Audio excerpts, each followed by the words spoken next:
and gentlemen, it is my great privilege and distinct honor to introduce the 44th President of the United States of America,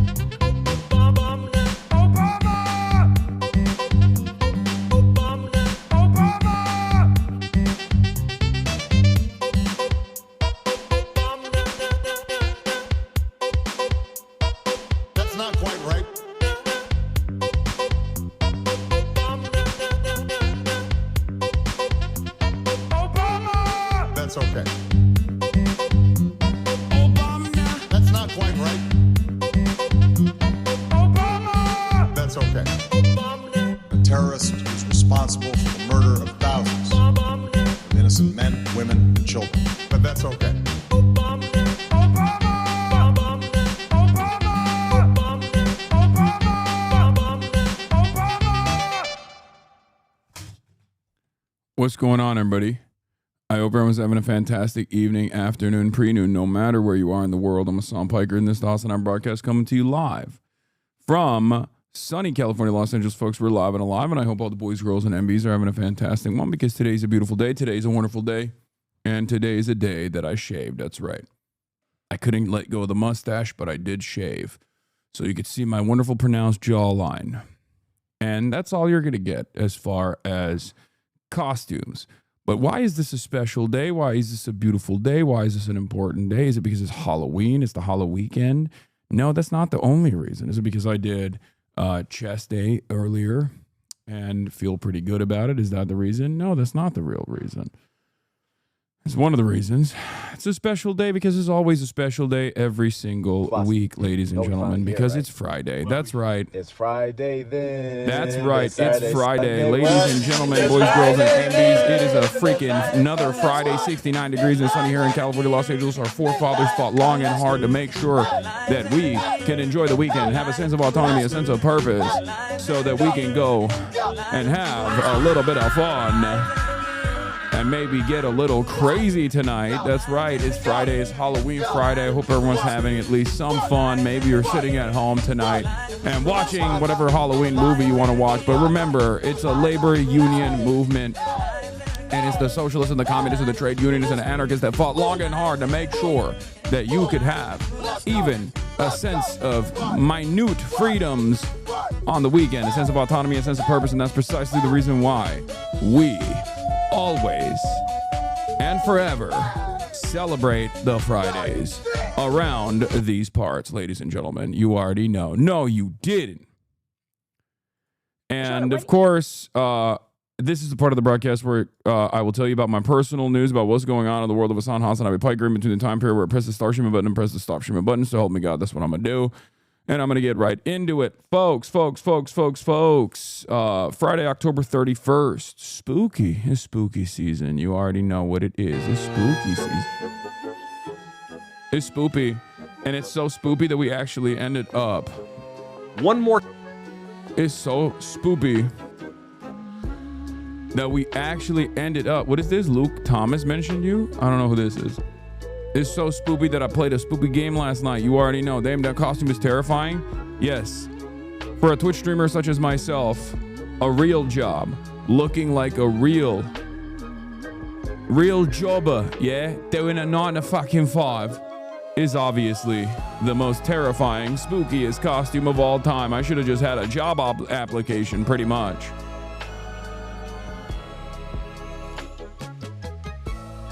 You've made it, dog.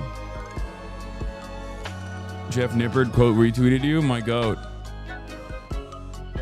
I just saw that. Yeah, we'll talk about that in a second. We'll talk about the Billie Eilish.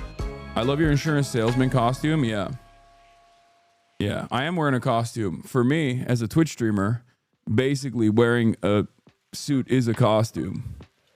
You know, this is the real costume. In any case, folks, personal news-wise, you already know what it is. I edited the broadcast last night. What did I do? Shot the greatest podcast of all time, the Fear End Podcast. It was a banger episode. Unfortunately, Will couldn't make it because he was too busy trick-or-treating with his nieces. And he was having a great time. But The episode is going to be me, Coochie Cinderella, and Austin Show. Another absolute banger. Did you just turn 19 in Poland? Wait, why do you know that? Why do you know that we talked about that? Bussy Angel, were you in the... Bussy Angel, were you in the FaceTime chat last night? What the fuck? That's crazy. Because that's literally what we talk. I have my sources. Oh my God, the LA gays. The LA gays are a menace, bro. What the fuck? That's like, this is paywall stuff. This is paywall stuff. Don't bring this shit up right now. This is paywall content.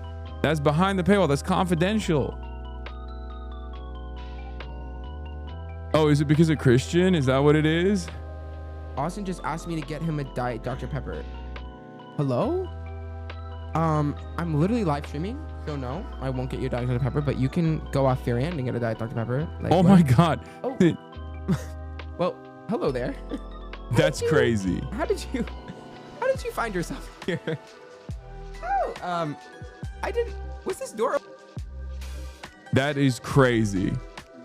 I did not even know that fucking little menace, and no, I don't mean Christian, that little menace Kaya, who's not even here right now. She's having a wonderful time at the park. That little menace Kaya was just working the rounds. She was just touring. Austin just asked me to get him a Diet Dr. Pepper. I'm literally live streaming, so no, I won't get you a That's Diet so Dr. Pepper, funny. you can... She knows. You know what's crazy? She opens every door in the house. She opens every fucking door in the house. If I don't lock doors, she can open every single door in this house. It is actually nutty. She opens the fridge too, apparently, which is crazy. That's another thing. She's so cat-coded. She really is. It really is a cat-coded ass dog. It's true. It's her house. No, I know.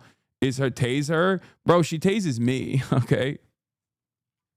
In any case, personal news-wise, you already know what it is. I was I did the Fear Amp podcast. I went to sleep. I woke up. And what did I do? What did I do? I worked out. I got my lifts in, and that was fun. That was good. I feel pretty good about that. I went in hot and heavy. First, my entire fucking timeline is blessed with photos of Zoran hanging out with all of my friends, and I feel like the Squidward meme. Like, virtually everyone is doing, like, they're so stoked to have a cool ass mayor that they're doing get out the vote initiatives for. And I'm over here in fucking stupid ass Los Angeles. I hate it. I hate it so much, bro. I hate it. They're all having fun. They're having a grand old time, like nonstop. They're having the best goddamn time. And I'm over here stuck. Yeah, his overnight shift canvassing was so fucking giga chat. I know. I was trying to find someone to live stream that, and nobody would do it. Nobody in New York would do it.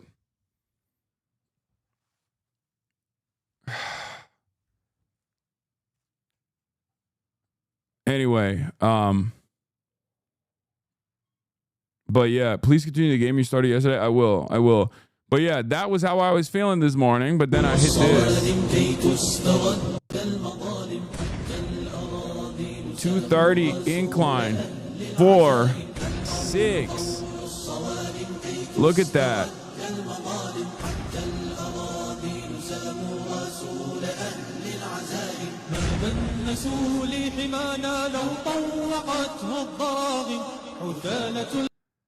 Look at that. It's pretty good for incline. Let's be real. Pretty solid. That's a warm-up for me, I fear. Good for you, though. Oh, thank you. Thank you for acknowledging. Chin up, King. Comrade Gavin called you impressive beyond words. You don't need that Zoran dork fake friend. Yeah, no, I'm done with Zoran. We're done with the Zomentum. We're done with the Zomentum. What are they saying in the lifting music? Nothing. It's just the Islamic nasheed, bro.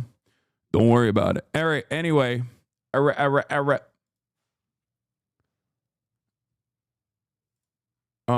was an article that I was oh hey King, I made you something. Oh, why we love HasanAbi, Fear and let's go.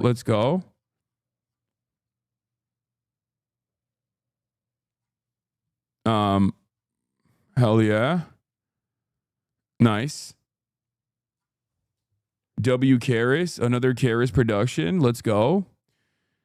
Last one doesn't count because your butt came off the bench. Okay, calm down. All right. So we'll look at that in a little bit. Barely incline Greek boy, brother. Okay, incline was less than 30 degrees. I don't know, man. Maybe just a flat bench press instead. Props though. It's not the full incline. It's not a full incline. It's a low incline. Yes. That's the cheat there. Anyway, calm down. We got the Macy's playlist. But that's for beard HasanAbi, not stash HasanAbi. I think stash HasanAbi goes hard. The piling on your suit jacket, my dude. Yeah, I know. It's it looks weird on camera, I know. Cutie said to get on our streamers as about nominations. Dink doink. I know. I'll do the nominations today. You look like one of those college kids who debated Charlie Kirk at Cambridge. This is low key the fit that I had for Cambridge as well. Yeah, it's low key the same fit that I had for Cambridge. Where'd you get that Magikarp beanie? Anime Expo. It's one of my favorites. Bro, be so for real with me. Is my brain cooked? Can he kill the filibuster? Your title scared me. Yeah, if anyone can kill it, it'll be the freaking Republicans. Let's be real. But we'll talk about Billie Eilish being anti-billionaire and the backlash that she's receiving. Trump to kill the filibuster. Yeah, let's just get into it because there's a lot to cover. It's Freaky Ass Friday. JD Vance conspiracies as well. JD Vance, Erica Kirk conspiracies. I said DJ Vance. JD Vance, Erica Kirk conspiracies.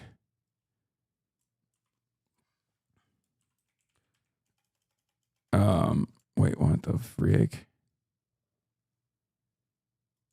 Hold on, why didn't that work? Conspiracies. Trump to kill filibuster. And then hold on. Trump to kill filibuster, Pentagon to test nukes, heritage defense Nazis, right-wing fissure incoming, right-wing infighting. Lies go crazy on the timeline of Snap expires, HALLOWEEKEND. But then also Billie Eilish criticizes billionaires, gets yelled at, which is so annoying. Anyway, but yeah. Spooky games. www.twitch.tv/HasanAbi. All right.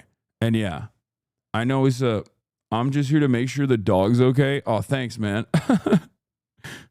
I can't tell if there are actual people who like still believe that there is severe dog abuse happening, or they're just like, because I'm sure like in the first week, people got firmly invested in this narrative that I was like abusing my dog, but like there's 0% chance the people who are still spamming it in the chat are like unironically thinking that like there is dog abuse happening, right? Like white people can't be that fucking delusional. There's got to be like bad faith at this point.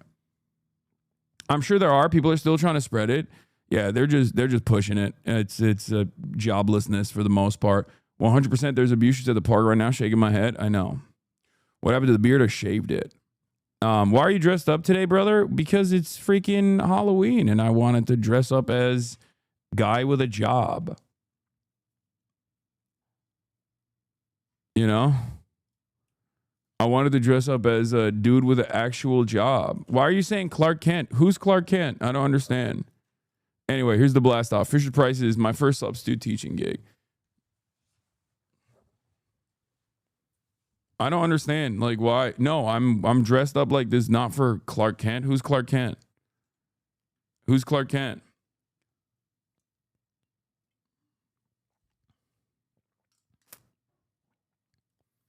I'm Harry Emden. I'm just a regular old accountant, dude. What are you talking about? Like I have I just as a Twitch streamer, I don't have a real job, right? So as someone devoid of a real job, this is the scariest costume you could wear. So I don't actually wait, hold on. 1 second.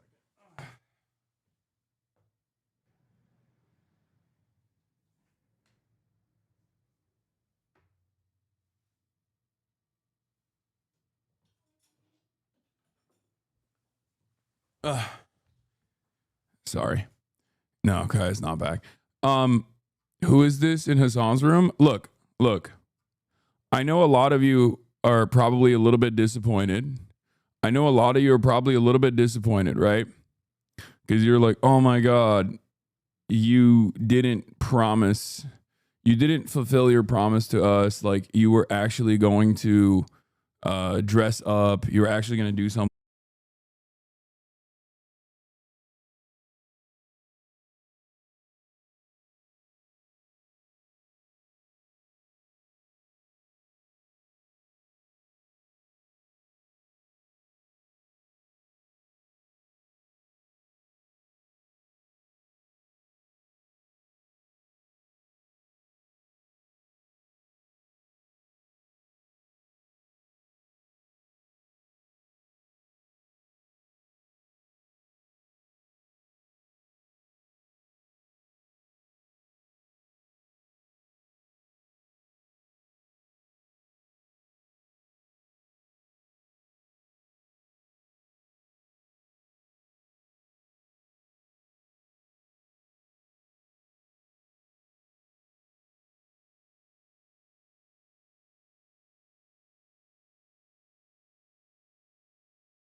Brother, that was a slow ass change. Those kids in Jarhampur are fucking dead.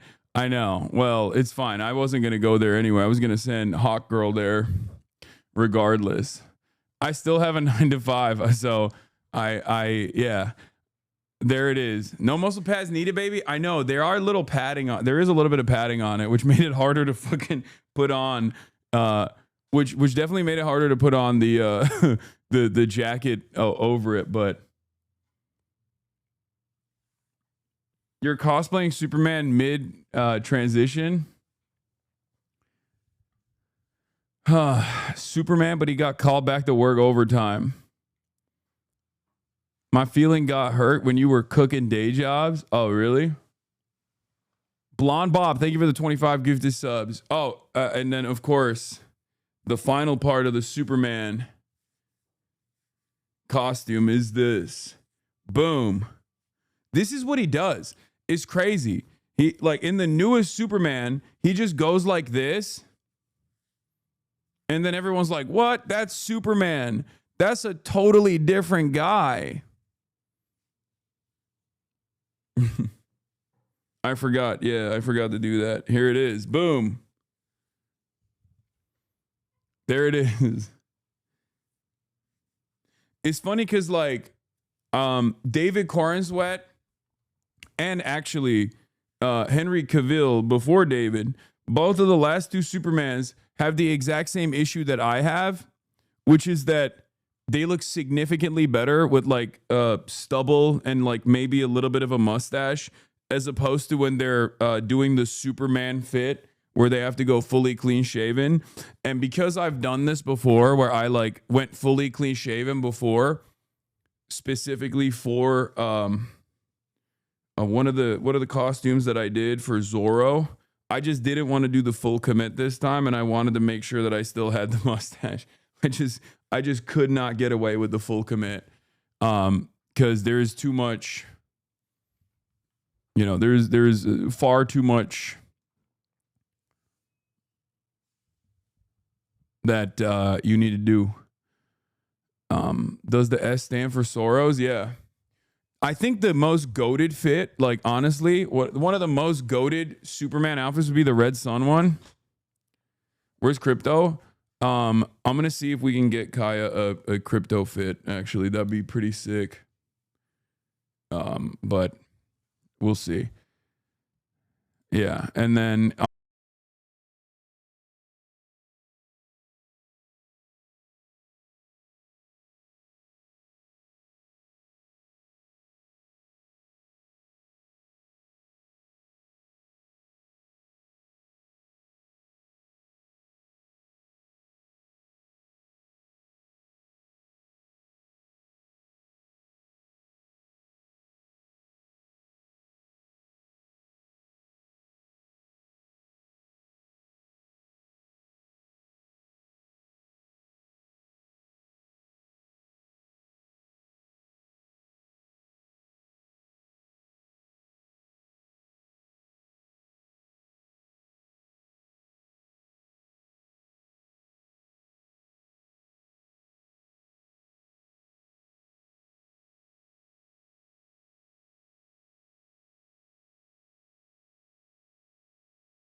seemingly knows Hegelian ball. It's not surprising. Old school actors are old school actors are constantly, they're reading, they're doing like normal real world shit. They're not like people like us. Piss breaks are going to be 5 minutes long. Oh, fuck. I didn't even think about that. Hasan not beating the Flexican allegations. Oh my God. What the hell, bro? I didn't think about the piss break. Fuck. I also have other costumes. I have a riding costume too. That I thought I would do the riding costume, but I didn't, you know. I might do it tomorrow or something. I don't fucking know. Yeah, welcome to taking off a romper every time you piss. Yeah, I don't know how I'm going to do that. That's going to be fucking annoying. Please take photos of the fizz for once in your life, Unc. Whatever. Like that.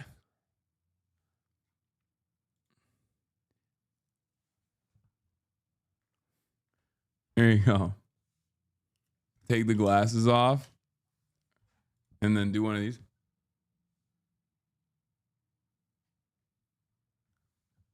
Freaky. Freaky ass Superman. I did it. I don't care. I fucking did it. Whatever, dude. I'm in a good mood. I'm in a good mood. I hope everyone else is having a good day today as well.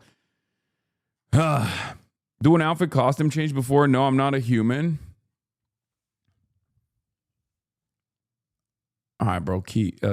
Chill. Law man, you look like Einstein on his birthday.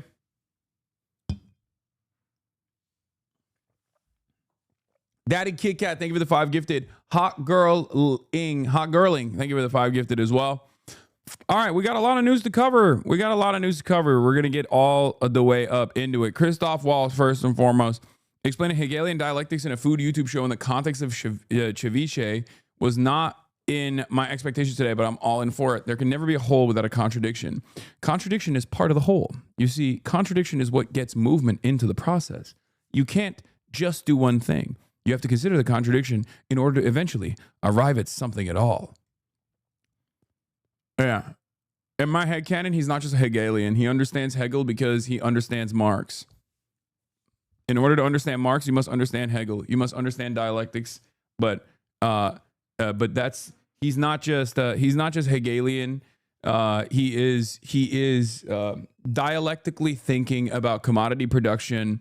And he's saying that the history of all man hitherto is built around class struggle and revolves around a dialectical understanding of class struggle. That's what it is. That's what he's saying. Mike responded to your comment. Okay, calm down. He's going to jail. Okay. Hit her through. Hit her. I can't say it. Okay, shut up. Hitherto. Oh, the Zach Polanski episode is out. Forgot about that. We need to make hope normal again. HasanAbi's episode of Bull Politics with Zach Polanski is live now. We'll obviously talk about that too. I also forgot. Hold on. God damn it. There's so much happening in the freaking world, dude. I was supposed to do this thing with them. Where the frick is my... Okay.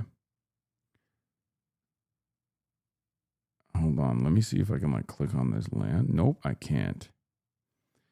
Frick. Hold on. I got to do something. You radicalized me. Thank you. Hell yeah. No, thank you. Thank you for being open to get radicalized. Thank you for having an open mind, chatter. That's the real secret. Attach. Okay.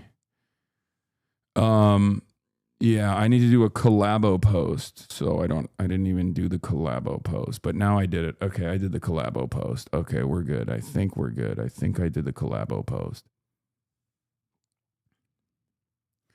Okay. You can't swear in the outfit? Real punk rock? Yeah. You can be corny, okay? It's okay to be corny. It's okay to be a little corny. It's okay to be nice. As a AUDHD haver, I can't focus on shit when you're wearing a costume, too much sensory input. Zoran edit with a punk rocker song. See, that's what I mean. This is what I like. I like this corny shit, bro. I think people shouldn't be afraid to be corny at times, you know? And hopeful.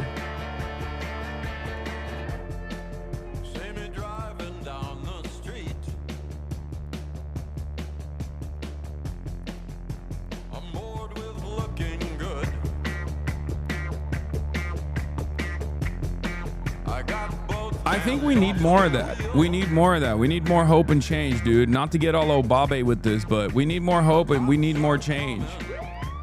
It's desperately needed.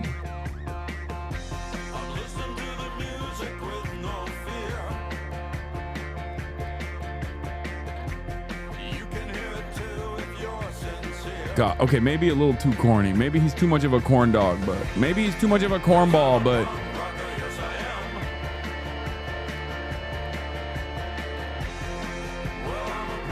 I do think a lot of people are obsessed nowadays with presenting themselves a certain way that they don't want to come out.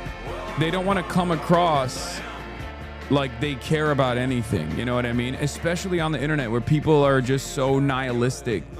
They feel like being sociopathic or operating that way is somehow cool.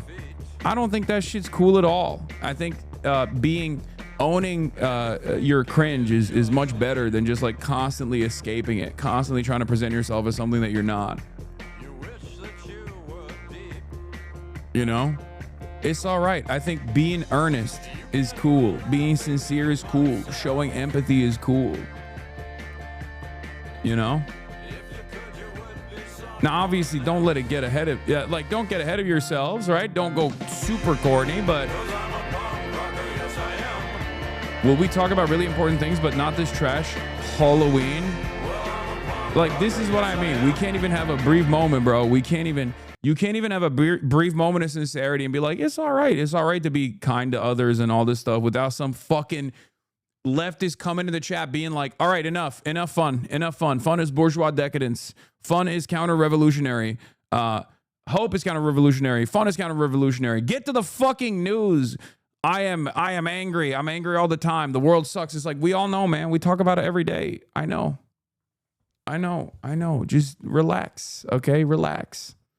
Calm down. We're going to get there. Don't you fucking worry. Please never hide your dimples again. Judge ruled. Also, here's some good news. Trump administration cannot suspend food aid benefits. U.S. judges rule. Hell yeah.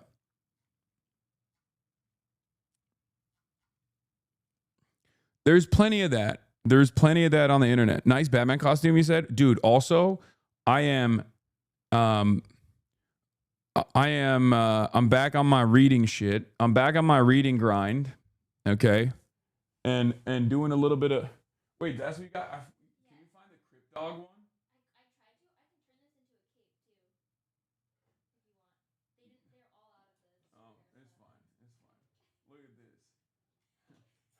That's crazy. That's crazy. Apparently, this is the only thing that they had in Kaya's size. Hello, lady. Kaya. Hello. She does not fuck with this fit. That's so funny. There's no Crip Dog. She looks miserable. I mean, she always looks miserable. She's a fucking Mastiff breed. She's a Mastiff mix. She's droopy. That's called gravity. Oh no, Fifi also always looks miserable. Fiona's got a boxer fit on. I don't even know what that is. But anyway, I was talking about Absolute Batman. Looks amazing. Also, I'm back on my reading shit as well. You can take it out.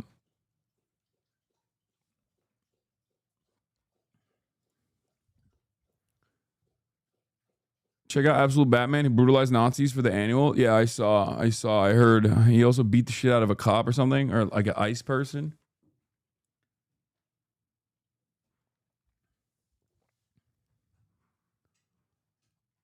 Um, what? Wow, James Gunn saw my fit and said, wait a minute. Wow, that's... The gun don't jam. The gun never jams. Tie it down. This is so funny. Oh no. She does not fuck with the fit, I don't think. The gun don't miss. Yeah, Absolute Batman is going nutty mode. And I kind of want to get her a better costume. Okay, calm down, everybody.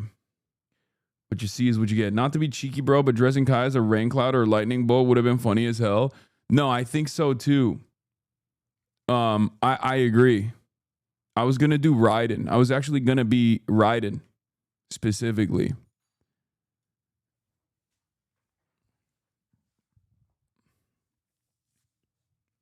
How's your cheek? Not good. It's like a triple beam. What you're reading? I'm reading the history of quotations and like by Alexander Cook, which is like Mao's Little Red Book of Global History, which is just like the history of how the quotations came about, all that good stuff. But I do also want to read more about like China's evolution and things of that nature before I go out there.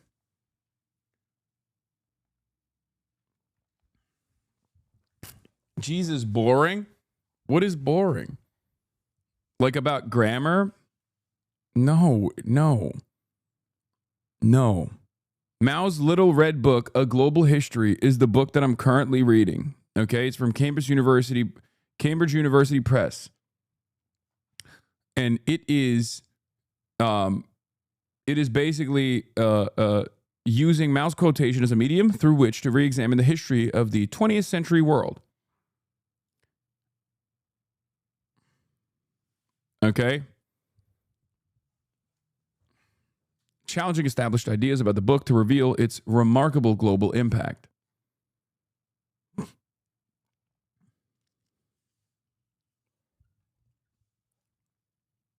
The book is about the Little Red Book, which is quotations of Chairman Mao Zedong. And the name of the book is literally called Mao's Little Red Book, A Global History. I think it's like college reading.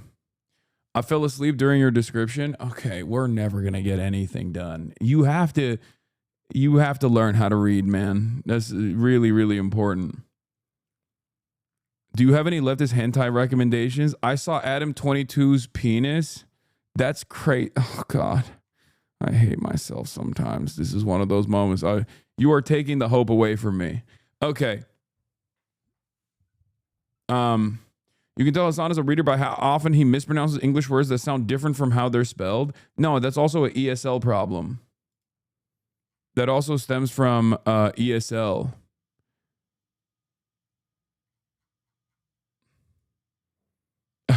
Neoliberal hell went all out. Make the rich pay. Zap. Shock me, daddy. And for the record, I don't think Hasan shocked his dog. That dog has a better life than I do. This is valid.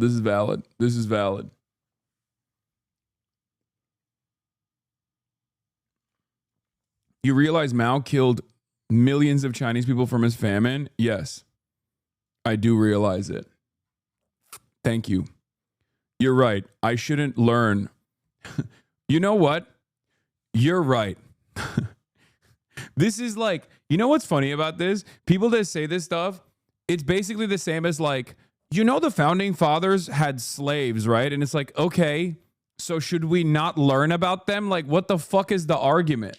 Like, what is literally the argument here that you are presenting? I'm talking about how like, I'm reading about Mao Zedong thought and Chinese history. And this guy's like, excuse me. This is unacceptable. I'll have you know. Yeah, Mao went to everyone's house and took their food. That's true. Dialectical thinking is cool because it trains your brain to see the reality as a dynamic process instead of a set of static facts. It's about understanding how contradictions drive change, how things transform through tension, struggle, and synthesis. Instead of asking which side is right, it asks, how do both sides interact to create something new? It's like thinking in 4D. That is definitely a bot. That chatter just type that into ChatGPT and then boom, put it in there with the M dash and all. Yeah. Also, there is no, like, unironically, as far as founding fathers goes, okay, the founding father of the People's Republic of China is an incredibly important historical figure and will be even more important to understand as we move into the Chinese century of prosperity and we move away from the Chinese century of humiliation. So you guys can actually stay behind if you would like to. I choose very much not to do that. So even when people make comparisons between the founding fathers in the United States of America versus Mao Zedong, there are obviously a lot of growing pains that have taken place in a lot of these countries. But I care about improving people's lives overall. I care about improving people's material conditions overall. So you are saying Mao is better for killing their own people versus the Japanese genociding Chinese during World War II? What the fuck? I didn't say any of those things. I did not say any of those things. You said those things. And also, there is a reason, there is a reason why Mao Zedong is an incredibly important historical figure for the development of modern China, the People's Republic of China, okay? Regardless of the famines, regardless of the mistakes of the Great Leap Forward, Cultural Revolution, whatever you want to fucking say, killed 15 quintillion Chinese people or whatever, okay? He is incredibly important to understand, especially incredibly important to understand the material realities for the Chinese peasant class, for the Chinese population in general, and how China evolved into becoming a global superpower in a fairly short time, okay? It's very, very, very stupid to just go, I don't care. Don't deny Mao killed more people than the Japanese killed the Chinese during World War II. Brother, I don't know how to explain this to you, but you're doing double genocide theory, but this time for China. Okay, this is a very common fascist tactic that Nazis applied, where they say Stalin was worse overall than Adolf Hitler. Okay, and you're doing that for China, which is more insane, especially considering that the Japanese Holocaust on the Chinese ended up killing 20 million Chinese people by the most conservative estimates. So shut the fuck up, please, for the love of Christ. You are not actually bringing up a fucking brilliant point at all. You're just simply taking advantage of the fact that most people have no fucking clue about what took place in China in the build-up to World War II or in the aftermath of World War II by simply fucking posturing that this scary socialist guy should not be learned about, okay?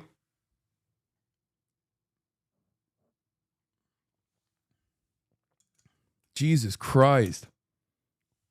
Yeah. Natural disasters and mismanagement at a time when an agrarian society is trying to develop and industrialize rapidly in the aftermath of a literal fucking Holocaust is actually directly in the responsibility in the hands of one singular leader, whereas the 14 million people that die in the current world that we live in, the global capitalist structure that we live in, where we have an abundance of food supply and it's simply a matter of fixing the logistics and maybe tackling the profit motive. Well, that's actually up to the individual. You know, all of the people that died to famine conditions and disease, they died because that's a L on them. You know, that's capital. That's not the responsibility of singular force, a singular force, a singular human being. That's simply just they didn't Sigma grind set hard enough. This is one of the dumbest fucking arguments of all time. I can't believe we're having this conversation as we are in the United States of America, and the Republican Party is unironically, actively, currently, right now, trying to starve 42 million Americans in the wealthiest nation on the planet, okay? One of the most industrialized nations on the planet, one of the wealthiest nations on the planet, and there are 42 million Americans with an abundance of food, mind you, okay? With an abundance of food supply, 42 million Americans are slated to fucking starve because of the political machinations of the American government. And you're over here talking about fucking Mao Zedong. God damn, dude. Americans, some of the dumbest people on the fucking planet, I swear to God, and just refuse to learn anything, refuse to open their fucking eyes at all. Bro, don't you remember that revelation you had like 2 months ago that Americans know actually zero about Chinese history, only propaganda? I know. In any case, while this chat is one of the most educated on Twitch, it also gets some of the most pretentious randos. I swear it irks me to my core when people constantly try to outsmart you on history and shit. I don't know how you deal with this shit, dude. I mean, it's not like I'm the most fucking knowledgeable on history. That's not the case. I'm just a curious person. That's the difference. I apply common sense, and I'm a curious person. I think a lot of Americans don't realize that they have substituted curiosity with anger and resentment, and that closes them off to actually opening up or broadening their perspectives on things that they didn't know about. They are intellectually incurious. Is one of the most annoying things that I have to deal with on a regular fucking basis, but it is what it is. Anyway,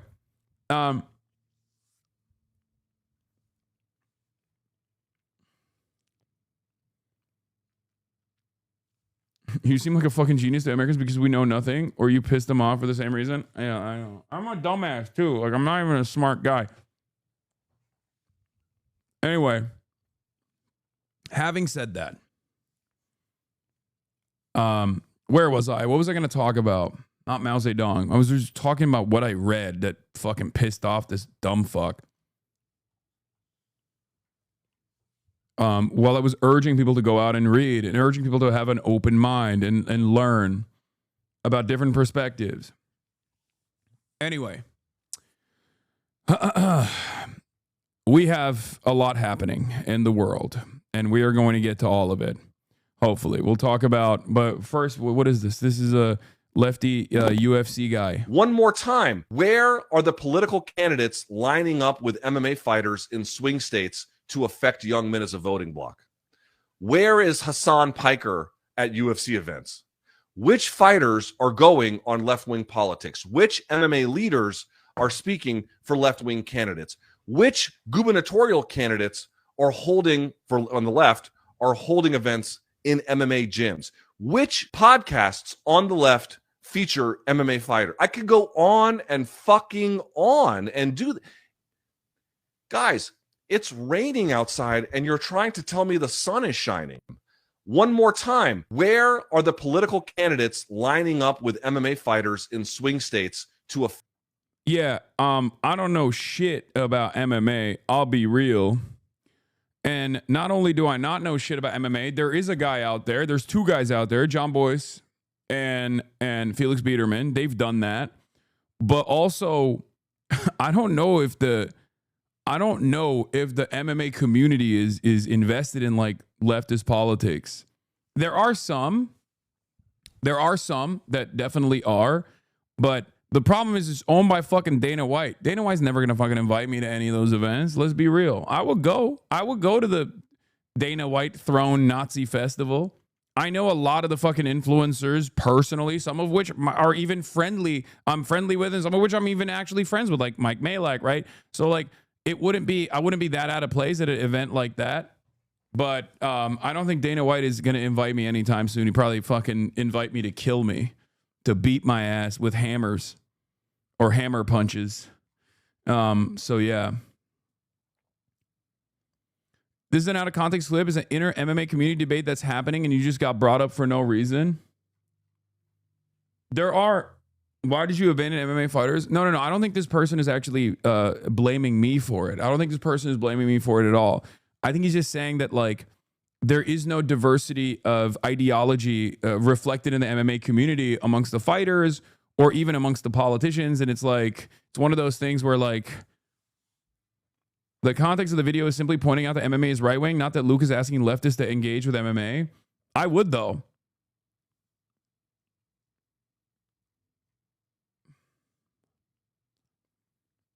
As a left-wing fan of MMA, I have to admit it's hilarious that the literal brain damage sporting community is so heavily prevalent. Bro, what's interesting about that is that there used to be a lot of fighters who actually really rode with like populist politics. Like there were a lot of fighters in the Bernie 2016 era. There were a lot of fighters who were openly riding for Bernie. And then, you know, a lot of them just swapped over to Donald Trump.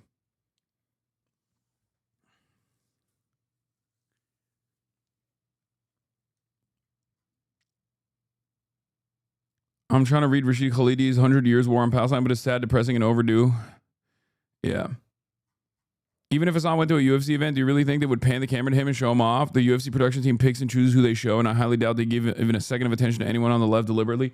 Yeah, I don't think Dana White would be on board with that, is what I mean. I just don't think that Dana White would fuck with anybody as ostensibly leftist. You know what I mean? The correlation between damaged brains and right-wing politics needs to be examined. There's definitely that too.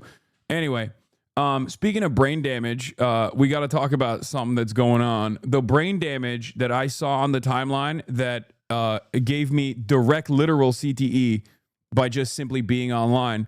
I'm, of course, referencing Billie Eilish. Billie Eilish's wonderful statement. Love you all. After gifting millions of dollars, I guess. And I don't know what the exact background is, but basically, she was at the Wall Street Journal Innovator Awards in New York. And in a room full of billionaires, she was calling out the billionaires. And so many people on Twitter did the exact same thing that they do all the time to people like myself. She has donated a quarter of her net worth, okay, $11.5 million. That is an insane amount, okay? If a billionaire were to do that, you could solve like almost single-handedly some of these issues like homelessness. You know what I mean? Like it's crazy because a lot of people, unfortunately, do not comprehend the difference between a billion and a million, okay? A million seconds is 11 days. A billion seconds is 31 years. Okay, there are a million different videos on the internet trying to explain this difference, but people don't understand. They think the difference between a billion and a million is just a B swapped for an M. Okay, it's not. It is so much more than that. It is like, that's why we always say a millionaire, even a millionaire, is far closer to homelessness, to having zero net worth, than they are to a billionaire, okay? Even 100 millionaire is, I think, closer to homelessness than they are to a single billionaire, okay? People do not understand that distinction, and they think, nah, everyone is personally, if you're far richer than I am and far richer than I ever could be, it doesn't make any difference to me from where I'm standing. You're the same guy. It's like, no, it's not the fucking same. Okay? And it's so strange. And this isn't even like to defend millionaires. Okay? There are plenty of fucking assholes. All right? Myself included. But like, this distinction is also important because like, while these people are also profoundly fortunate, profoundly wealthy, myself included, okay, we do not have a fraction of the power that one singular billionaire holds in the palm of their hands. And not only that, but also, it's more so the accessibility of these people, right? Here's what she said, and then she got dunked on and got yelled at. Love you all, but there's a few people in here that have a lot more money than me. And if you're a billionaire, why are you a billionaire? No hate, but yeah, give your money away, shorties. Love you guys. Thank you so much. So she said that. She said that, and the timeline lit up. There was a lot of support for it, obviously. There was a lot of support for it. People were like, oh, that's great. Like, that's cool. She's right, which is the normal position to take here. And then there were a lot of people who were like, well, you should literally be wearing a barrel around your chest and living in squalor because you demanded that the most powerful people around the world that are basically functional demigods, okay, that are basically monarchs that have the wealth and power that monarchs used to have, those people should give back more so that we can all live in a better society overall. Everyone was like, how fucking dare you say that? Now, the reason why this shit pisses me off personally is because I hear it all the fucking time from the dumbest people, but also it is like these people don't realize that this is peasant brain mentality. You are literally defending billionaires when you do this. Okay? You are literally defending billionaires when you do this. How do you not understand? How do you fucking not understand that you are defending billionaires when you do this? Yeah, when the rich talk to the mega rich. She just donated 20% of her net worth. Now imagine if a billionaire only donates 1%. Great. For your information, the difference between her net worth, about 50 million, and the net worth of a billionaire is 950 million. They are not the same. I know her heart was pumping out of her chest. She looks so nervous. Side-eye Taylor Swift. Exactly. There's no such thing as an ethical billionaire. Dolly Parton would be a billionaire many times over. She donates so much. Billionaires could virtually save the world any day, and they actively choose not to. Like, I just don't, like, yeah, look at this. Look at this.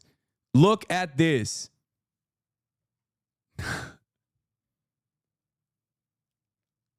It's so fucking annoying because, one, money is fake, and it's never been more fake, okay? It's never been more fake than it is at this moment, and it's so goddamn annoying because not only is money fake, but for the average person, they have no way of comprehending what a fucking billion looks like, okay? It is such a, and they have no way of even comprehending what a million looks like, which is precisely the reason why they're like, well, there's no distinction between these two people. It's like what are we? There's so many different things that frustrate me about this dynamic. One of the things that frustrates me is that no matter what your class position is, or no matter what your level of wealth is, okay, the moment that you say, hey, people should maybe give back more and be kind to others, everyone on the internet goes, ha, fuck you. It's like, brother, you are tweeting that from your Motorola Razr phone in a busted ass 1998 Honda Civic that was a hand-me-down. Like, this person is on your side. Part of the reason why you're in the situation that you're in, and it's virtually impossible for you to fucking generate any kind of wealth or have any sort of financial prosperity or financial security, any sort of real freedoms in your fucking life, is unironically because we have too many fucking billionaires.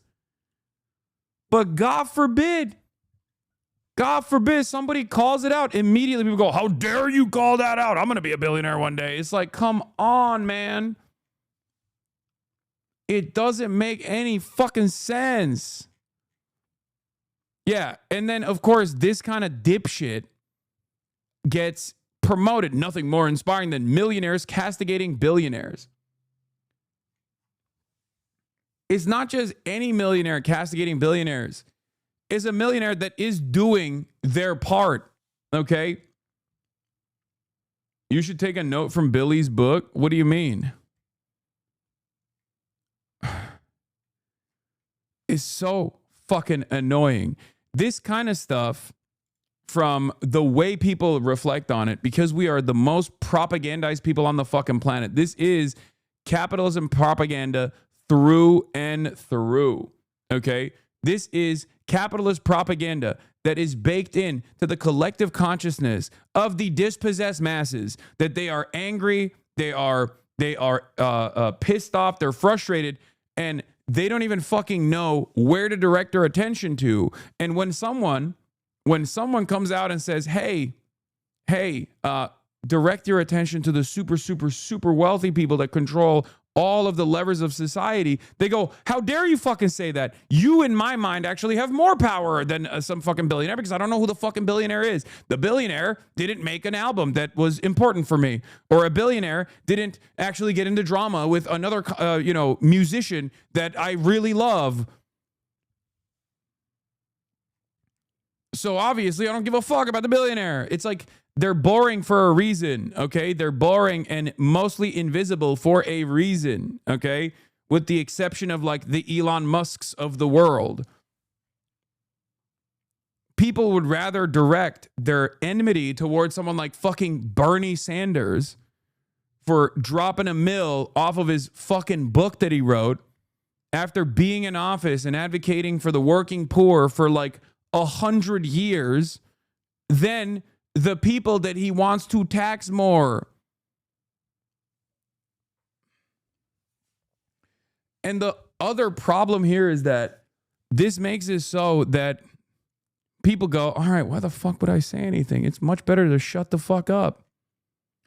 This is the same principle for everything. I do advocacy, so this is something that's like very near and dear to me. When I see someone in a moment where they are obviously putting their money where their mouth is and then coming out and also demanding more from others, not from you, not from the average working class person, but like instead those who are unimaginably powerful, the working class does the bidding of the powerful for them, where they just redirect that animosity towards a more accessible group of people. It blows my goddamn mind. It's just peasant mindset. It's so fucking annoying. Yeah, here are a million different ways. 1 billion versus 1 million. Here are a billion different ways to try and help people comprehend this. Defending a person with $50 million, by the way, very cuck behavior. Well, about 40, since she gave 11 million away. Everyone with that much wealth or more should give up to a fifth of it at least. Like, this is a person who is defending billionaires by attacking the millionaire, saying the billionaire should give more. How cucked are you? How cucked are you in that situation? It's not nice to make fun of peasants. No, it's like, this is peasant mindset, 100%.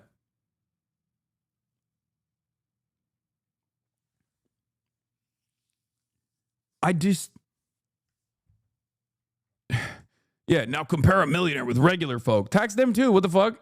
You think I don't want millionaires to be taxed? Are you stupid? No, these people are like, no.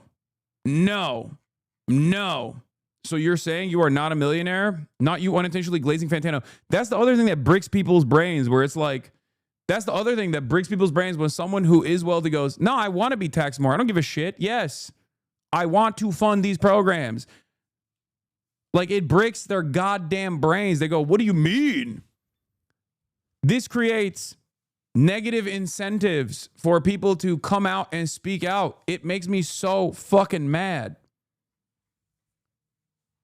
That's why I also always say, it's like, there is no reward in doing the right thing. The reward in and of itself is just simply doing the right thing. Okay? That's it. That's the only reward.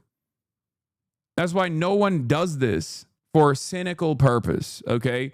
I know everybody thinks when someone comes out and makes a statement like this, there's some hidden cynical reason. Oh, it's just marketing. It's just propaganda. No, dude. You just get fucking yelled at by people who you are advocating for. That's what it is. That's why you just do it. You don't do it because you're going to get something out of it. You don't do it because you're going to get something out of it. You do it because it's the right thing to do, okay? And I hate how cynical people are.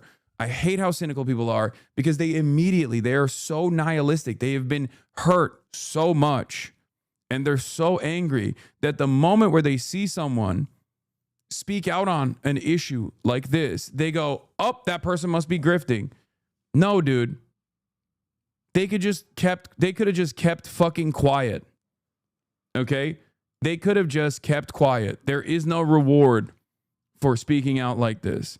There is only just animosity.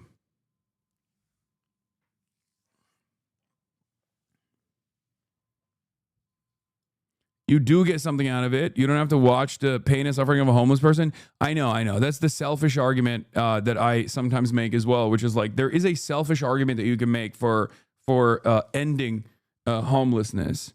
There is that as well, but I'm not making that right now. I'm not talking about that right now. I'm talking about like just straight up, like the attitude that people have. The attitude that people have towards those who are just like, yeah, this stuff is kind of fucked up, isn't it? Like, can we just fix some of this shit? Immediately, there is enmity from those who stand to gain the most from also being on board with this movement, with this initiative. Okay? It's always the same. It's always the same dumb shit. It's like when you're poor and you criticize the wealthy, they say you're jealous. When you're rich and you criticize the even wealthier and you say we need more redistributive policies, then they say you're a hypocrite. And the problem is, it's not just the super wealthy that are doing this. It's actually the people that stand to gain the most if these policies were implemented that unironically play a formative role in launching these crusades against those who are speaking out. It doesn't make any fucking sense.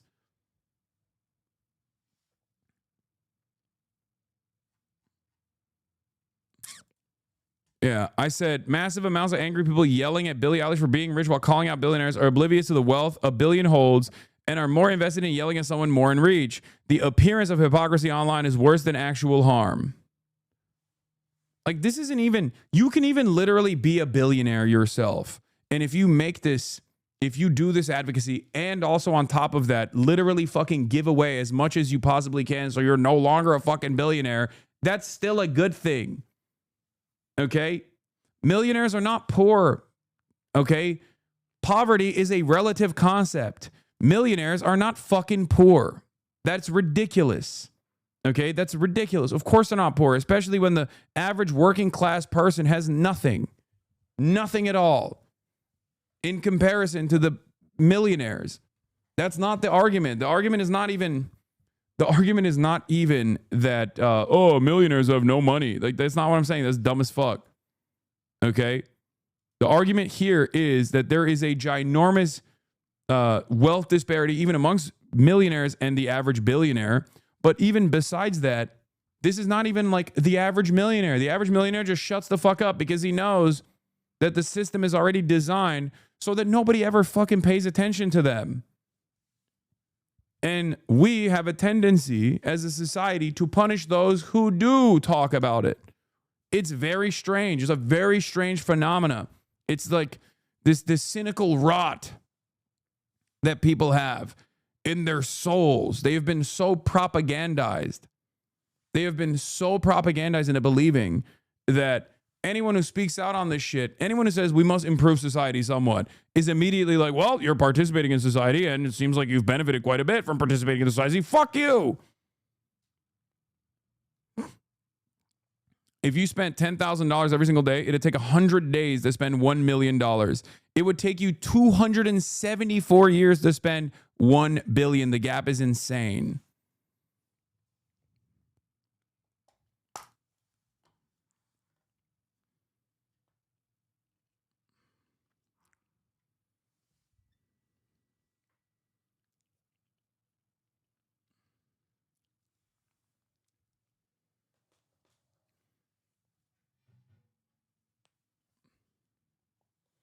You're asking Americans to understand basic math is an impossible task?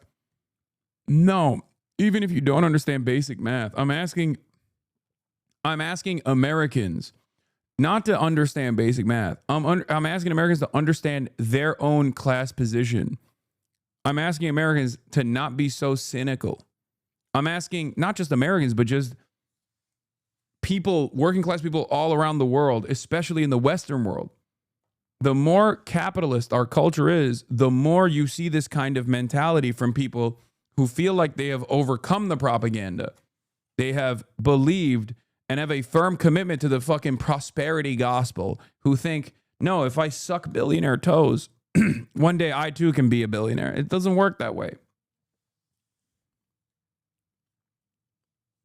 Okay? This bullshit goes both ways. If you're wealthy and you critique capitalism, you're a hypocrite. If you're poor and you critique capitalism, you're jealous. Americans are so fucking cuck sometimes. Exactly. I mean, I've seen both, for the record, because I was dead broke and was critiquing capitalism, and then people would be like, yeah, because you're a fucking loser. And now that I have money and I still do it, people are like, well, hypocrite much? I didn't change. And it's always so strange. Obviously, this is like personal for me for many different reasons, because this is my life's fucking work. But what's so funny about it is, like, people want you to almost be like, oh, once I got a touch of the bag, like once I touch the bag, it's over. Like, this socialism shit is done. You know what I mean? And then they try to rationalize why I'm still doing this. They try to be like, oh, it's because, like, this is how he's financially incentivized to continue advocating for this kind of shit. And it's like, no, dumbass. Maybe it's because I believe it, you know? Did you see what JD Vance posted? Oh, God.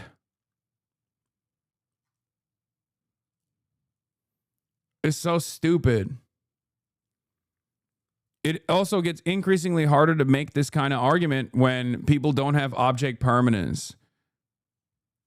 People think that, like, I just fucking was born this way. You know what I mean? I always was this person. I always had this $3 million home. Like, it's just so dumb. It genuinely doesn't make sense. Fuck, bro. I wish I had that Superman skin now. Yeah, it's Fortnite. It's the class war being peddled as culture war in politics for me. Sure, the trans, black, and foreign are the reason why you're broke and not a billionaire. Yeah.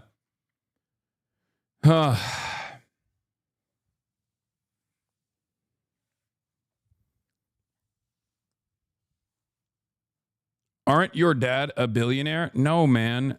Are you? You're a 27-month subscriber? Are you that fucking stupid? No.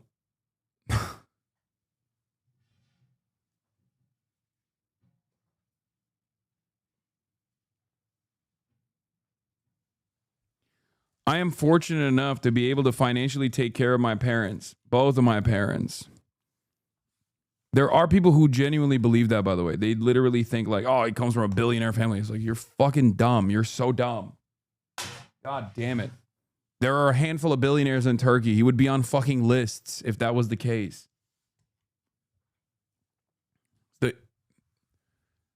Is unironically that I know, no, sorry, it's not a no joke situation, because I just can't sometimes tell, because there are people who like legitimately believe that.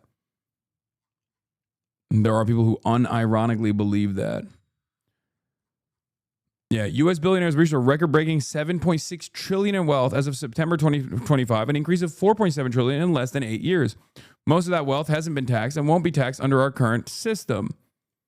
This is why everything sucks. It's not the trans people. It's not the immigrants. You are being robbed blind before your eyes.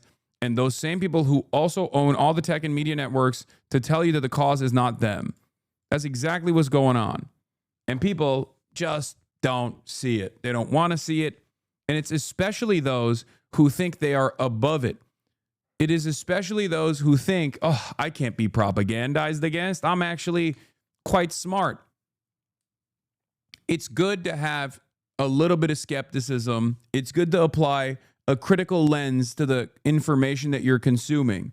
But many people don't realize that they are actually engaging in the most pessimistic, the most cynical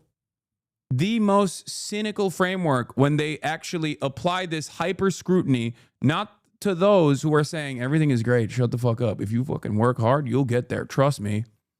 But instead, the people that say, no, the system is designed to fuck you. That's what it is. It's crabs in a bucket. How am I being robbed? How does this actually affect me? The economy isn't zero sum. So the mere fact that the wealthy people are getting wealthier doesn't mean anyone else is getting poorer. You, if you are a wage laborer, are playing a formative role in the productive output. Okay? You're creating this wealth. And then that wealth is staying at the tippy top.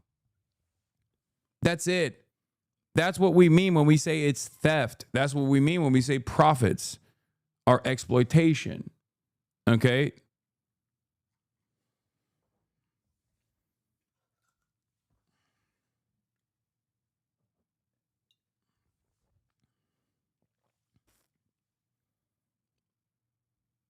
Yeah, the economy also is zero sum. I don't understand why people think, well, I guess maybe this guy's got MMT mindset. He doesn't think that there's a finite amount of currency being circulated. He thinks that it's unlimited, and therefore he just print more cash. What the fuck? I don't understand. Like, and then everybody has money. Stupid. Also, this is why it's important to understand that wealth is a relative concept, okay? Wealth is a relative phenomena. As in, you are only as poor as there are those who are wealthy around you, okay? This is another part of the problem where people don't realize that the exponential growth of technology, for example, that has made certain things readily available when they were impossible to purchase back in the fucking day, does not actually mean that you are better off, especially when the things that you need for upward social mobility, such as free education, for example, has become increasingly more costly year over year. Things that you need for survival, such as shelter, are impossible to attend or impossible to purchase. Things that are necessary for survival, such as healthcare in the United States of America, is insanely costly.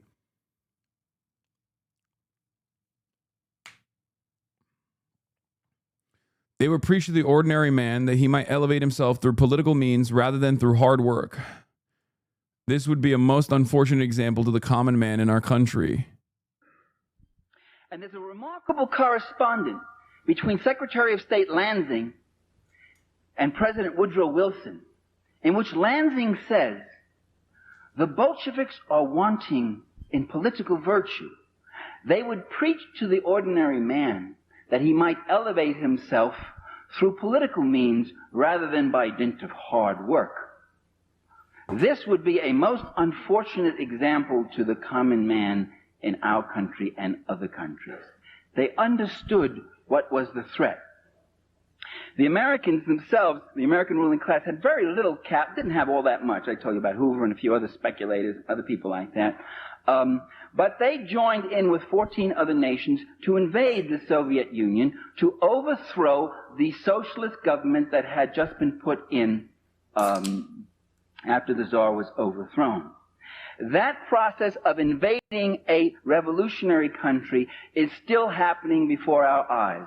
If you want to understand those years after the Russian Revolution, just look at what's going on in Nicaragua. Invasion, either by directly with troops from your own country. I'm a field tech at Spectrum. Does our CEO keep the service on? No, we do. The world would burn if ISP techs took a week off. Yet I'm at a fraction of what my boss does. Exactly.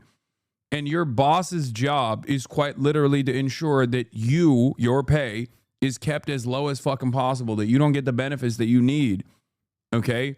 And if you don't have any sort of collective bargaining power in the form of a labor union, for example, in your workplace, if you don't have any semblance of democracy in the workplace, you're never going to be able to make those demands. This is how the working class is kept divided along sectarian lines, along ethnic lines, along religious lines, but then even in the workplace, you are divided. And when you are divided, you beg. You hope for the magnanimous nature of your bosses that are reflecting the interests of your capital owners that you will never see, obviously. They're faceless. They will never touch a single tool.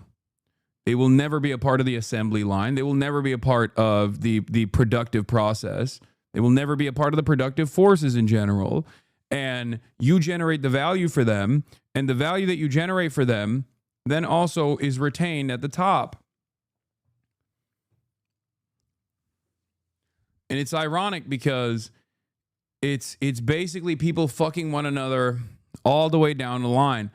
It's the managers that think, well, their job is to make sure that you don't actually unionize. And it's the managers' bosses whose job is to make sure the managers are actually not demanding more in return for their performance. And it's the bosses that are still beholden to the board, and it's the board that is beholden to the shareholders.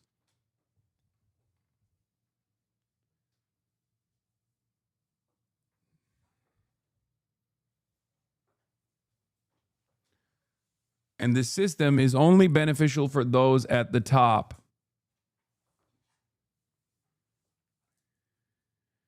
Oh. Just as every single homeless person is a reflection of systemic collapse, systemic failure, in my opinion, especially in a country as wealthy as the United States of America, the wealthiest country on the planet, the reality that there are any billionaires whatsoever is the exact same indication of failure. These two things work hand in hand.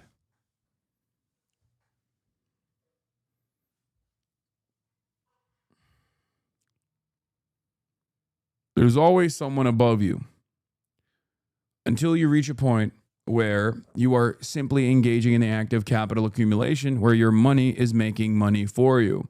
A trick that the capitalists have also played is to make the average laborer think that they actually participate in capital accumulation with 401ks, right? You get a modest increase in your overall net worth and you think, yeah, I'm doing something, okay? I'm a part of this process. Not realizing that the top 10% of wealth own 90% of the stock market, and therefore within the structure of the market, the gains are privatized, but the losses are socialized. So the market's doing well, you get a modest increase in your 401k and you think, oh, my net worth is increased. That's great. When the stock market's doing poorly, everybody experiences it. You get mass layoffs, right? That's how it works. That's how it's always worked in our financialized economy.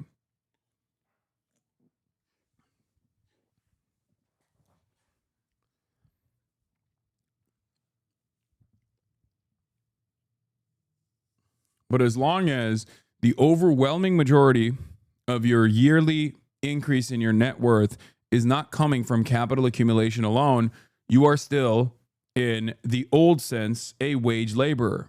Okay? That's it. If you are making the majority of your income, the majority of your increase in your net worth from your wages, okay, and not from your capital accumulation, you are a wage laborer.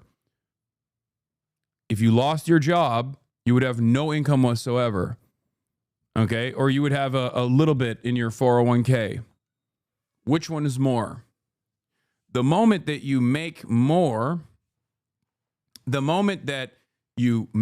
from capital accumulation is when you become a capital owner, okay? That's how it works.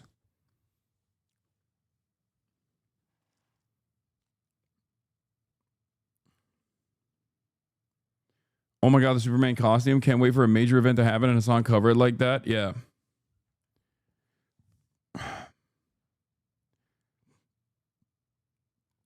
That definition isn't fully accurate, as some CEOs have their income in the millions, but they aren't wage laborers. No, because the CEO in that point has a fiduciary responsibility to the shareholders. So the CEO is acting out the desires of the shareholders, which is to improve profit margins. Okay? We will not say, you fucking piece of shit. Now you're Clark Kent when I'm not around as Batman. Boo this man. All right, listen, brother. You could have been around last night, okay? You chose to do normie stuff. You chose to be a healthy, functioning adult with your wonderful family members. I'm a punk rocker. Yes, I am, okay? We have come so far since the first leak last time. What is this? White Hasan. Yeah.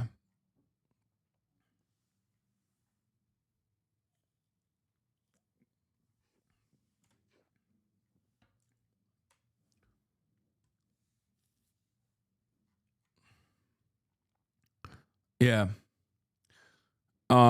Anyway, so that was my Billie Eilish rant. I really hope that we can collectively rid ourselves of this undue, unjust skepticism and cynicism that we only offer to those who are trying to do their very best. They're not always going to be perfect, okay? They're going to be imperfect. That's just the nature of man, all right? Man is an imperfect animal. Man is a social animal. We are a combination of our collective experiences, things that we have seen, things that we have learned. And yet, for some strange reason, anytime, and I see this on the internet, I feel like this is more of an internet-born phenomena. Anytime anybody tries to say even something marginally in the right direction, marginally in the direction of like, can we please do more to help others that have less than us? There is this wave of cynicism from people who go, oh, you're a fucking grifter. No one actually believes that. It's cutthroat out here. Okay. I think that's part of the reason why people watched Parasite and didn't understand that concept that was baked into it as well, is that like capitalism is such a vicious system that it actually makes people put the knives out. Capitalism is such a vicious system that it makes people hate those who are closest to them or closer to them. It makes people go, oh, you have a little bit more than I do. Fuck you. Okay, you're my enemy. You're the real reason why I'm suffering because you're my neighbor and you have more than me. And it's like, no, it's the people that you don't see, the people that who keep quiet on purpose. Okay.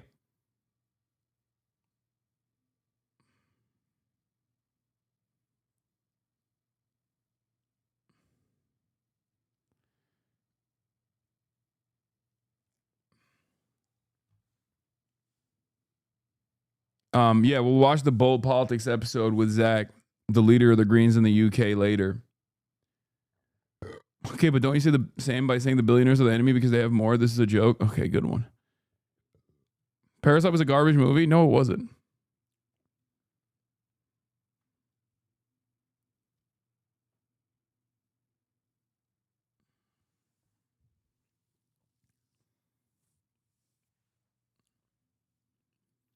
All right.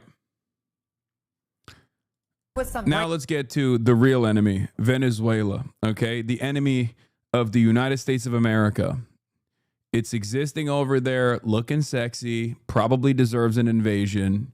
You can't be having those vast oil reserves, okay? And get away with having those vast oil reserves left untouched, okay? Got to get in there. Got to do something about that sexy ass oil. Breaking news. New reporting this morning that the U.S. is preparing to strike targets inside Venezuela, a major escalation against the Maduro regime. And this is according to the Miami Herald, which has sources with knowledge of the situation telling the paper the Trump administration has decided to attack military installations inside Venezuela, and they could come at any time. That as House members from both sides of the aisle say they were left with more questions than answers after a classified briefing yesterday on the administration strikes on alleged drug boats. There were not very good answers as to, what is the standard, what is occurring. Lawyers were supposed to be in the room. They were not. People were very frustrated in the information that was being provided. Am I leaving satisfied? Absolutely not. They just said that they can't answer these questions because the lawyers aren't here. They canceled having the lawyers here. Are you hearing from the right people? I don't know. I don't think so. Since early September, at least 61 people have been killed in 14 known strikes in the Caribbean and the Pacific. For more on this, let's bring in MSNBC senior national security reporter David Rode and retired commander of the United States Army Europe, Lieutenant General Mark Hertling. So, David, starting on this new reporting from the Miami Herald, as well as the Wall Street Journal, that the administration is eyeing targets inside Venezuela to go from boats to land. How significant is this? It's very significant. We're trying to confirm it independently. We don't have that yet But this is a big step forward in terms of the War Powers Act, and I just looked this up. Section 3 of the War Powers Act says that the president, in every possible instance, shall consult Congress before introducing U.S. forces into imminent hostilities. And so what the Miami Herald and the Journal are reporting is that these would be strikes by U.S. forces on Venezuelan military facilities. Venezuela has anti-aircraft systems, so this is a much more serious thing than these strikes that have been happening on boats that don't really threaten U.S. forces. So we'll have to see what's happening. We'll keep pushing our sources as well. And we're reaching out to people on the Hill. And as far as I've been able to learn, members of the Hill, at least one has told me that they have not been informed of any kind of imminent strike. That doesn't mean they're not happening. They're just saying they haven't heard much information from the administration. General sources with knowledge of the situation are telling the Miami Herald that these strikes could come at any time. What's your reaction to this potential escalation? Why the fuck are they doing this? Because they can. That's it. Because who's going to say no? It's one of the most insane situations. One of the most insane developments that is also the most expected. I've been warning about this for the last decade of my political commentary career, and certainly ringing the alarm bells for the last 10 months since Trump has been in office. Every single administration that came before this, whether Democrat or Republican, played a formative role in this, for the record, okay? They played a formative role in this. Now, Americans don't want this to happen. A third of Americans believe Trump's completely made-up line that each strike on a civilian vessel saves 25,000 lives. A quarter of Americans just assume that the military strikes have been approved by Congress. But overall, when you ask them, like, should we go to war in Venezuela? They're like, no. It's a deeply unpopular statement. Part of the reason why is because they haven't even done the necessary consent manufacturing that they normally would have to do. More competent administrations in the past have done so. Obviously, the most famous example of this is the George W. Bush administration with the global war on terror. But this is an expansion of executive authority and executive power, and a lack of interest from Congress, a Congress that has been nullified in general, in stopping this kind of posturing, stopping this kind of war waging. I mean, it goes even beyond. It goes even beyond the global war on terror. But the global war on terror greatly escalated the expansion of powers. Okay, the expansion of the executive authority, the expansion of the executive powers in general. It's that is a major factor here, and every single administration that we recall in our lifetimes have played a formative role in allowing anyone, to basically take advantage of the situation. The U.S. Navy deployment near Venezuela has become even less popular in the past month. Because for a lot of people, okay, they look to the situation and they go, why the fuck are we spending billions of dollars fucking striking random ass towns in Venezuela potentially, or killing boaters off the shoreline of Venezuela, when our roads fucking suck, when our infrastructure is dog shit? Why are we doing any of this? You know, fix the problems here. That is a selfish American perspective, but it is the most commonly held perspective. We should use those forces to our advantage. Okay? It is utterly ridiculous. And it's very frustrating that the Democrats have not made a bigger fuss about this shit until now. Because if you don't build the underlying resentment, if you don't actually point your base of support in this direction of no war with Venezuela, no war at all, no more wars for the past couple of months, and when they do actually take advantage of the lack of pushback, they just do it. Donald Trump last week straight up came out and said, I'm not even going to ask Congress to go to war with Venezuela, but if I do, I'm sure they would even agree with me. That's what he said.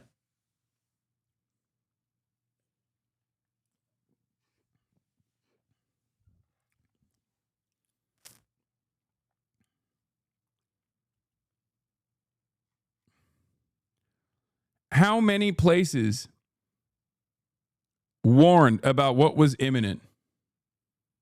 I know many of you are, I mean, you people are the worst people to ask this question because you're here. You're here every day. You're here day in, day out, even when shit's not popping. So obviously you have heard me warn about this over and over again. But where else have you seen this? Where else? Like, for how severe this is, for how severe of an escalation this is, there has been a dramatic lack of coverage.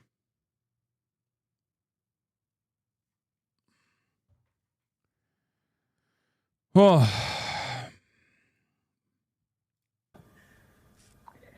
First of all, Anna, what I'd talk about, and David's talking about the immediate strikes. What I'm more interested in as a military guy is what are the strategic objectives? Like, people say history doesn't often repeat, but it rhymes. But in this circumstance, it's almost a repeat rather than a rhyme.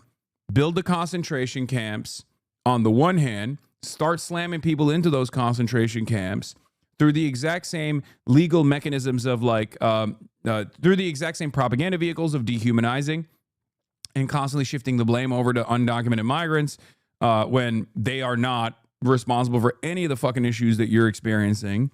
And then create an environment that is pliant for this kind of concentration camp initiative, which we did already. We haven't fully started denaturalizing people, but that's obviously a goal of this administration. They've made that very clear. They want to shut off birthright citizenship and then move in the direction of depersonalizing and denaturalizing individuals as well, political dissidents and whatnot. This is something that they are clearly interested in doing. But then this is the Poland moment, you know what I mean? Waging war and engaging in even more expansion than prior. Obviously, it's not a one-to-one comparison to Nazi Germany, partially because this is a post-Nazi world that we live in, and also partially because America has been the domineering force in a way that Nazi Germany never was, okay? America has already had an unjustifiable system of a permanent underclass that never actually got their proper paperwork, despite the fact that they were living and breathing and working on U.S. soil as though they were citizens, right?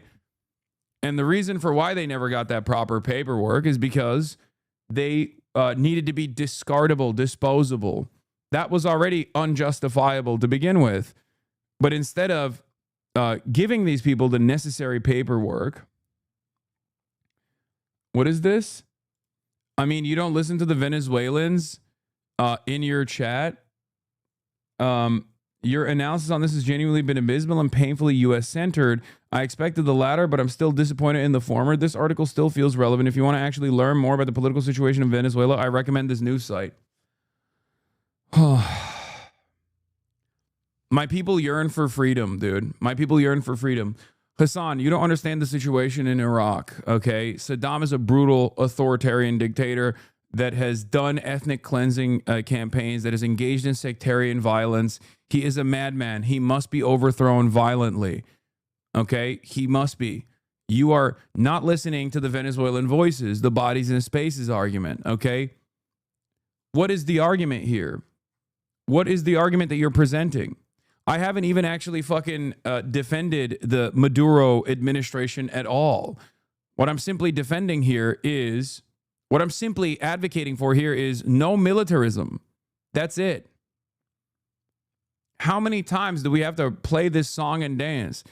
At least, please, chatter, tell me you are getting paid to do this advocacy. Because otherwise, you are literally advocating for Venezuela to turn into Iraq. Okay? I mean, it's still cruel, but at least you're getting the bag, right? Hasan, you don't understand the United States. Who says CIA in the house? Yeah.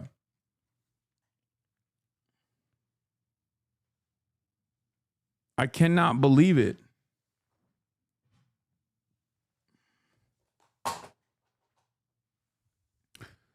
I cannot believe that people still try to pull this shit off after, like, this is not like 40 to 50 years in the past. You know what I mean? We're not like we have immediate comparisons that we could pull from.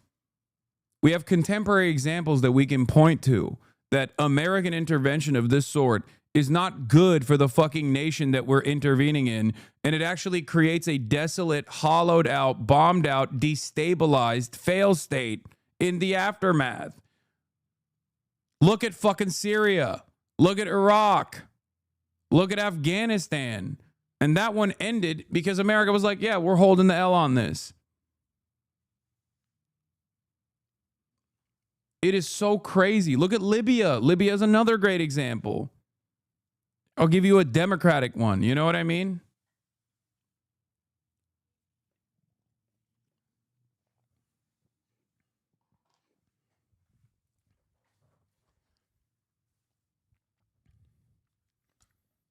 There has never been a moment on God's green earth where a country that America has intervened in this way and destabilized in this fucking way has actually been left better off. Okay?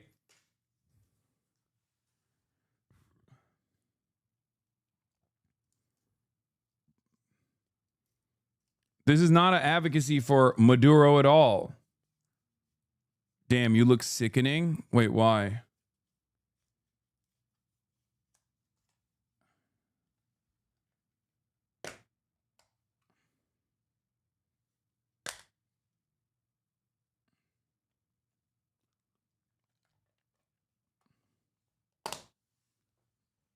Oh, that's a gay compliment? I didn't know that that was a thing. Caracas Chronicles. My name is Francisco, and I am a toxic exile. Being expelled from your own country is a caustic experience that making some of us Venezuelan exiles noxious to the cause we defend, whether we know it or not. Wait, what is this? Why are you showing me this?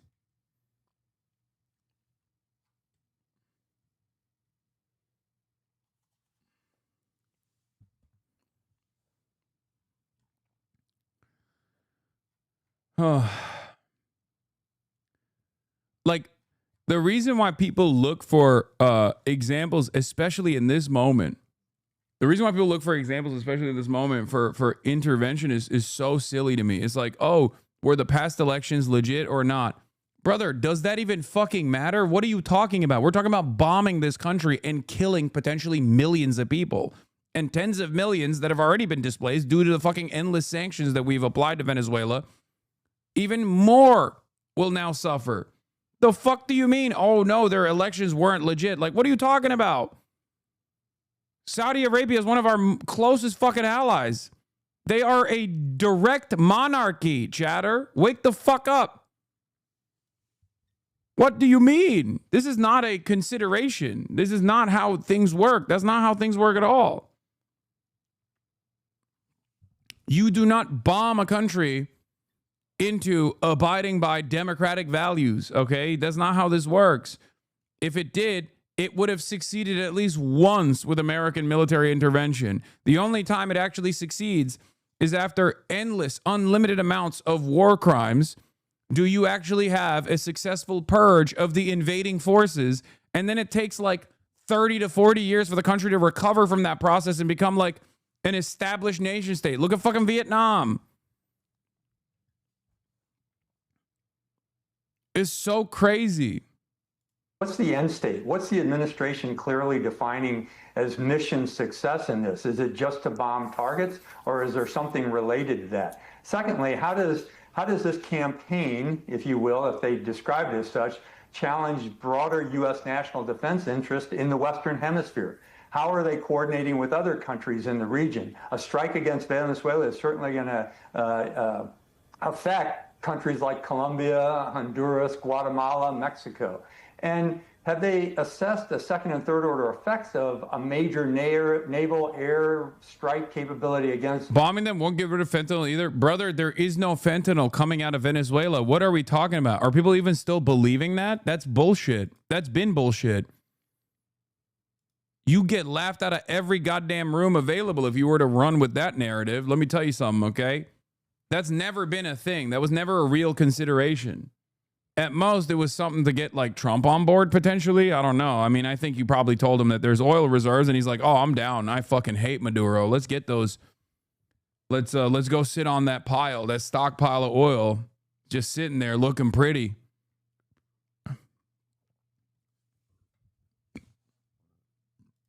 Venezuela against not only the other countries in the region, but what does that end state look like? And is there a difference between what they're claiming is counter-narcotic operations, that was the original take they mentioned, versus what appears to be either a destruction of the Venezuelan military or first strikes and an attempt to regime change? So that's just a small portion of the questions I would have as a military guy, and saying, you know, are there other people reining this in? You get into the legal ramifications like David just said and what's in the War Powers Act. You also get into operational transparency. The American public have a right to know about this, and that's why Congress is so interested, and they've been pushed aside on every request for what is happening in terms of the targeting of these boats.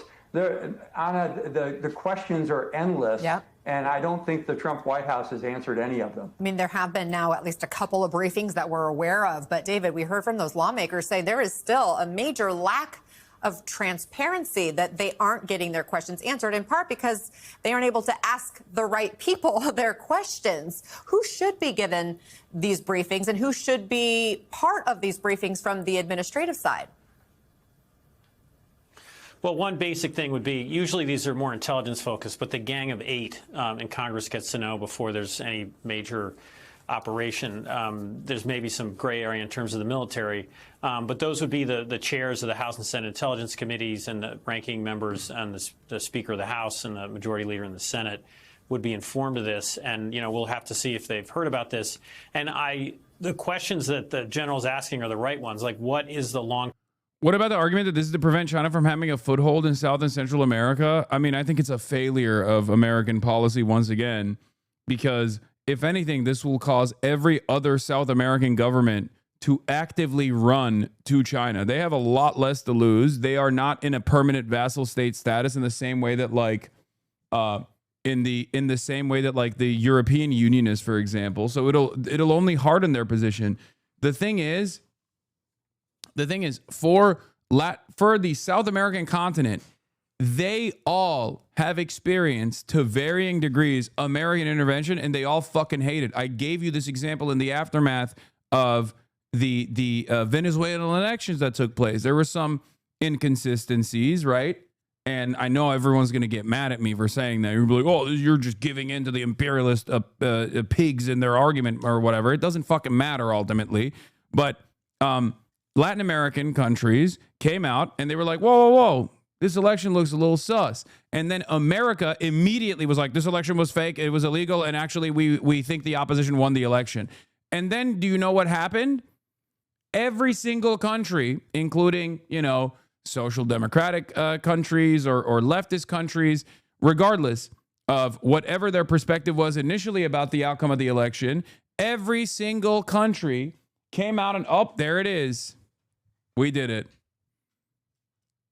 Crip Dog. Yay, Kaya! Down. Oh. Good girl. We did it. Anyway, what I was saying is every single South American country and their leadership instantly, as soon as America came out and said, oh, these elections are fake, they were like, never mind. We were wrong. We were wrong. Carry on, Venezuela. Carry on. Viva la Maduro. That's what they said. There's a reason for why they said that. There's a reason for why they immediately were like, whoa, whoa, whoa, never mind. We were wrong about this. Because American intervention is something that nobody wants. How could you say Libya was a democratic overthrow? What? I never fucking said that, man. What is wrong with you guys? When have I ever said that? I literally used Libya as a great example of an undemocratic foreign intervention that destroyed the country. It collapsed the country. It literally partitioned it in two. Oh, you're dumb. I said the Democrats did it. Oh my God. No, I meant like the Democratic Party overthrew Libya. The Democrats.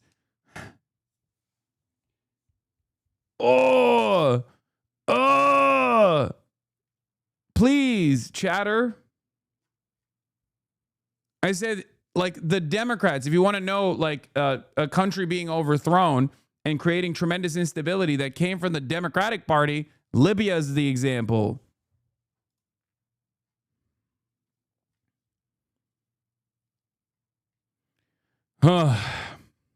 Term strategy here. Again, I spoke with folks on Capitol Hill, and they did not have gotten no sense from the administration about what their long-term goal is. When the U.S. invaded Panama, that's the only comparable thing. That was to topple Manuel Noriega. There were tens of thousands of U.S. ground troops, if I remember correctly, sent into Panama. So this would be a direct strikes. I mean, you could argue it's an act of war on Venezuelan military facilities. The administration says they're used for drug trafficking. I'm not, again, sure if evidence has been presented of that. But if they strike a Venezuelan military facility, that is an act of war. And as a layman, that's where my head went. Like, is this the U.S. declaring war? General, as we talk about the questions that need to be answered, on the House side, we heard... Is this how people our age felt when Bush wanted to invade Iraq? I mean, there were definitely a lot of voices that were against the war, the invasion, the illegal invasion and occupation of Iraq.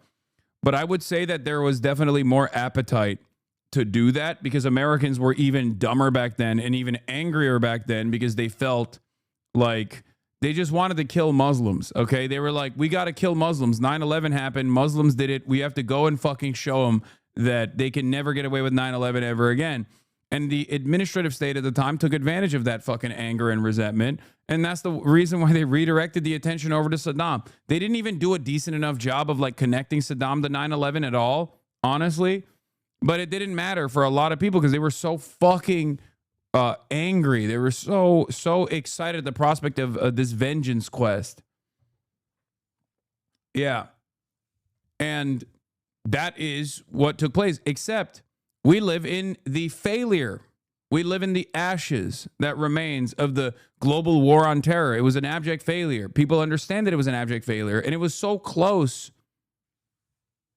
It was so close to our experience right now that it's mind-boggling to me that there's even anybody that thinks this kind of intervention is good.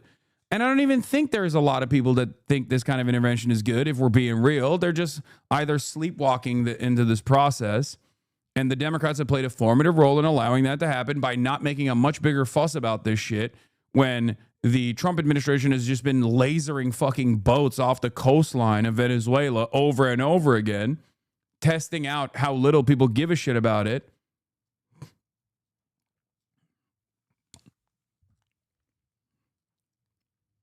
But there's just a lot of dumb people, okay? Yeah, Maduro is asking Russia and China for help, and he should. And they should. They should help. I mean, I don't know how much they can, but it is crazy. Anyway, this is the new YouGov survey. The U.S. Navy deployment near Venezuela has become even less popular in the last month. In a new YouGov survey, we find that Americans have become less likely to approve the U.S. Navy deployment around Venezuela since September. Americans are more likely to oppose and to support military strikes on Venezuelan ships and on land targets. Most Americans would oppose a military invasion of Venezuela. More Americans would oppose than support using military force to overthrow Venezuelan President Nicolás Maduro or conducting covert CIA operations in Venezuela. Another recent YouGov survey finds that Americans are divided about whether the U.S. strikes have been legal and whether the government has presented evidence. I love when Americans are asked about this because it's like, it's the same energy as like asking Americans if like Israel is doing a genocide in Gaza. It's like, yeah, that's just the truth. That is what's happening. Why are we asking Americans what the truth is? Americans just don't know what the truth is. And it's the same principle here where they're like, are the U.S. strikes on Venezuelan fishermen legal? Yeah, it doesn't matter what the Americans think. I'm glad that like the majority of Americans are questioning the legality of it. But like, regardless of what they think, it is not legal. Okay? What the fuck?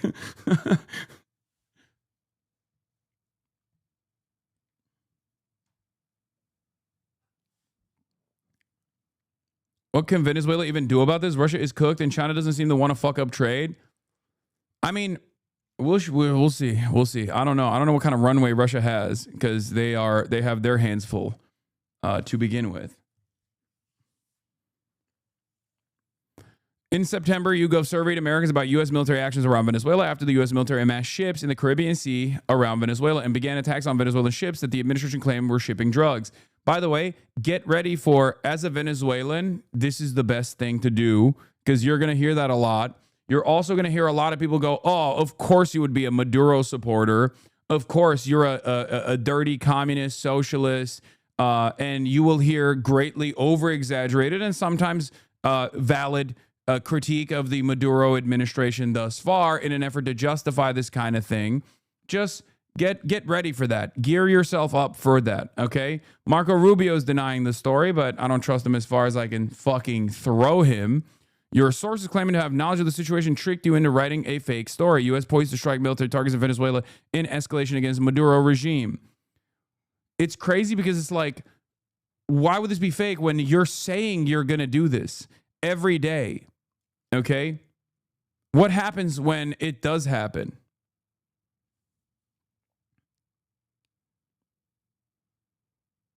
I like that the administration just goes, ha, no, that's not going to happen. And then it does happen. And they're like, how awesome was that, huh?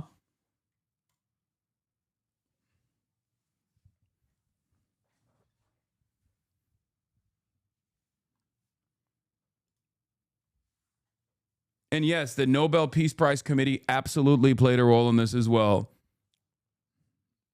They gave the Nobel Peace Prize to the woman in the opposition leadership that is begging for military intervention. That's fucking insane. That's not only begging Trump, but like begging Israel too.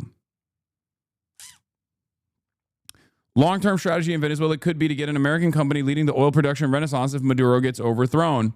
Venezuela could become an oil supply counterbalance to Saudi Arabia in 10 years. U.S. could start ceasing oil exports to China, according to Financial Times from last month.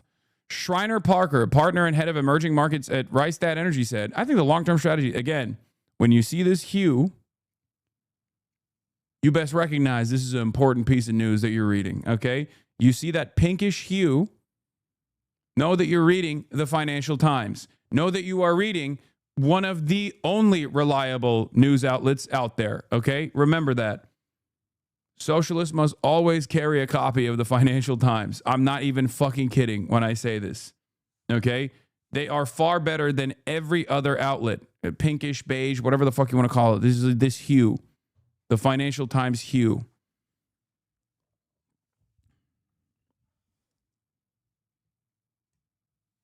That's light tan, the tone of honest reporting. Exactly. I think the long-term strategy the Trump administration is employing here is to say we need to have some American company with its foot in the door so that if and when this changes, we can be in a position to lead or at least be a part of the renaissance of production. If you can get Maduro out and you can get the Western oil companies back into Venezuela, then Venezuela could become a supply to counterbalance to Saudi Arabia in the mid to late 2030s. The U.S. naval buildup has not moved the needle to exports to China, which are flowing normally, according to Francisco Minaldi, a Latin American energy expert at Rice University. Minaldi added, things could change if the U.S. seized an oil tanker with some excuse like sanctions evasion, drug smuggling, or money laundering by the Cartel de los Soles. Okay, which is the fake reason that they're giving to say that Venezuela is a narco-terrorist state. Okay? They dug deep for that one.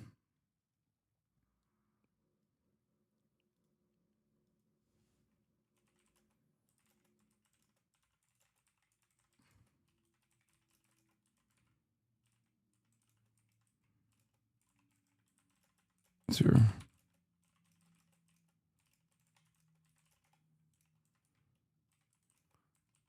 And is barely trying to manufacture consent at all here.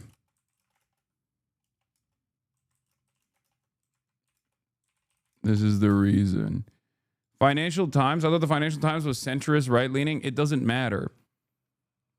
Because it is the paper for capitalists. They need to know exactly how to make market decisions, and therefore their reporting is much more reliable. It's finance. It's the Financial Times, okay? We're not talking about the opinion editorials. we're talking, or even when we talk about the opinion editorials, like they're going to be more honest about how things are going.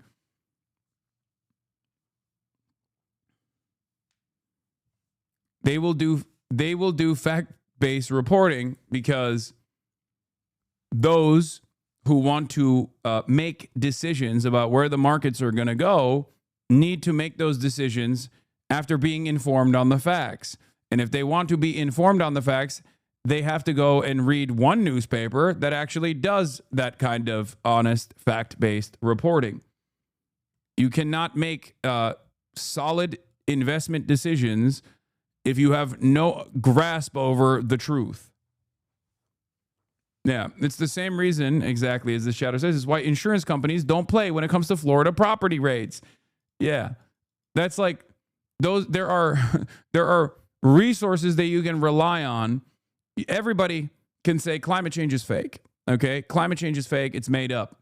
But ultimately, the insurance providers don't work in that fake universe. They work in the universe of truth. They have to make those decisions, otherwise they will go insolvent. They will go bankrupt. So obviously, if you want to know whether climate change is a genuine catastrophic thing for a state like Florida, for example, or even California for wildfires, look no further than analyzing how the insurance providers are operating.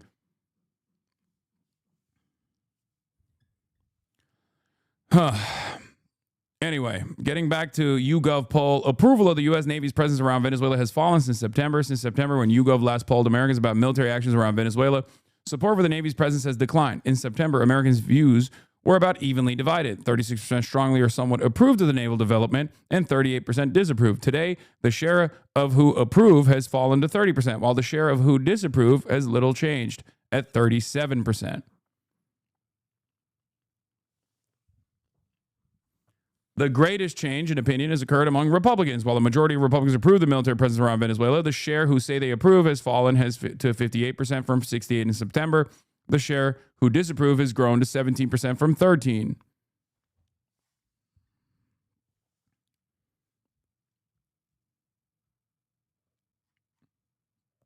More Americans oppose than support military and CIA actions in and around Venezuela. I cannot believe how many fucking Americans still want it, though. It's crazy. Like, I can't believe how many Republicans, like 58% of Republicans are still like, hell yeah, baby, I love the Navy around Venezuelan coastlines. God damn it, dude. We constantly have to be at the mercy of barbaric morons, and I fucking hate that. I can't begin to explain to you how much I hate the mass approval for unlimited murder and bloodshed coming from some of the dumbest people on the planet.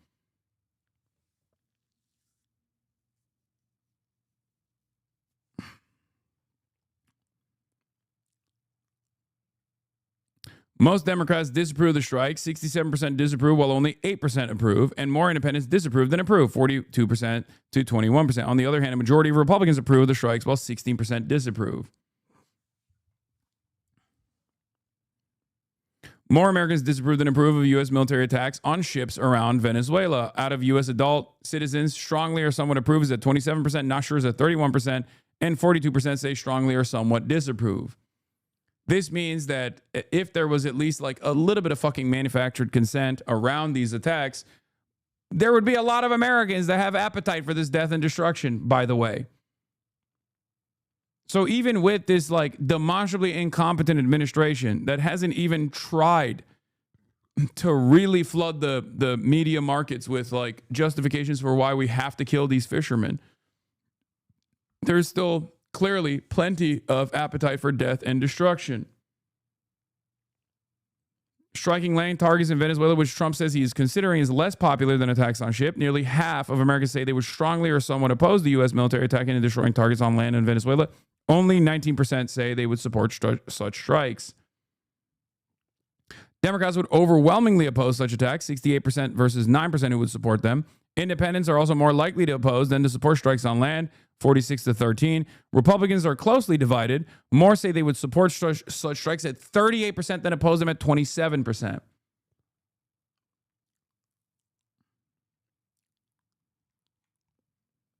For the rest of the world, for those in the global south that were laughing at the United States of America, this is part of the reason why I said it's not a laughing matter. The unfortunate reality is that when the American government is led by an authoritarian fascist madman, you are still going to suffer, because the decisions that we make over here that you have no control over will end up hurting you in the long run, or even in the short run.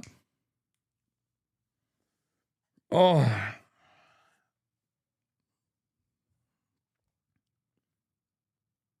How long until AI-powered videos justifying the strikes, like showing fake drugs? I don't even know.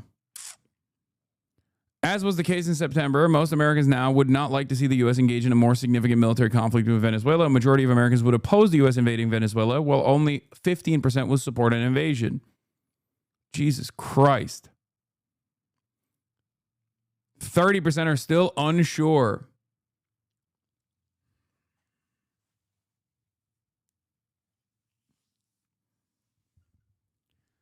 More Americans would oppose than support the U.S. using military force to overthrow Nicolas Maduro. 46% strongly or somewhat oppose it. 18% strongly or somewhat support it. Support for covert CIA operations in Venezuela, which Trump authorized in October, is also far from widespread. More Americans oppose the CIA engaging in covert operations at 37%, as opposed to those supporting it at 28%. We need, dude, we will never... There's still motherfuckers in the chat going like, how's your dog doing, Hasan? Shock your dog yet? It's like, dude, we don't deserve anything good. We only deserve the bad. We only deserve the bad things. This is what we are demanding, okay? Like, sometimes I think to myself, how do we get here, right? But I think it's pretty obvious how we got here. There's just a lot of fucking stupid people out there. There's a lot of angry people out there. There's a lot of people who are weak and insecure and want to feel strong. And how can you feel strong? By showing America's military might, by fucking over people that we've already fucked over in perpetuity, by killing them, by directly killing them with our military, killing them dead. And we saw a fraction of this animosity and anger and lack of restraint and insecurity with the whole like Yemeni population is going to learn today why we don't have health care. You remember that multiple billion-dollar bombing campaign that the United States of America engaged in against the poorest country on the fucking planet, Yemen? That was awesome. Dropping fucking planes out of aircraft carriers in the process. Yeah. We really learned that lesson, didn't we? We are the ones who should be learning that lesson. Biden did it. Trump did it. Everybody did it.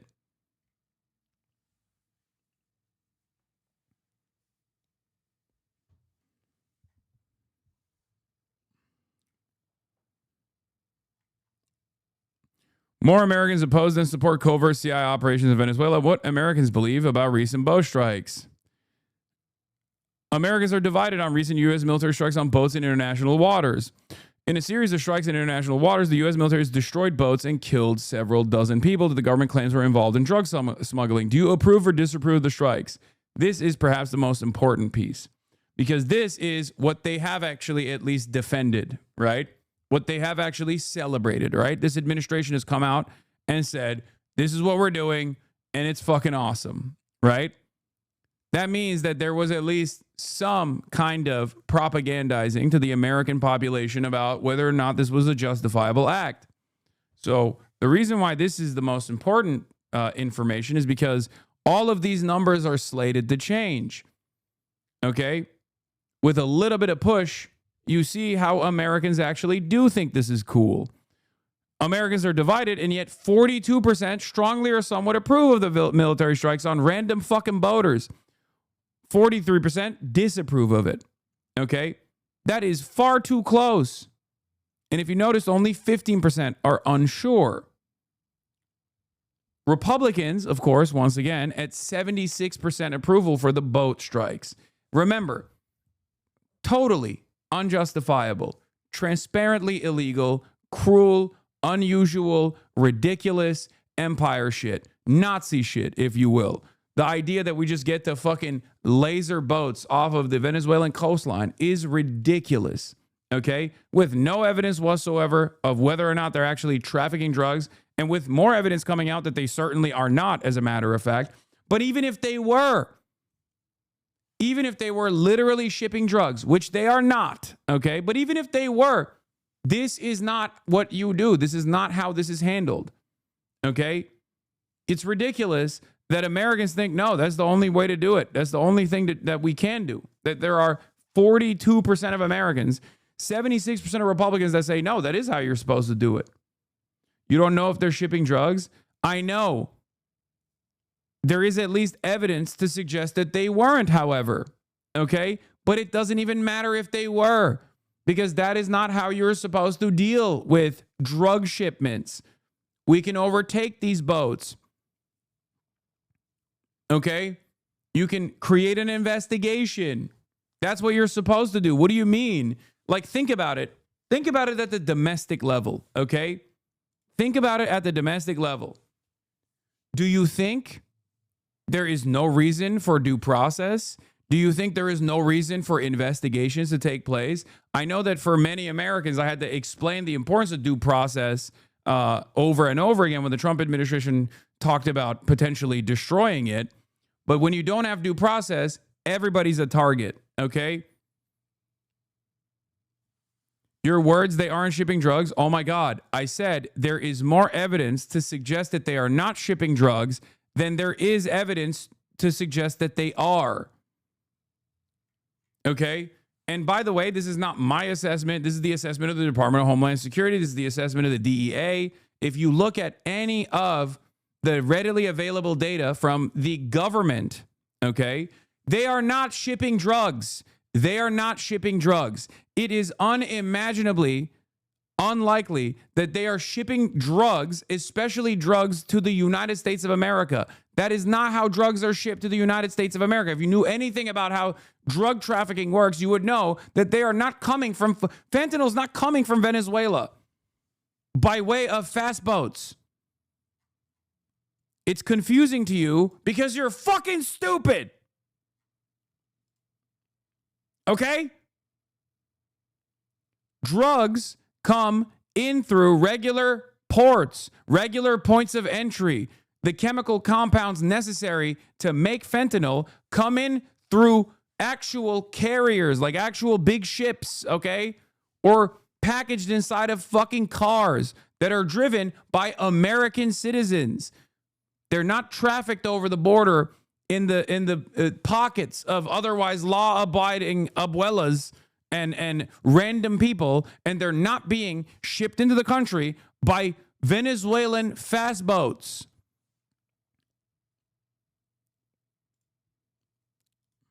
There is no reason to entertain this ridiculous fucking narrative.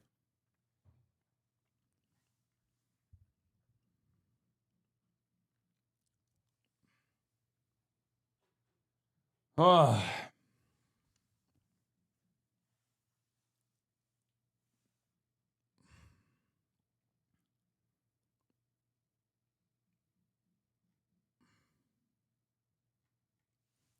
There is no significant amount of narco trafficking coming out of Venezuela to begin with.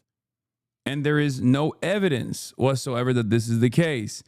Once again, DropSite actually reported on this. DropSite actually reported on this. You know who reported on it? Sagar, as a matter of fact. The dude that I was doing a piece with, or doing a talk with at the New Yorker Festival, the morning of our talk, Sagar actually reported on it. Inside Marco Rubio's push for regime change in Venezuela. Little to no fentanyl is coming from Venezuela, according to U.S. intelligence.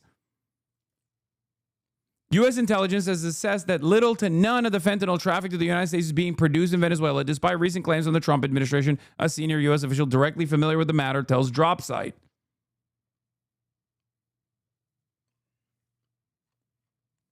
The official noted that many of the boats targeted for strikes by the Trump administration do not even have the requisite gasoline or motor capacity to reach the U.S. waters, dramatically undercutting claims by Secretary of Defense Pete Hegseth.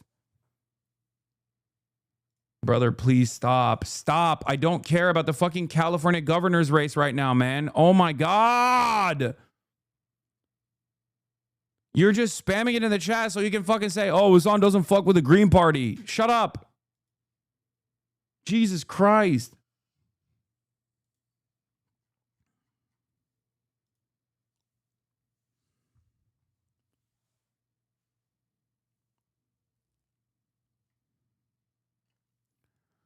The claim is backed by recent comments made by Senator Rand Paul of Kentucky, who similarly noted that zero fentanyl is produced in Venezuela. Despite the lack of intelligence linking Venezuela with fentanyl production, the Trump administration has made alleged Venezuelan drug trafficking the cost belly in its drive to overthrow the government of Nicolas Maduro. On Thursday, President Donald Trump referred to possible ground action, claiming at a press conference that the sea drugs coming in are 5% of what they were a year ago. So now they're coming in by land. The land is going to be next, he said, indicating he was willing to bypass congressional approval. On Friday, the U.S. announced it is sending an aircraft carrier to Latin America in a further escalation. You don't do this kind of stuff just for strategic posturing. You do this because you want to fucking go to war with Venezuela. Okay? So no matter what people say, in the admin, like, oh, we're not going to war with Venezuela. That's crazy. They are saying that they want to go to war with Venezuela.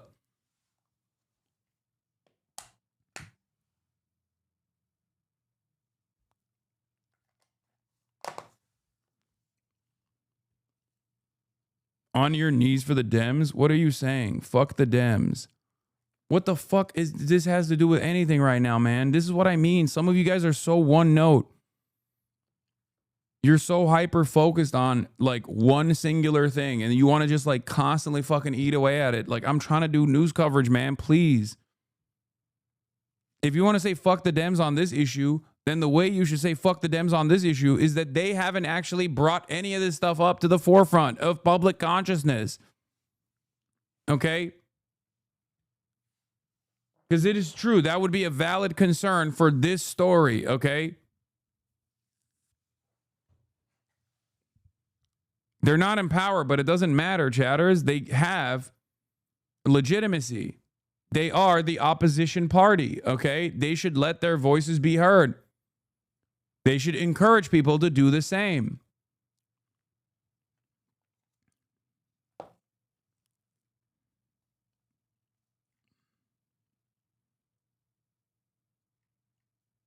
It's not like their voices are silenced, you know? They can still talk.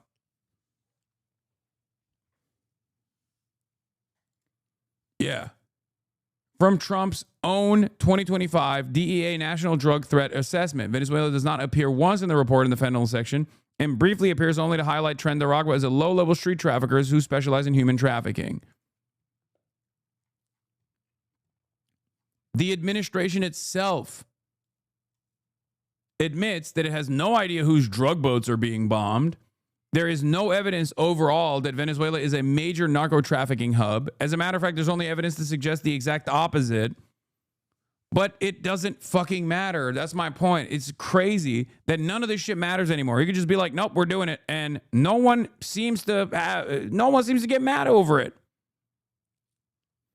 Two sources familiar with the discussions of the White House note that the Secretary of State, Marco Rubio, a longtime proponent of regime change in Venezuela, has been the driving force behind the aggressive military and rhetorical posture towards the Maduro regime. Toward that end, Secretary Rubio, also in charge of the remnants of the U.S. Agency for International Development, has redirected millions of dollars in money previously allocated for pro-democracy measures in Venezuela and the surrounding countries, a thinly veiled effort to prep the region for war. Maybe that's why we're not seeing so many people in the chat being like, as a Venezuelan, please bomb Caracas. I need to see Caracas reduce the rubble with nukes. Rubio cycled through multiple arguments for regime change in Venezuela during the early months of the administration, largely based around human rights and election concerns, which were unconvincing to Trump. After assuming a position on the National Security Council in the spring, Rubio then presented a new argument to Trump, that Maduro was a narco-terrorist drug trafficker based on a 2020 indictment by the Department of Justice under the first Trump administration over alleged cocaine trafficking. The official noted Trump's personal distaste for drugs and a campaign pledge to use the U.S. military against Mexican drug cartels as an important impetus for Trump greenlighting recent strikes. Half the time, the lie that they're telling the public is actually just to manipulate Trump, by the way. That's the other side of this fucking story. Like, because Trump is somewhat malleable. He's somewhat persuadable. It's kind of crazy.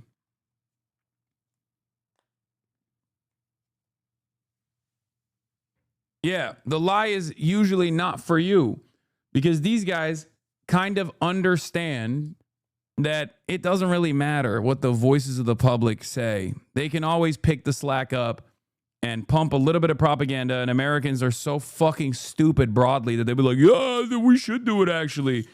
I mean, what? What are you defending Maduro? What are you defending Maduro? It's so fucking stupid. It's like, what? You're defending Maduro's regime? Think for a moment. What will happen? Think for a moment what will happen. What will happen to Venezuela? What will happen to the Venezuelans?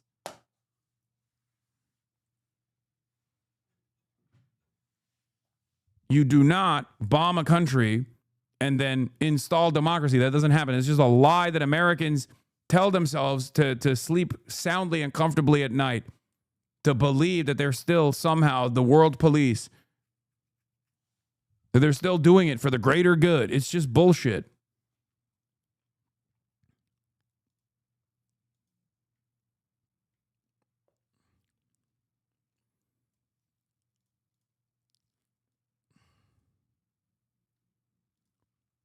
The briefing wasn't good enough, but at least it was a bipartisan briefing. On the Senate side, some Democrats say they were cut out of the briefing entirely. Take a listen.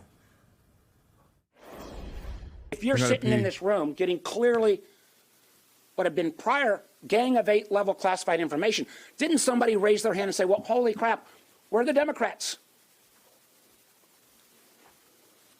Who was willing to say, isn't there a constitutional obligation here? It is about separation of powers.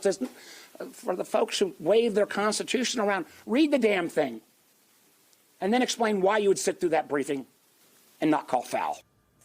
General, what red flags does it raise to just brief one party? Oh, it's off the chart, Anna. And here's what I think the senator is getting at is not only are they not getting the intelligence they need to commit to potentially an authorization for use of military force, but I'm going to take it down to my level. You're putting American men and women, their soldiers, sailors, airmen, Marines, in harm's way. And the nation needs to understand why that's happening. And the question you asked earlier is who should be giving these briefings? Well, I don't know who was in the room providing them. The lawyers are certainly a part of it, but I think it should be not only the president or the vice president, the Secretary of State, the intelligence community, as David said, the Secretary of Defense, the chairman of the Joint Staff, and the person who has to execute the briefing is the Southcom commander, which we know right now that's an interim commander because Admiral Halsey retired just a few days ago or offered his retirement because he had contention with some of the things that were going on down there. So you're seeing probably a couple of people push these strikes at the behest of the president when you're putting men and women in harm's way, and that's just not the right way to go to war. David mentioned Operation Just Cause in 1989 when we went in and took out a leader of a drug cartel who was also the head of government, Manuel Noriega. That took literally weeks to determine. There was great planning. There was intelligence sharing between the Pentagon, the State Department, and the Congress. And this seems to be rather haphazard and almost covert on the part of the government in terms of what they're about to do. And I know you have so much experience from those days. Lieutenant General, you have a book coming out too, right? Remind us what that's called. I do. It's a book called If I Don't Return. It was based on some journal entries I made during Operation Desert Storm, and then our oldest son asked us to expand it to cover the last 30 years of my career. So it's a reflection and some entries on the military, the changes in our military life, love, emotions, anxieties, and military families. So I think it's more of a reflection of what's been happening since 1990 in Desert Storm. Well, we look forward to that. I know it is going to be out in the new year. Mark Hertling, David Rode, thank you both.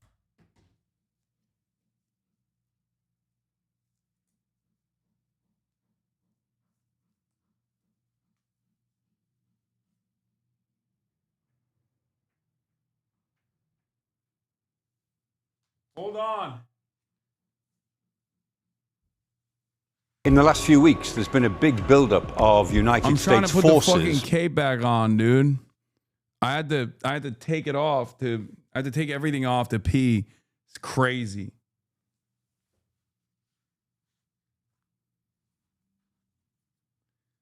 The things I do.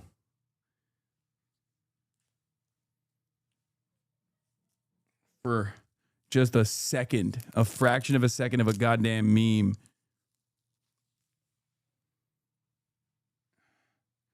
Literal women in bodysuits? Yeah, exactly. They get all naked and shit. Cut a pea slit. It's not like you. If I cut a pea slit, my dick is going to flop out while I'm in the process of doing news coverage when I get up.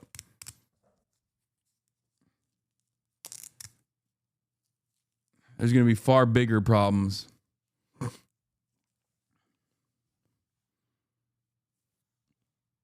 Now you know how us gays feel when we're overalls. Yeah. I feel like an overall is still easier to take off. Performance issues, boss. Yeah. Oh, there's the other problem here too, is a Florida occupied government. And this is one of the problems that comes along with that. An important note we found in our reporting: Trump is surrounded by Floridians in the White House who are hardcore on Venezuela. His Secretary of State, his Attorney General, his Chief of Staff, much of his comm staff, and he himself are Florida residents. This cannot be understated as regime change ramps up.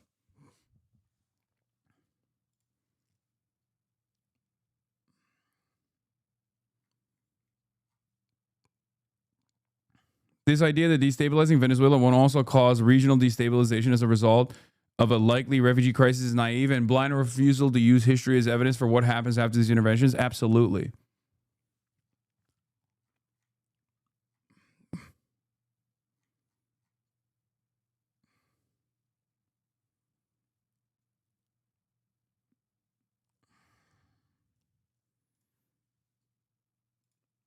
Abso-fucking-lutely.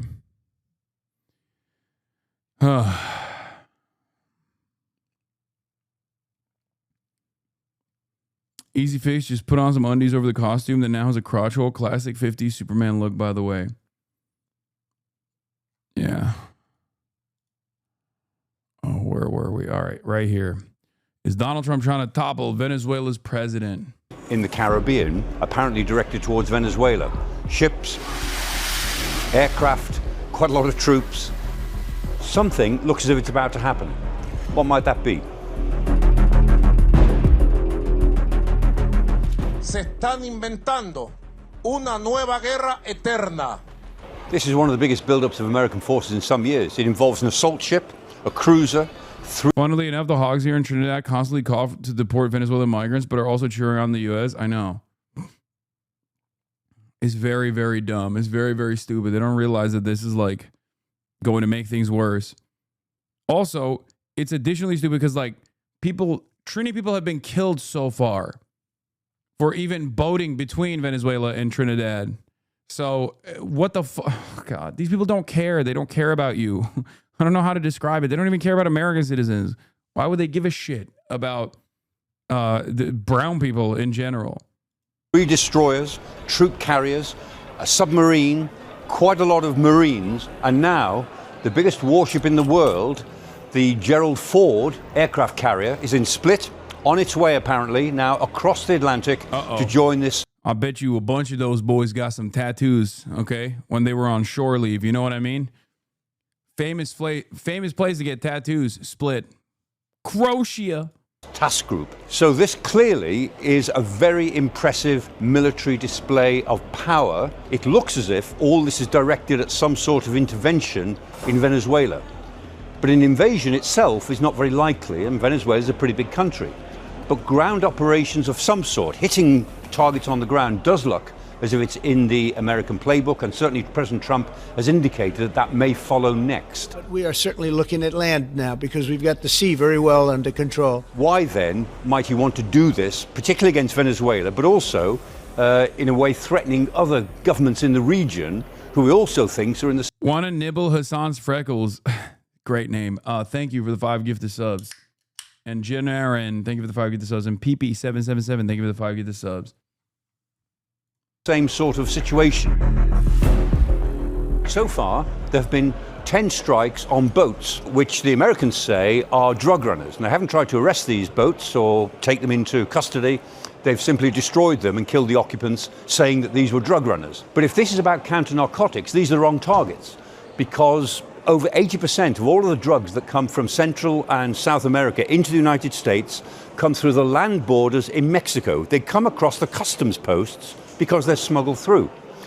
And those that do come by boat mainly come through the Pacific, not through the Atlantic. Now, there have been a couple of strikes on boats in the Pacific, directed not at Venezuela, but at other governments in the region. This is a national security problem. They killed 300,000 people last year, drugs, these drugs coming in. You know, it's pretty unusual when you see somebody with a fishing rod and 5 engines on the back of the boat. You know, you don't need that to go fishing. Wait. And we will hit them very hard when they come in by land. So the Americans have already started to strike what they say are the narcotics routes, even though the rest of us know these are not the narcotics routes. So something else is clearly going on. There seem to be 2 objectives here. One, fairly obviously, is to try to remove President Maduro of Venezuela. So who's Nicolas Maduro, this man who is at odds with President Trump? He began as an ultra-leftist president. He's now just a straightforward dictator, ruling by brutal repression. He's long been a thorn in America's side, and America have tried to get rid of him in the past and failed. This may be an opportunity to bounce him out of power, to bring the opposition out onto the streets and simply frighten. They hate him because of his swag, bro. Look at this fit. That's crazy. That's a crazy hoodie. The Venezuelans into getting rid of Maduro.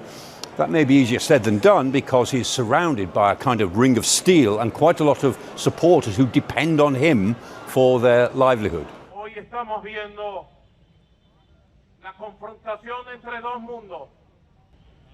Ellos allá con su supremacismo fracasado, decadente, derrotado, y nosotros acá con nuestra resistencia milenaria victoriosa, avanzando.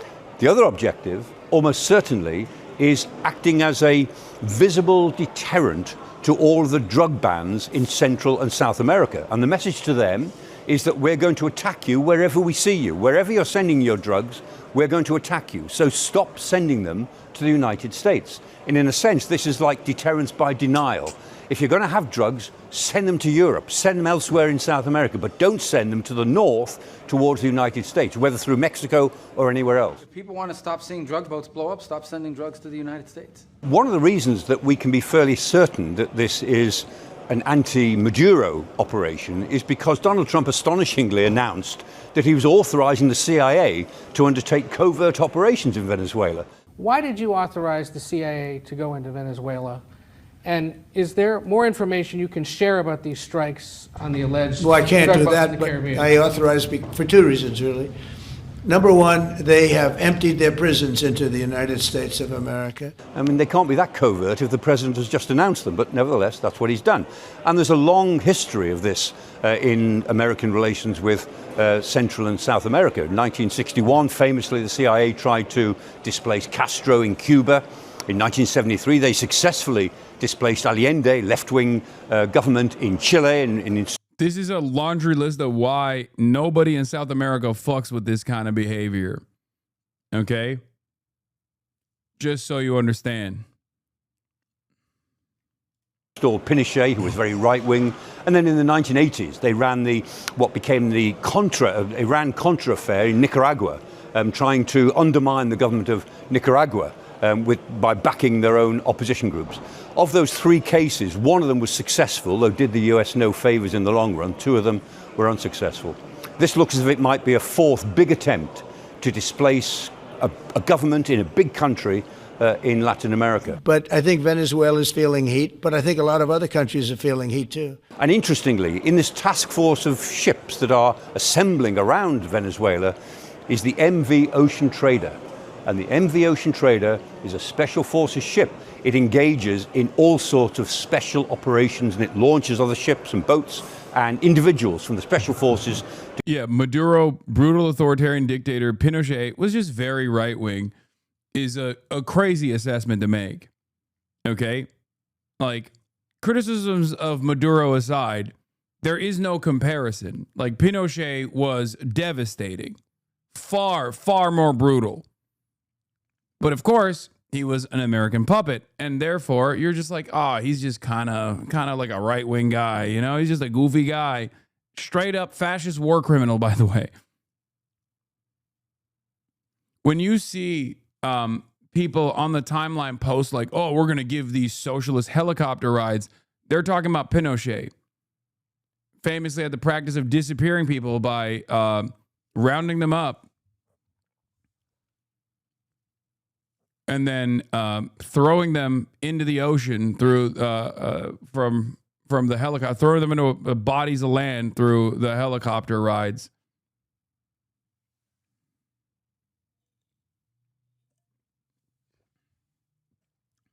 Yeah.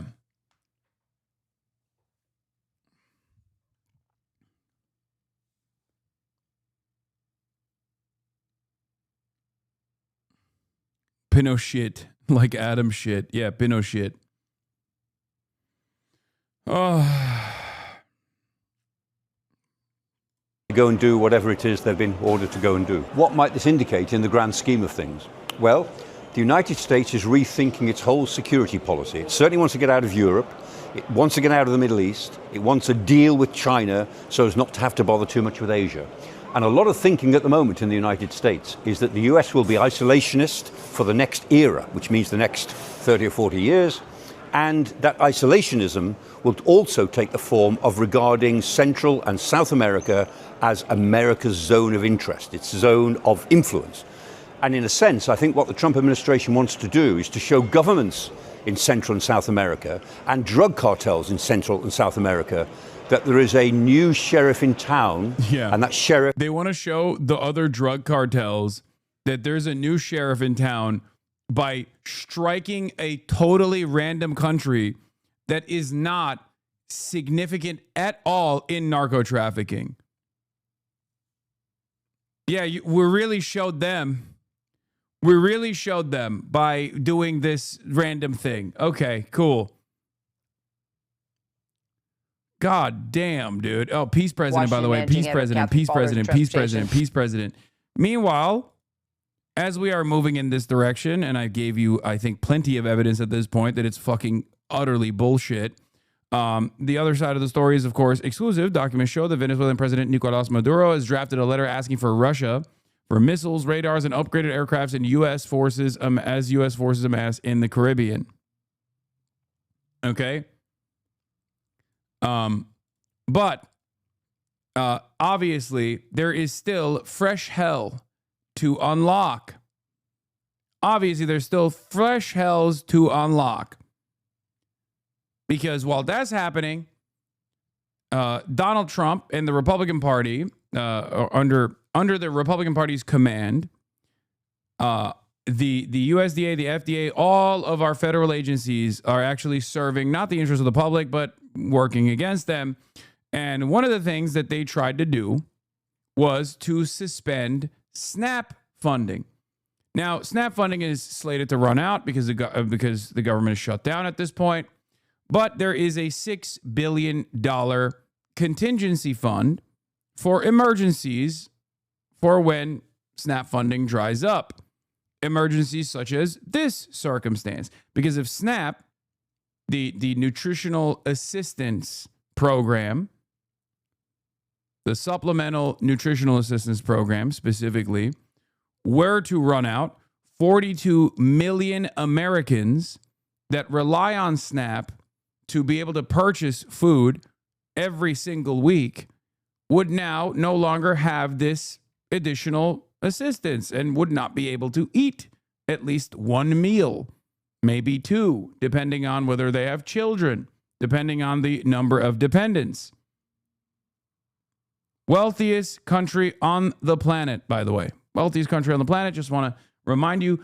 And yet, even though there was a 1 month contingency fund, because that's how much it would cost for a month, around $6 billion or so, the government tried to say, no, we're going to starve the American population. We're going to starve 42 billion people on U.S. soil. American citizens, by the way. Remember, these are almost all American citizens. Like the only marginal assistance that like somehow some undocumented person could get from SNAP is if they have American citizens in their houses.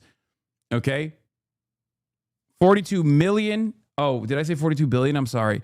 42 million Americans that rely on food assistance programs, specifically SNAP, and to fund that for at least a month is $6 billion. Now, these funds exist. These funds already exist. But the administration tried to the administration tried to stop using the contingency funds, and then, of course, they were sued, and a judge ruled that Trump's attempt to suspend SNAP funding was unlawful. Think about how insane this is, by the way. Okay? Let me pull you back for a brief moment. Why is this happening? Why is the government shut down? The government is shut down because the funds, the government for the government to fund itself, you need to pass a bill, okay? And in order to pass a bill, you can't have a simple majority. You need 7 additional Democrats to be able to pass this bill in Congress, pass this spending bill in Congress, okay? This is a point of leverage that the Democrats have, one of the few points of leverage that the minority party has. Democrats have used this as an opportunity to try and force the Republicans to concede on funding Medicaid subsidies, ACA subsidies, so that people's health care, for tens of millions of Americans, their health care prices are about to triple, okay? Their premiums are about to triple. And the Democrats say, we can't do that. We have to make sure that health care is still somewhat more affordable than it used to be. Obviously, it's already very unaffordable. It's already very expensive. But the fact that healthcare prices are about to triple and the Democrats are trying to stop it and using the government shutdown as a way to bargain with the Republicans to save majority Republicans, by the way, because when you look at the actual percentages of the population that rely on ACA subsidies, it's 58% Republican, okay? And not only that, but there's also a secondary impact, which is that a lot of places that have rural hospitals rely on these Medicaid subsidies because that's the only way that poor rural areas can even go and get the necessary health care and fund these hospitals in general when they're already in a dire state. So the Democrats are trying to save Republican voters from their own fucking party in this circumstance, which is why I've obviously backed the Democratic Party in this shutdown. They've done the right thing. Okay? They've done the right thing. Now, Democrats are trying to get the Republicans to do the right thing, and the Republicans are saying no. They are trying to leverage the starvation of 42 million Americans in an effort not to fund healthcare subsidies for another 10 million to 20 million Americans. That is what's so fucking crazy about this argument. Okay?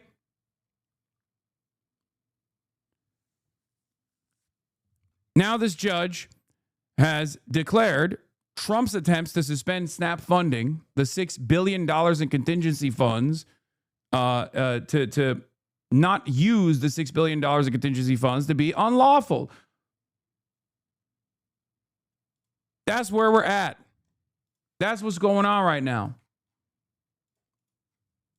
Reporter Sam Sweeney joining me now for more. So, Catherine, a judge says that Trump's attempt to suspend SNAP is unlawful. What more? He didn't mention anything about it there on the tarmac, but what more do we know? Yeah, that is interesting. We're referring, and this is just in from, by the way, our colleague Peter Charalambos, who was reading through this ruling. This was a hearing that was heard yesterday on an emergency basis to try and get a judge to restore those funds that will be lost, Kira, as you say, at midnight. So this federal judge in Boston did rule that the administration's attempt to suspend the SNAP funding, as you mentioned, is unlawful, but that judge declined to issue an immediate order ordering that the program be funded by the federal government. So while the judge says it's unlawful, that does not mean that all of a sudden food assistance won't go away for 42 million Americans starting at midnight, as you mentioned. So this is just what the judge said, but it doesn't seem at this point that what this judge in particular said will change anything.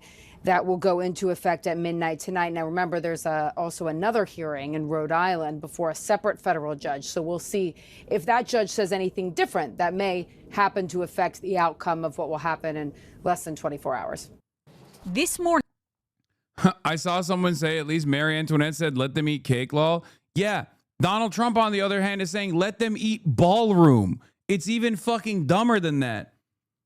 He just keeps droning on and on about his fucking stupid ass ballroom, brother, is even stupider. Donald Trump's like, yeah, you can't afford a cake. It's fine. You don't need it. You don't need cake. But what you can eat is this beautiful ballroom. Can you believe it? This beautiful ballroom that I have designed. By the way, dude, look at this. I mean, 1-to-1. Oh my God. The Trump kid is alive and well. Can you believe it?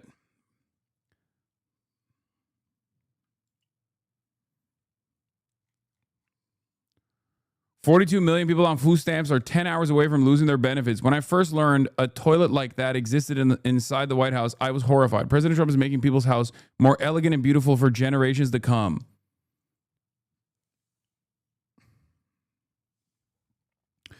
Dude, they are dabbing on us, okay?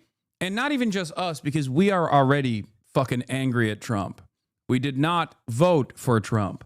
But this is literally straight up disrespect to the millions of Trump voters that are not going to get their SNAP benefits. They are going to starve. And Donald Trump and his press secretary talking about a fucking toilet, dude.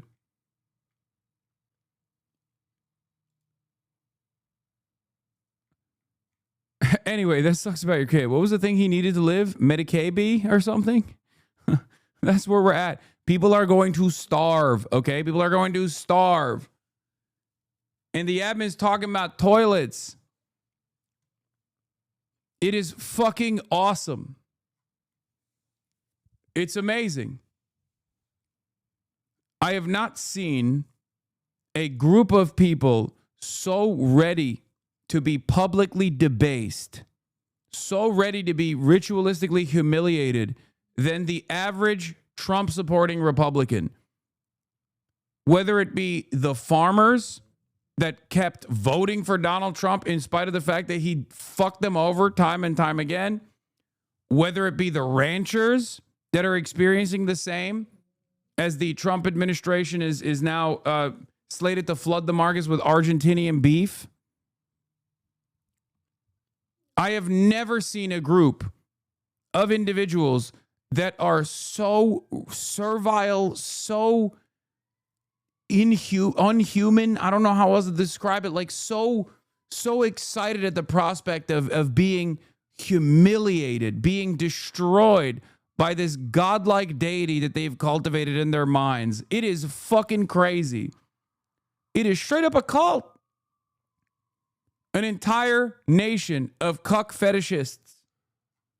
Oh, my Lord. President Trump is calling on Republicans to change the rules in the Senate to reopen the government. Trump posting overnight, it is now time for the Republicans to play their Trump card and go for what is called the nuclear option. Get rid of the filibuster and get rid of it now. The move would allow Republicans to pass a bill to fund the government with a simple majority instead of the 60 votes currently needed. But Senate Majority Leader John Thune has warned against this move, saying it could come back to bite Republicans whenever Democrats take power back. Meanwhile, millions of Americans fear their food assistance or SNAP benefits will run out tomorrow as the government shutdown drags on. I've gone to social media to ask for help from everyone that I could possibly think of. It now appears a federal judge hearing a lawsuit over emergency funding may step in. Judge Indira Talwani saying right now Congress has put money in an emergency fund for an emergency, and it's hard for me to understand how this isn't an emergency. Republicans argue it's not that easy. If they transfer funds from these other sources, it pulls it away immediately from school meals and infant formula. The judge dismissing the administration's explanation, saying, I want agency action, not lawyering. We're not going to make everyone drop dead. The judge could compel the administration to release the funds, but whether the Trump administration will comply remains to be seen. And even if it does, the emergency funding available would still fall short of the monthly SNAP payouts. Back on Capitol Hill, Democrats digging in, refusing to open the government until Republicans agreed to extend Obamacare subsidies to prevent healthcare insurance premiums from skyrocketing next year. A Utah woman we spoke to says even with the subsidies, her premium next year will rise from $495 to $753. And without the subsidies, it will more than quadruple to more than $2,100. I want to also give you guys a better understanding of how fucked this structure is. Are you ready for this? Because a lot of people go, oh, why are my tax dollars paying to fucking, I don't know, feed the people who are hungry, which is if you're an evil villain like that.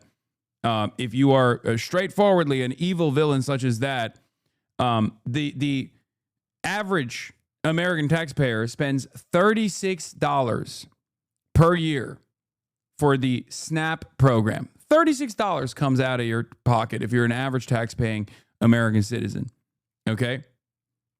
The average American taxpayer, however, spends $670 per year on corporate subsidies.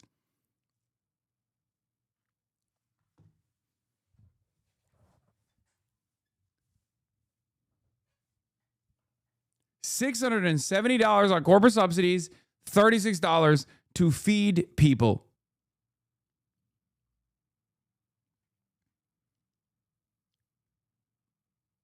How fucking insane. And there are still people out there who act as though these people who desperately need the additional funds, which are modest, which are meager, they are tiny. There are still people who complain about that.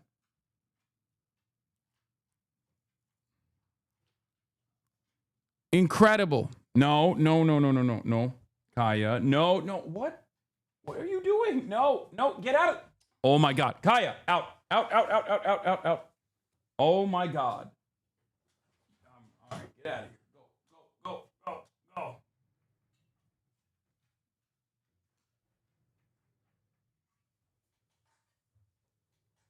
Instantly runs over to the fucking mic cord. I swear to God. Instantly. Literally fucking Crip Dog. Just a real one. Fucking, I can't believe it. I don't know why.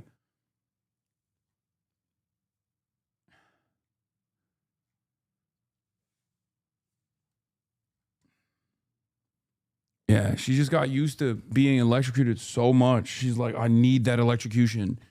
Let me just sit on this wire. Hopefully it'll electrocute me. New Kaya Gate just dropped, yells at his dogs and chokes her with the wire. Yeah.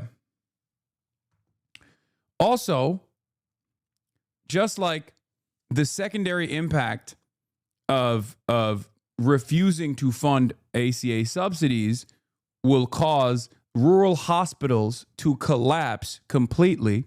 What remains of the rural hospital system will completely go away. But when you cut SNAP benefits to 42 million Americans, you're cooking the grocery stores. Because they also, like, those SNAP benefits are being spent on groceries at the grocery stores. So it's basically another way that you are cooking an entire sector.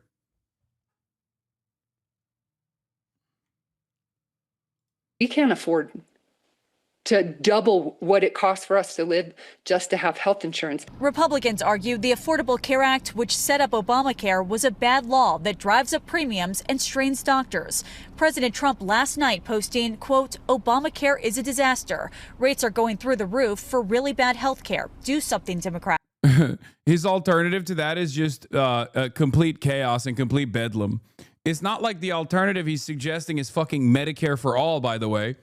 His alternative is just make it even more costly. Because that's what this is. That's what's going on. Oh, God. Everything sucks so much ass. Oh, my God. Stacey Cox says right now a flawed plan is better than no plan. Meanwhile, as more government workers go without paychecks, more of them are turning to food banks. Honestly, this has been devastating. Wayne Barber says he's been an air traffic controller for 23 years. I'm still going to show up to work because that's what I swore an oath to do. But many air traffic controllers no longer getting paid are calling out sick, causing staff shortages and delays at major airports. At Orlando's airport yesterday, a warning that at one point there would be no certified air traffic controllers to land planes, forcing a ground delay. A shortage of air traffic controllers was already a big problem before the government shutdown. Now authorities warn if the shutdown drags on, especially through the Thanksgiving travel period, it'll be a disaster. All right, now back to the show. The government has now been shut down for 31 days, and President Trump is telling Senate Republicans to use the nuclear option. Yeah, they want to abolish the filibuster. Another HasanAbi lock, for the record. Another HasanAbi lock. Dude, I'm going to get to Graham Plattner. If you fucking bring up Graham Plattner's conversation with Dropsite one more time, I'm going to fucking put you on a goddamn spaceship, okay? One-way ticket to Mars. No return. I get it, dude. You really, really, really, really want to talk about Graham Plattner. You want to relitigate it. You want to have a conversation about it. You want discourse over it. Please, okay? Please. I'm going to put you on a spaceship to the sun. I can survive that trip because I'm Superman. You can't. Oh my fucking God. Nothing for you until you fund free healthcare for illegal immigrants. Oh God.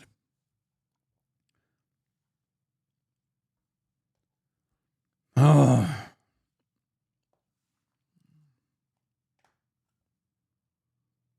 Why do leftists want to talk about Plattner so much? I don't get it. I don't know, and I don't care. I mean, I do know. It's because they want to be condescending.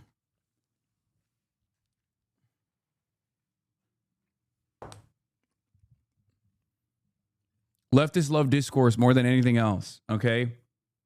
More than anything else.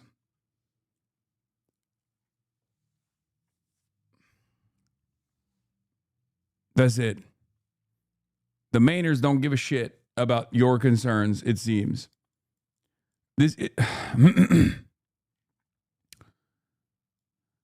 Here's what I was talking about, by the way, as far as the National Grocers Association. I covered this the other day. That makes up around 12% of grocers. National Grocers Association, a pro-business trade group. This is a right-wing think tank. Oh, what the fuck? Uh-oh. A little F. Little blip that took place there, but we're back. There's a small F. We're back, it seems. God, I hate everything.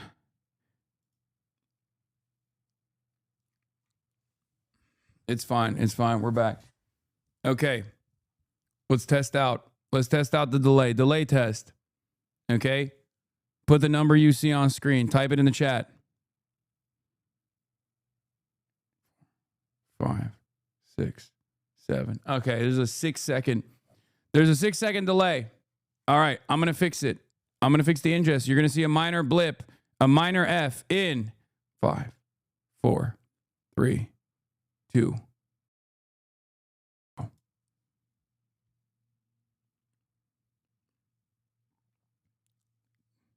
There it is. Fix the delay. We're back. Okay, delay test. Subscribe to the Piker Broadcasting Service if you hear this. Subscribe, which you can do for free with a Twitch Prime by connecting your Amazon Prime account to your Twitch account, or for $6. Or you can gift a sub to someone else. Subscriptions to the HasanAbi broadcast, the Piker Broadcasting Service, will allow you, and they're totally voluntary, but will allow you to actually rewind on VODs or when I'm live. Open presents, god damn.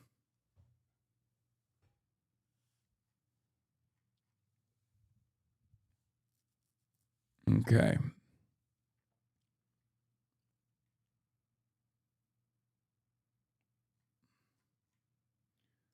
Internet Governor John Huggs, Blonde Bob, thank you for the 10.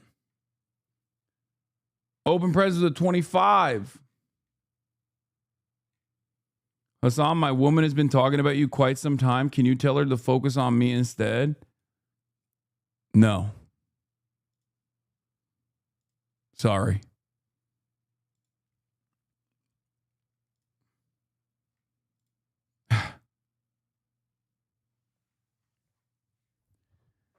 SNAP makes up around 12% of grocery sales nationally, according to the National Grocers Association, a pro-business trade group that represents grocers. Any extended gap in SNAP payments is likely to see layoffs and possibly even store closures.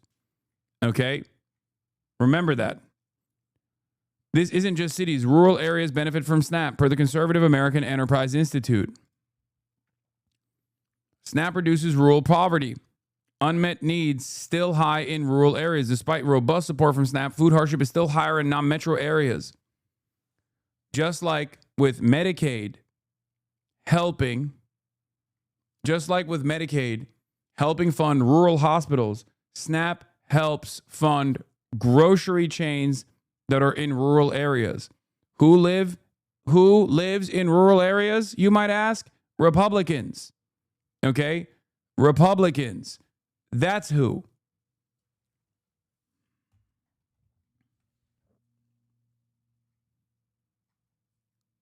Republicans are dangling the starvation of their own base of support against not giving them the proper healthcare subsidies. Okay? It's fucking insane. This is what happens. This is what happens when you are so successful that you just have to figure out exactly how cruel you want to be, in which direction. Why not both? And before SNAP benefits expire tomorrow. This as more airports are experiencing major delays caused by staffing issues ahead of the holiday travel season. Doug Lazader joins us live from Washington with the latest. Good morning, Doug. Good morning, everyone. President Trump says enough is enough. It is time to nuke the filibuster and reopen the government. Here's what he posted last night on Truth Social. It's now time for Republicans to play their Trump card and go for what is called the nuclear option. Get rid of the filibuster and get rid of it now.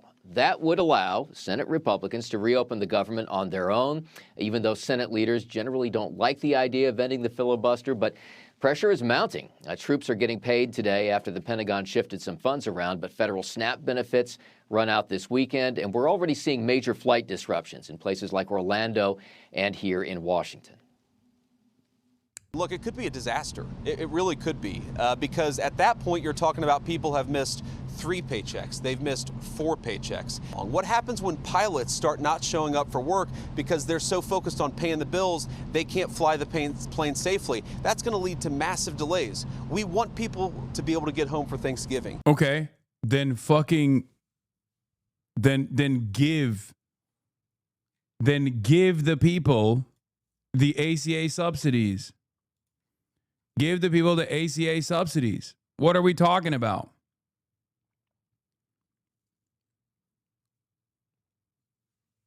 Whose fault could that be? Who controls the entire government, I wonder?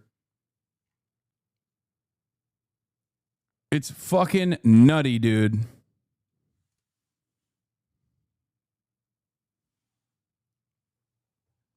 This shameless quote from a Fox article. Fox News ran an article about a woman who posted on TikTok about how she has 7 baby daddies and needs her SNAP. Interesting news judgment. Because the government shut down, now I can't get my snaps for next month, another user shared. The user went on to ask how she was supposed to feed her 7 children. Wait, that is literally AI. That is AI. Fox News is getting fucking duped by AI?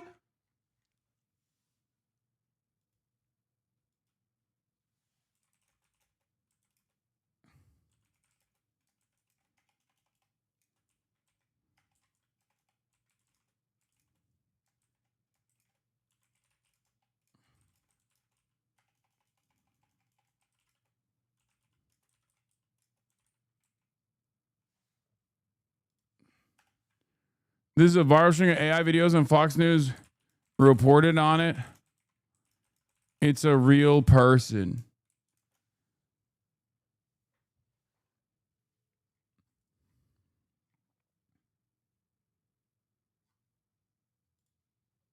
We're cooked. We're cooked. We're cooked. We're cooked. It's over. It's over. It's over. This is a reputable news outlet, brother. This is supposed to be a reputable news outlet, brother. Are you fucking kidding me? Now I have to see the Brett Cooper video on this. Oh my God. Oh my fucking God. Someone send me the Brett Cooper video. Someone send me the Fox News article first, and then we'll look at the Brett Cooper video from that article.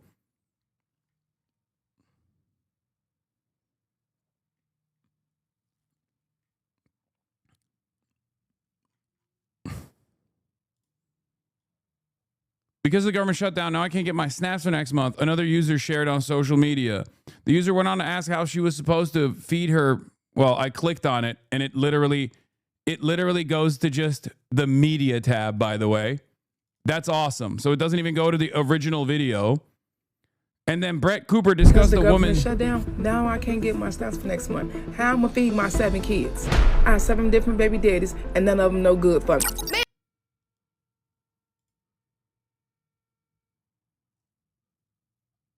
Oh my God, I covered the story yesterday. Oh my God, I fucking covered the story yesterday. This is AI. That is an AI video. Chatters, that is literally an AI video.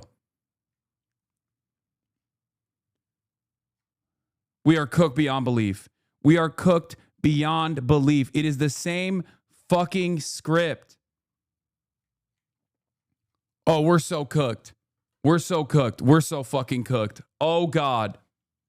Oh my God.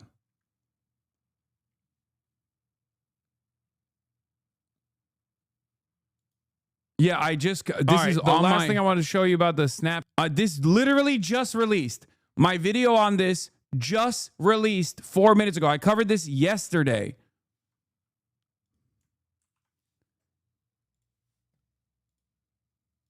Oh my God. That is fucking insane. I cannot believe it. I mean, I can believe it, but it's like, oh no, dude. Dude, this is so fucked.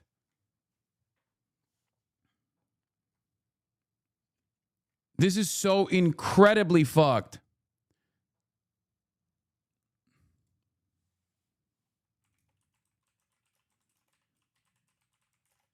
Extensively yesterday, it turns out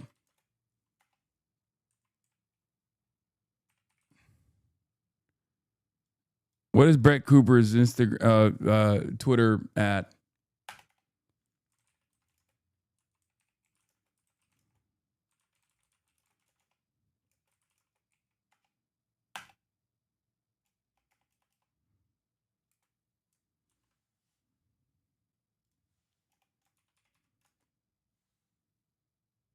Is it the same video? It's not. It's not. It's this. It's the exact same script. I have 7 baby daddies. All none of them want to fund my food, and therefore I rely on the taxpayer. Like, that's the AI script.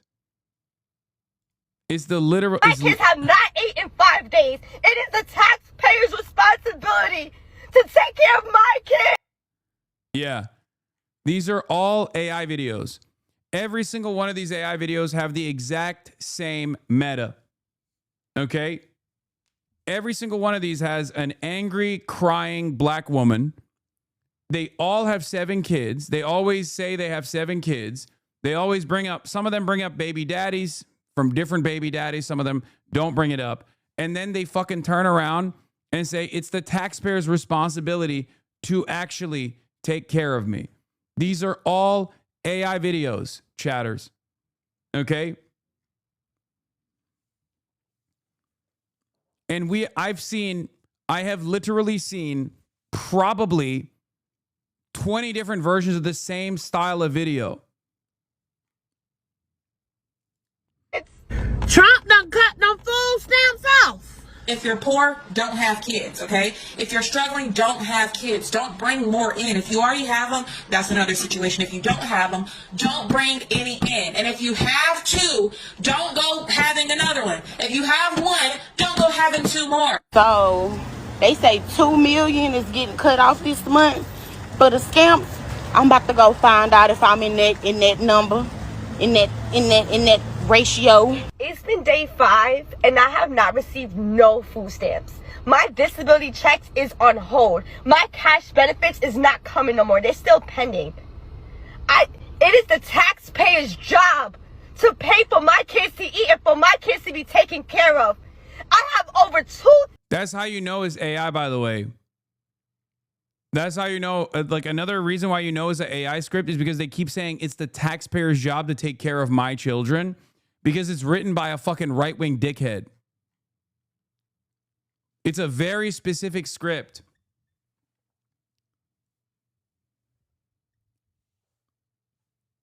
Dude, we are so fucking cooked.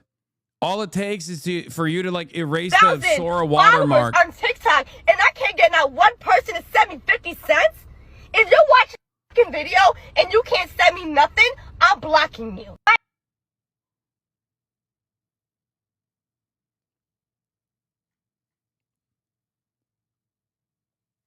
Oh. We're so fucked, brother. We are so fucked. We are so fucked. The account has 400 followers and Fox News used it as a source. So you might have heard. No. We gotta. I don't know. I don't know what we're gonna do. I don't know what we're gonna fucking do. This is terrifying. This is fucking terrifying, dude. This is genuinely terrifying because, like, there are people who are motivated to believe this shit because it is pre-existing racialized stereotypes that have worked very successfully to radicalize the Republicans and many others against these sorts of programs like the welfare queens meta. But now you can just straight up invent people. You can straight up make people that go along with people's preconceived notions, their biases, and you can manipulate public en masse. And the media plays a formative role in legitimizing these fucking AI slop videos. I'm pretty sure the Daily Wire posted an AI video of your parents conspiring to build a secret harem to dominate humanity, dude. No, I know. That's the other thing. Like, this is also fucking terrifying because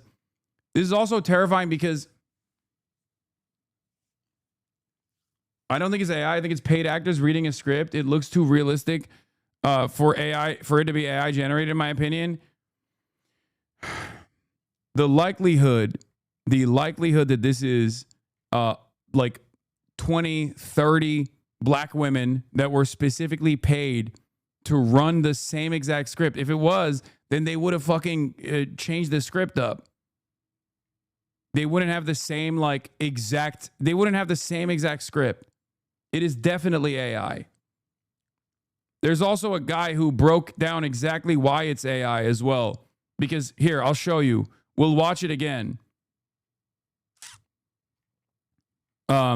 But there was a dude who actually goes through a lot of these viral AI videos.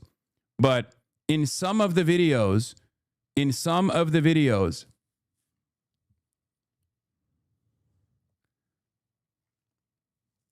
you can see like children in the background. Some of them don't have arms and shit. Some of them are like melting into one another. The only ones that are more convincing is the ones that are straight up just your head, maybe sometimes your hands as you're speaking in your car. If there are more elements that the AI is supposed to adjust to, that's usually when you can figure it out.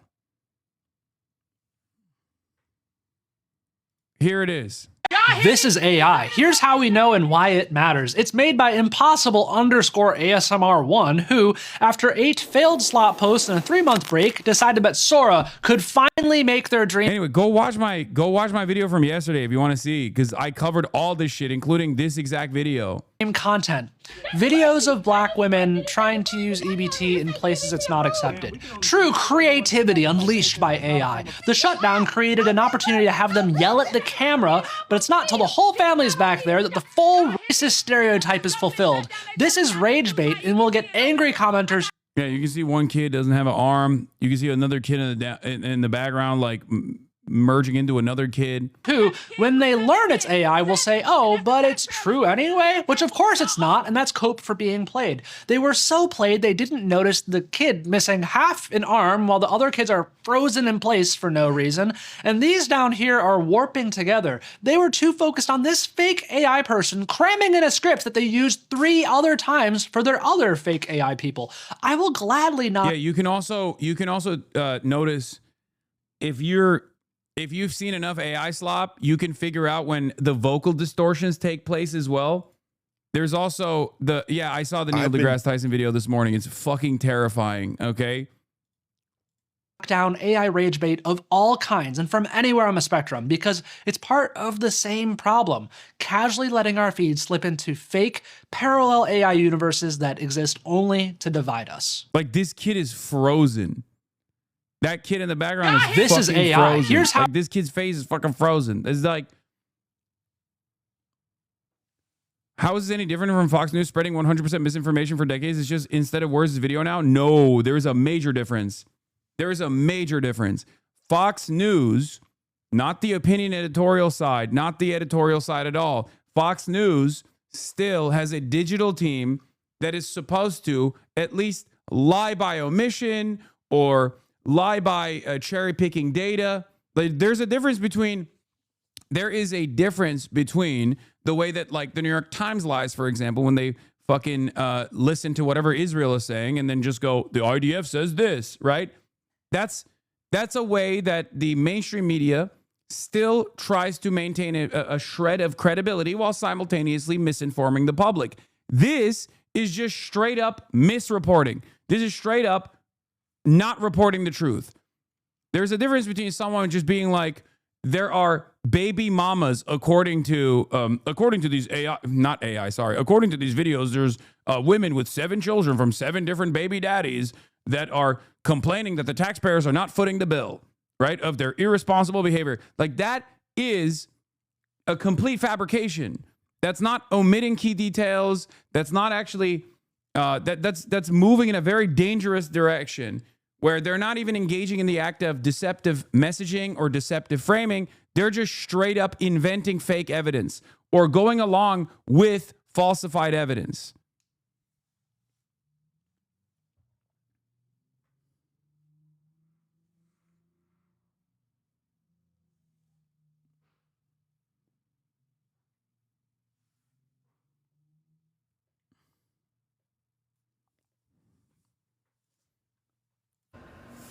Because of the government shutdown, now I can't get my stamps for next month. How am I feed my 7 kids?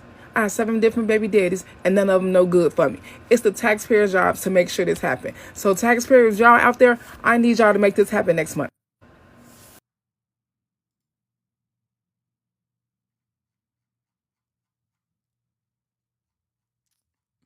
This is the same exact script as all the other ones. I don't know if this is the original video that was a real one. I don't know if this is a real person or if it's an AI fucking account that they designed specifically, or if it's just rage bait.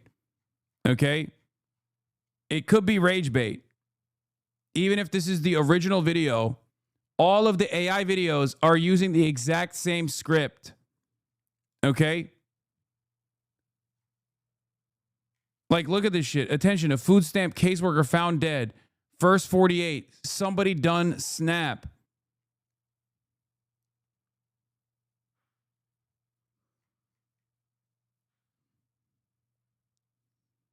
The government shut down and my job not paying me. Let my stamps don't hit.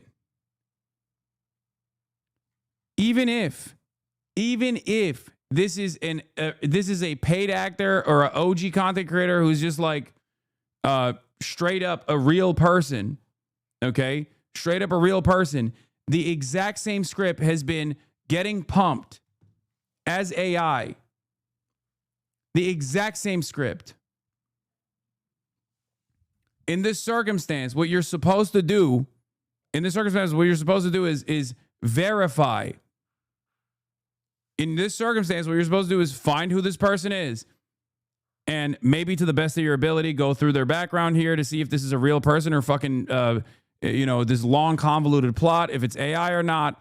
Or go and find out who this person is, check their background, see if there's veracity to their claims.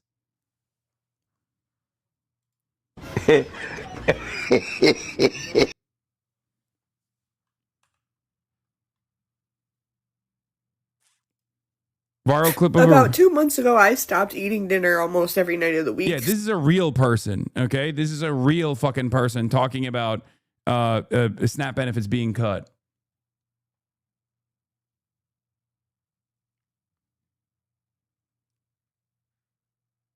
Glad you are finally diving into racist rage bait channels. This is why white people happy are claiming black fatigue.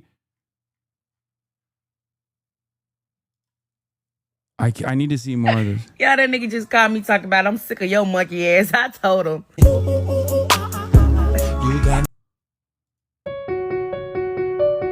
Shut the fuck up! I understood the assignment. Did the assigner of the assignment understood who they were assigning the assignment? You gotta do what you gotta do, so I'm here at the 8 office not giving a fuck. Rule number one, you gotta be quick.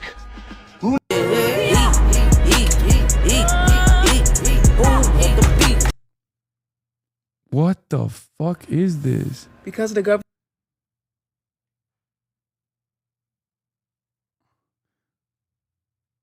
I feel like this isn't your first rodeo covering and exposing racist rage bait channels. No, I have not seen this before. This is fucking crazy.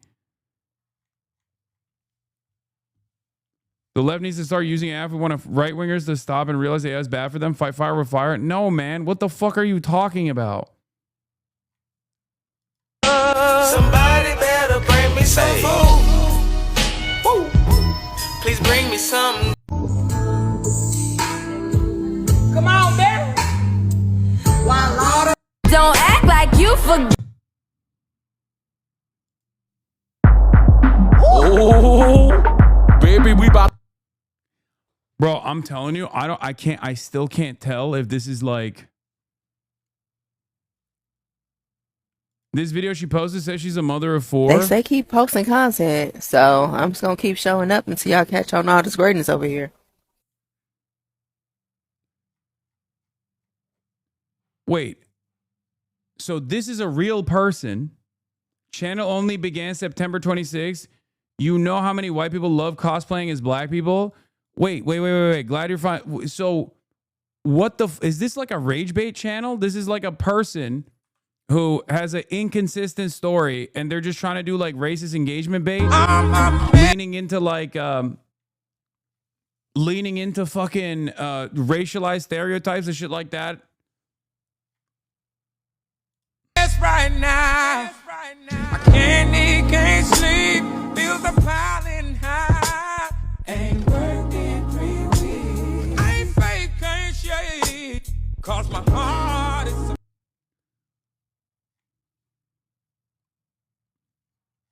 Oh God, this is so fucking insane.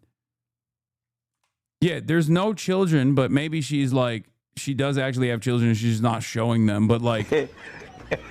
Walmart had me fucked up. Let my stamps don't hit 11-1.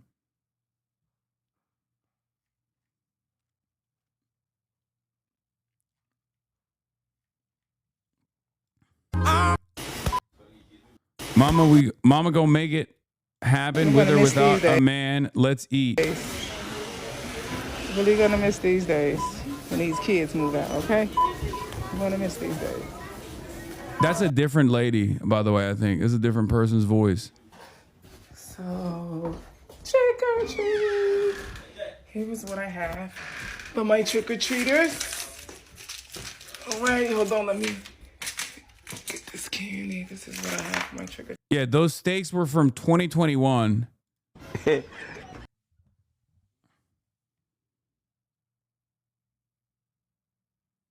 For the record, this is This is a meme. Like, this is not real. This is not a real photo that she took or anything like that. Obviously, this is a meme. She's like posting, I think, a different sticker. But like the meme itself, I don't know where it originated from, but the meme itself is even older, especially considering that the meat expiration date on it is 2021, as you can see here. It could be stolen videos with the text that they add on top of it.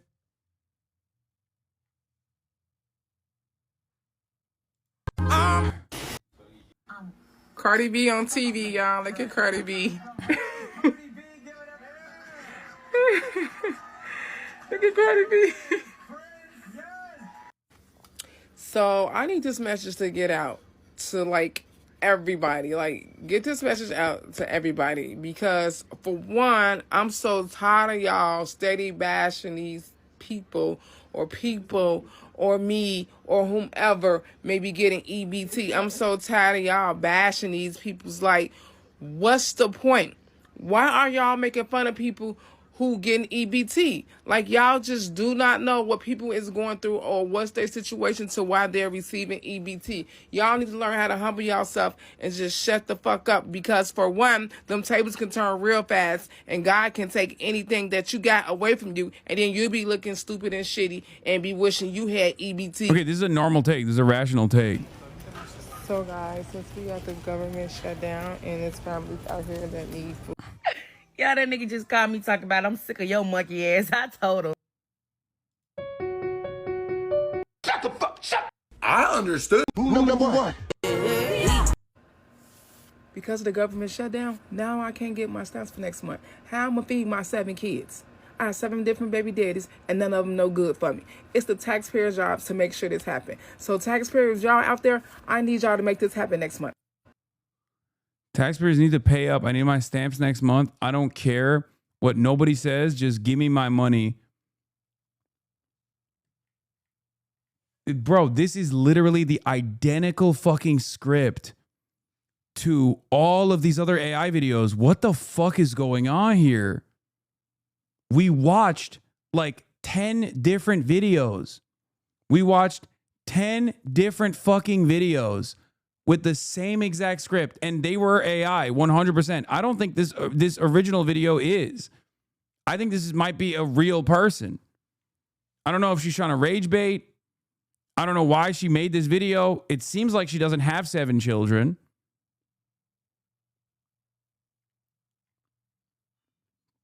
Maybe she saw the AI rage bait and then thought, oh, I'll go viral if I say this. Do not engage in rage bait on TikTok. I saw a decent abuser post both sides of Hasan hate to maximize the engagement. No rage bait. What?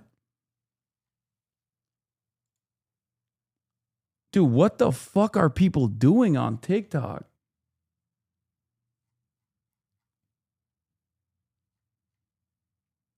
My guess is she saw the AI videos going viral and she copied the script. She's clearly rage baiting because she has 4 kids in an older video and 7 in this one. Yeah.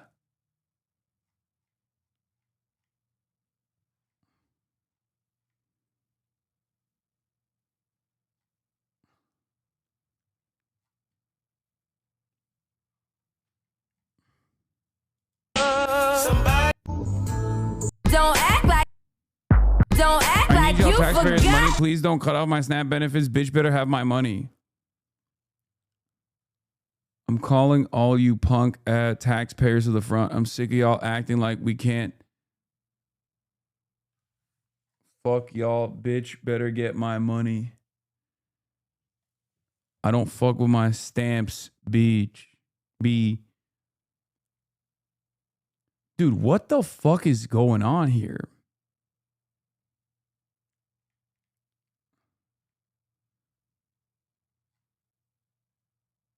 Why are you even doom scrolling on?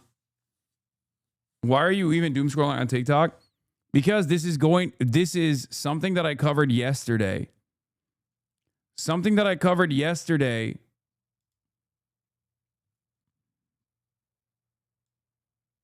I also tested generating story clips using the API and could not believe the outputs have no visible watermark or content credentials metadata. I still don't know if that's on purpose or an oversight because they don't answer my emails.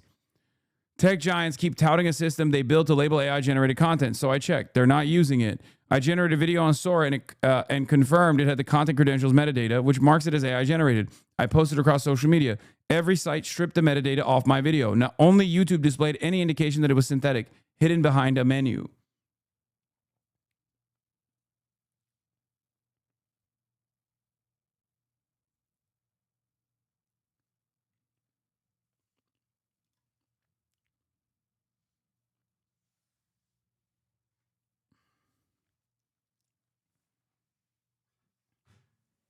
Okay, listen. I don't know how deep this fucking well goes, but I do know that there are a shit ton of fake videos out there, okay?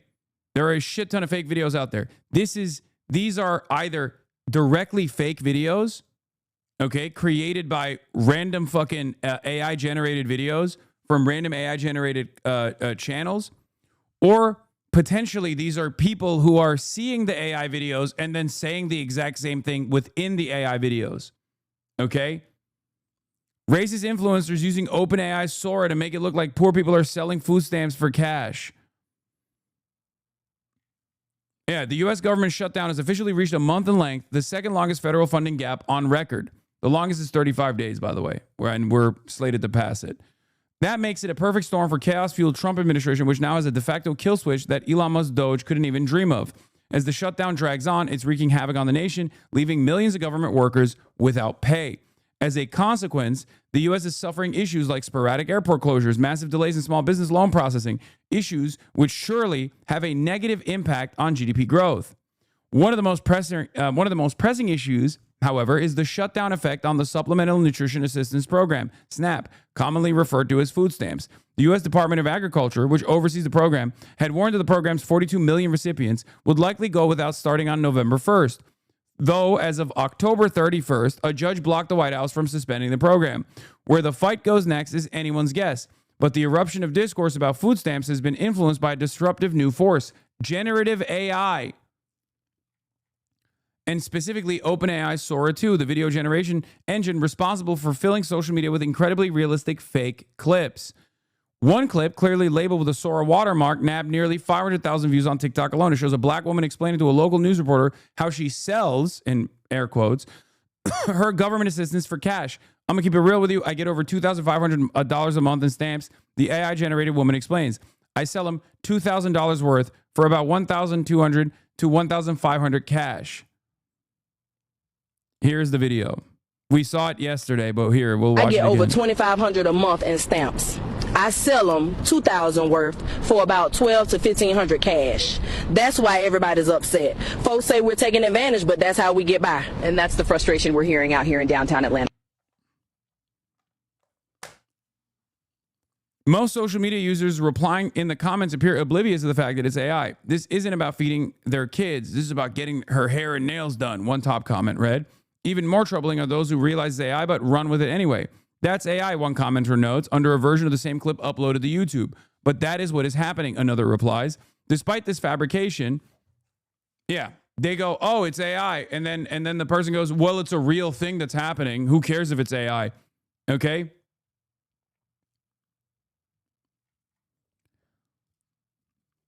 But that is what is happening, another replies. Despite its fabrication, the clip highlights genuine Snap trafficking issues that have long been existing in our society. Another caption of the same reel claims on Facebook.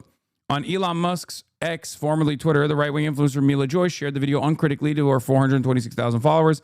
What an absolute scam, Joy wrote. Though the video has since been removed, it managed to receive over 1.7 million views, boosted by fellow right-wing accounts, as well as X's own summary tab on today's news. In reality, data shows that food assistance fraud is incredibly rare. A 2024 analysis in Mississippi, for example, found that the state's 390,000 SNAP recipients, only 592 individuals were investigated for misuse of funds. And only a third of those probes uncovered evidence of actual fraud. It also bears mentioning that SNAP is dolled out via a plastic debit-like card, not literal stamps that can be easily bartered on the street. Unfortunately, the use of AI to generate egregious misinformation about the disadvantage doesn't end with manufactured SNAP fraud. For example, a YouTube account called Buffet Battle has a nearly endless feed of obviously AI-generated clips showing poor people, many of them black, demanding tomahawk steaks, stealing food, or rioting in Walmart after their government food benefits run out. Some AI clips only have a couple thousand views, but many do 5 or even 6-digit numbers boosted by noxious comments. I got 4 mouths at home. What am I supposed to do now? Y'all knew winter was coming and you still stopped taking EBT? That's cruel. We can't wait months for y'all to figure this out. These videos traffic in vicious stereotypes. Heavyset black people become violent thieves when benefits lapse, while poor whites have thick Appalachian accents, gnashing on deep-fried possum with rotting teeth. Each reel is a shot of espresso for anyone cheering on a lapse in a desperately needed food aid to the country's most needy. This slop apparatus does more than just generate clicks. Its despicable effect is to manufacture consent for undermining SNAP, a program that feeds roughly 42 million poor and working people across the United States. According to the Nonpartisan Center on Budget and Policy Priorities, over two-thirds of SNAP recipients are either children, elderly, or disabled. That is the reason why they keep saying, oh, I have 7 kids with 7 different baby daddies, by the way. Okay? Because the Supplemental Nutrition Assistance Program is supposed to be given to people when they have mouths to feed. Which, by the way, who gives a fuck if someone has 7 kids? Of course, they need to be fed. That's not what I'm saying at all. I'm just telling you what the common meta is and why there is why they are constantly acting as though this is a real thing that's happening all around the country. The reason why they're saying that, the reason why the AI script is saying that over and over again is the racist stereotype that is utterly ridiculous when you think about it. But the racist stereotype that black women are specifically having children out of wedlock. They're not actually having kids with, in a 2-parent household. And they're doing this just so they can get one on the taxpayer, specifically the taxpayer, to fuck over the taxpayer. That is the argument that racist Republicans advance in an effort to undermine these benefits programs, even though 37% or 36% of the beneficiaries of SNAP are white. Okay, 25% are black, 36% are white. There are far more white people than there are black people in this country, and there are far more white people that take advantage of the SNAP benefits. Not that it fucking matters, because if you're poor and you need this assistance, you should get it. It is not even costly to the average taxpayer, as I explained to you earlier. $36 from your tax dollars go to fund SNAP. For the average American taxpayer, it's only $36. I wish it was $100. I wish it was $1,000. Who gives a fuck? Okay? And this is, if you're not familiar with this process, this is the age-old welfare queen's argument, okay? This was a devastating point of propaganda that allowed Americans, or that justified the erosion of the American welfare state under Ronald Reagan, and then absolutely the final blow was under Bill Clinton, okay?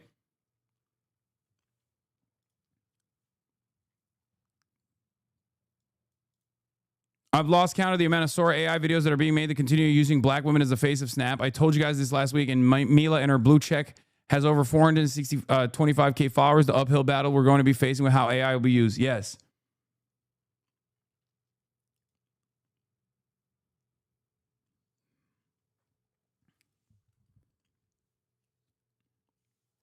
This is a way to try to use pre-existing white supremacist sentiment to get white Americans primarily on board, or just rich Americans in general on board with the notion of, get Americans on board with the idea of cutting SNAP. Okay? That's what this is. It originates from Ronald Reagan using the historic example, a very popular example from history, the idea of the welfare queen. Okay?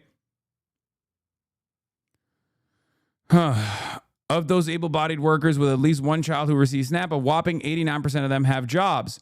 Put another way, AI has become a powerful tool in perpetuating the myth of the welfare queen, a harmful and unfair stereotype dating back to the days of Ronald Reagan. In the wake of the largest transfer of wealth from poor to rich in the country's history, this kind of misinformation helps blame the victims for the poverty it helped create. Yeah.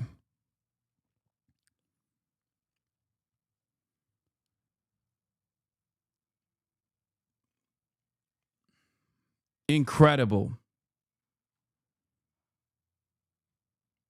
There are no food banks near me, and there is a very real chance I might starve come next month. Oh, Jesus Christ.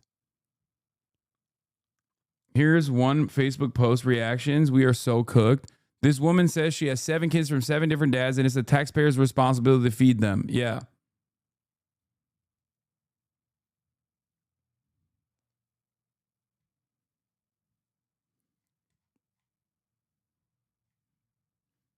Kimberly A. Thomas is probably a fucking whole ass boomer that is now posting 4chan memes that she saved on her phone as a reaction image to a fucking AI TikTok video of a black woman screaming to the camera angrily and in an entitled manner, demanding that the taxpayer foot the bill for her having 7 children with 7 baby daddies that are not around.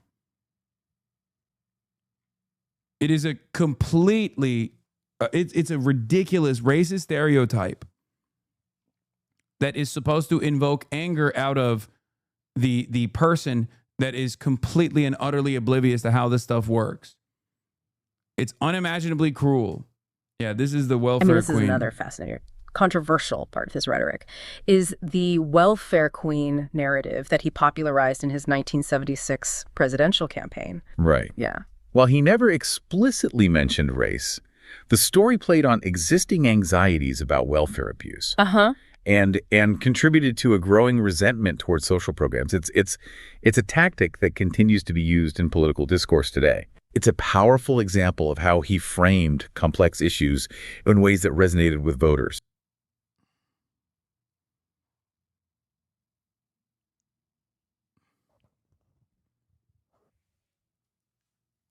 This is also AI. Jesus fucking Christ. This is a program. Yeah. And there is many different versions of this racist ass fucking lie. Rob Schmidt. People are using their SNAP benefits to get their nails done, to get their weaves in their hair.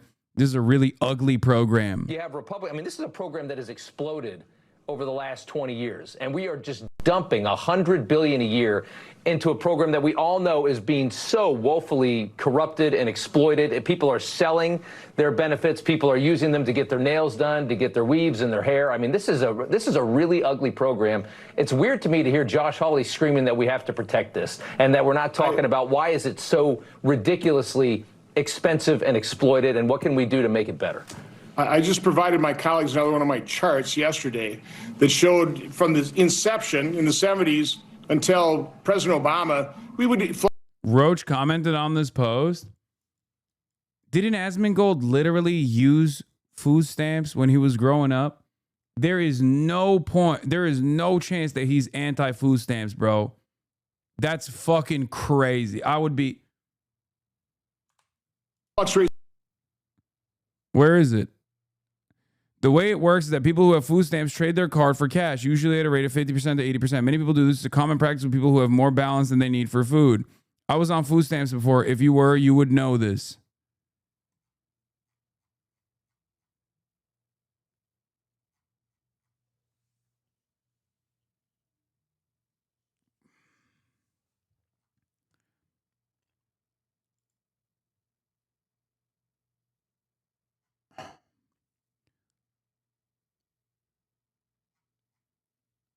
Oh my Lord.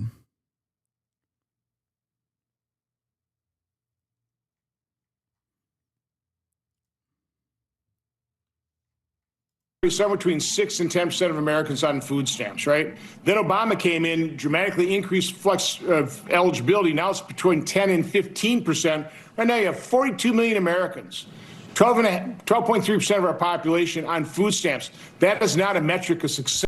One of the craziest aspects of this is that every dollar spent on SNAP, regardless of how it's spent, even if it's on fucking nails, apparently, like these guys are claiming. Every dollar spent on SNAP stimulates the economy by adding $1.8 back into the economy.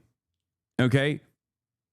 Because every dollar you give to the working poor, rather than the dollar that you give to the capital owning class, ends up being spent.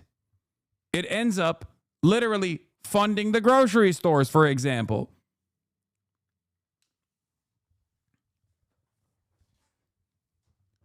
This is one of the most like pro-capitalist arguments you can make for it. One of the most pro-capitalist arguments you can make for any kind of stimulus package or any kind of subsidies given directly to the people rather than corporations. This is why I brought up the fact that even a right-wing think tank like the National Grocery Stores think tank still understands the importance of fucking SNAP benefits.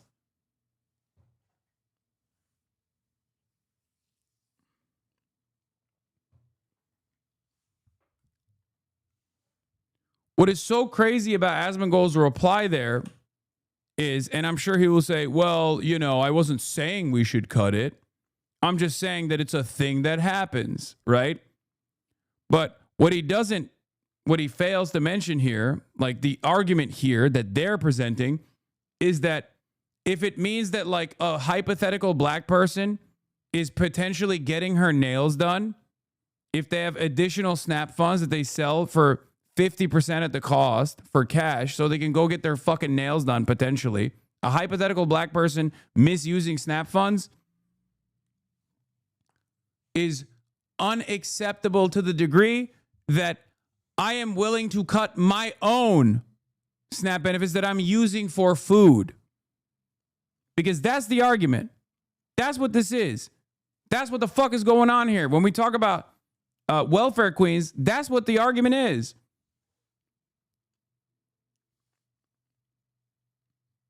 Success. It's a metric of failure. And no, I mean, that program needs to be dramatically reformed. We are making way too many Americans dependent on government. That's what Obamacare did with the Medicaid expansion, which is really pushing out disabled children from care because of, you know, people, because they get paid more, would prefer providing medical services to single, able-bodied, working-age childless adults. I mean, it's sick. I mean, the damage Democrats do with their supposedly well-intentioned programs, but completely poorly designed programs, is incalculable. Yeah, I don't think they're even well-intentioned. I think it's all just a game to get as many people on them as you can, because then you've got a very reliant base of voters. If they need that program, if they need that money, they're always going to vote for you. So it's just a game of how many can we get on there, and that's why the moment you start talking about doing it responsibly, they freak out, because that's going to be cutting people off of it. I mean, that's the worst thing for their product. I can't argue with, you know, the Democrats are all about growing government, which means making more Americans dependent on government. Yep. That's not the way to improve our society and really improve those people's lives.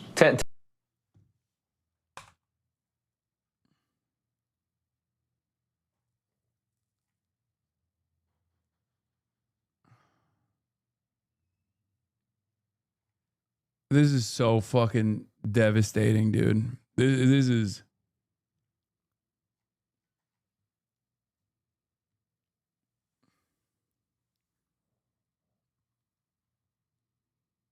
My dad actually used that argument about disabled people not getting the benefits. To me, a blind person, Jesus Christ.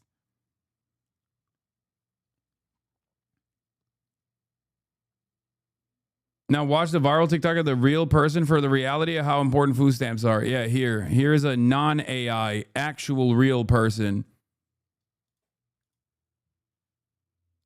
Or not like a fucking rage bait account like the other account that we were looking at potentially. Here. About 2 months ago, I stopped eating dinner almost every night of the week so that my boyfriend and I could have enough food left over to have lunch the next day, because I personally need to eat more in the middle of the day to be able to accomplish all that I have to do during the day. By dinner time, nighttime, whatever. If I'm hungry, I can just fall asleep through it. It doesn't really matter. This was before we were about to lose our food stamps. Mind you, we both work. I've worked since I was 14 years old. I have a college degree. But because we have children and because aftercare and before care is too expensive, I've taken a job that's basically minimum wage so that I can be there to pick up my kids. I cannot fathom what we're going to do without that food stamp money. Because if I already couldn't eat dinner with that food stamp money. So yeah, I'm glad some of you are happy. About 2 months ago, I stopped eating dinner almost every night of the week so that my boyfriend and I could have enough food left over to have lunch the next day because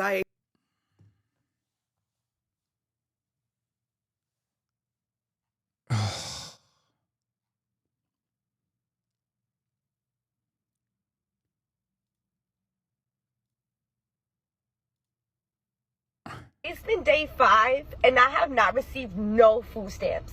My disability checks is on hold. My cash benefits is not coming no more. They're still pending.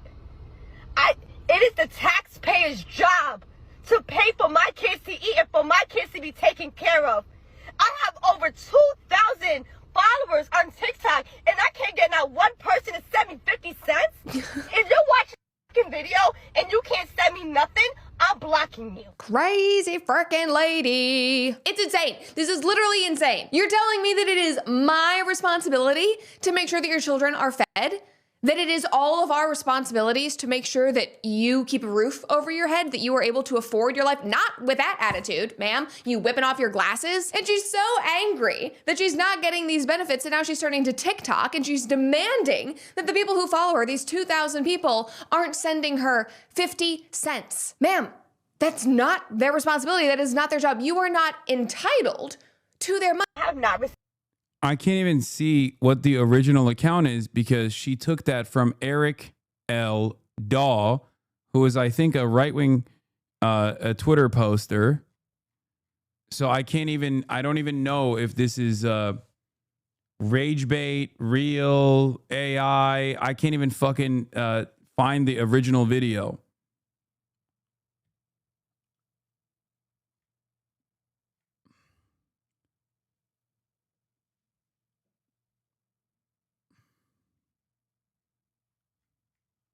Receive no food stamps.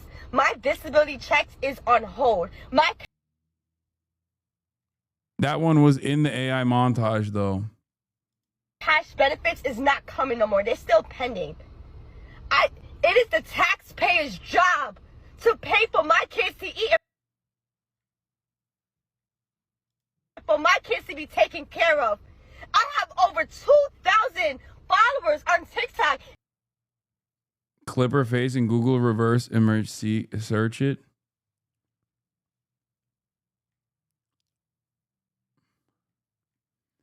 One of the other parts of this conversation that is getting lost in the is this AI or not is that, yes, I'm totally on board with paying to make sure her children are fed. Okay? Yes. Yes. Like, that's the other side of the story, which we can't even get to. I don't give a shit if she comes across as entitled or angry in this moment. Even if this is not a real video, or even if this is a real video, sorry. Like, I don't give a fuck. It's 36 goddamn dollars out of the average American taxpayer's wallets that go to feed children. Okay? Yeah, I think, controversial opinion, children shouldn't starve. Like, I can't believe that that's the other side of this argument that we haven't even... Yeah, it's from Gunther Eagleman originally, and then posted by the other dipshit. And it's the compilation of like black women talking about food stamps being cut. Wait, she does the same exact thing in both of these videos? No food stamps. My disability checks is on hold. My cash benefits is not coming no more. They're still pending. Yeah, I think this is AI, by the way. I think this is AI. Look, she takes the glasses off. Hold. Look. My cash benefits is not coming no more. They're still pending. It is the taxpayer's job. Puts it down somewhere, and then instantly the glasses to pay are for gone. my kids to eat. No username, so we can't even fucking figure out. Yeah, reflection on glasses is strange. Earrings look kind of weird. The other thing is like AI videos also are like somewhat blurrier too.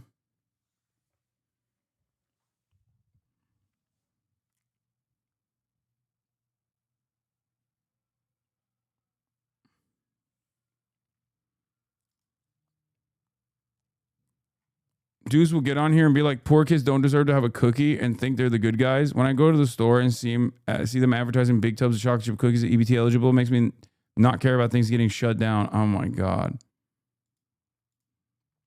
Exactly.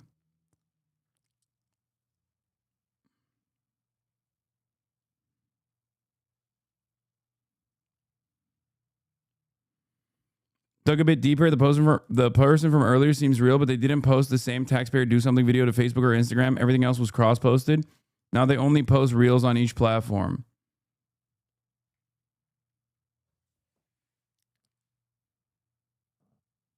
Please stop reflecting on this as if there's any uncertainty. It is AI. We've already established this. No, the one video that we found, check his bio. Christian, anti-communist.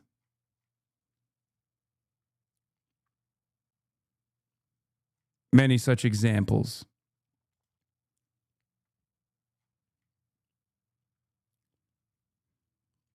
Dude, we are so fucking ruthless to the poor in this country. We have a genuine, we have this genuine inhumanity, this broad inhumanity that we demonstrate so freely when we are talking about poor people, and especially if they're poor and black. Oh my God. Especially if they're poor and like black or brown.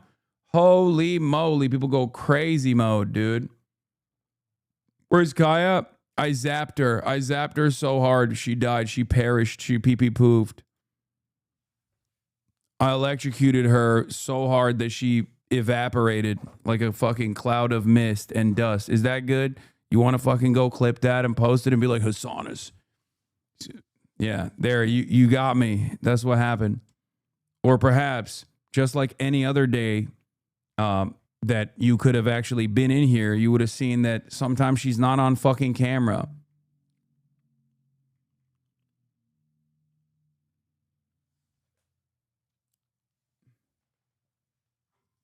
I wonder which one of these two things is the likely scenario.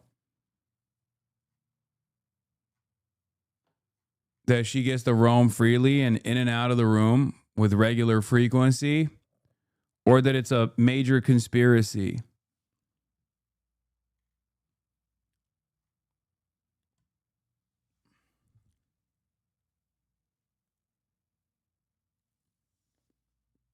This kind of goes along with the rage bait shit that we were looking at, which is you see rage bait that corresponds to your previous biases, okay, and you immediately lean into it. You immediately agree with it. And then when you're faced with the reality that it's actually not, when you're faced with the reality that it's actually not real, you go, oh, this change that I'm seeing, okay, in real time doesn't correspond to what I previously had developed as an opinion. So instead of assuming that maybe the developed opinion was wrong, I just find a different reason as to why it doesn't correspond to my previous opinion. And then people basically fucking double down and triple down. Just like when people see that these videos are AI, they go, well, it's a real thing though. Well, it's a real thing. So who cares if this is an AI video, but it's a real thing, right? Like, do you see what I mean? Look.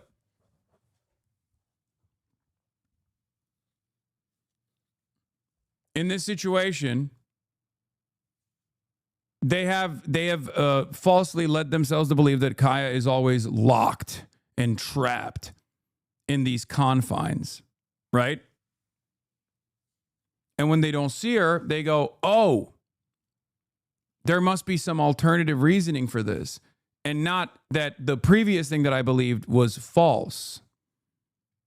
And when I go, yeah, you're wrong,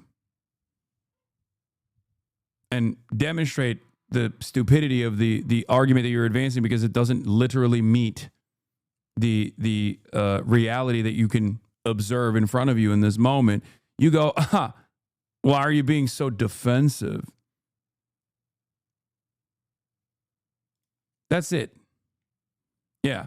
It always comes down to, says a lot about you that I believed it, libtard. That's what it is. Says a lot about society that I could be led to believe it. No, it doesn't say a lot about society.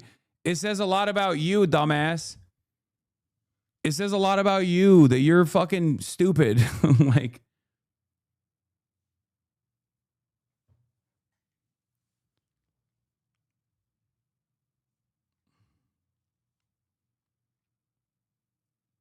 all the while, there are these stories of people that are suffering, that are desperate, and maybe even fucking angry, okay, in the process of expressing their desperation, that they might not be able to feed their children.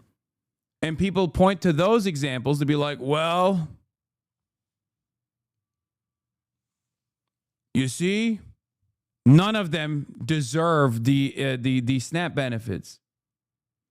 Fascists will waste your time. They will never concede because they're only doing it to entertain themselves. Shout out the thought slime. It's true. Yeah.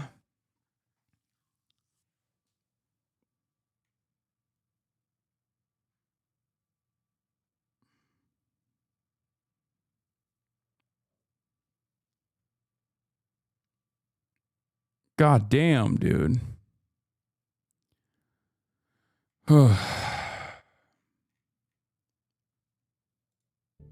If we think about the history of the narrative around a welfare queen, it really comes out of some of our most foundational tropes about Black women and Black people.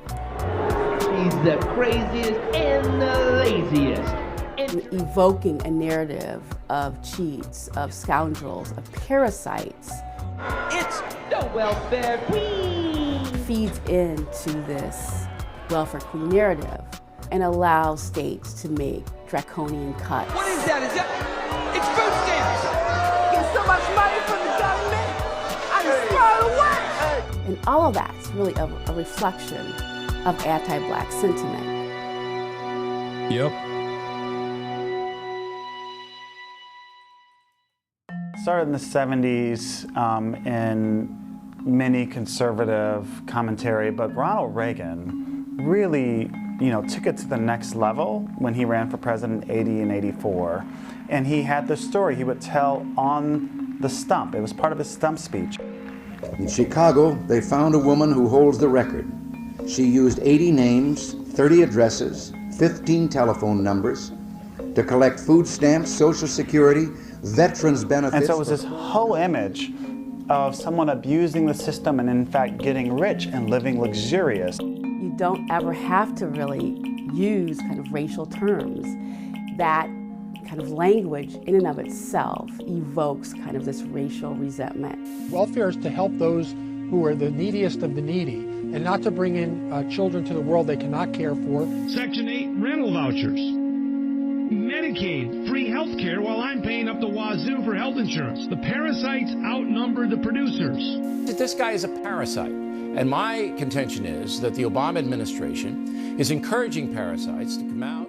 You might be wondering why they're using coded language to say welfare queens. Well, here, let me dive a little bit deeper for you, okay? Here is a very infamous 1981 interview with Lee Atwater on the Southern Strategy. Now, N-word warning. He is going to say the N-word quite a bit in this. I don't know if this is censored or not.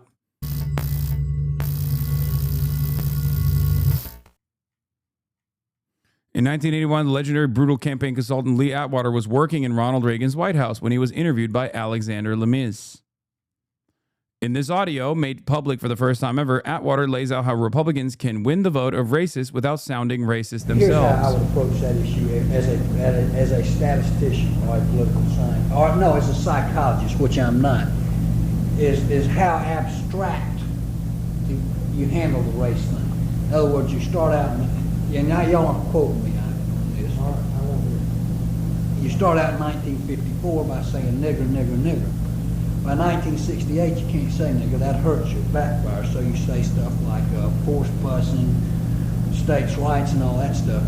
And you're getting so abstract now, you're talking about cutting taxes and all of these things you're talking about are totally economic things, and the byproduct of them is blacks get hurt worse than whites.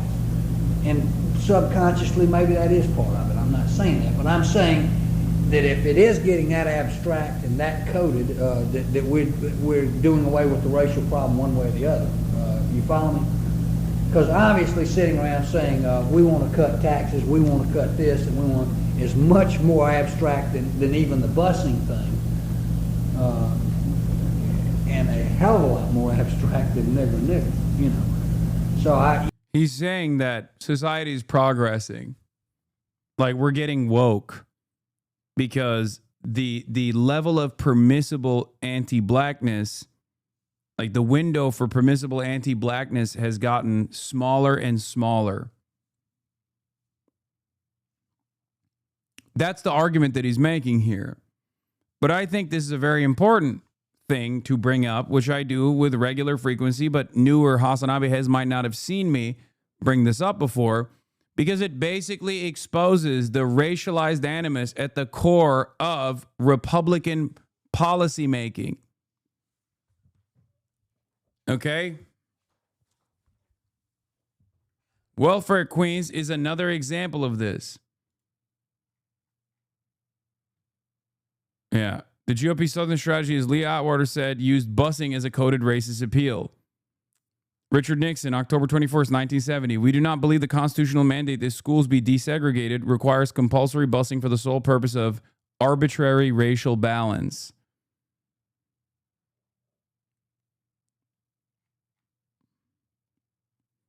Lee Atwater was also behind the infamously racist Willie Horton ad that helped George H.W. Bush win the presidency in 1988.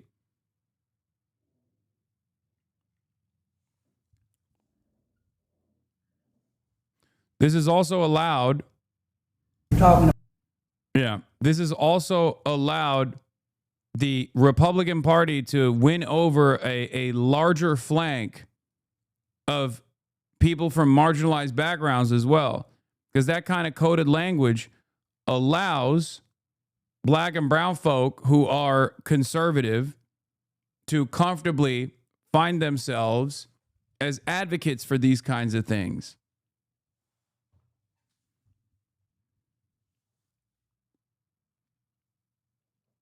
Welfare reform that took place in 1996, it fundamentally changed what states could do and have a lot of discretion in how they determined who was eligible, and the system became much more punitive. It actually denied a lot of eligible folks resources. This is why I brought up Bill Clinton earlier when talking about welfare reform and how devastating that was. We are ending welfare as we know it. We all know that the typical family on welfare today is very different from the one that welfare was designed to deal with 60 years ago. People know exactly who you're talking about. You're really talking about black people. And when we're talking about public assistance, oftentimes people are seeing those as black women. And I think people have been fighting against that narrative to say no. Actually, most people, and in particularly most women of color, are incredibly hardworking, have always been very hardworking, have often done labor that is not paid for if you think of care work. They are often the people who have least access to services, who have the most caretaking burden, who have all these responsibilities, and face discrimination in labor markets, face predatory lending, face a plethora of challenges in our economy. I think the long-term damaging effect of all of these stereotypes as it relates to individuals who live in poverty is that eventually it affects how you see yourself. I go by Precious. Something you do well? Nothing. So much of our experiences and what we believe about ourselves is exposure and what you are allowed access to. And if everything that you ever hear about yourself is something negative based on this mentality of limits and scarcity, over time you begin to believe that for yourself. Part of the reason why I also often will point to how white supremacist values are so fundamental in American society that it ends up causing black people to also believe them. Like that's how devastating white supremacy is.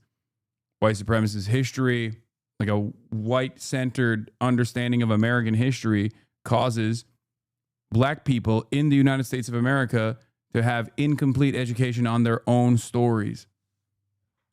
It warps their own perception. It warps their own reality. Education, you're a dummy. Don't nobody want you. Don't nobody need you. I think we have to recognize that we're all exposed to this narrative, and somehow we are shaped by it. And you know, people might say, I don't really hold that individual belief that someone is not deserving of getting assistance, of getting help when they need it. But how do we really ramp that up to a real movement? I think that we have to have a real movement behind this. And that means that people coming together across race to say, we're gonna actually tackle this, that we can actually do this together.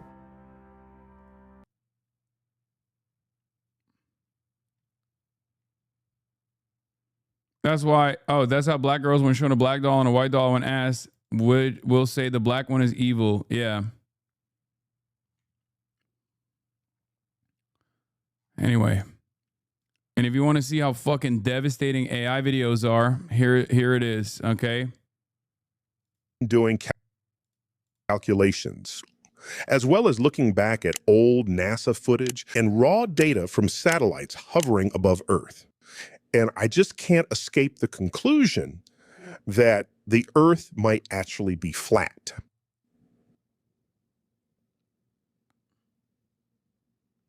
That's not me. It was never me. Those aren't my words. That's what's called a deep fake. I've been doing calculations, as well as looking back at old NASA footage and raw data from satellites hovering above Earth. And I just can't escape the conclusion that the Earth might actually be flat. We're cooked. We're cooked. We're fucking cooked.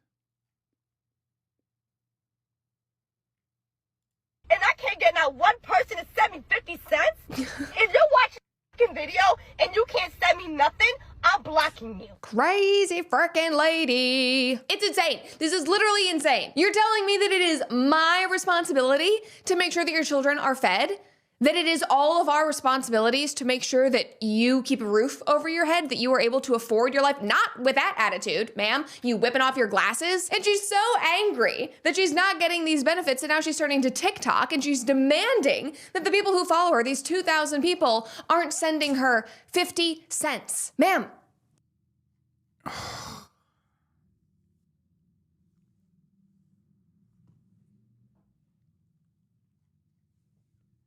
First of all, is most likely an AI video that she is responding to, okay? There's a string of AI videos, as I've shown you, that have a very similar script. But even if it was a real video, okay? Even if it was a real video, her attitude, her bad attitude in this moment does not change the reality that if she actually has starving children, then she has fucking starving children. Like, the government is supposed to, the wealthiest government on the planet is supposed to make sure that that doesn't happen. Okay? I just want to make one thing very clear. Controversial opinion alert. Children in the wealthiest nation on earth, or even in the poorest nation on earth especially, but regardless, should not starve. Children should not starve. That is the reason why we have the nutritional assistance programs that we do. Okay? If given the option of striking Venezuela versus making sure that every single person has a hot meal for every single meal of the day, I think the overwhelming majority of people would go with feeding everyone. That's not their responsibility. That is not their job. You are not entitled to their money. I know that the government programs have led you to believe that you are entitled, but you're certainly not. And that's why, like, this is What so about your dog? maddening. But Brother, I can't stress this enough. And I need you to understand something, because I know I bit the bait for one person, and then I think like a Discord server was alerted somewhere because everyone started posting this. Kaya lives a better life than you ever will have. Okay, she's a better animal than you. She's a much more important for many other people's lives than you. Okay, you are going to die alone, because this is the type of shit you get up to on the internet. You spend the finite amount of time you have doing this kind of stuff on the internet. Okay? You can type ah ha ha ha ha all day, every day, and act as though you're totally not mad right now. But the reality of the matter is, when you die, it is going to be alone. There won't even be a sigh of relief. You understand? Not even a sigh of relief from your family members. That is how irrelevant you are. I fucking love it, dude. Owned his ass. I did dress up Kaya for Halloween. She's a Crip dog.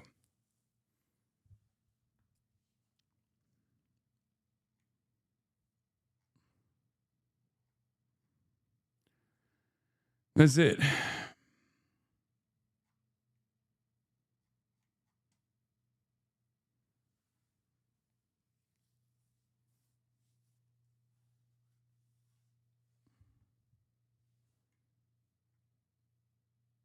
Let's continue. It's also a bit pitiful because you are watching somebody, in that video, you are watching somebody that the system has allowed to become a consistent crippled victim. Like, she genuinely believes that it is our job to fund her life. And to be fair, it has been our job, but it shouldn't be. But that's why this has become what she's accustomed to. And all of this that you're gonna see today is so incredibly ironic, especially coming on the heels of the No Kings protest. And there have been a few, iterations of the No Kings protest, but there was a big, nationwide no. What does this have to do with the No Kings protest? The fuck?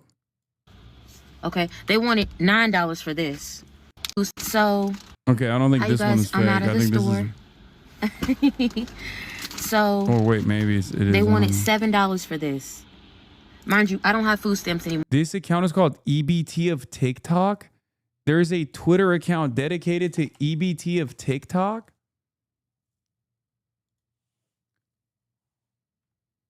Are you fucking serious? There is an entire verified account on Twitter with 35,000. Oh my God. October 2025 is when this account was created. It is a verified account with 35,000, almost 36,000 followers. And it is directly an anti-SNAP benefits, anti-EBT account. Oh my God. Yeah, and Brett Cooper, of course, follows the account. And also Center Stage and Talk News. Who the fuck is Center Stage and Talk News?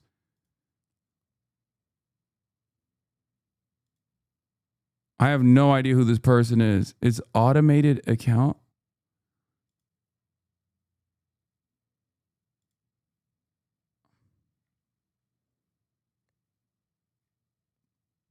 I don't know what this account is, but whatever, it doesn't matter.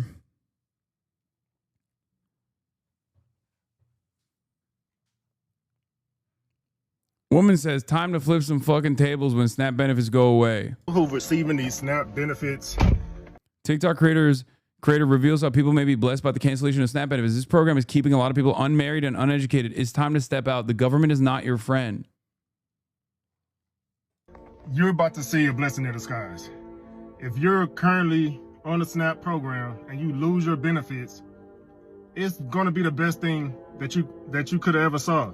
People have been taking advantage of this program for years. And people. Bro, this is literally Thomas Sowell. This isn't AI, by the way. There is real people who fucking believe this shit, for the record. Oh my God. No, this isn't AI. Not all of these videos are AI. That's what makes it so fucking devastating. And this isn't even rage bait. Okay? This is a real mentality, a real, this is a real person who sincerely fucking believes this. The account is compiling all of the TikToks it can, some of which are AI, some of which are real, some of which is just people joking. Like yeah, it's time to fucking raid the Walmart. Like, those are jokes. They've been around on TikTok for a minute. Okay? People being like, oh, once the SNAP benefits go away, what are we going to do? We're going to go raid the local Walmart, right? Like, stuff like that. Some of these are AI videos. Some of these are real people. Some of these are real people rage baiting. Some of these are real people joking, okay? But the account itself, say it to his face, be a bully to his guy's face. You guys make a lot of money, this garbage, huh? Bro, you can't even fucking write stuff, man. You can't even spell, you fucking illiterate donkey. This is the problem, okay? God damn. We're so fucking cooked. Say it to his face, bro.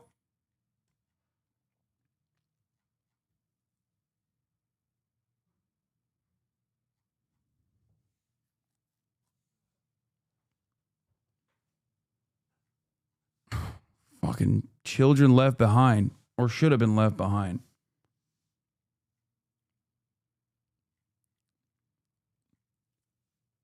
Like, think about this. I'm over here trying to fucking be like, hey, man, I think cutting necessary, the necessary funds so that 42 million Americans don't suffer unnecessarily in the wealthiest country on earth.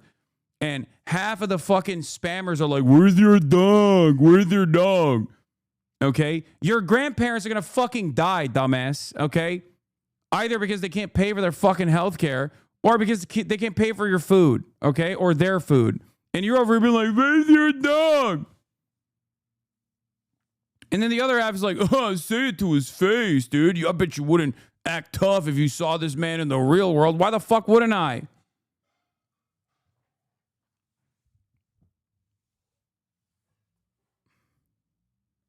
It just blows my mind how people are just like, I don't really care about what's going on in the world at all. You know? I don't really care about what the fuck's happening in the real world at all. Fuck it.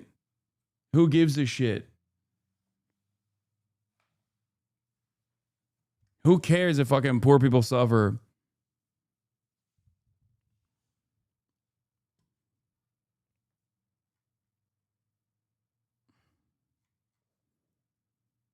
Yeah. Anyway, this is bracketed off. This is a real person who is just stupid. Okay. Unfortunately, this is a person who's memeing. Yeah. Another person who's obviously joking.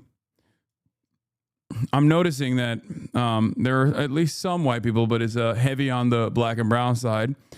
This woman has a message for EBT TikTokers. Stop coming to TikTok with your brand new phones and complain about your losing. Oh, the one white woman is actually also talking about how people are wasting their EBT, wasting their SNAP benefits. So I'm just going to say what everyone is. Yeah, Obama phone. That was the fucking meme. I can't believe that we're just relitigating the same dumb, nonsensical bullshit over and over again. I don't care that you're losing your food stamps. I don't care that you're losing your free medical. I don't care that you are losing your free house.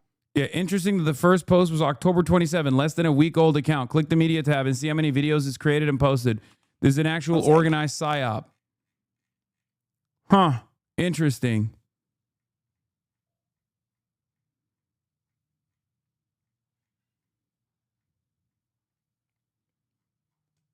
Bro, we're so cooked. This is the type of racism is the type I grew up around. They're so close to just calling them slurs.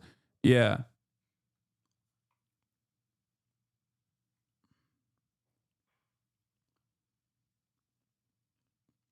Incredible. All the bounties of the internet. And look how we're using it, dude. Not all of these are rage bait, by the way. Like, I know this content creator. In light of the government cutting SNAP, like, this content creator is great.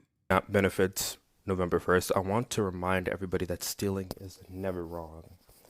Stealing from multi-billion-dollar businesses is always okay, if not encouraged, right?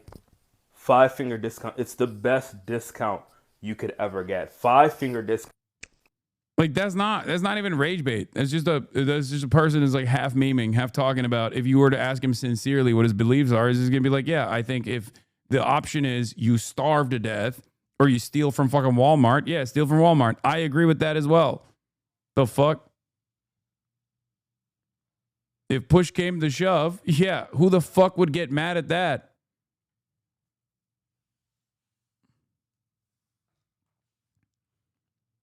Once again, what these videos all insist is that people who are on EBT are too poor as a replacement for stupid and want to personally dictate the spending habits of those who already are some of the most disenfranchised. Yes.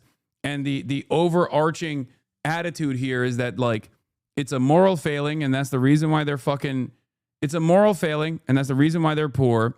And also, they're having children because they want to somehow steal money from the average taxpayer who's being more responsible, right? That's another fucking message here. It's all age-old tropes accelerated through some AI, some rage bait, some decontextualized clips that are all presented here by one account, specifically to drive home this narrative, okay?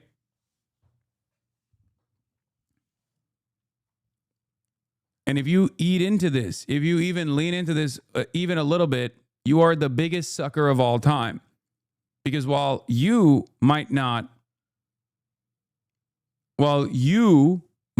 necessarily actually fucking, what is this? It's been days. While you might not necessarily need SNAP, you never know when you might need SNAP, and you might have a loved one that needs this kind of assistance. The reason why they are building this narrative is so that they can take it away. Okay? That's exactly the same way that they took it away in the past. By claiming that this is, a bunch of black people that are taking advantage of the system. And then when it goes away, the most sinister part of this is when it goes away, then people will say, oh, well, if black people hadn't stole SNAP, we wouldn't even need to cut SNAP. It's like, well, you advocated to cut it, you fucking idiot, because you fantasize about black people stealing it.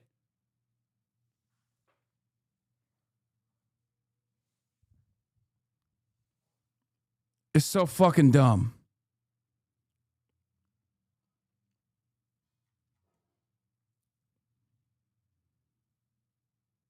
These kinds of narratives are even further accelerated with AI videos. It's so devastating. It is straight up demonic. Eyes on the prize, everybody. 42 million Americans that are desperate for the additional funds so they can have a hot meal for every meal of the day are about to lose that additional assistance. And there are people that are actively egging this on and saying that's a good thing. 5 and I have not received no food stamps. My disability checks is on hold. My cash benefits is not coming no more. They're still pending.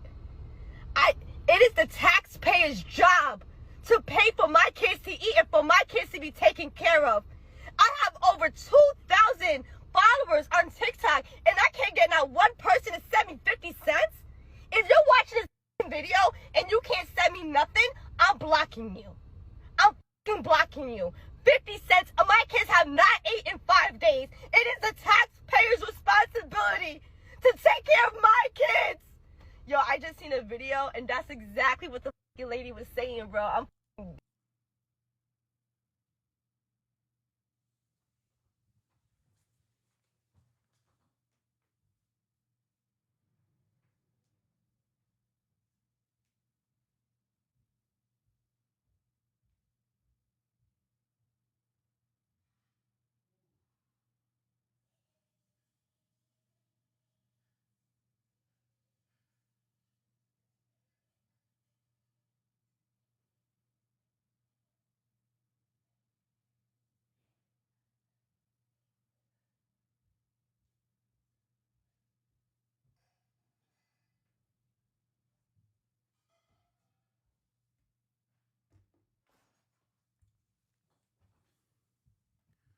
I'm done, bro.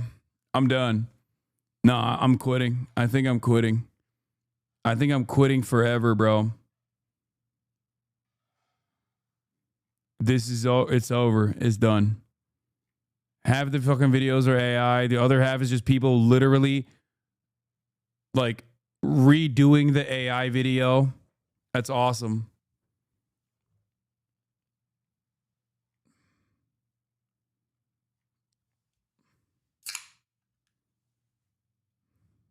Dead. It's called get a job. It's been day 5.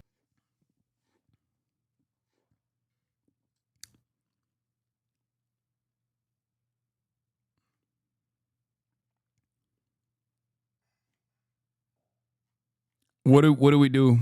What do we do here? What the fuck do we do here? And she's a right winger. Yes, bro. Yes, she's a right winger. She's making fun of people. She's making fun of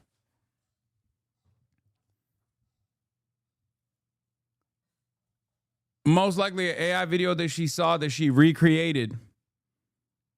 And now she's being used by Brett Cooper as a point of propaganda. Why are they redoing it? I don't understand. Brother, sister, the emperor. People are fucking having fun on this stupid fucking application.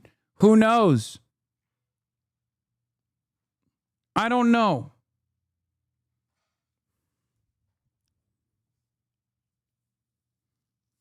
Someone, however, saw that video and clipped it nefariously because it went along with the bias that she also has, ironically enough.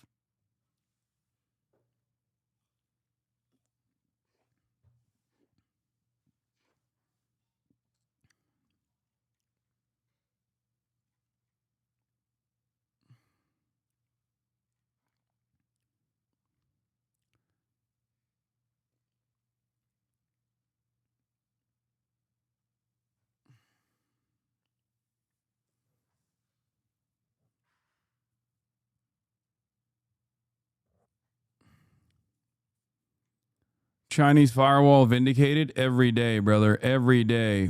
There's utter vindication for the Chinese firewall. So, like, on a serious note, like, the real reason why they can't take my shit, because how the fuck y'all gonna take this shit in November?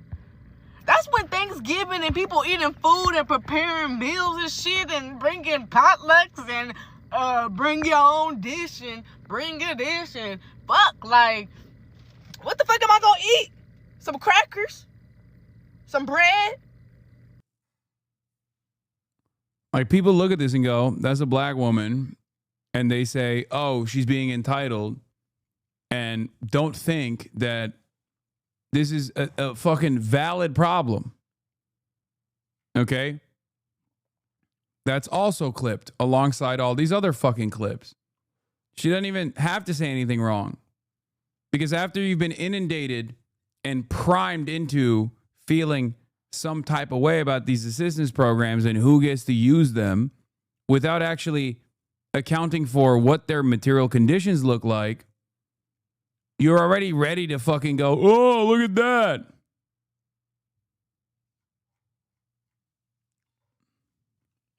It's insane.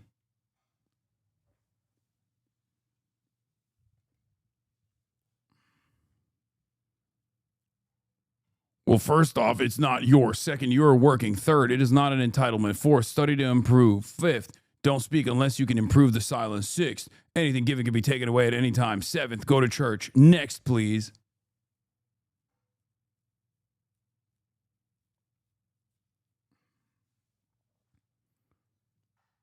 Yeah, funny how y'all can afford hair, nails, eyelashes, but not food.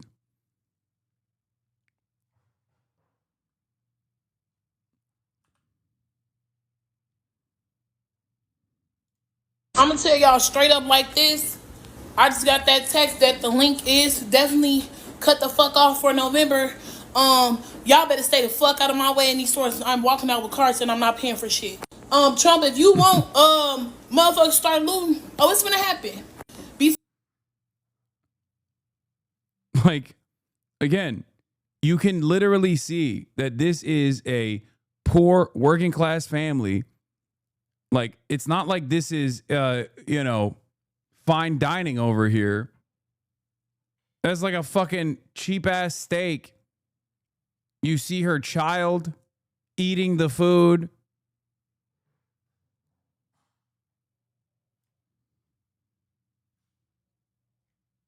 Pork chop, possibly. I don't know. It looks like one of those like $1, the steaks that you get at dollar stores.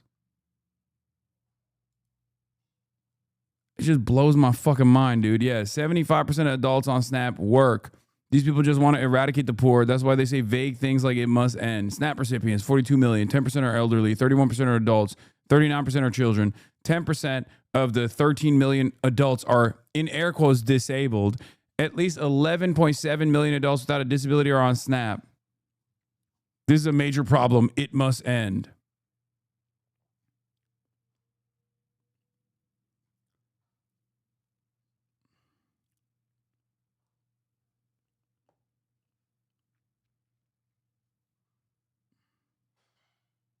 Bro, you need to see this? Yes, I saw, man. Oh my God. Haha, funny meme. 42 million Americans about to lose their fucking assistance for food. And JD Vance is posting this shit. And the Republicans that are talking about this stuff are just like openly anti-SNAP. Like openly talking about how this is fucked up. And we should cut it anyway.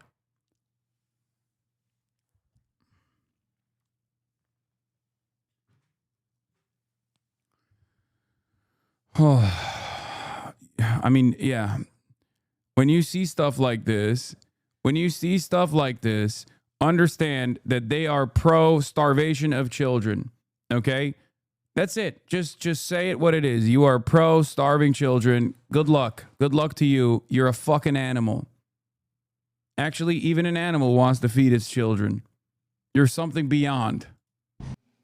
And Delta Airlines joining the calls for Congress to pass the Republican bill, saying Delta Airlines implores Congress to immediately pass a clean continuing resolution to reopen the government so that our air traffic controllers, TSA, and CBP officers charged with the safety and efficiency of our national airspace can collect the paychecks they deserve.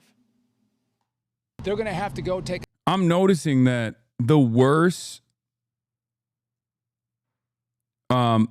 people's conditions get, the more vicious they get to one another too. Like, the more vicious they get, the people who want to like fix the problems, but they also get more and more vicious to those who have even less than them. As long as you have someone you can step on, you can feel superior, you know? That's good. A second job, and you're going to have mass issues throughout the airspace. People will not be able to go from one place to the other because of the government shutdown, and I hope Democrats don't take it to that point. A new Washington Post ABC News poll shows more Americans blame Republicans for the shutdown, but some here on Capitol Hill think Democrats are about to cave even as they push for expanded Obamacare subsidies. And we'll see. Here we are on day 31 of this shutdown. The record is 35 days, so this one could become the longest on record next week. Brian. Wow, and it's getting so close to Thanksgiving, too. Thanks so much, Doug. Hey, let's go over just even this past week what's taken place. And this is why tempers are flaring. The Senate rejected the House bill for the 13th time. And we only had, I think, 3 Democrats without Rand Paul by... Wouldn't it be the first time Democrats reported keeping food from kids? Wait, what? Dude, this is the one fucking time, man. This is the one time the Democrats are on the right side. Jesus Christ. I mean, I fucking dagger them all day, every day, but give me a fucking break. This is entirely the responsibility of the Republicans, okay? Calm the fuck down. Jesus Christ. Sometimes y'all sound like you're how the fucking liberals present us as, okay? Jesus Christ. Republicans are in power. They're refusing to fucking concede. The Democrats are doing the right thing by refusing to fund the government until the Republicans come back to the fucking table and give written assurances that the Trump administration won't actually just overwrite whatever congressional budget allocation that takes place by way of legislation. That's another fucking point of contention in the shutdown, on top of the fact that they want to continue the fucking ACA subsidies so that tens of millions of Americans are not priced out of their fucking health care. And the Republicans are dangling the starvation of 42 million Americans, some of the lowest income Americans that actually rely on SNAP assistance, and dangling their starvation over this process to make people hurt even more, so that the Democrats will concede without getting any assurances that they will fund healthcare. That's fucking crazy. The Democrats are objectively on the right side of the story, and I'm unconditionally defending them, at least for now. Okay?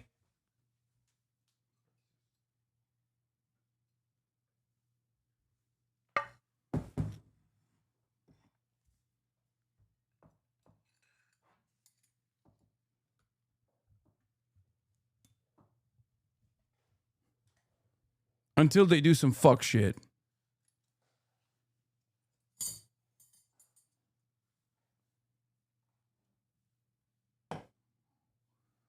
What a ridiculous set of circumstances.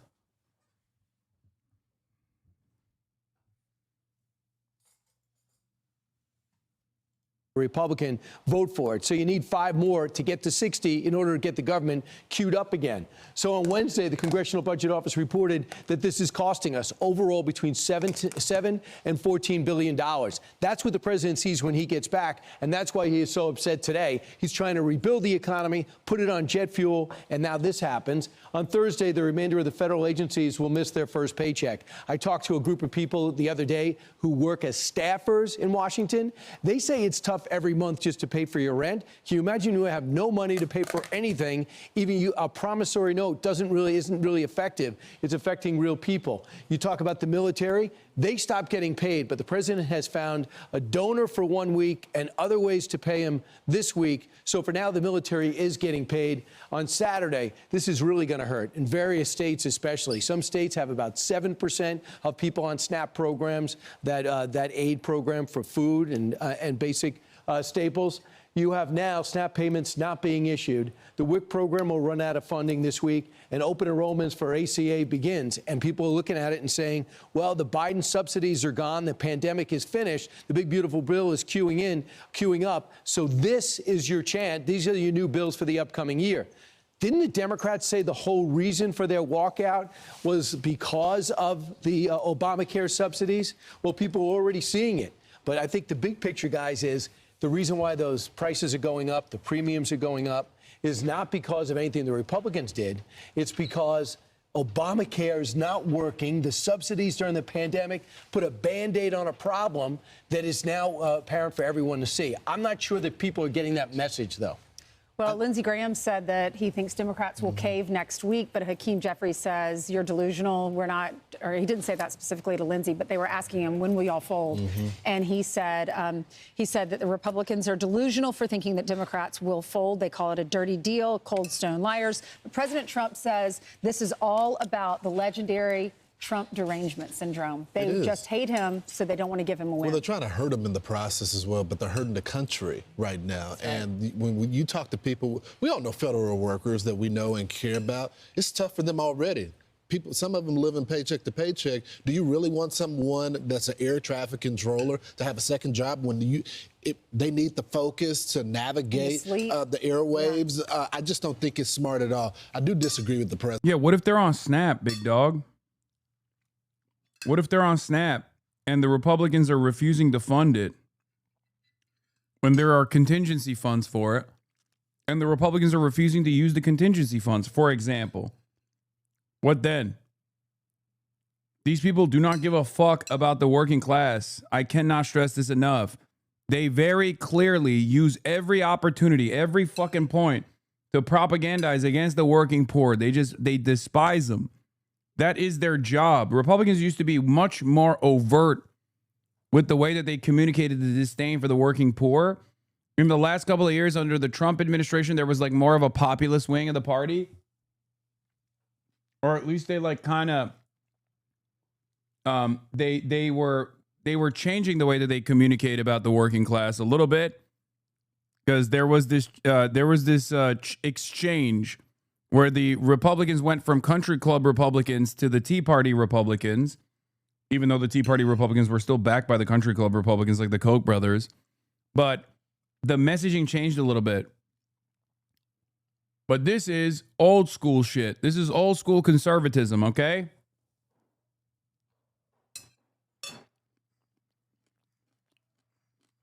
This is the conservatism that I'm used to. This is what I saw when I was growing up.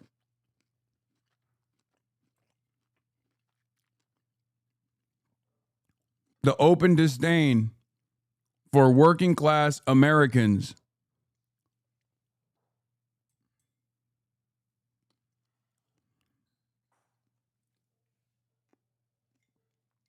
And of course, racism is the connective tissue there.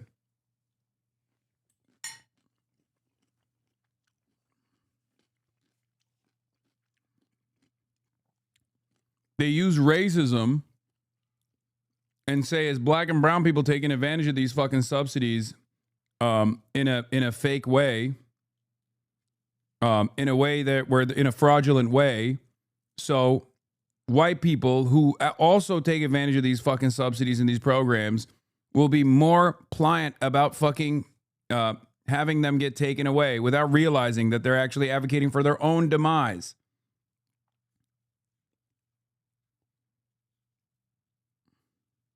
Other chatter is joking he's 46. Bitch, I'm 34. Fuck.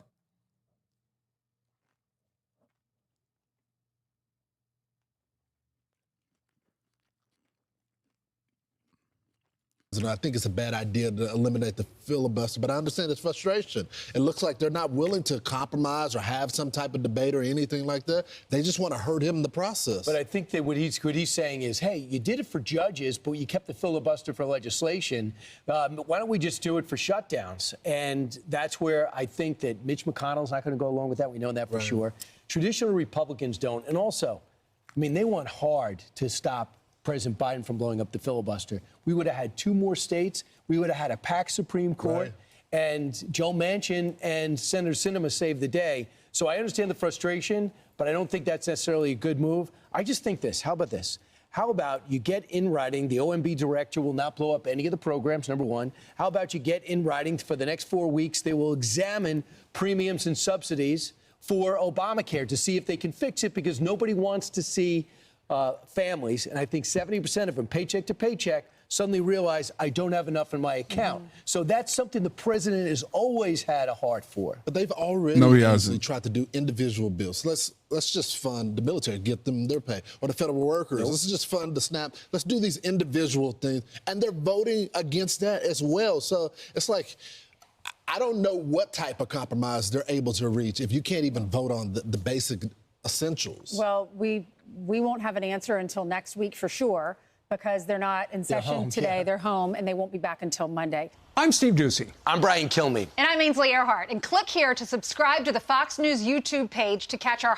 If you need an incentive to vote today, as we're approaching the mayoral election, the Board of Elections will be handing out these Halloween-themed voting stickers. Even after turnout cooled a bit yesterday because of the rain, it's still running way ahead of where it was 4 years ago. We told you that 2 recent polls paint a picture of an impending Zohran Mamdani romp. Well, Mamdani attended, appropriately, a paint and pour event with seniors in Brooklyn yesterday. The 2 polls show him leading former Governor Andrew Cuomo by 16 and 25 percentage points, respectively. Republican Curtis Sliwa is in 3rd place in both, though he's nipping at Cuomo's heels in one of them. What do these surveys mean? Depends, of course, on whom you ask. Polls give us a snapshot in time. It's great when there's a good one. It's, we look past it when there's a bad one, but really all they are a prediction. It's up to us to actually win this race. I think the polls have no idea what they're talking about because they have never seen this kind of turnout before. I don't believe any of the polls. I believe the people because I'm in the streets, I'm in the subways.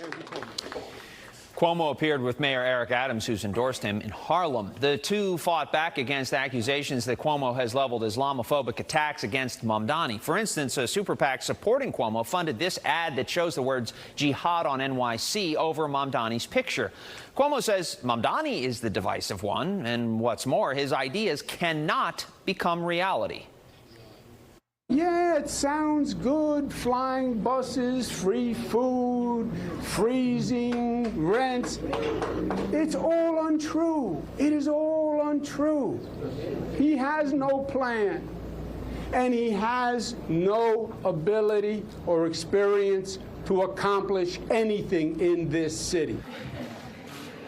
Not only has former Mayor Mike Bloomberg endorsed Cuomo, but he has also pumped millions into helping him get elected. $8 million in the primary and recently $1.5 million to a pro-Cuomo super PAC. Both Sliwa and Mamdani, though, sound unfazed by the former mayor's support for Cuomo. As Taylor Swift says, I've seen this film before, but unlike she says, we actually like the ending. What a waste of money, Bloomberg. And again, the billionaires don't get it. Through 6 days of early voting, turnout is running more than 4 times what we saw 4 years ago. So turnout really has been the story so far. Early voting will... Controversial, crazy lock with very little evidence-based, beyond vibes. Are you ready? I think the older voter turnout is also going to favor Zohran Mamdani. Not like by massive margins or anything, but I think there are a lot more older people that are turning out for Mamdani than we think.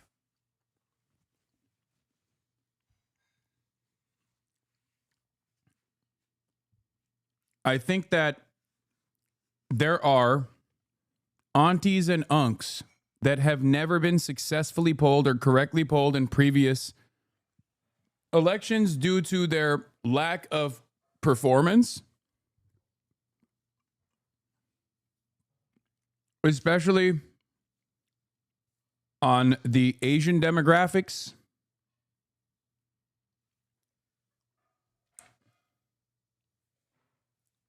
I have a suspicion that not only do I think Zohran's going to win, but I think it's going to be, inshallah, over 50% of the vote. And I think a part of the reason why the polls are looking inconsistent with what I'm saying here is because of older people that are going to be voting for Zohran that are not getting weighed appropriately because of the demographics that they are getting polled from. Will continue through Sunday, of course. Election day is Tuesday.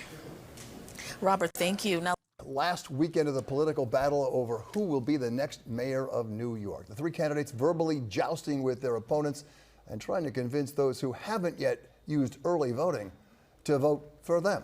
An especially tight group of voters, those over the age of 45. A dead heat right now in that category between Mamdani and Cuomo. Should be an interesting weekend to be sure. Here's NJ Burkett.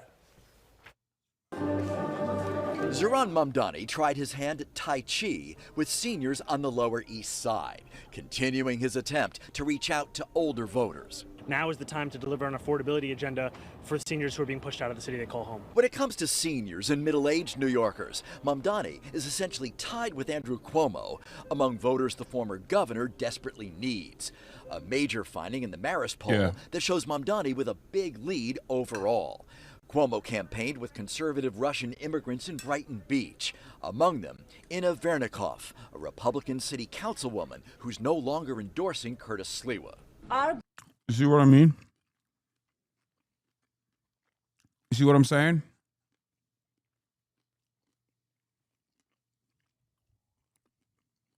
That they're in a fucking deadlock in and of itself. In the one demographic that Andrew Cuomo has to do LeBron numbers on makes me feel like it's actually better for Zohran than we even think.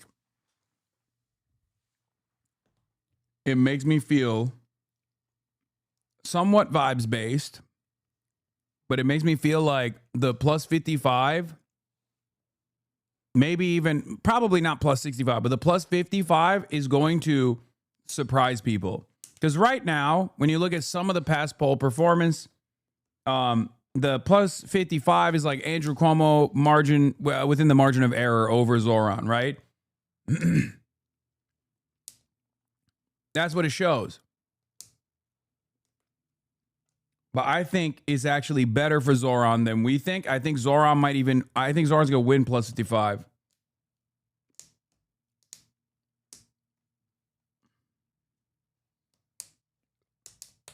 And I think a part of that is going to be from the unks and aunties. The Muslim unks and aunties are going to come out in ways that they normally don't. Goal right now is to beat Mamdani. And in this election, the only one who could beat Mamdani is Governor Andrew Cuomo. What I'm trying to do is put together a coalition of Democrats, Republicans, independents, to really come together and let's say we are New Yorkers first. And this is an existential threat to New York City. A super PAC supporting Cuomo is running this bleak ad. But right now, New York is being torn apart. Zohran Mamdani's socialist agenda would make it worse. And Cuomo himself is posting this cartoon in social media. Sliwa today ridiculed both men. Mamdani, he said, will bleed the city's taxpayers. He is clearly Dracula, the vampire, and we see Andrew Cuomo is clearly the political zombie who's come back from the dead. I love when you describe the meme. That's awesome. Given the state of the race, do you think Kung Fu would have been done? I continue to be confident, but will never get complacent. The fact is, Mamdani may be more worried now about complacency than Cuomo, especially when it comes to his youngest voters. At City Hall, NJ Burkett, Channel 7, Eyewitness News. This Sunday, I'm running. We're all running. To do something that's never been done before. To set a new record. To enter the history books. Just not at the marathon, because my 12-minute, 54-second mile is... We're gonna do it at the doors. The current record for the most doors knocked in a single day in New York history was 200,000. That wasn't by one campaign. It was by every campaign up and down the ballot across the entirety of the state. We want to shatter that record this Sunday, right here across the 5 boroughs with all of you. 3,500 volunteers have already signed up for shifts. With 3,000 more, we could do what's never been done. So, bro, this gamifying campaign, the gamifying the campaign stuff, like the get out the vote initiatives and gamifying of like canvassing operations is so fucking brilliant. Like I'm not a fucking nerd that cares about stuff like this that much, but god damn, it's fucking smart. Like these are brilliant get out the vote initiatives, man. The team, I feel like that aspect of the team doesn't get as much recognition because like everyone focuses on the media side. And the media side is great. This is a real stars are aligning moment, honestly. Great fucking canvas operation, great social media, charismatic candidate, and all of it is centered around a phenomenal policy platform.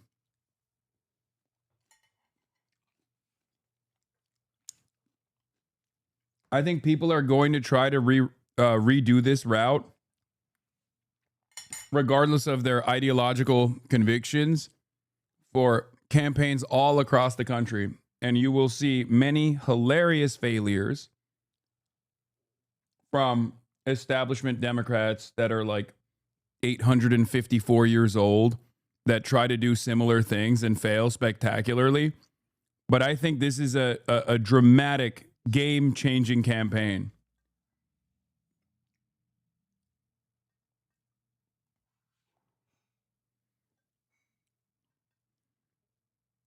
If Democrats are not paying close attention to this, which they are, I know that they are,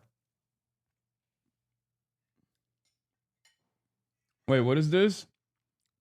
Cuomo has stopped naming you. Yesterday on ABC, he referred to you as a colleague. He doesn't want people to Google you anymore. Wait, what happened?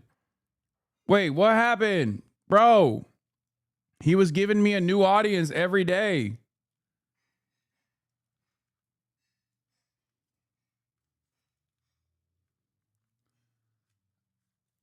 What happened? Is it because people were Googling Hasan Piker and then the shit that was coming up was like a New York Times profile? Is that why?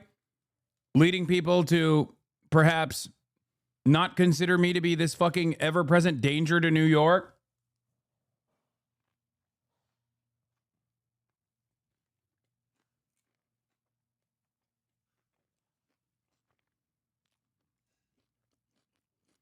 Inflammatory remarks that we have.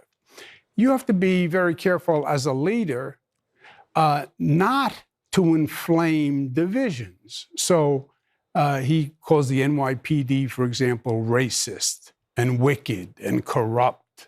President Barack Obama, evil and a liar. He won't denounce globalized intifada, which is kill Jewish people. We have the largest Jewish population in New York outside of Israel. And these are very inflammatory remarks. He has a colleague who he associates with that says, America deserved 9/11. No, he just realized it's not a smart. I don't like how much your name is out there. It seems more like he's modulating his message for the ABC Normie audience by not naming you. No, it's partially because it's easier for him to say, as a colleague who said America deserved 9/11, than it is to say Hasan Piker, an unknown entity, that if people actually search, they will find out is not this like dangerous fucking radical by mainstream outlets. You know what I mean? Because, like, remember, old people are going to look this up and they're going to look at, like, the New York Times or some shit. And when they look at the New York Times, they're going to fucking see me, like, be talked about as in positive terms. Yeah. Or on GQ or on any number of different, like, mainstream media outlet.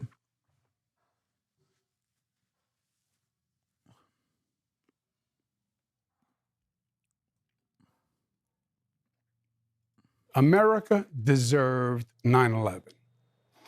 Two New Yorkers who we lost 3,000 people on 9/11, 150,000 people suffering from 9/11 related illness. That is a terrible thing to say, you know. That's what I'm referring to when I say he doesn't get the New York value system. On a recent radio show, you brought up 9/11. What if another 9/11, God forbid, were to happen on Mamdani? Cook.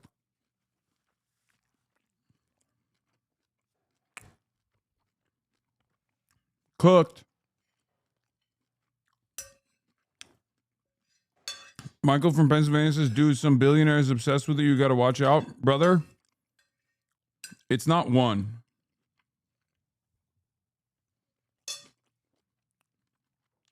Elon Musk, Palmer Luckey, Bill A. Packman. Could be any number of different wealthy people.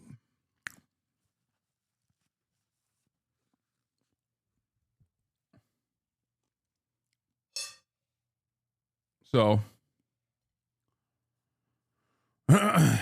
anyway, what's funny about that? What's funny? Eddie from Steak.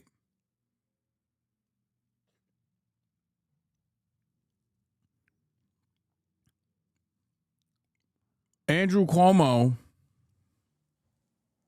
constantly hitting that line was so unimaginably dumb that he had to drop it. And I guess it's like better for him to just be like, oh, he's a colleague that said this.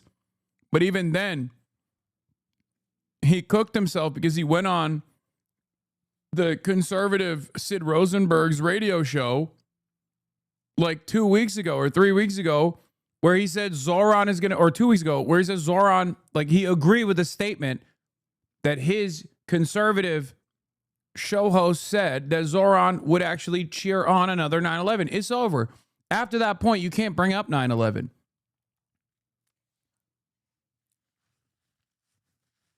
It's over at that point. Like, you're cooked. Everyone in the media is going to be like, okay, you're bringing up 9/11, but like, you're saying Zoran would cheer on 9/11. So then his argument is, oh, well, don't hold me responsible for what my host says. Okay, then why are you holding Zoran responsible for a media hit that he did when he was fucking polling at 5% with a progressive Twitch streamer that didn't bring up 9/11 at all? Cuomo created his own fucking dumbass 9/11 scandal, so it's just like cooked him even harder. Watch. The radio host then said he would cheer. You responded and chuckled, and later said you didn't take it so seriously at that time. But how do you respond to the Muslim New Yorkers who were offended by that and described that your reaction as Islamophobic? Well, the Muslim community didn't say that. I was just endorsed by major leaders of the Muslim community. What I was saying is he is. Do you think they might turn you away from Zoran's victory party like they did Sneeko because of all of his bad press?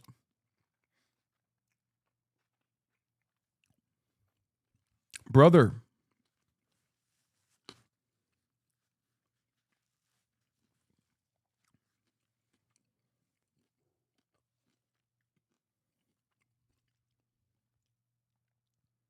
I don't know if you know this, but I was at the rally last week.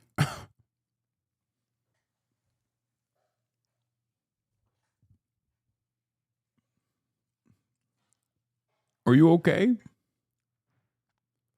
Bro, stop eating. It's annoying. Yeah. Well, it's almost done. Don't worry.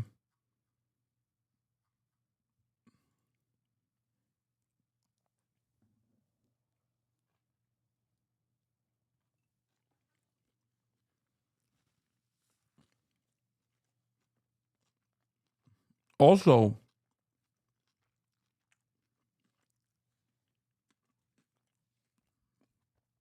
you're comparing me to Sneeko.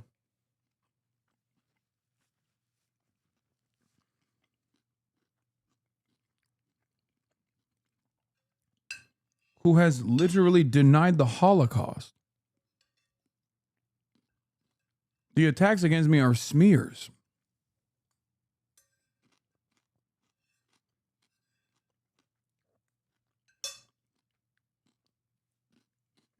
He, on the other hand, has aligned himself with straight up neo-Nazis like Nick Fuentes and whatnot, and has even denied the Holocaust.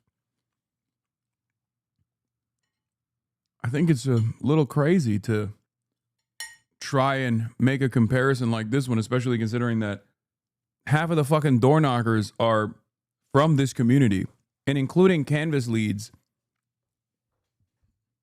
What do you mean? He is inexperienced, right? This is basically if he wins as mayor, it's basically his first job. He was a rapper, an assemblyman for 2 terms. He only passed 3 bills, and he was absent more than anyone else. So being mayor is a complicated job. It's 300,000 employees. It's a $115 billion budget. And it is a situation where on any given day, you can deal with any unknown crisis.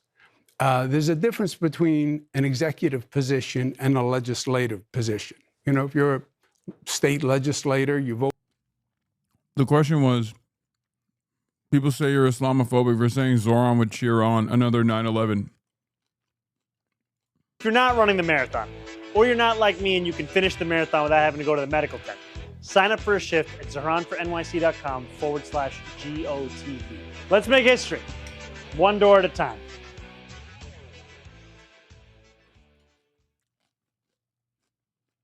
We're now 5 days from Election Day and the biggest mayoral. Didn't you say 2 days ago that you're not going to New York before China? I was planning on not going to New York before China because I have so many different fucking... I have so many days where I'm away from home, and I hate that. But I reconsidered it because I feel like it's a important moment in history to be a part of. Like, I literally was like, I was weighing it and I was thinking like, oh, if I stay home and I can watch the victory party here, it's fine. I can probably even do better content from home as opposed to being there, because if I'm there, then it's like there's an issue with like streaming and then IRL streaming, desktop. Like, I'll still have a desktop stream on election day, make no mistake.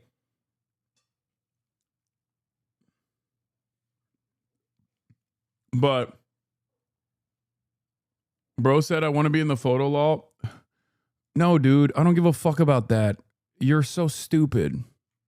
How is this hard to comprehend? It's like a historically important fucking moment where you're electing only the second socialist mayor of New York.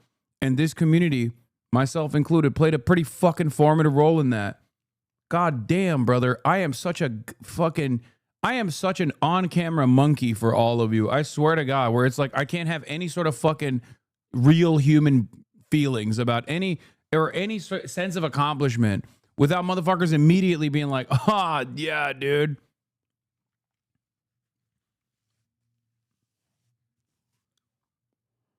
Holy shit.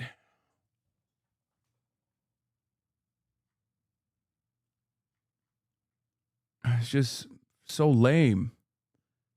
Yesterday, Chaz said that lately you're being brought up on daily federal record. This is not to insist on the Joe Rogan or the left stuff or anything, but it is clear you're becoming some kind of critical point. Even when you repeatedly say you are not, what now? Or do you disagree? It's becoming harder and harder for me to disagree with that sentiment. The problem is the more fucking attention there is on me as like a fixture of left politics in this country, the more annoying the left gets, the more annoying the right wing gets, the far right gets. The only people that actually look at that and listen positively are unironically liberals, as a matter of fact. Not the liberal content creators who have their own sense of anger and resentment towards whatever kind of success, whatever kind of modest success I've been able to cultivate here. But I'm talking like the actual Barbers and the Debras. Like, they see stuff like that and they go, oh, a handsome young man. Let's tune in. Let's see what his opinions are. Having said that, however, it has increased. The attacks have increased fairly aggressively, and it sucks, especially because there is no left support system. There is some. There are those, you know them. You know, Michael from Pennsylvania is in the chat right now. But the unfortunate reality is that there is no robust support network for things like this. When you get singled out like this, you just kind of are on your own. You have some friends, they will defend you, but there is no like major, there is never going to be any major sea of support. And anyone and everyone that comes out, even in defense of someone like myself, against ridiculous attacks, smears, slander, whatsoever, they will also be punished ruthlessly. Like, they will be smeared as well. Like, there is a very threatening environment for those who dare to speak out against the wave of right-wing sentiment on the internet. Or at least that's what it feels like. But that's also precisely the reason why I love being outside. I love being around normal people. I love being around others who are not as extremely online. Because I am reminded over and over again that in the real world, none of these considerations take place. Like, it's not a real consideration at all.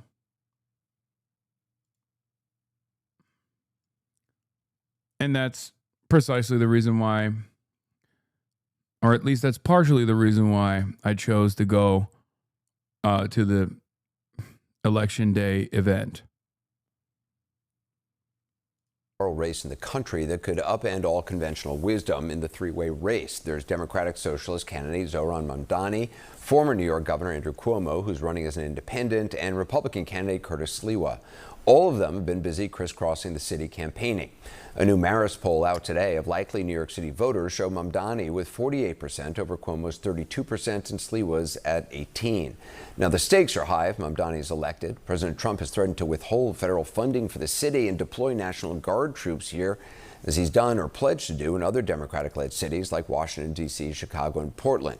For months, the president has often gone after Mamdani. We have a communist who's 33 years old, doesn't know a damn thing. Practically, he's never worked a day in his life. And he sort of caught on, right? And I'm not going to send a lot of money to New York. We're not going to ruin one of our great cities, because we'll make that great. We will clean up the crime in about 30 days. And all of these cities, we want to clean them up. We don't like that opposition. But if somebody's going to be a communist mayor of New York, it's a fluke if he gets in.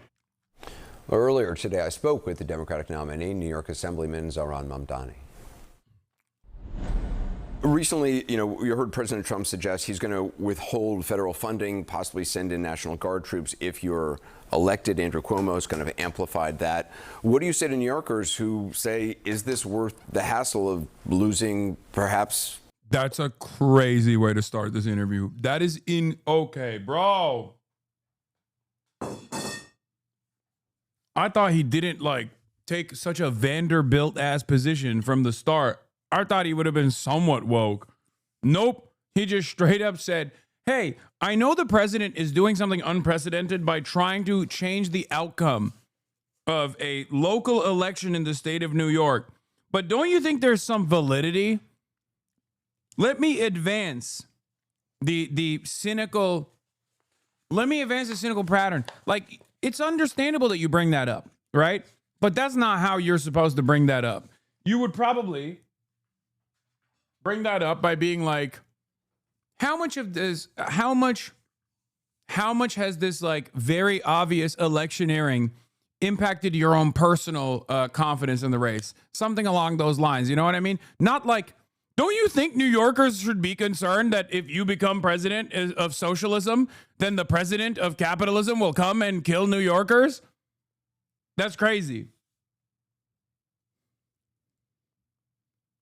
A lot of money in federal funding if you become the mayor. We're already seeing this as a reality with Eric Adams as the mayor, right? The federal administration took $80 million out of city coffers. They suspended $50 million for our city schools. And then they threatened to withhold $18 billion in infrastructure grants. And the most effective way to push back on his threats is to actually name them for what they are and then use every tool at your disposal to take them on. So what do you do if he decides? I mean, we already saw there was an ICE action on Canal Street. They said they were targeting undocumented immigrants who were, selling counterfeit bags, which on Canal Street is kind of, there's a long history of that, obviously. What do you do? I think this is an example of what is unacceptable in this country. I think the first thing that you do is you close the door that Eric Adams opened to the NYPD doing civil immigration enforcement. He said that on national television. The second thing you do... So you would not allow the New York Police Department to engage or to cooperate with ICE or DHS? Not in civil immigration enforcement. Yup. That's in the law, by the way, Anderson. That's the law. That's not just the state law. That's the city law, too. Just because Eric Adams had his literal freedom dangled in front of him to allow this to happen doesn't mean that anyone else who doesn't have those same circumstances is going to continue it.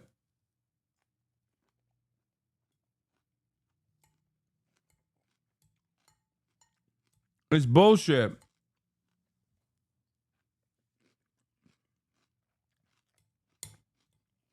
Remember,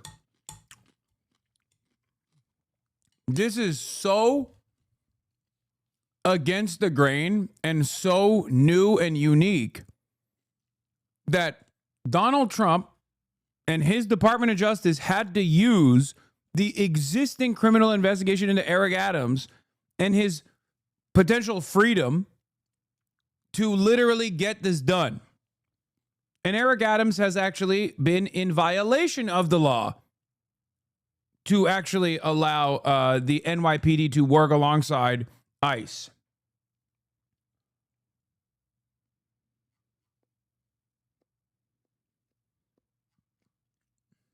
We have sanctuary city laws where we've been very, very clear that for a set of serious crimes, there is coordination with the federal administration. But anything beyond that, I think 172 crimes that are listed, that is something for the NYPD to focus on purely right here in New York City.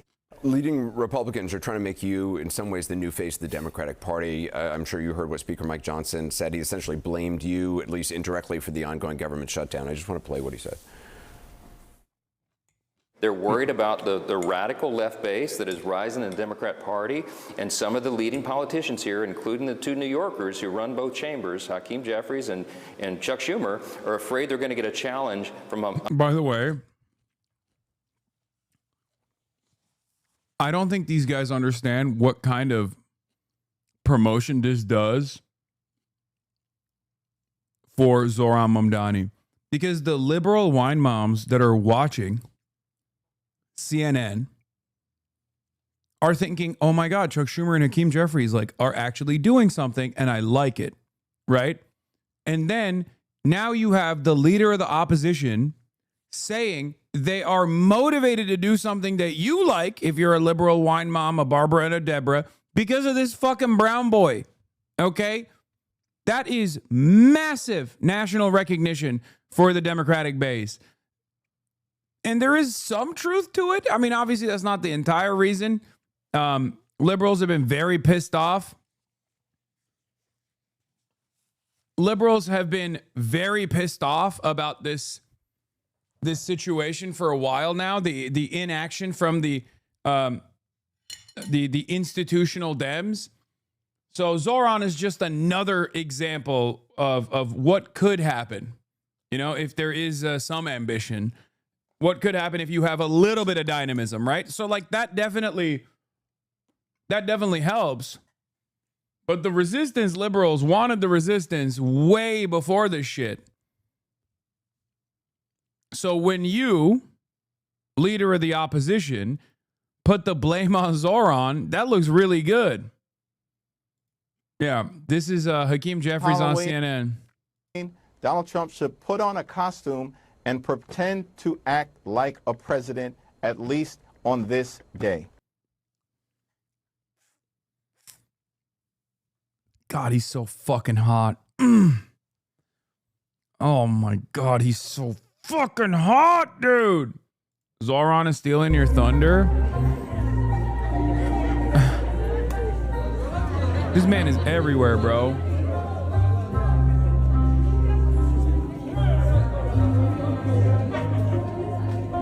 This man is everywhere. He's doing everything. What is this man doing?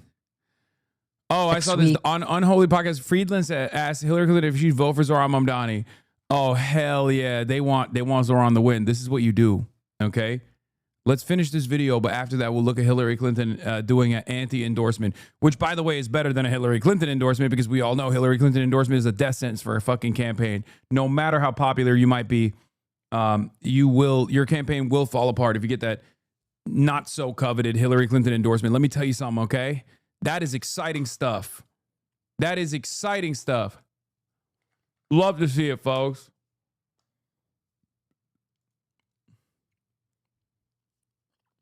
Bill Kristol endorsing Zohran Mamdani. Oh yeah, no, that makes perfect sense. Bill Kristol has become unimaginably woke. I don't think you guys have been paying attention to Bill Kristol. It's been very strange, and I hate to admit it, but if you look at Bill Kristol's takes, no, not Billy Crystal. No, the war criminal Bill Kristol has outflanked the Democratic Party on 11 different visible points. I think he said stuff like abolish ICE. He is out of control.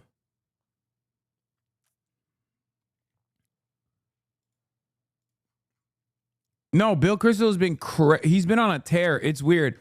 I don't talk about it too much because he's obviously a fucking war criminal, but he's gotten so incredibly woke, it blows my mind, dude. I will keep it $150. If you were to tell me in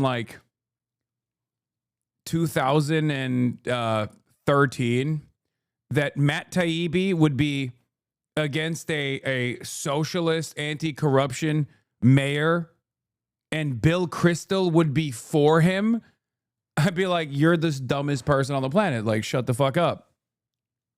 I'd be like, what are you talking about? Matt Taibbi? Matt Taibbi. You're telling me Matt fucking Taibbi, who is Mr. Goldman Sachs tentacles, like that Matt Taibbi would be against a socialist mayor in New York. Get the fuck out of here. Telling someone in 2010 that Bill Kristol is to the left of Glenn Greenwald and Matt Taibbi? No. Bill Kristol is not to the left of Glenn Greenwald. That's not true. Glenn Greenwald is insane on some issues, for sure. He has, once again, moderated under the Trump administration, as he did last time around. But he is not, Glenn Greenwald is not, or Bill Kristol is not to the left of Glenn Greenwald, bro. Come on. That's a dude who has made it his life's mission to consistently advocate against Israel, okay? There are so many things you can yell at him over. This is true. So many things you can yell at him over. But no, Glenn Greenwald is not.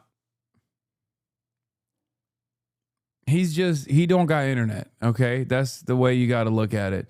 Him or Norm Finkelstein definitely don't got internet. I mean, literally don't got internet. So I don't even want to talk about Norm Finkelstein. I know a lot of you have been like trying to tell me, you know, he did the Candace Owens podcast or some shit. I'm like, it's fine.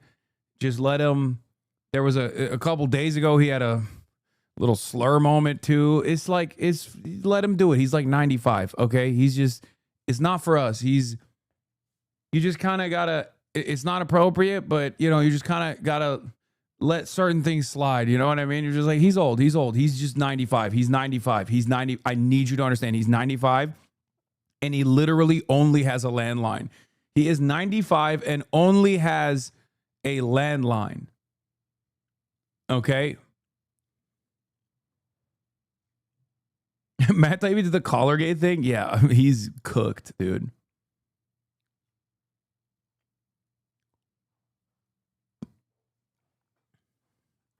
Norm just says the N-word all the time. He can't be stopped. Wait, I wouldn't say all the time. Did he say it on the Adam Friedland show? Oh my God. He did?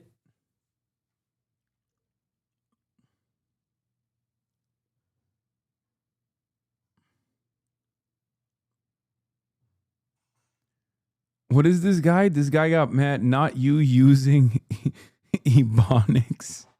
That's crazy. Oh, because I say he don't got internet. It's a Young Thug tweet about fucking... It's a Young Thug tweet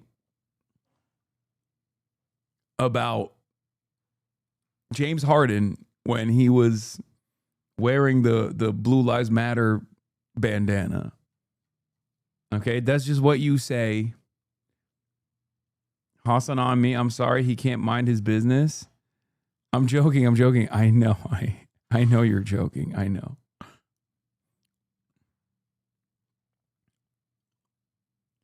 I seen him in person and went to shake his hand. He called me that and walked away. Okay, stop lying, dude. He doesn't just drop it. Oh my God, does he do that? No, stop. I don't know. I've never been around him like that.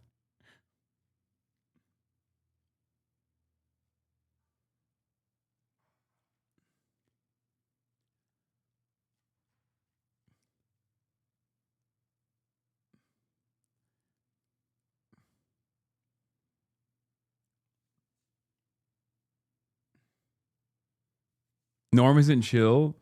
I mean, he's like 900 years old. Okay, that's all I'm going to say. I'm going to keep repeating this. He's a very old man who literally does not have internet. That's not even a joke in the Young Thug referencing James Harden type way. Like, he just literally doesn't have access to the internet. He only has a landline. That is true. That's not a joke.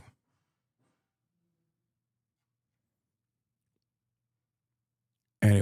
All right, let's finish this fucking thing. Goddamn. A Mamdani-like candidate. And so they have to show a fight, and that's what this is about.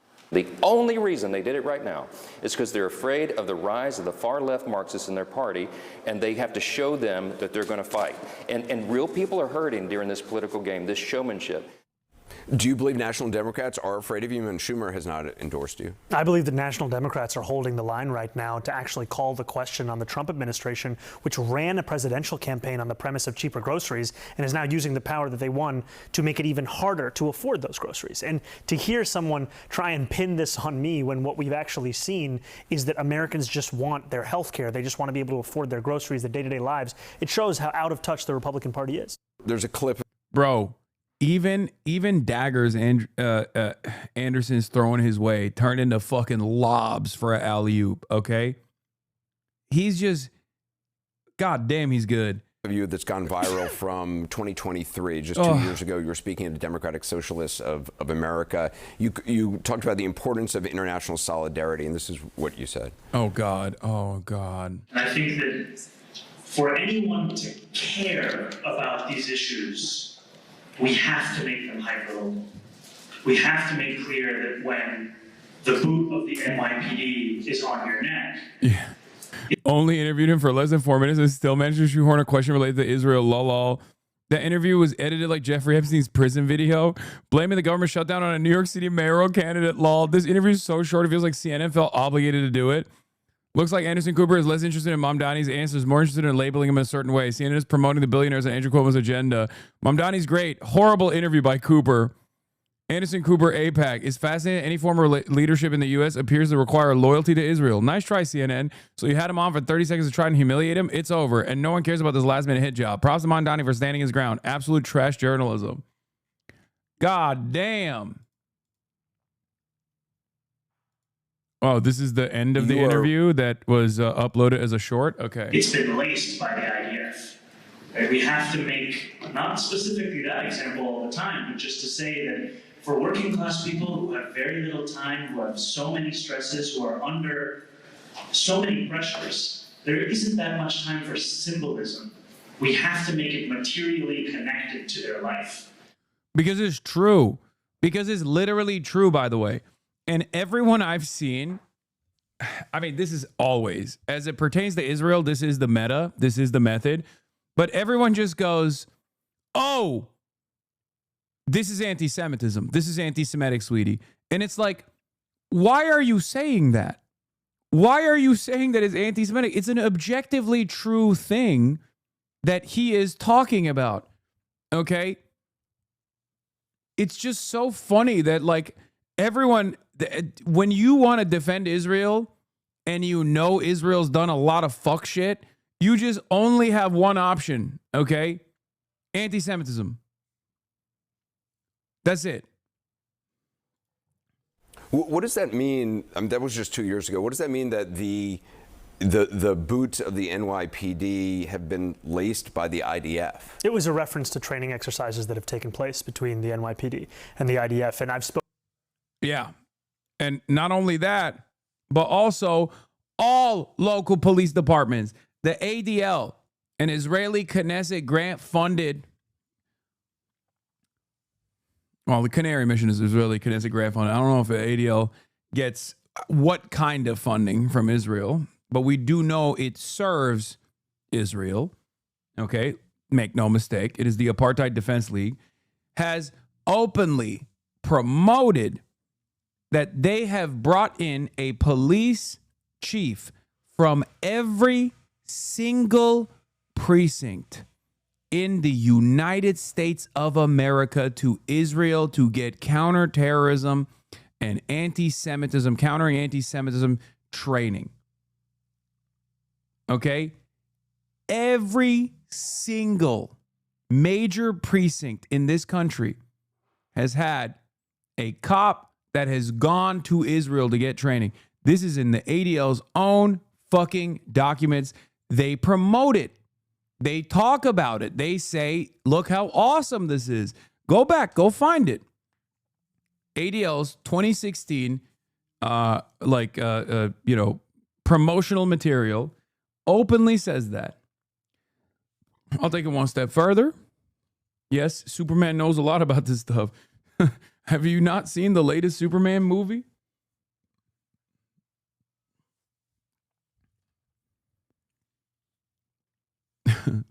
Superman is very, very invested in what's going on in Jarampur and Baravia, okay?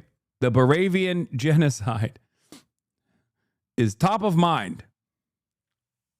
Anyway.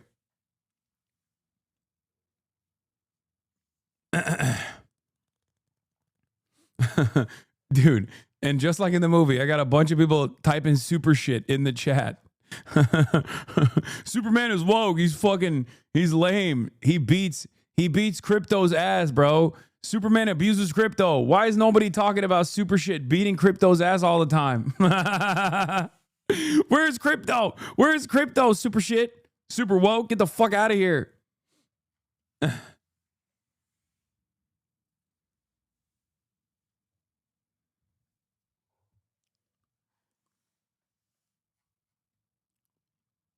Yeah.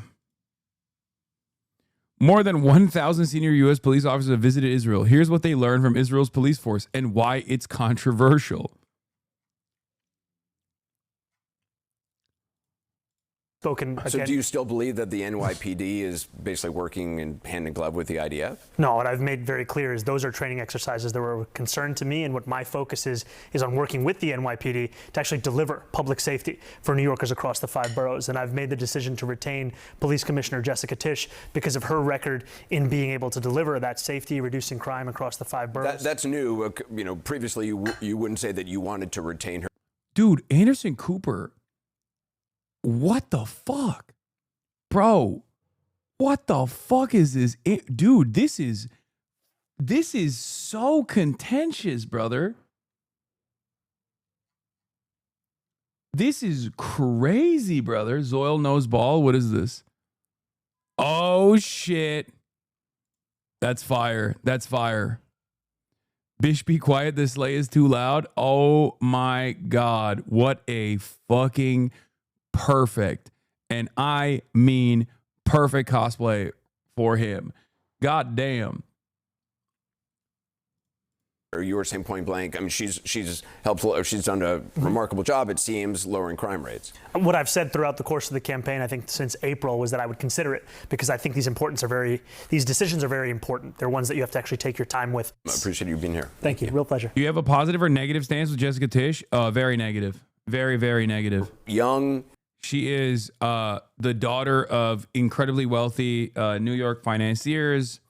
And also super fucking pro-Israel, like unimaginably pro-Israel.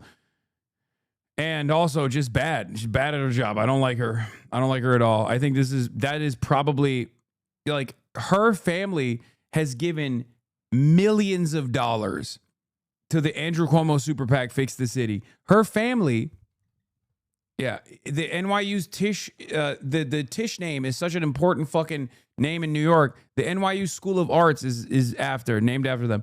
But also, listen.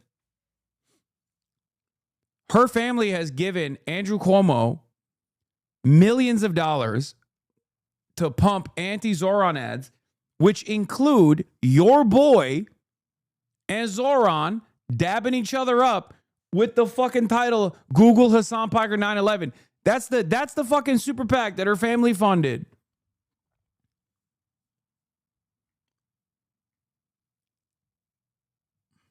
You have not run a government agency or run a city of, I mean, how many, there's what, 300 and something thousand employees in New York? Mm-hmm. What is your argument that this should all be handed over to you, that you know how to do this? Look, I've been a state assembly member representing more than 100,000 people in Northwest Queens. And in that time, I've secured $500 million in debt relief for taxi drivers. I've won the first free buses in New York City history. I stopped a frat gas But it's not managing all these city agencies. I give you all of this as an example of my track record.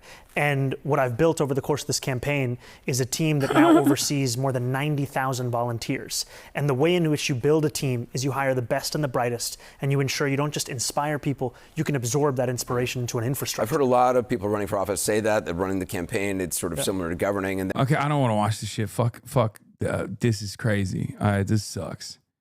No one will ever replace my husband. Okay, raw. Erica Kirk says JD Vance is amazing like Charlie Kirk.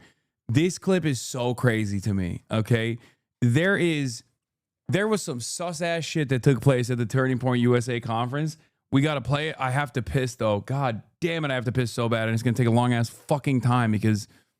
Here, watch this Zohran Mamdani video instead. Zohran Mamdani, a man who I have to confess just a few months ago I had never heard of. Well, he's 33 years old. He's his prior job was as a state assemblyman in Albany. He's a Democratic socialist.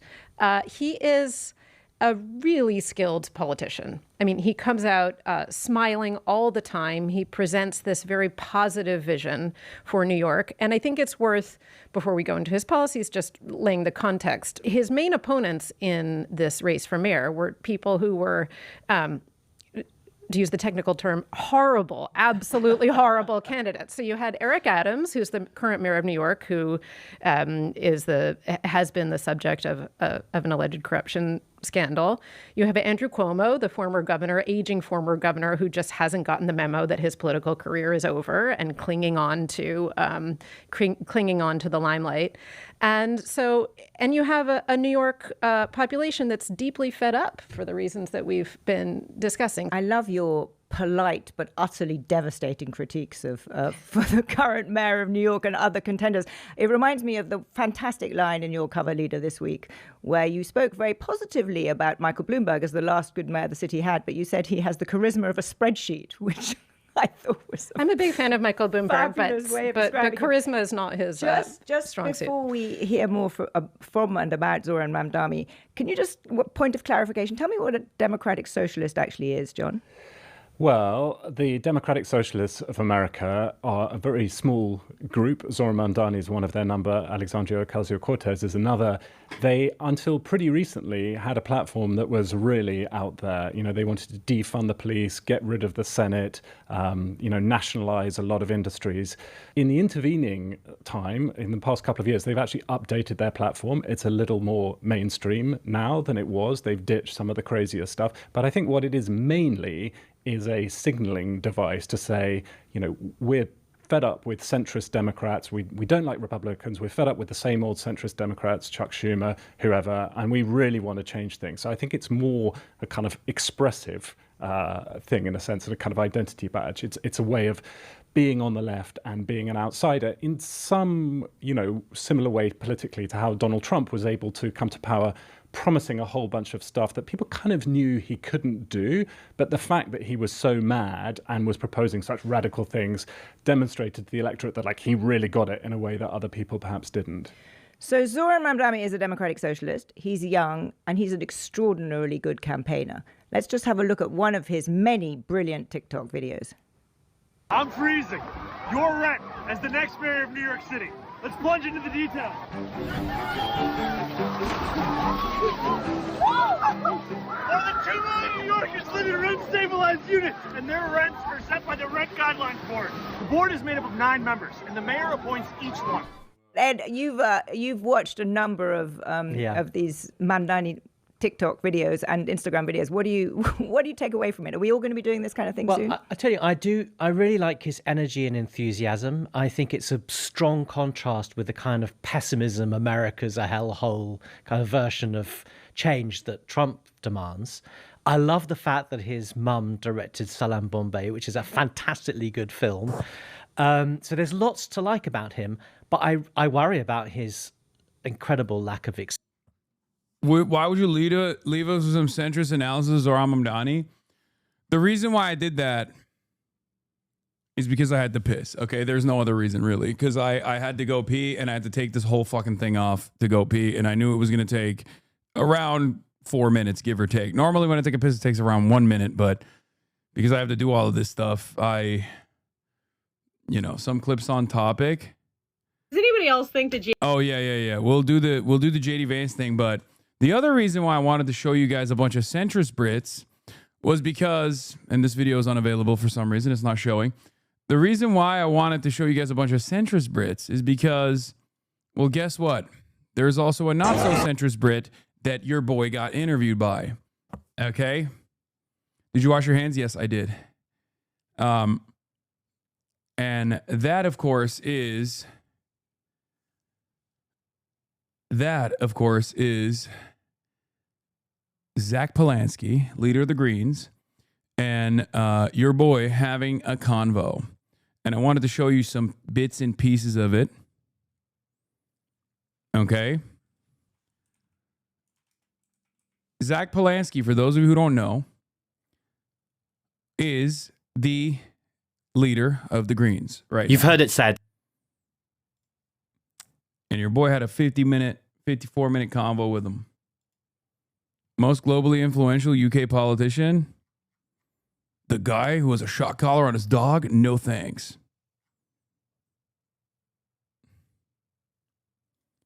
Countless times. Donald Trump sneezes, the UK catches a cold. So how worried should we be about a second Donald Trump presidency and everything that's happening in the United States right now? One of the leading voices on the left in the US has been Hasan Piker for years now. What's up, everybody? I'm Hasan Piker. I live in Los Angeles, California. I'm a socialist, Marxist, communist. And I'm delighted to be chatting to Hasan today. Hey, Zach. Chris Packham here. I just want to tell you about something.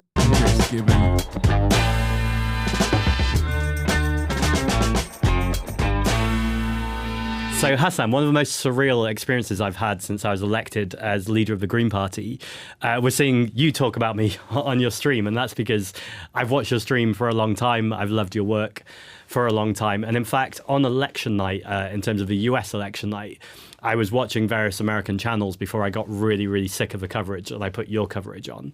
And it was great. One thing that really struck me, though, was you knew for a long time that Kamala Harris wasn't going to win and America was going to have a second Trump presidency. And it felt that evening like you were almost in like some sort of nihilism, like you were just like, this was the route we were down. Is there any hope? Like, can we come back from this place?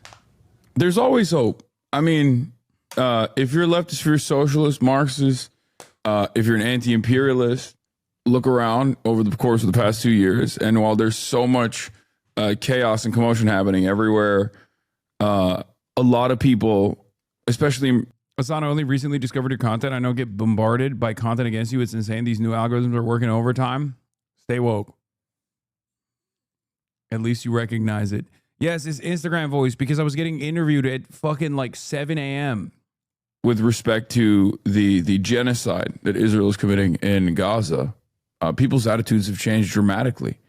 And as someone who has been an advocate for Palestinian emancipation for the past decade, I never would have imagined that the attitude shift would be so dramatic in only 2 years. Now, of course, the violence is untenable and it's unacceptable. It's horrifying. But to me, that is a constant reminder that things can change, that we can organize. And as long as we're steadfast and principled, we can eventually win back some power and then hopefully give people more liberties, more autonomy. And in the States, does that change come from within the Democratic Party? It's difficult to answer that question because this is the question that everybody talks about all the time, myself included. This is an ongoing issue right now. Entryism is not the end-all, be-all, but I do think my own personal assessment of it is that you cannot restructure the Democratic Party to be a socialist party. I don't think that's the case.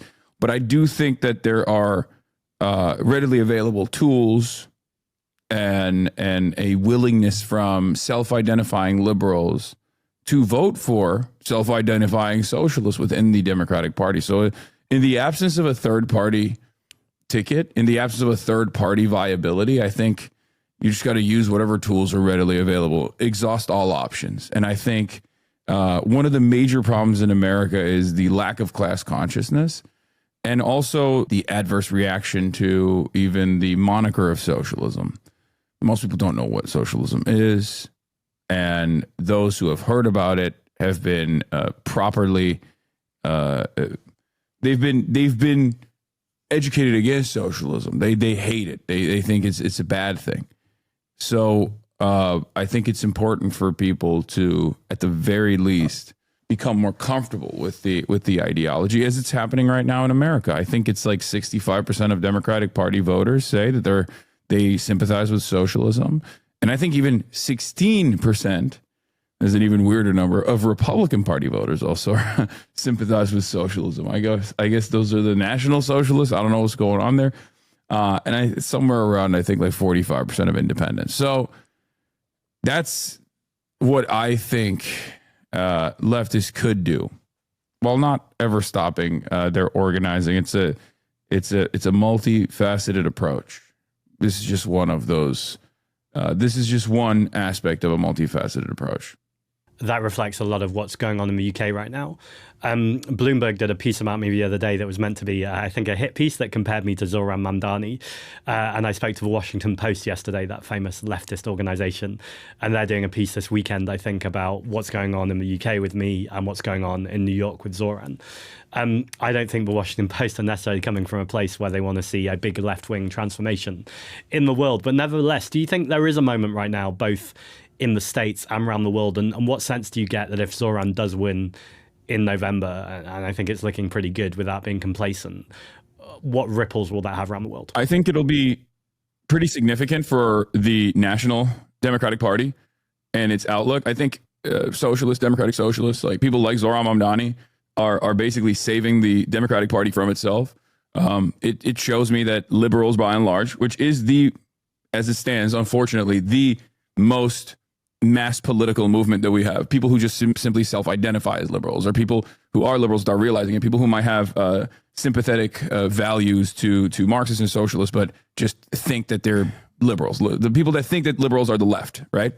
I think it shows them that a charismatic, young, vibrant, dynamic candidate who is unafraid to call himself a socialist and is unafraid to call out Israel for doing a genocide, who is going to work tirelessly to solve some of the material harms that you're experiencing, that is a successful candidacy. And I think, by and large, liberals just don't want the Republicans to be in charge. They just don't want the Republicans to win. They are understandably disturbed with what the Trump administration is doing. And they're also pretty frustrated with the lack of response from the Democratic Party, from the establishment Democrats. So I think this would spell the beginning of a tide shift, hopefully, in a much larger way than we saw with the Justice Democrats in the 2018 midterms. I was interviewed last night by Mehdi Hasan on Zateo, and I know he interviewed Zoran a couple of weeks ago. And something he asked him about was Donald Trump has already said that if Zoran wins, Trump will do everything he can to disrupt unless he, quote unquote, behaves himself. How much of that is a credible threat? I'm not aware too much of a centralization in American politics of how much Trump can tie the hands of a New York mayor. Oh, it's it's not just tying the hands of the New York mayor. Trump is unprecedented in the way that he's behaving, for sure. I mean, he is the logical conclusion to a multi-decade long project called the unitary executive theory that Republicans have been trying to establish in America for quite a while. It's just a way to consolidate power in the hands of the executive, basically turn the White House into a monarchy. And Donald Trump happens to be the perfect guy to do it, or at least all of the people that are surrounding him do have that deliberate and direct interest in conducting this centralization of power. Trump is just the guy who's crazy enough to not even realize that he's doing it, or it just suits his narcissistic tendencies. But yes, he absolutely will do everything in his power to hurt New York and New Yorkers. But I think New Yorkers are not fearful of that. They understand that this is the finance capital of America. This is where Wall Street is. It's a fairly powerful constituency, fairly powerful people live there.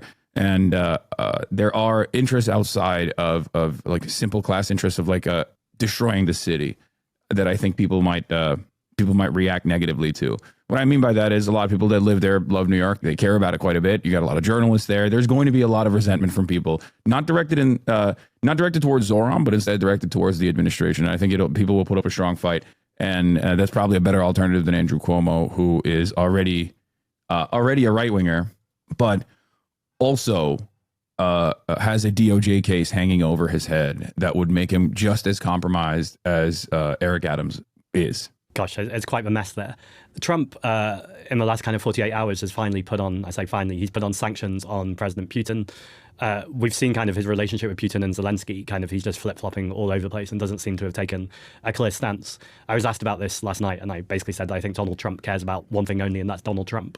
Do you get a more sense of a nuanced position on what Trump actually feels about Russia and Ukraine, and also whether he cares what the American public think about that, or if he's playing another game?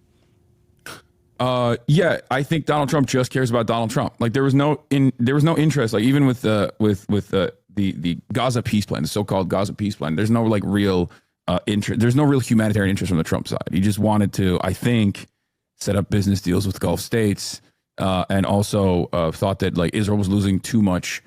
This is for all your British and British adjacent friends and family members. Okay, remember when I do a podcast, I conduct myself probably much better than I am on stream because it's not like a incredibly dynamic environment. Okay. The reason why I'm spamming it is because I want you guys to go show love to the pod and also show, yes, your British and British adjacent or British fancying friends. But yeah, I'm gonna move on from it. But I just wanted to show you like give you a little taste of it, you know, in the beginning. It's a wonderful conversation and it gets like a lot longer. We dive into it.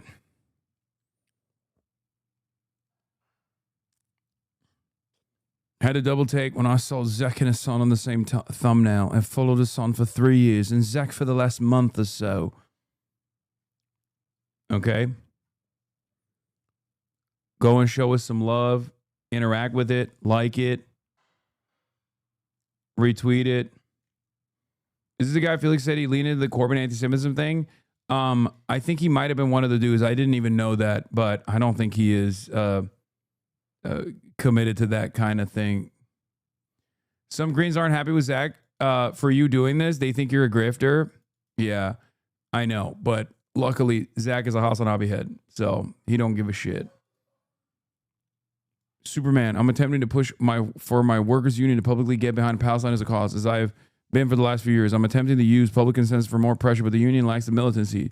Do you have any ideas or suggestions on it? I unfortunately do not. But it's good that you're trying to push for it. That's a good thing. Felix said he regrets it now. Yeah, I don't think he still stands by that, right? I don't think any of the guys who stayed on the left actually stand by that decision. Zach has talked about how he used to be pro-Israel and changed his POV in the last few years. So if he was part of that campaign, I doubt he agrees with it anymore. Yeah. The reason why I say that is because look, I'm not gonna hold people's past positions against them. Like I says the millionaire. What? That's not, brother, I need you to understand something. Hillbilly Einstein. That's not a diss. Okay? Because you're not a socialist at all. Like, you're not a socialist at all. So if you think that if you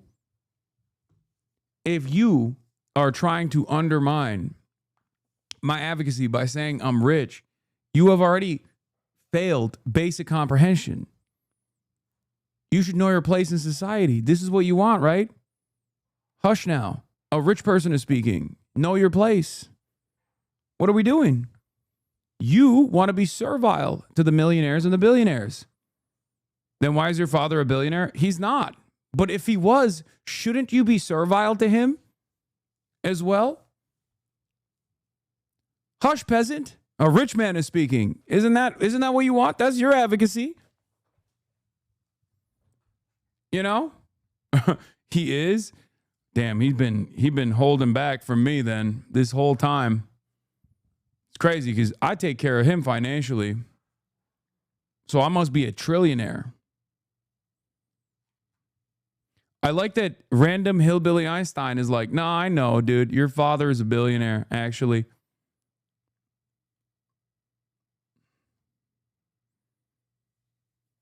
But again, if you are pro-capitalism and yet you are devoid of capital, maybe it's time to just... Is that why Cenk created you? He's going through all of them. He's going through all the lines. Once again,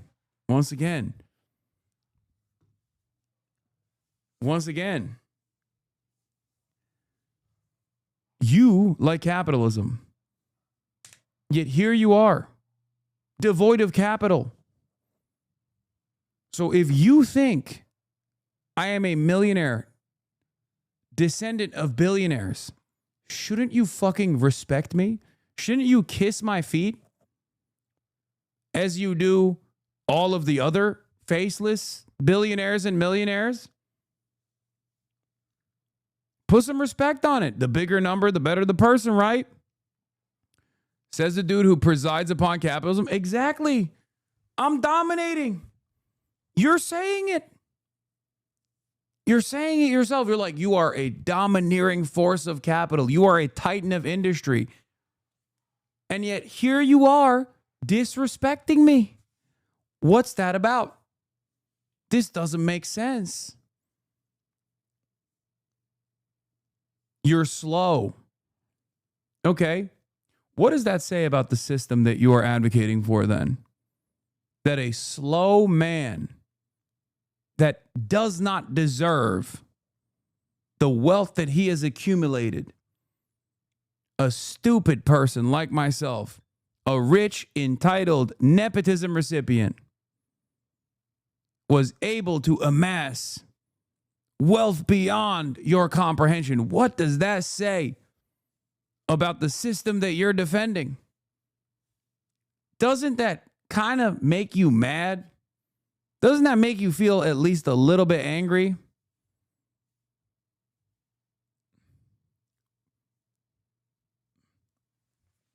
Doesn't that feel like this system is a little broken?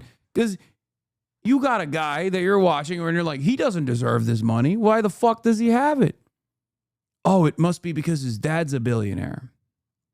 And here he is lying about his dad being a billionaire. Okay, let's say it's true. Let's say I am the descendants of billionaires, and I myself have amassed these. I have amassed this fortune, and I get to live in the Hollywood Hills. Isn't that fucked up? Isn't that fucked up? Don't you feel like this system is a little busted then? You're brilliant. You have tremendous potential. And yet, you haven't been able to unlock it because you're wasting away on Twitch, going into the chats of people who you despise.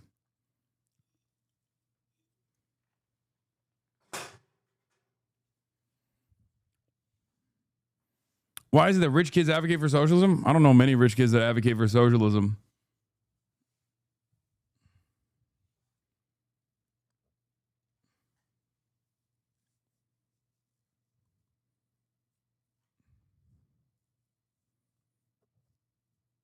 I haven't met them. Unless you're talking about me.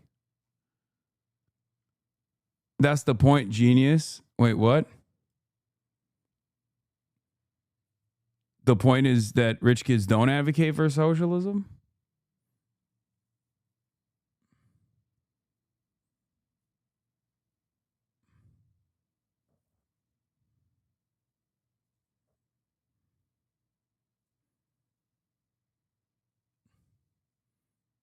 I thought I was the rich kid advocating for socialism. What's the point that you're making?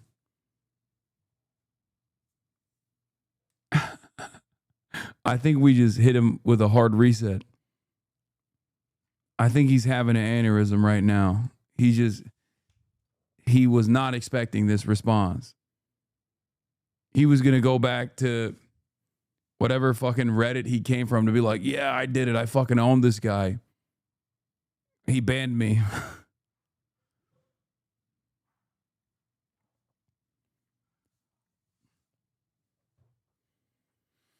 Oh, straight men DEI time. Have you seen these Sydney Sweeney pictures? Yes. I'm not going to open them on stream. Yes, I have. I already sent every single angle to Will Neff.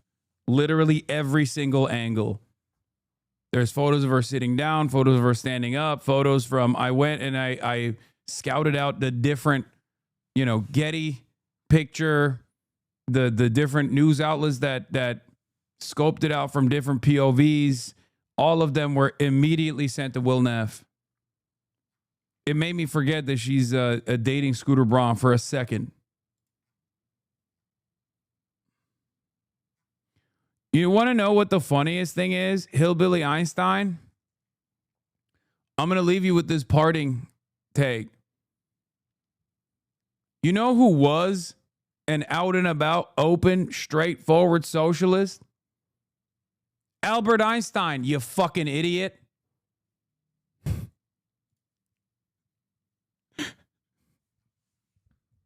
The guy who you obviously think is so brilliant that you put his name on your username. Yeah. Oh, they're PFP. They're just a Nazi. I mean, I could tell from how stupid they are. Let's see. Hillbilly Einstein, 1 follower. Let me see. Open image in new tab. What is this? What? My co-host Andy something is a Sephardic Jew pedophile? That's what your PFP is? Damn, brother. Maybe you do know that Einstein is a socialist if you're that invested in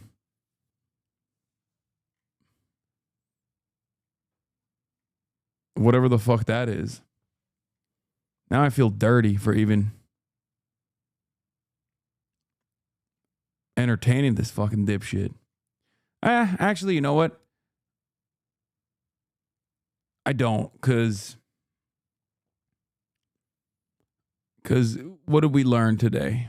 We learned that Nazis are genuinely lacking in brain processing power. All right.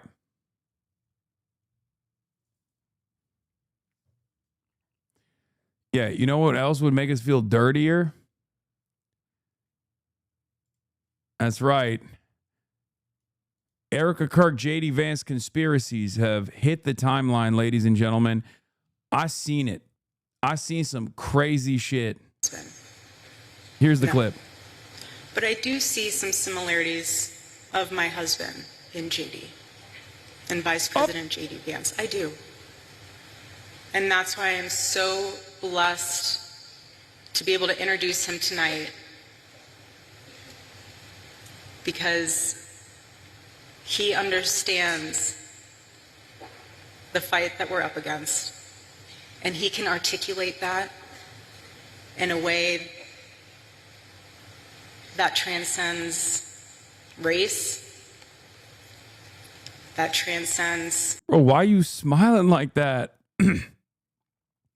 Why are you smiling like that while talking about JD Vance doing debate? Hey, yo! That's crazy. Yeah, this one is not loading for me for some freaking reason. I don't know why. But demographic backgrounds. Maybe she just loves debate, bro. Have you guys ever thought about that? She just, that really, actually, like, debate does do it for her, right? And the more you debate, the more it does it for her. JD got more game than you. This isn't even the craziest photo. The craziest photo is when she grabs him by the back of his head. I never seen nothing like that on camera. He's an amazing man. Bro, she straight up caressed this man. She straight up caressed this man's hair, bro. It was crazy. I ain't never seen nothing like that. I didn't even see it until it was popping on Twitter. It turns out it's on TikTok too. Let's take a look. JD Vance's first wife, Usha, has got to be looking for an exit plan after the last few days. As if it wasn't bad enough for the woman who was raised in a traditional Hindu home by Indian immigrant parents to have her husband go on national television and say that it's completely reasonable and acceptable for Americans to want to live next to people who are like them and speak their language. She then got to watch her husband put his hands all over the recently widowed Erica Kirk, who's clearly looking for another famous man in her life. And then he goes on stage and religiously shames his wife for not being Christian and hopes and tells the whole world that he hopes that she'll convert to Christianity and find the right path. And then at the same event, he ties immigration to assimilation. If you don't understand how that relates to the former statement about Usha Vance's traditional Indian and Hindu upbringing, I'm just curious. I don't know many women who would be okay with their husband going on stage and talking about them like that and then hugging another recently widowed woman the way that he did. Does anybody else think? It gets even crazier. He doubles down on hating Usha. What a disgusting comment. And it's hardly been the only one along these lines. First off, the question was from a person seemingly to my left about my interfaith marriage. I'm a public figure, and people are curious, and I wasn't going to avoid the question. Second, my Christian faith tells me the gospel is true and is good for human beings. My wife, as I said at the Turning Point USA event, is the most amazing blessing I have in my life. She herself encouraged me to re-engage with my faith many years ago. She is not a Christian and has no plans to convert, but like many people in an interfaith marriage or any interfaith relationship, I hope she may one day see things as I do. Regardless, I'll continue to love and support her, even though she's a lesser being, because not only is she Indian, but also she's Hindu. Oh my God. Like, literally, that's read between the lines.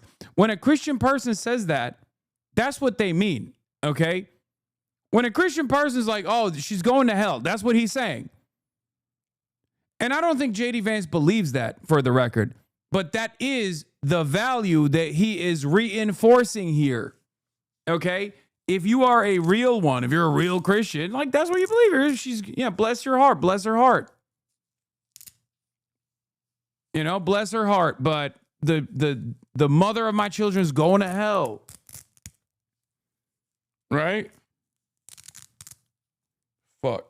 Oh, there it is. Bothering me. This is the vice he is signaling. Oh yeah. Oh yeah. It's crazy. Anyway, I hope she may one day see things as I do, regardless, or else she's going to hell, okay? With the rest of the demons who do not convert to Christianity. Regardless, I'll continue to love and support her and talk to her about her faith and life and everything else because she's my wife. I'm going to keep debating her I'm going to debate her into converting into Christianity. Okay? The fingers in his hair, Jesus. Yes. Yes.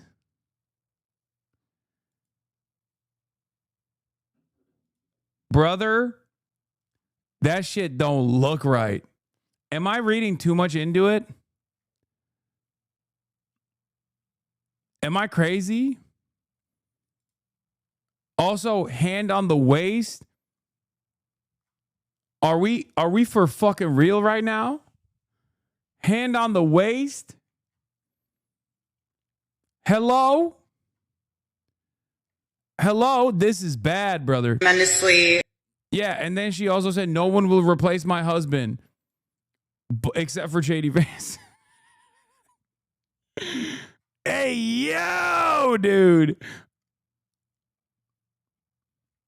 I don't know. Nah, my girl would have words for me if I let another girl do that shit. Yeah, I mean, that's crazy. That's crazy. Okay. Anyway, third, posts like this reek of anti-Christian bigotry. Yes, Christians have beliefs. And yes, those beliefs have many consequences. One of which is that we want to share them with other people. That is a completely normal thing. And anyone who's telling you otherwise has an agenda. He got him to delete it. Zaid Shalani, I sympathize with your sentiments, but isn't it true Usha comes from a religious family? I don't think they're agnostic, as you said. Thanks for responding. I'm glad you're on guard against Christian bigotry for me, one of the most active Canadian advocates for Christians here and abroad. Have you been able to detect any anti-Christian bigotry from Tucker Carlson, like calling him a Christian Zionist, like him calling Christian Zionists a virus At TPUSA, you were asked about Judaism openly persecuting our religion. Oh, that's where, yeah. Ezra Levant is big mad. Okay, remember, Ezra Levant, I believe, is Jewish. He is also a Nazi. Okay, now what's really interesting about Ezra Levant is that not only is he Jewish, but also a Nazi. He also has highlighted a lot of straight up Nazi sentiment in Canada. Many such cases, okay? What's really interesting about this is that right now, David Horowitz, rest in piss, he's dead already. If he was alive, and Ben Shapiro and Ezra Levant and the entire contingency of ultra-conservative, Nazi-aligned Jews are freaking the fuck out. Because for some weird reason, they thought that they could lean into the great replacement theories about how white people are being replaced by black and brown people, all this stuff, without the very same people that believe that inevitably tying it back to the Jews, as they did so historically, okay? Because that's what it is at the end of the day. So all of these guys who have created robust networks of propaganda, thinking that there was an unlimited alliance with the fascists that would never turn on them on the basis of Judaism, are currently facing the repercussions. They're currently experiencing something that they thought never would happen. That if you touch a hot stove, your hand is going to fucking burn. And these guys didn't just touch the hot stove. They lit it on fire. They turned the heat up. They danced around it. You know? Because remember, one of the most prominent anti-Semitic, anti-Israel voices right now in the United States of America is a woman by the name of Candace Owens. Candace Owens is anti-black, anti-brown, and also anti-Semitic. All of these things are things that Candace Owens was saying. Candace Owens is the invention of David Horowitz, another Islamophobic, ultra-conservative Jewish person, and also Ben Shapiro. And Charlie Kirk too, but definitely Ben Shapiro. Ben Shapiro hired Candace Owens when he knew that she was anti-Semitic. Ben Shapiro had to fire Candace Owens because not only was she anti-Semitic, but she was also anti-Israel. And these guys thought that they could just, have people say a fuck ton of anti-Semitic shit, even as long as they were pro-Israel. And now, the true metric of being a real based right-wing groyper is to both be anti-Semitic and also anti-Israel. So they're cooked. This is where we're at now. Something that I have said for fucking years, by the way.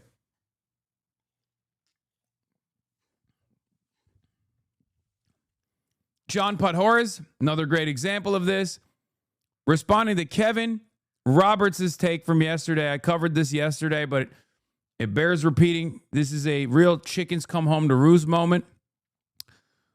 John Podhoretz says, my mother was a Heritage Board member for 40 years. You have befouled her, you rancid wretch of an amoeba. Matthew Petty responds, what did you guys think was going to happen? Yeah, John Podhoretz's earlier tweet saying, Trump bombed Iran. He can say Shylock 100 times a day forever as far as I'm concerned.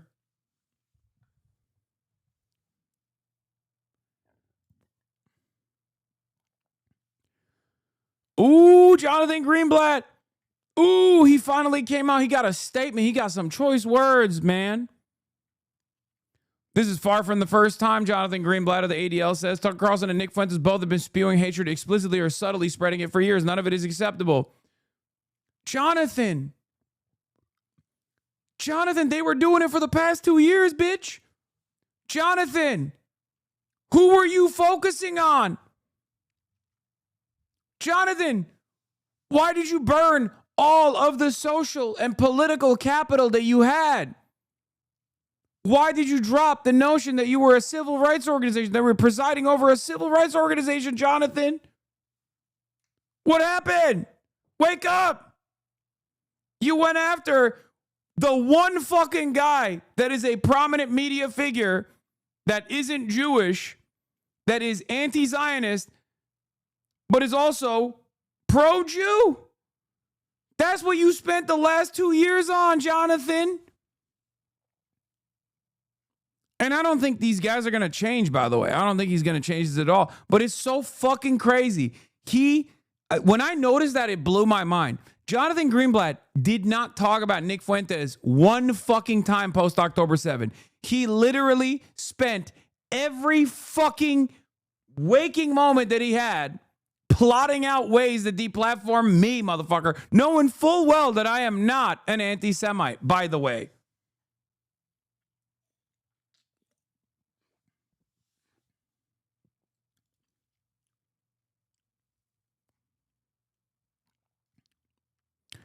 However, credit to Kevin Roberts for stepping forward today and issuing a clear, cogent takedown of the toxic anti-Semitism and venomous racism expressed by Fuentes. It was clarifying and crucial to hear firsthand that Heritage has zero tolerance for this kind of poison. Ha, ha, okay, yeah, sure. Jonathan Greenblatt spent the last 2 years of Israel's genocide actively trying to find new ways to torment anti-Zionists who were not anti-Semitic, including but not limited to literal Jewish anti-Zionist students and Jewish-led anti-Zionist organizations like the Jewish Voice for Peace. That's what he spent his entire time on. This motherfucker would run around at a time when there was unprecedented growth of unrestrained, unrestricted anti-Semitic sentiment coming from fucking Twitter. That dipshit, that bald fucking dipshit, not once was like, hey, Twitter's gotten a little out of control. Maybe we should turn down the heat. Not once. And he did it so brazenly. And he did it in such a fucked up way that the former president of the ADL had to step in and be like, what the fuck are you doing? He defended Elon Musk sig heiling. He defended Elon Musk sig heiling twice on the biggest stage on the fucking planet. At the day of the inauguration, Elon Musk dropped a double sig heil. Jonathan Greenblatt went out and, as a supposed quote unquote defender of Jews, said that was just an awkward gesture. He destroyed. So, I mean, I want to thank Jonathan Greenblatt for this, for the record. Not because he has let anti-Semitism manifest and go completely out of control. That is devastating. But at least he basically said the quiet part out loud so much that there are virtually no sincere people, no serious people whatsoever that thinks the ADL stands for anything but the Apartheid Defense League. The ADL exclusively stands with Israel, not with Jews, and certainly not with Jews in America, and it does not give a shit about anti-Semitism.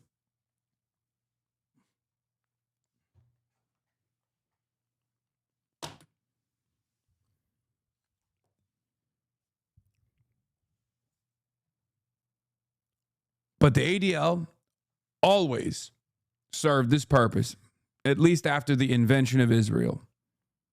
Okay? Because it predates the invention of Israel. It was actually a advocacy organization for Jews. It was actually a civil rights organization in its inception.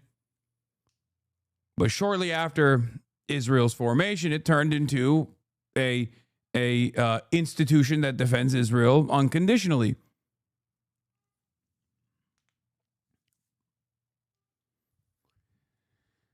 The ADL in the 90s spied on American citizens at the behest of apartheid South Africa, Israel's ally at the time. Okay? They spied on Jewish anti-apartheid activists. They spied on black student organizers for the apartheid regime in South Africa on U.S. soil. So make no mistake, it was always a corrupt institution, even though it had a decent glossary of anti-Semitic extremism, you know, which they deleted, by the way, after the FBI yelled at them because they found out that the ADL had not such nice things to say about Charlie Kirk in the past. And now the chickens are coming home to fucking roost, Jonathan. I know you got a fuck ton new donors since October 7th. This is true. While you simultaneously cut the entire research division that was actively trying to combat what remains of bigotry in this goddamn country. That's the other side of it. And the only reason why, obviously, the ADL was doing that, unbeknownst to many of the fucking, the bigotry researchers, the extremism researchers were tasked with doing this because this is their job. This is something that they care about. But the reason why the ADL was doing it is so that they have some semblance of legitimacy as a civil rights organization. They've dropped that. They got more funding from big donors, and they just fucking cut their entire research team. Now it is just a straightforward pro-Israel organization and nothing else. Okay?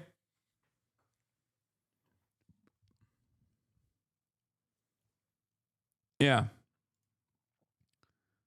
They made fucking threads over and over again. They got policy changes made on Twitch. In time of dangerously escalating anti-Semitism, we commend Twitch for changing their policy regarding the use of Zionism as a slur and proxy for hate against Jews.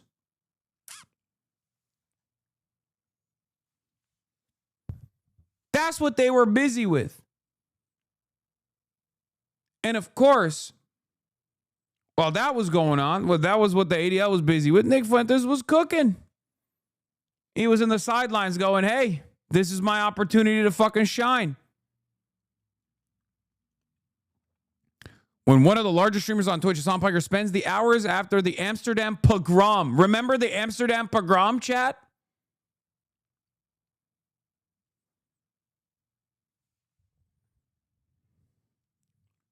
Fucking idiots.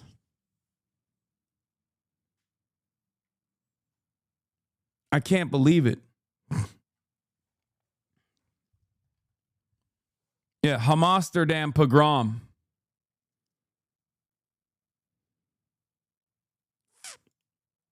Greenblatt completely destroyed the remaining good reputation the ADL had with the libs over the must tweet. Look at how many likes this has. Yeah. ADL is deeply concerned about the decision of a number of countries to prematurely recognize a Palestinian state. It's like, bro, why? Like, what do you mean? You're an American advocacy group, an American civil rights organization. Why the fuck is this a statement that you're releasing?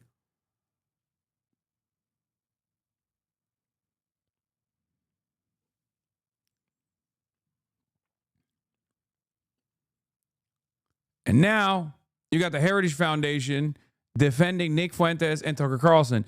Now, obviously, Kevin Roberts probably got yelled at by a lot of big donors. So we had to turn around and be like, oh, my bad. Let's see what he had to say. Yesterday, I said that I abhorred views expressed by Nick Fuentes, and that's the best way to fight anti-Semitic ideas was to challenge them head on. Fuentes replied on X by saying, I don't know exactly what you abhor about my views. Allow me to elaborate because there's plenty to condemn. Oh, they got the talk. He got the footnotes. He got the talking points. Let's see. First, the Heritage Foundation and I denounce and stand against this vicious anti-Semitic ideology, his Holocaust denial, and his relentless conspiracy theories that echo the darkest chapters of history. We are disgusted by his musings about rape, women, child marriage, and abusing his potential wife. Fuentes made... These are all real, by the way. Oh, God, it's awesome. Watching Watching right-wing infighting happen like this. Oh God, that's so good. Oh, hell yeah. Oh my God. Oh, hell yeah. Fuentes made grotesque analogies to try to cast doubt on the murder of 6 million Jews during the Holocaust and has said, I think the Holocaust is exaggerated. I don't hate Hitler. He did do that. Fuentes called for the death penalty for perfidious Jews and other non-Christians, stating that when we take power, they need to be given the death penalty. Fuentes praised Hitler and in the Tucker interview said he is a Stalin admirer. Brother, how are you going to add that?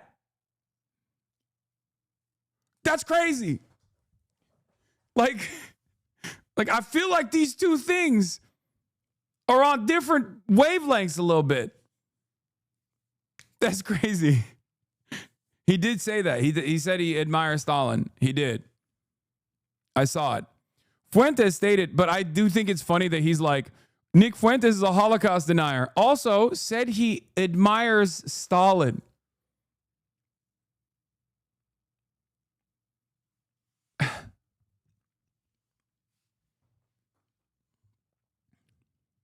Stalin and Hitler were BFFs before Hitler betrayed Stalin? No, that is fucking liberal nonsense, okay? That's like saying there's more evidence that Stalin and Churchill had the exact same worldview, or not Stalin and Churchill, sorry. Hitler and Churchill had the exact same worldview and were BFFs.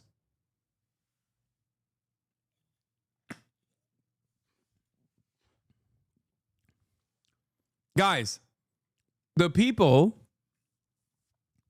the Nazis, both neo-Nazis and historic Nazis, have always despised communism, socialism, Joseph Stalin, Vladimir Lenin, Trotsky, all forms of socialism, communism, Marxism. Don't be fucking stupid. Do not get duped by silly ass liberal takes, okay? Just as the West did appeasement. No, they like Trotsky now. That's totally different. We're talking about historically, okay? They liked Trotsky after Trotsky ran away. They did not like him when he was the Jewish guy that, by the statements of neo-Nazis, killed 80 to 90 million goyim or whatever the fuck they think, okay? They like Trotsky now because he played a formative role in a lot of anti-communist and anti-USSR sentiment that circulated in the Western world.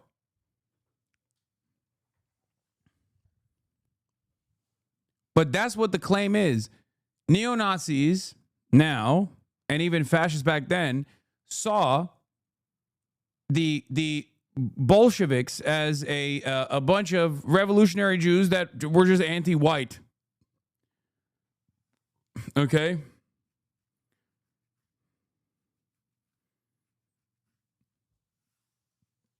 Or what whiteness is in that time frame.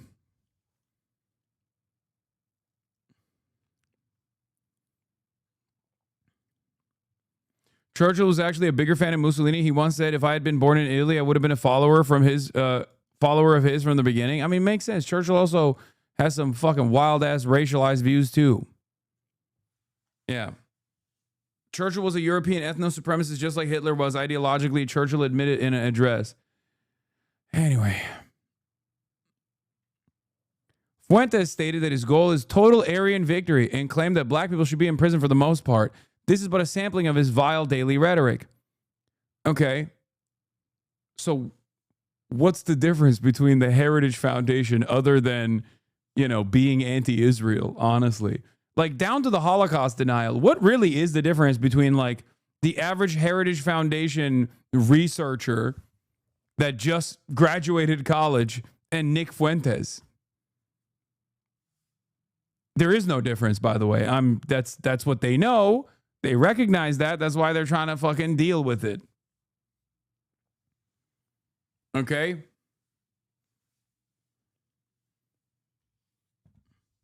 Yeah, the difference between Nick Fuentes and like the average Heritage Foundation guy is one says the quiet part out loud.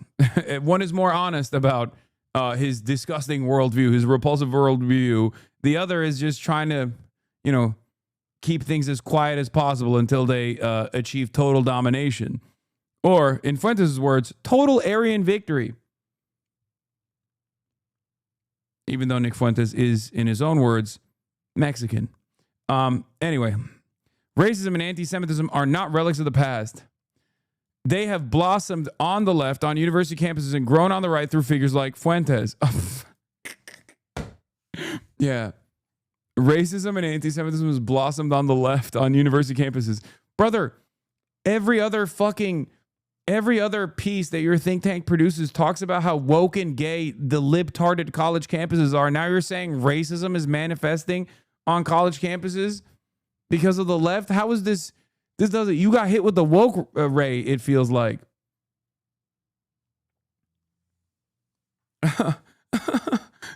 He's just. This seems like a different guy. This is not my Heritage Foundation, let me tell you. Nick Fuentes' anti-Semitism is not complicated, ironic, or misunderstood. It is explicit, dangerous, and demands our unified opposition as conservatives. Fuentes knows exactly what he's doing. He is fomenting Jew hatred, and his incitements are not only immoral and unchristian, they risk violence. Our task is to confront and challenge those poisonous ideas at every turn, to prevent them from taking America to a very dark place. Join us, not to cancel, but to guide, challenge, and strengthen the conversation. And be confident, as I am, that our best ideas at the heart of Western civilization will prevail. For those, especially young men, who are enticed by Fuentes and his acolytes online, there is a better way. I look forward to talking about this more in the days to come. Ooh. Ooh, he got the boss call. Brother, every single Nick Fuentes acolyte is going to read this thing and go, oh, Jews got to you. I'm just letting you know. I'm sure you know as well that they're going to say that. And you tried to do this delicate tightrope situation. Very, very, very tough. Very tough times for institutional Republicans. You know what I mean? Richard Hanania, the white supremacist turned woke, not woke, but turned libtard. Richard Hanania says, yeah, being anti-Nick and pro-Tucker isn't going to work. They believe basically the same thing about the Jews, and you either embrace or reject both.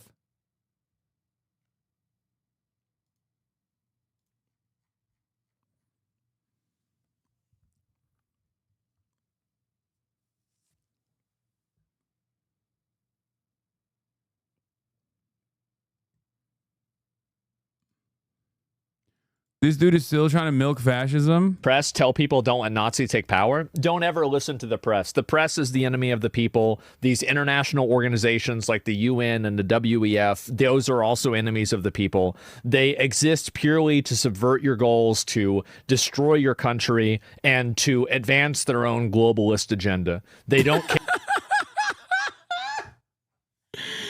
Yo, that's awesome. Oh, man.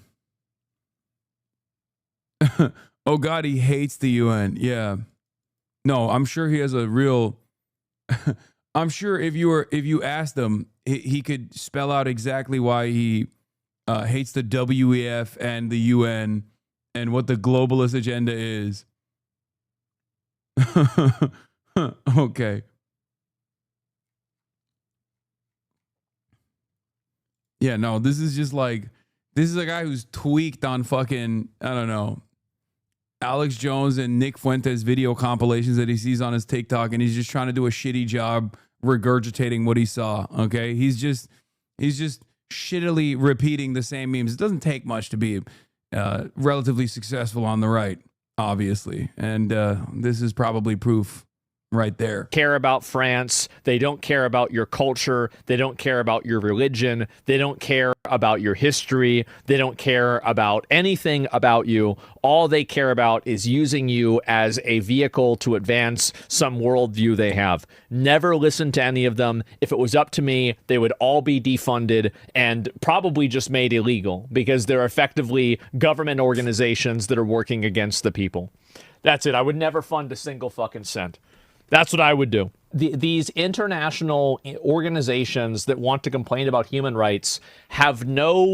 I mean, he ain't even wrong as far as the World Economic Forum goes. It's just not what he thinks is going on. You know what I mean? Or even with the United Nations in general. It's just funny that he's like, yeah, these guys suck. They're trying to advance a globalist agenda. Okay, what do you think that is? It's a global capitalist agenda. That's what it is. That's what it is. That's it. Is he saying NGOs are government organizations? Oh, I think, oh, you're right. I think he's talking about like UN and stuff. I don't think he means like Amnesty International or whatever. I don't think he's reached that chapter yet of the memes. Yeah, the agenda of the World Economic Forum is not implementing global socialism. It's continuation of neoliberal domination, and extraction of natural resources from the global south. In many instances, it's kind of funny that these like otherwise liberal people turn fascist, because it's like the current neoliberal order has unironically benefited them. They just don't like the inequality that they experience at the domestic level. It frustrates them. But like low key on a global scale, that has been tremendously beneficial for them. But you know, don't worry about it. We don't need to let them in on that reality, you know? They have no loyalty to anything other than their ideology. They have no loyalty to any group of people. They have no loyalty. What's their ideology? What's their ideology? What's their ideology, man? What is the ideology of the World Economic Forum? Brother copes so hard about being significantly less intelligent than somebody known as Roach King. You're saying, okay.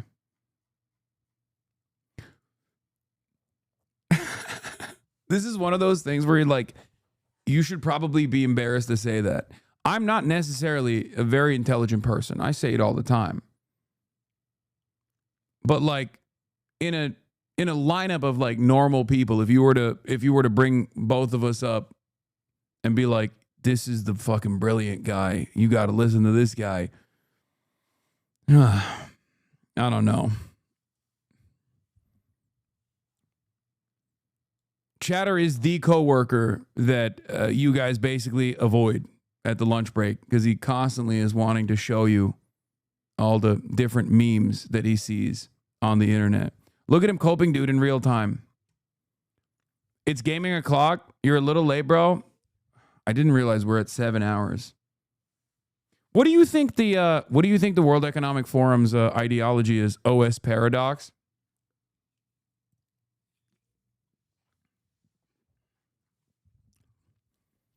Since you've luckily learned all of the real news from the Roach King, surely you can completely dominate me in real time. I, after all, am a stupid socialist. Well, I'm pretty centrist being Canadian. That's not what I asked. Oh, God, you're Canadian. Conservative. In air quotes, conservative. That's not what I said.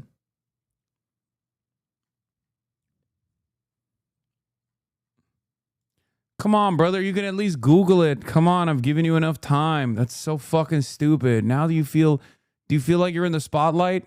Are the lights too bright? You having a hard time? Clock's fucking ticking. Come on.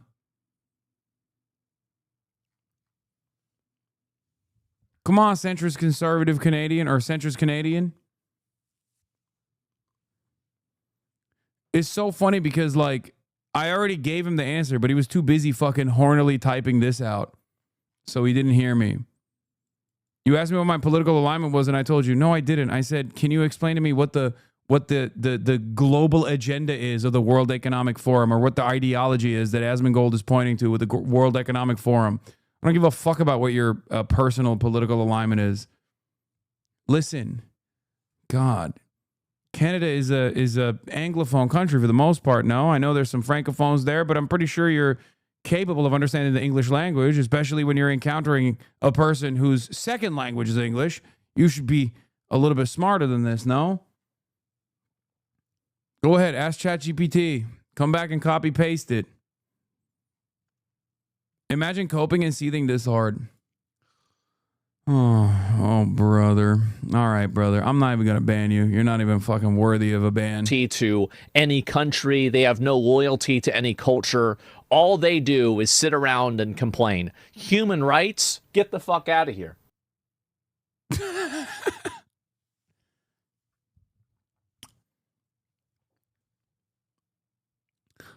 Oh, yeah. Dude, Canada's so redneck, they're lucky they have Quebec. I asked a very simple question. Let's dig deep. Let's dive a little bit into this supposed ideology of the World Economic Forum. Imagine if I find out it's my coworker Monday. If this is how you find out, you probably saw the signs, you know? Also, centrism is not a political alignment, you fucking dipshit.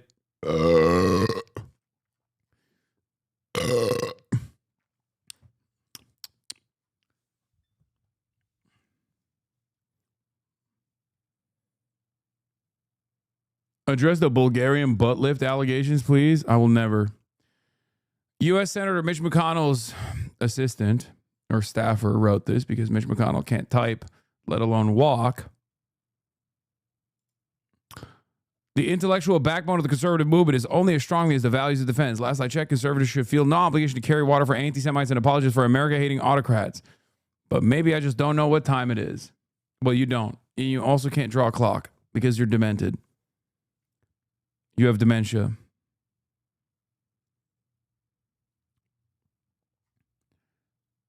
Ted Cruz had that line too.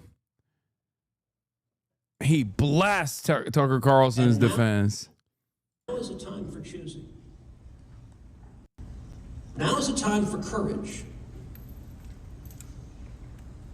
If you sit there and nod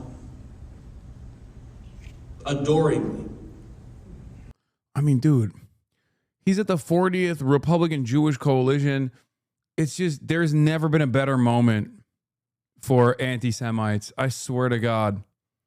If you are an anti-Semitic right-winger, oh my Lord, dude, look at this. You could just be like, see? That's it. All you need to do is point.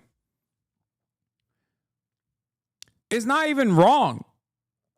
Like, what Ted Cruz and all these other dipshits are saying is not even wrong. Nick Fuentes is anti-Semitic. It's just that I fear a lot of Americans are also on that same wavelength, especially on the right, and definitely even on the left too, nowadays. But what's so funny about this entire process is Tucker Carlson is the spiritual successor of the right-wing movement.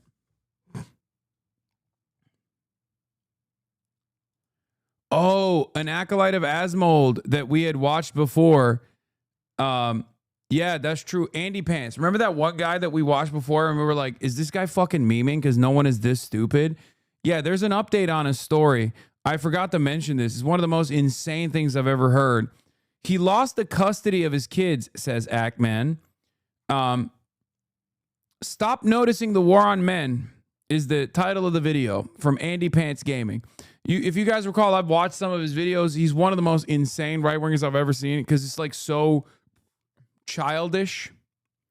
Like his arguments are so childish. Asmongold watches him all the time or used to watch him all the time. I don't know if he still does. I don't know if he still actually makes content.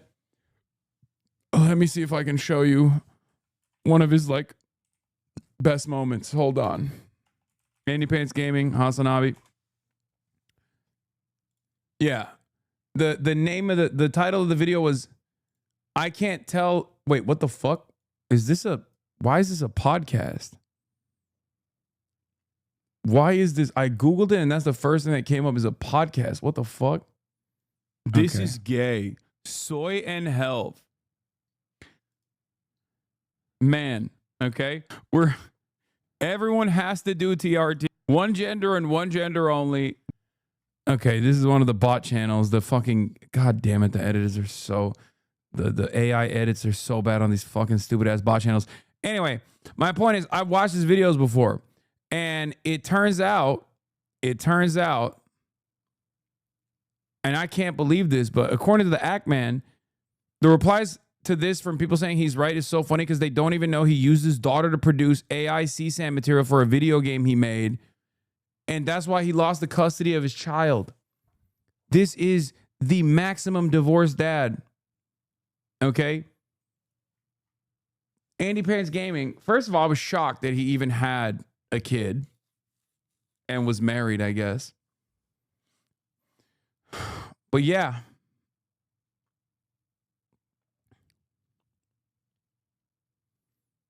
Isn't that fucking nuts?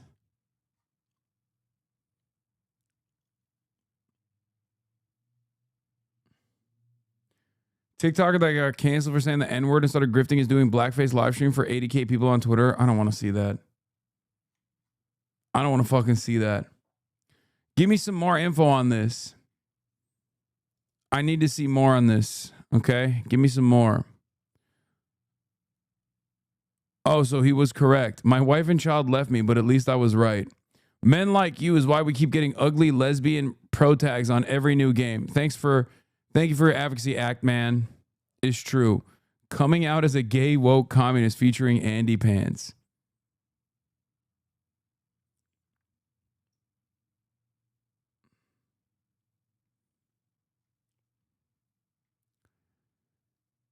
To the people defending Andy Pants, he made porn of his child. That's a big reason he lost custody.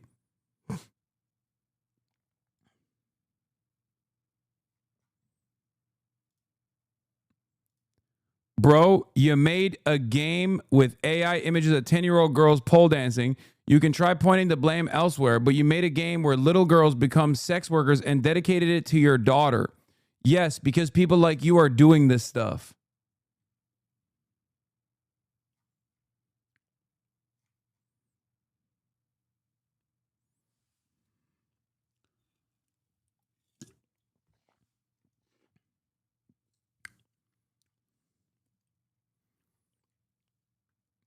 Making CP, making CSAM. Nah, fuck that shit. Making CSAM to own the fucking libs, man.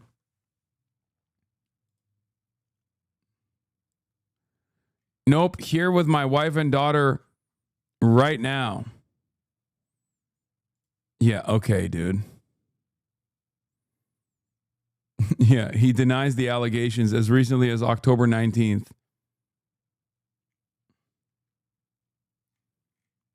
What is this? Everything is just kind of getting worse and worse, isn't it? Oh my God. Guys. I don't need to see this, okay? You don't need to show me this. I don't want to see it. Why? Why do you feel the need to, God. Someone said H3 podcast.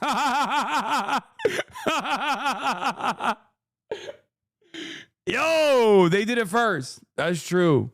I can't believe she's stealing from them. He should sue. Finally, a female content creator, Ethan Klein, could sue for actual copyright infringement. And maybe people wouldn't think he's a loser for doing that.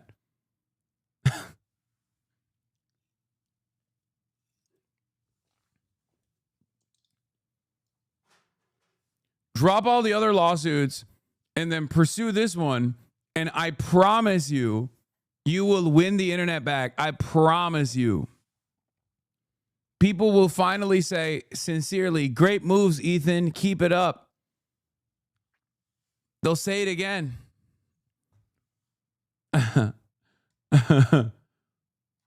Oh, man.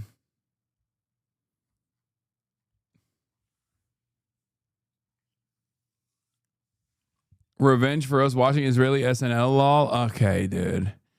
You watched like 8 minutes of it. Calm down. It wasn't, I mean, it was that bad. It was really that bad. It was unironically the worst fucking thing of all time, but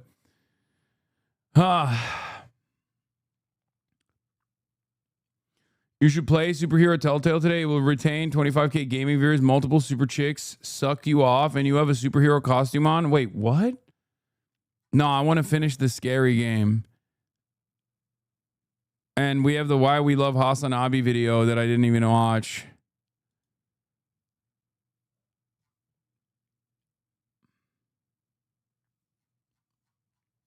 But I do want to play Dispatch, though. Especially now, more than ever, now that you told me that superhero chicks suck you off. What the fuck? Is that for real? That sounds amazing. Dispatch has crazy good writing. I mean, yeah, I got that. Someone said superhero chicks suck you off. It doesn't get any better than that. Suck sideways into Tuesday. Oh my God, all the way until Tuesday? Actually, it's the other way around. You eat out superhero chicks. Oh my God.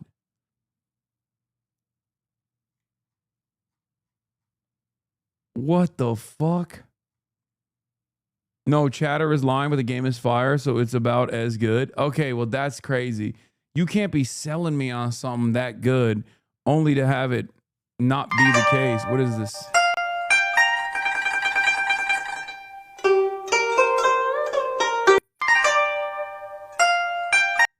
This is so dumb. Episode 4 opens with Invisigal having a sex dream about your character.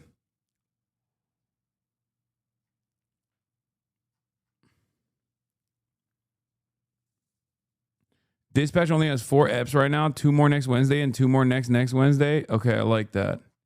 All right, we're doing it. We're watching this, and then I'm going into gaming. Like it's appropriate for the main episode. Oh, because we may have to cut it. Okay. We'll Do you put it want in to Baywell. tell it, and then if it's inappropriate, we can shift it, and then buy some time back? Yeah, because I don't know. I wasn't. I don't tell know. it, just Okay, tell I'll it. tell. All right. So Okay, I have a story. I'm going to cut it. that's crazy. I'm cutting your story. That's crazy. I've never seen anything That was like mean. that. Can you point back and go like other way?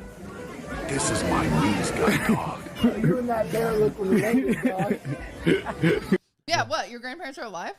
No, they're all Okay, dead. then what are you gonna do? No, they're not all dead. What am I saying? On my mom's side, both of my grandparents Mine are all alive. dead. Hold this L. Wait, that. Cutie, is this scary? No. Mater. Hey, Cap. Are your gays as like not house trained as Austin is? That's a Crazy question. Because let me tell you. Wait, Hasan, was that the night that you Mark was showed there. up for my birthday for 3 minutes and left? Yeah, because but he had a Russia little bit was of a invading headache. Ukraine. Like, By the way, that's still happening. Yeah. So not pressing. Exactly, news. exactly. Yeah, see what happened? It's still going on. You the could have Abbey stayed didn't stand hard enough. Could you have stayed maybe in if they had? Is under attack. I've seen. Oh my God, Austin is. Oh my God, Austin is there. Cutie, you have literally had a total collective of 10 fries. If you have a heart attack, I'm punching you in the chest so hard for being a bitch. He just got stoked when he saw a train because he was there when they were invented. Okay. Classes in them, and I was always terrible at it. And in this recurring dream, I'm back in high school, and I have missed an entire semester of a class that I didn't write down. And I go into the last day, and I've failed that class. I have the same recurring dream. That was so Yeah. cute. Will they? Won't they? And then I like almost don't graduate, and it's like really fucking stressful. Yes, yes. That's a normal- And then I'm like normal sitting there dream? doing Tastes packets worse. like the day before to try to graduate, and then I wake up. What are you gonna do to him? Deliver justice. I want Cutie back. Okay. I miss her. I miss her a lot. What do you want me to do? I literally flew out to see her. The fuck do you want? Go tell her to come back. I was gonna ask you guys how you feel your friendship has evolved over the years, especially as you've started like working together, making content together. Has it been pretty Will smooth and I's sailing? friendship has devolved through the years. Oh God. We had a lot of free time. Now neither of us have any free time. Well, I invite him to things, and he just doesn't come. Your invitation to things is like, hey, I have Smorgasbord is playing at Glorp Glorp, and we're just gonna fucking do Smorgasbord is playing at Glorp Glorp. I invited him to Coachella. is this guy for fucking real? No, where they put coffee in it. Put your fucking phones away! I'm being good. Get off your phone, slut. I'm looking for podcast topics. That was the first thing she said. You're on your phone. Put your phone down, son. Put your freaking phone freaking down. Yeah, she was telling us a story. Get off your phone, faggot. I'm trying to log my calories in. I am planning to move to Los Angeles. I'm proud of you. Thank you so much. He's on his phone again. Would you get off your phone? It's family time. I am getting...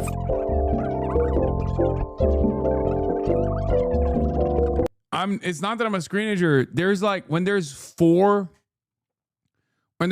hoes, I don't want to butt into the convo, and I'm often scrolling for a different news story that I want to bring up. That's what it is. I hope this helps a temporary distraction. This was sped up 5x, by the way. Oh my God. A hair tie? I need it for my hair, bitch. No. Bitch, I need it for my hair, slut. We have a real do nothing and win strategy here at the Fear End podcast. Yeah. And the yard keeps collapsing in and of itself. It's worse than a Klan meeting. They look British. Losing my hair. I had these big scabs on my head. I was going to the doctor. And oh my God. I will be real though. I'm noticing that a 14-minute Cares compilation that normally heavily would be, or exclusively would be Fear and clip compies, mostly features my stream because clearly I'm not bringing my fucking A game on Fear and. Okay, I have to be on my screen so I don't interrupt people's the most iPad baby behavior. Okay, I am a fucking iPad baby. God damn it.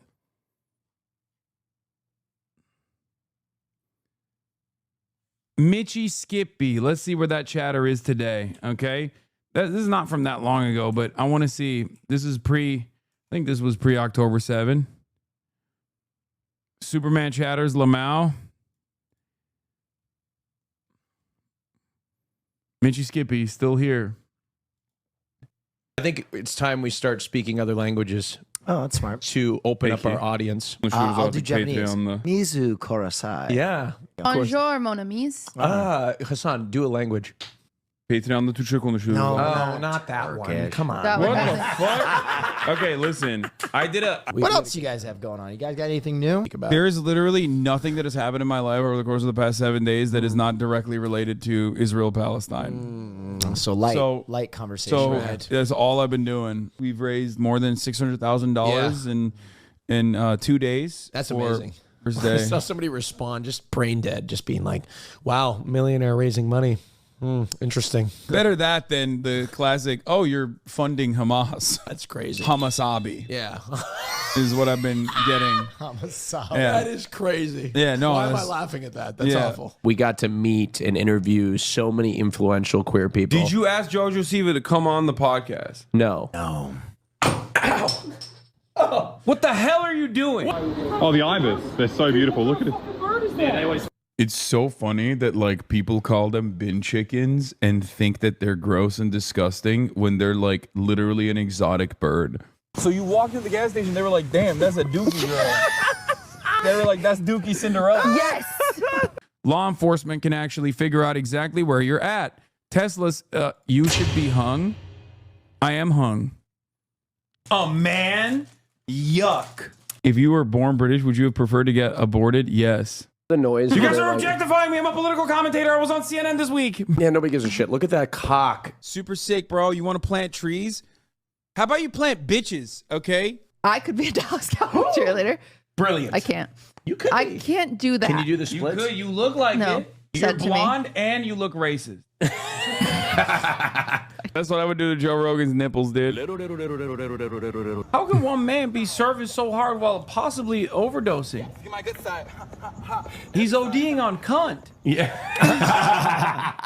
Don't they have Baba Doobie Dabo, whatever she's playing too? Beeba-doo. Fuck. Dude, I'm not gonna lie. RFK might be right about autistic people. What the fuck? You say the name. What the fuck? Baby Doobie. Baby Doobie. Baby Doobie. You sounded like you were trying to scat. I'm 33 years old. I don't know these fucking things. You just kept intensifying the scat. Yeah. If the more you yell it, doesn't make it more right. Baba Doobie. Baby Doobie. Baby Doobie. Fuck. This is my first time ever trick-or-treating because I grew up in Turkey. We don't have Halloween. Oh. This is literally, I've never trick-or-treated before. Oh my God, this is... Holy moly. Thank you. Whoa. Was this last year or was this 2 years ago? That was last year, right? I'm kind of excited. Yeah, This it's is a awesome. 33-year-old man. You do get weird TikToks. I don't f with TikTok. It's just not for me. Look at my For You page. Look how shit it is. I think this is completely washed. Okay, maybe Okay, that's... that was... I like Charlie. I think he's a nice person. Sometimes I feel like he just leans in a little bit too much to the centrist stuff. And a huge critique of me that I've always seen is Charlie's a fence sitter. He's just a fence-sitting, enlightened, centrist cuck, this and that. Too moist. From Haas. When you come over to Hasan's house, you'll just sit there like next to him like a hostage. Whenever I introduce people to him, I'm like, hey, now don't expect a human interaction. I'm not autistic. Hey, don't expect him.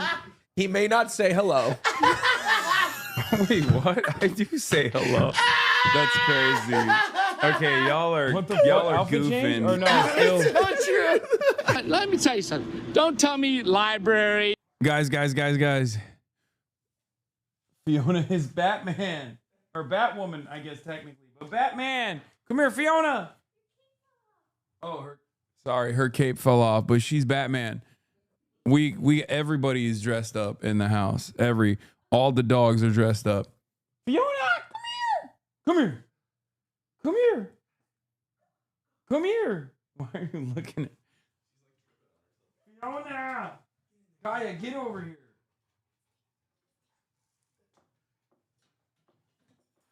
Look at that. They just went on a long ass walk. Why do you smell like cotton candy? What the fuck? Did you go trick or treating, Kaya?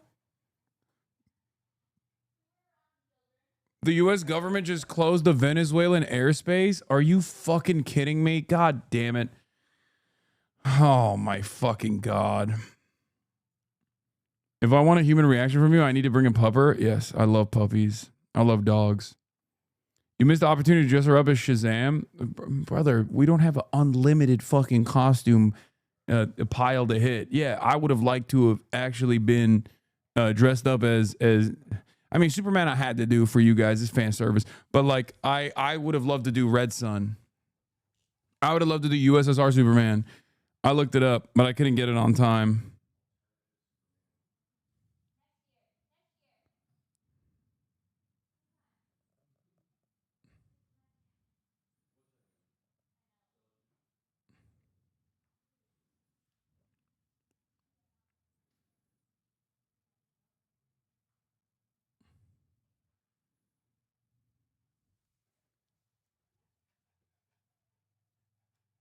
Dude, when did you do the Zach Polanski thing? He called me left field. Zach is a HasanAbi head. Yep. Latin Times.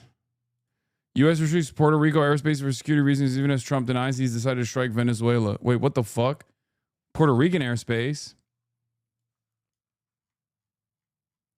From November 1st through March 31st, 20... What? Oh, no. They issued a NOTAM off the coast of Puerto Rico from November 1st through March 31st, 2026. Who is Fiona? Fiona is my brother's dog. Oh no. Oh brother. And oh, he knows the arguments. He's like, die. You know what socialism is? Don't tell me libraries. It's Venezuela rat. don't tell me that. That's bullshit. Venezuela. You want socialism? Venezuela. Pause the stream while I'm on my flight. You got it. The Pikachu and Eevee winter hat. Pikachu Eevee best friendship winter hat. Wait, you look really cute. In Yeah, your, you look so cute and cozy. I am. Oh, was that good? People found during the off season her liking posts about defunding Planned Parenthood. And she's a child of God. yes, she is a child. Look at that. Oh wow, incredible stuff. She don't need Planned Parenthood to get an abortion. She can just do that. That's fucking crazy. We caught that on 3 cameras. And I think it's just perfect. I love it. This is with my collection of most expensive Labubus of the world. Obviously, because they are top celebrities and they're probably the biggest YouTubers out there. You haven't seen this? No. No more. Hear me out. No. She worked really hard on that. Come on. Incredibly. Boo. She worked really hard on that incredibly racist doll. Oh, brother. And I was there. Like, I know this motherfucker's Gen Z, but why is he giving Faillennial? Trauma response? Why the fuck would trauma response make you sound like Tobuscus? Using a random object, demonstrate how to give a blowjob or finish your shirt. You gotta cover the camera, else he's gonna get banned. Suck the car! I do have your jacket. You have my jacket? Please let Will wear it sometimes. Yeah, at I will. least. It's okay. I will. That's insane. I do have a couple of guy friends that want to wear Will's it. long hair is so much better. Like, it's crazy. I mean, he still looks good with the short hair, but long hair is doing something. I just realized. No, Austin! I'm going to give you a nice countdown from 10, and then we're going to rip it, okay? Did I forget something? Oh,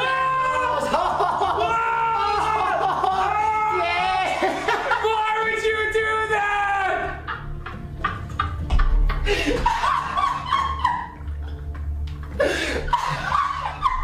I have a name. Kaya. Kaya? Yeah, it means rock. It's Turkish. Her name is Kaya, which is ironic because on this podcast I said I want my firstborn son to be named Kaya, and then chat saw that and literally were like, you should name your dog that, and then they voted for it. Celine. This is Kaya. My goodness. Kaya Piker. No, I need her. Kidding. She smells so good. Hi, little baby. She's a menace, dude. What a menace this girl is. Oh, don't tell him. Don't tell him. What the? You're so good for climbing out of the cage. Kaya, that's enough. I'm put you on timeout. Hear me? Wow, that was very good. You hear me, Kaya? She listened to you. Knock it off. No, I don't want to hear. Hey, I'm going to take your privileges away. Okay, you need to stop responding to her barking because she just wants attention. You're doing way worse now. Oh, God. All right, I'm sorry. This motherfucker came in the span of like 15 minutes, has broken a fundamental training rule. For the first time in a long time, I was like, damn, I have something to live for. Oh, how big she is. Starting to develop a personality, by the way.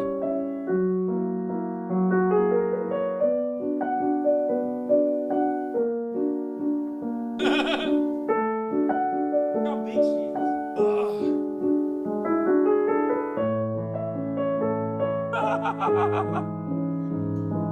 Little lady. Kaya. Kaya, come here. Oh.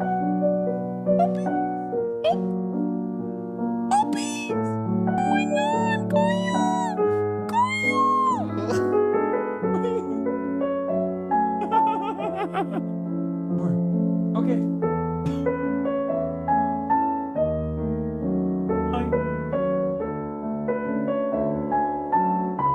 Oh, so pretty, Kaya. I don't know how the fuck I got so goddamn lucky that I have the best. It's crazy.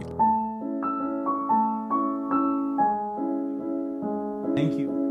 Okay. No, don't come to me. Yeah, good lady.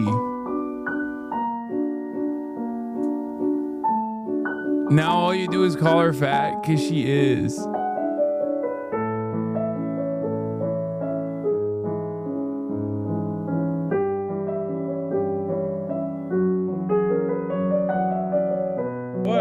What? happening? I love her so much. You don't understand. Hello. She's I am the luckiest person on the planet. I love her so much. But you're the real princess here. Let's be real. She is the number one. Look at her face. Oh God, I got teary-eyed a little bit. Oh my God. Come here. Hey, come here. Come here. Come here. Come here. Okay. All right. There we go. Okay, there we go. There we go. There we go. Okay. Oh, wait. Oh, no. You're pushing me.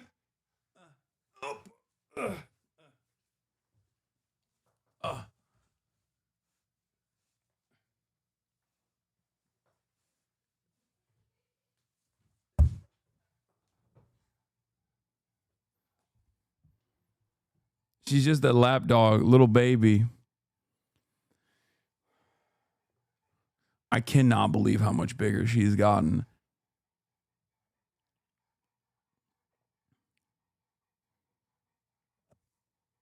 What?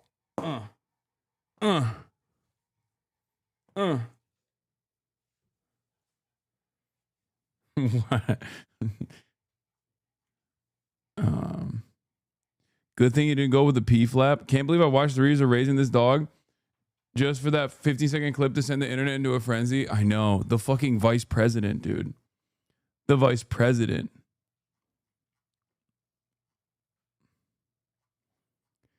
Ay. Gaming, please. Okay, everybody calm down. I'm gonna do gaming. I'm gonna do gaming. Okay?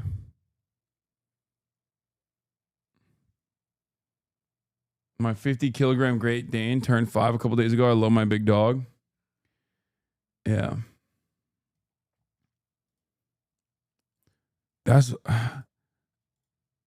the thing is like, none of the fucking haters will ever see that video. You know what I mean? Or even if they see it, they'll be like, oh, he made this compilation specifically so that he could avoid the accusations. That's it. It's just, they don't give a shit. And so you have to remember that. Most people on the internet don't give a shit. Not only do they not give a shit about the truth, but they also don't give a shit about, like, they don't give a shit about anything. All right. We're back to No, I'm Not a Human. I've been thinking about this game a lot.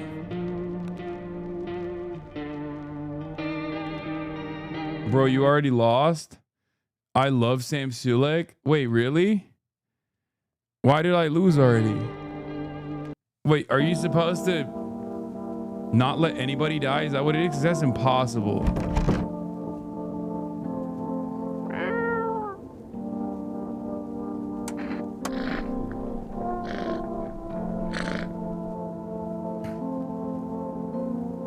I fed the cat.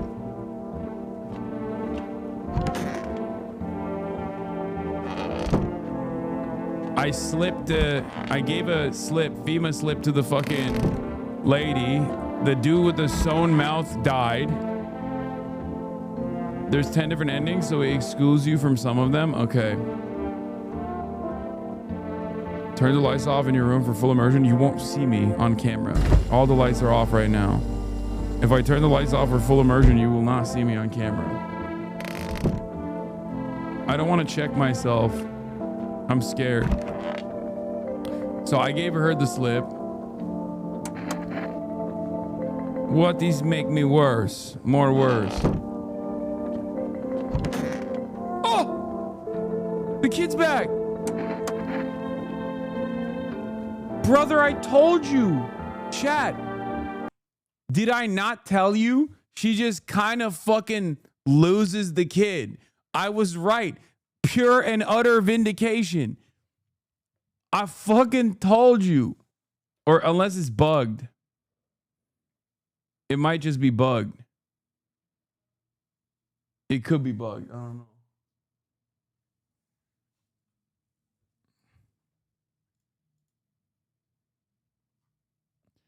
He used to drive this woman around. I knew what was going on. I tolerated it at first, but I couldn't stay quiet. I nagged and nagged. He ended up switching jobs so he wouldn't see her anymore. Maybe he really did love me. Or maybe it's all in my head. Anyway, I need to rest. We can talk later. See? The kid's back and he's looking at me weird, bro. Looking at me weird as fuck.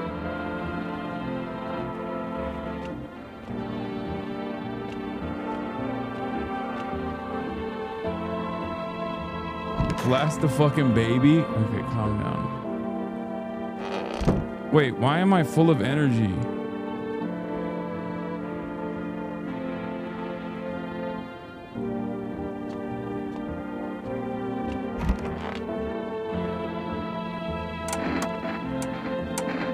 Let's check this guy. Let's take a photo of this guy. I don't like being photographed. Flash reminds me of thunder, sets me on edge.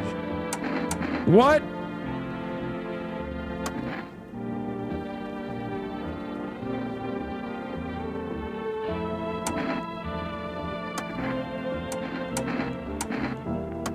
More signs, more easier we can find those varmints.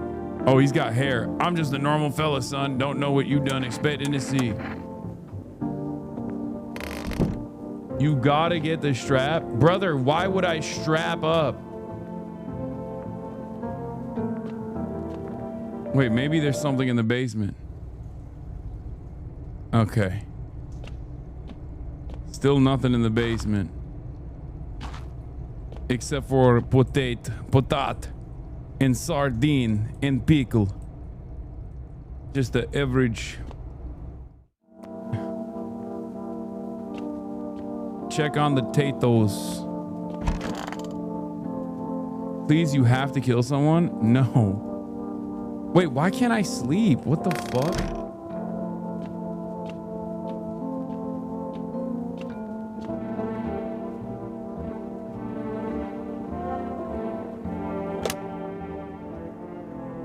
From the psychic lady.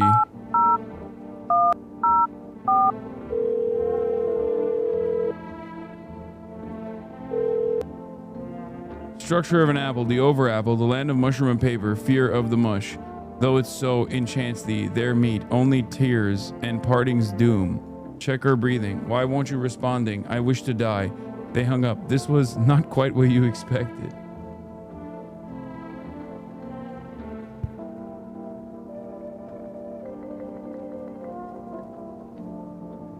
You need to do tests if you don't want to sleep. Okay, I'll test myself. Fuck it. I already smoked, so I'm not going to look at my teeth because it's going to be busted. And I already drank caffeine, so my eyes are going to be red. But fuck it, let's do it. I mean, they're not red. Nothing they can pin me. The lady already got a slip. I slipped her.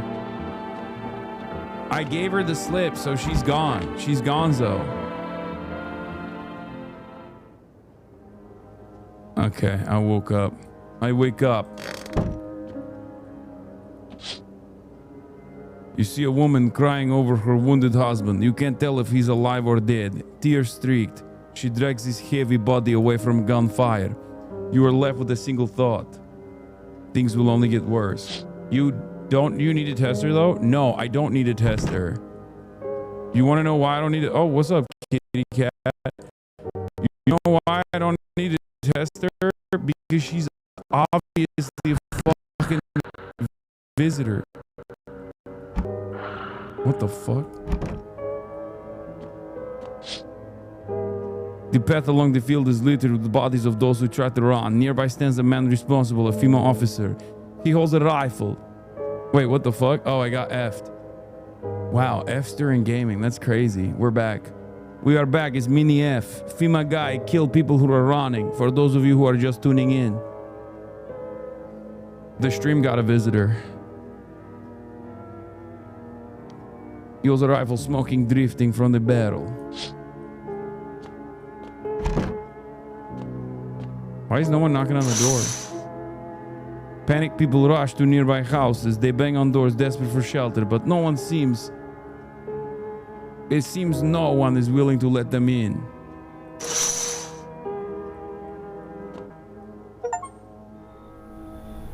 Witness the beginning of the end?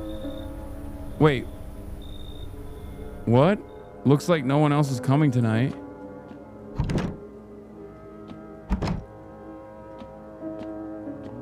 Wait, is it over?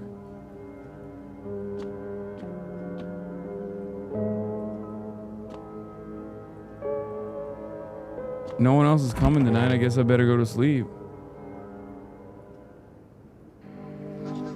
We interrupt this program with breaking news. Reports of civil unrest are coming in from a neighboring city.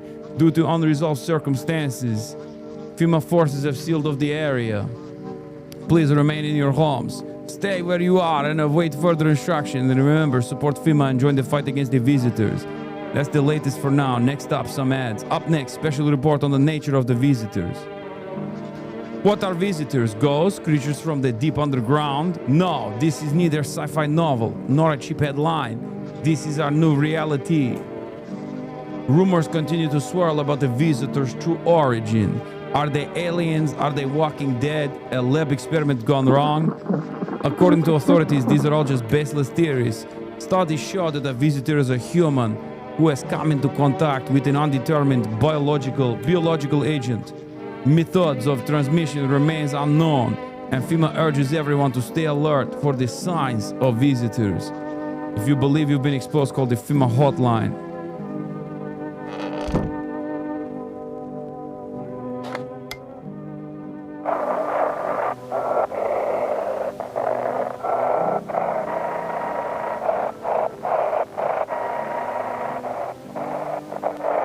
Why isn't it working?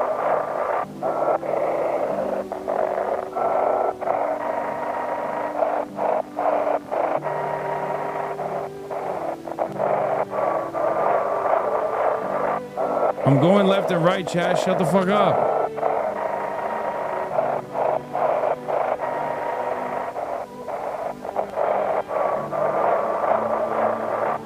There's literally nothing.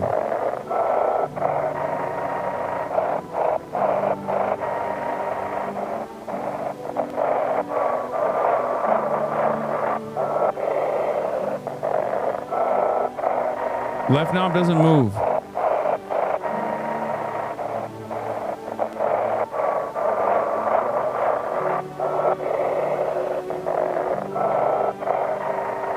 Press the button. What button? I'm pressing it.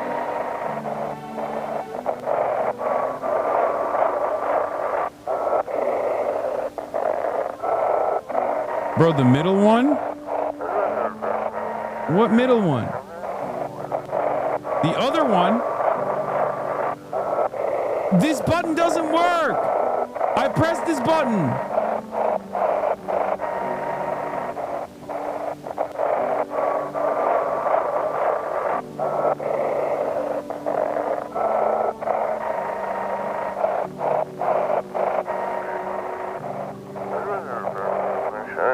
Oh! Someone please help.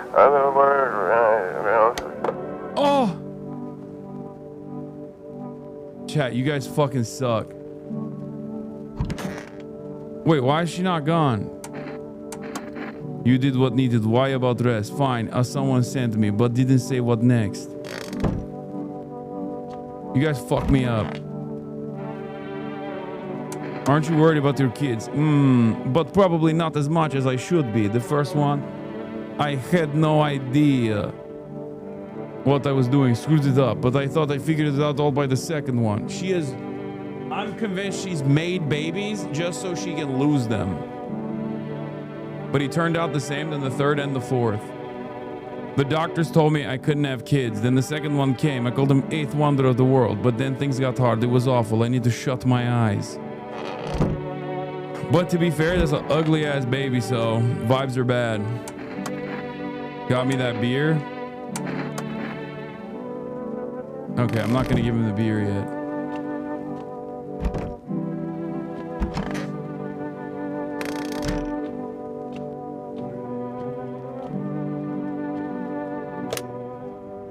Let's call the neighbor, see if anybody picks up, even though his house is on fire.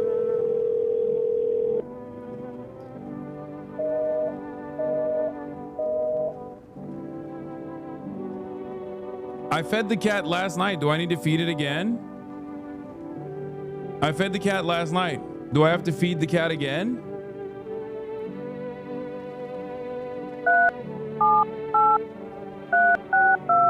Call for rest.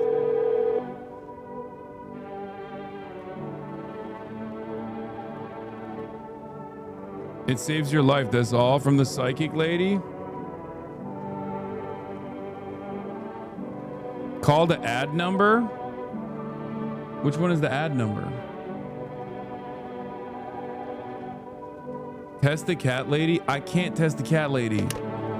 Oh wait, I can, I think. Maybe I can. Hold on.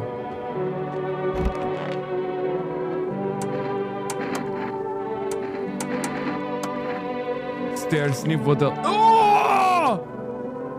Okay, maybe she's not a fucking visitor. Oh God. I slipped her for no reason. I gave her a FEMA slip for no reason.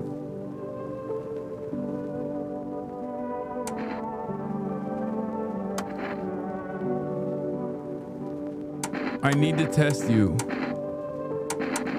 Fungus means visitor? No, they said no armpit hair. Visitors don't have armpit hair. That's what they said.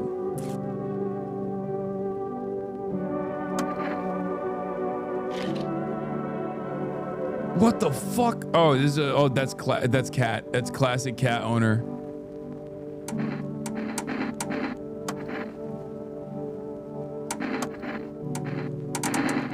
What is? I do not know. Time to try.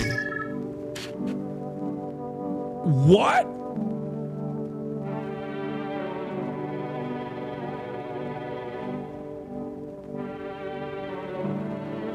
What does that mean? Bro, she's not a fucking visitor. She's not a visitor. She's not a visitor. I'm so convinced she's not a visitor. She's an angel. I fucked up. She has none of the signs of being a visitor. Y'all are fucking so dumb. I don't understand why you were... Dark spots mean visitor? She doesn't have any visitor spots. She's a ballerina. Y'all are so dumb, dude. Y'all are crazy. All right, here, I'm gonna give this guy a beer. Oh, fuck, I can't give him a beer.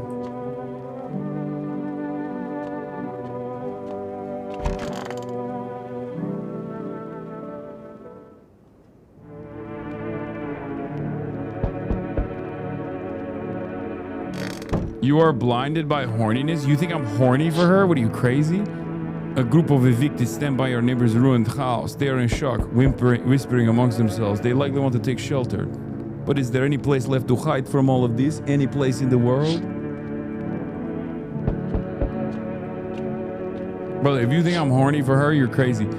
On the path stands a man, armed with an assault rifle. He looks completely insane. His jacket is covered with torn-out teeth, eyes, and who knows what else? What if they're trophies? What if he kills for not defense but sport? Whatever the case, you hope you are not his enemy.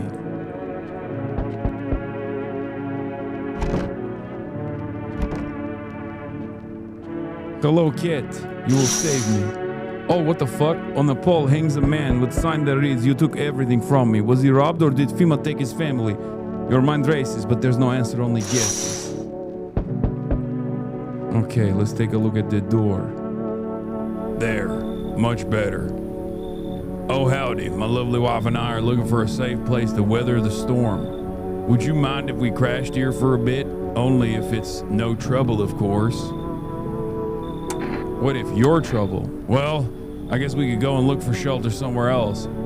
My old lady's exhausted, though. She needs a little rest. Can we just stay for a little while? If it's not too much to ask, I mean. Can your wife speak for herself? Of course you can. Honey, will you say something? She's just really tired. I'm sorry. But maybe we can all talk together another day. If we ever meet again, of course. Right, darling? Oh, forgive me. I shouldn't be pushing you like this. I'm gonna bring him in. I don't think... Why are you just standing there? Come on, honey. The nice man invited us in. She's just feeling a bit shy. That's all right, sweetie. We'll get you rested up and back to your normal sense self soon. That's it? Oh. Among Us? Yo, you've been seeing all this shit going on? Fucking crazy. You holding up okay in there, bro? What's been going on exactly? I'm here to offer you new possibilities, bro. Respect the vision. Everyone's running around like chicken ass bitches instead of doing what comes pure and natural.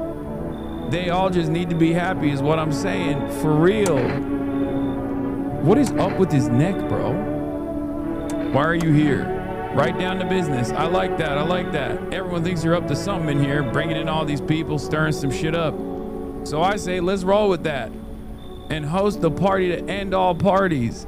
End of the fucking world of Palooza, bro. I mean, his teeth are busted. I can see from here, so. Fuck yeah, my dude. That's what I'm talking about. Finally, someone with half a brain. Oh, God. No. Can you let me in, pal?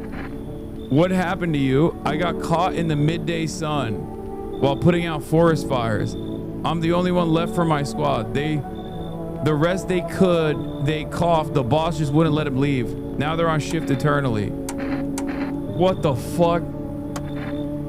A hospital? There's no more hospitals, pal. When the visitors came, the whole point of hospitals went up in smoke. Hard to get treatment if you can't trust who's treating you. There's no helping. There's no helping me now. I'd have been better off putting out those fires and dying out there with my buddies. I don't have much time left anyway. Fuck it, he's a burn victim. Let's bring him in. I don't think I'll be in your hair for too long. At least I won't have to die alone in the dirt. They gave us this slip of paper at work before we went to put the fires out. It's a mandate telling us to report to a FEMA quarantine zone. But why go if everyone who does ends up dead? Here, I don't need it anyway.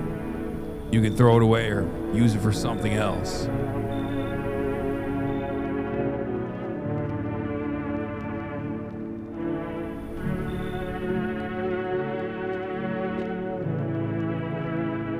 FEMA death camps. Okay, that's it.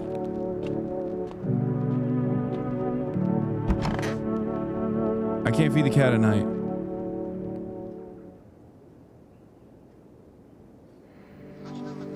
Good afternoon. This is the news. We bring you important update. Every day is a new hell. It's like living in America, bro.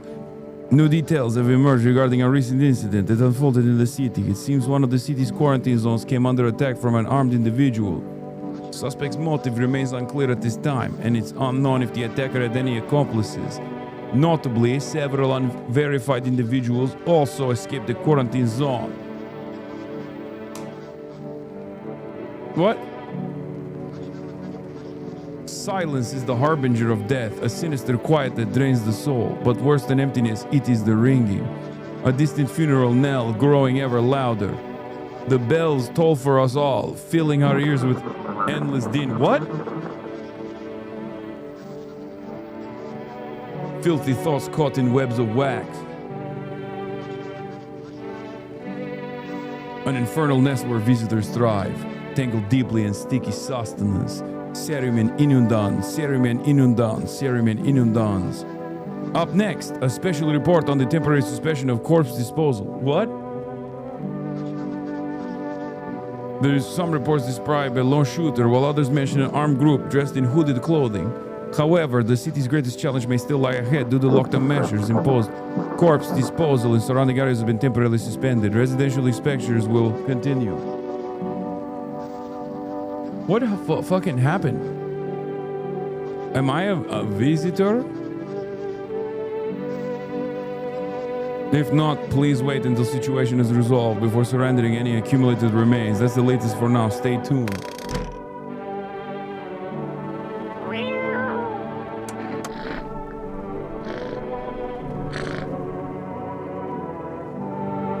I pet the cat enough times, it likes me now.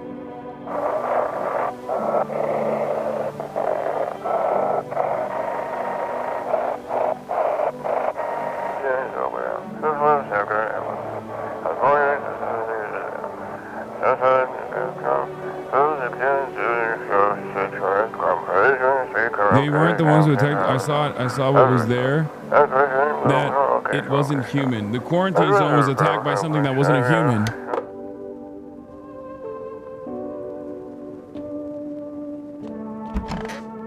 Oh!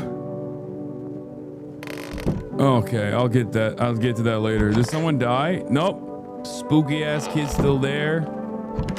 Wait, who died? Oh my God. Not the fucking old dude. No, dude, I am killing everybody, bro. Wait. If the hunter died, then who was it that killed the hunter? He died from lack of beer.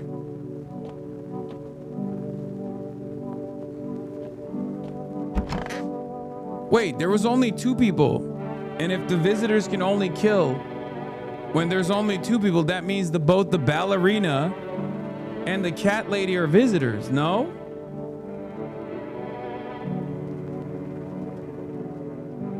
Because the hunter, unless I let the 3 people in and they're all, or the 2 people that I let in are both visitors.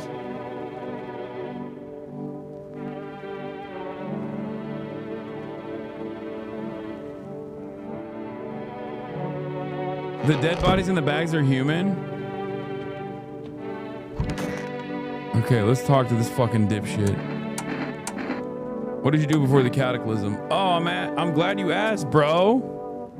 You never heard of sports betting? Okay, I'm gonna kill this guy. What are you, a scammer? I'm a fucking analyst, man. If you knew how much cash crossed these palms, you'd be straight drooling, bro. I'm a professional, and I'm about my business, bitch. This is a kick streamer, bro. People bring in their dough to me and give back 5, no, 10 times they put in. How much how do you call it? How do you put this? I made 30 fucking mil in debts, sure, but debts got nothing on me. I looked danger straight in the eyes, bro. Sup? What do you want to check? Want to snap a pig together? Oh, that's it bust out the gat. Damn, bro, over a fucking photo? I lost my aunt's house in a card game once, and even she didn't screw me this hard. Are you nuts, man? Suck my... Popped them. Come on, baby, don't pout. Why were you guys out on the street? Oh, we were on our way to visit my darling wife's mother. Realized just in time that we weren't gonna make it on our own, and well, stumbled upon your place. Thanks again for letting us stay, by the way. He was innocent? He was human, Lamau? He wasn't a visitor? Wait, you get an animation when you pop someone who is a visitor? Are you fucking kidding me? Okay, let's test out the theory. This one doesn't have any of the fucking indications, but let's look at the teeth. Okay, that's a visitor ass teeth. That's what she wants. Never thought she'd favor big idiot. Oh!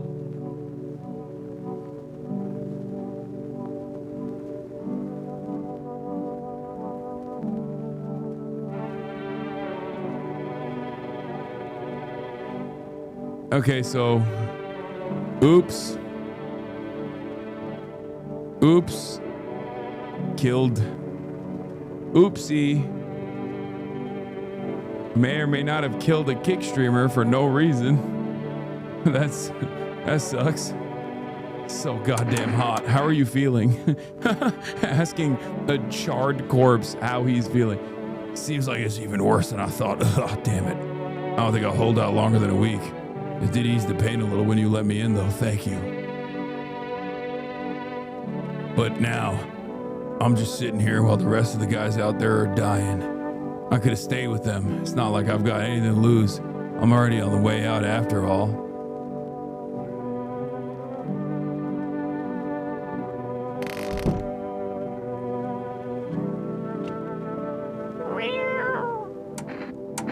Should I feed the cat some canned food?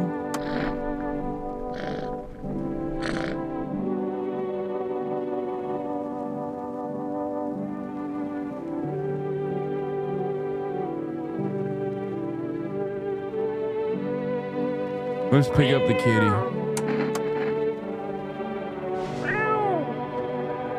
Wait, I can't bring her to other places though.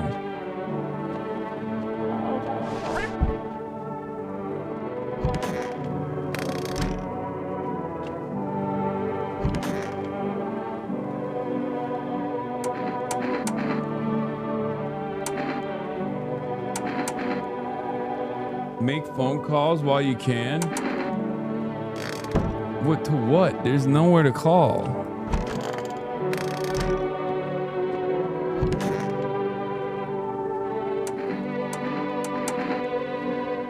Dude, I don't think this mother is a visitor.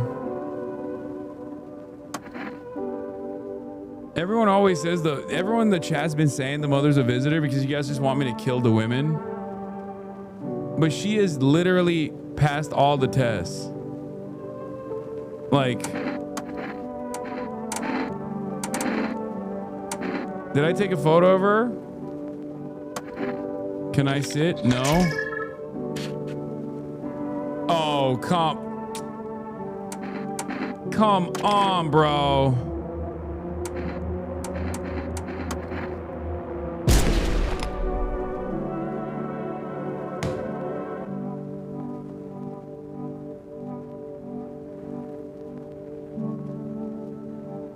This whole time? What about the daughter? What about the fucking daughter? Oh my God, it's fucking Pack Watch over here, bro.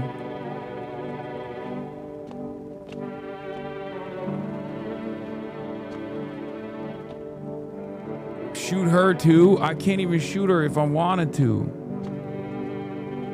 Let's look at the basement. Let's see if there's anything in the basement. Nope, potatoes.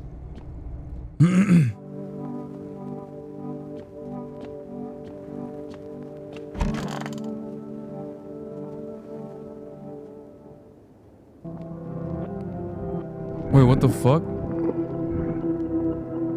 What the fuck happened? Am I on the ground? What is going on? What is happening? Am I cooked? Am I the cat? Am I a visitor?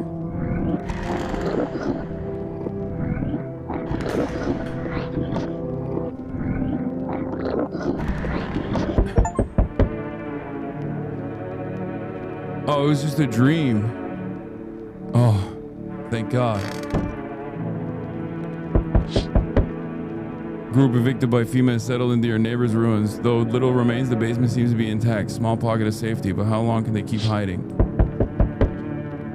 Wait, what the fuck? All the doors are open. Wait. What?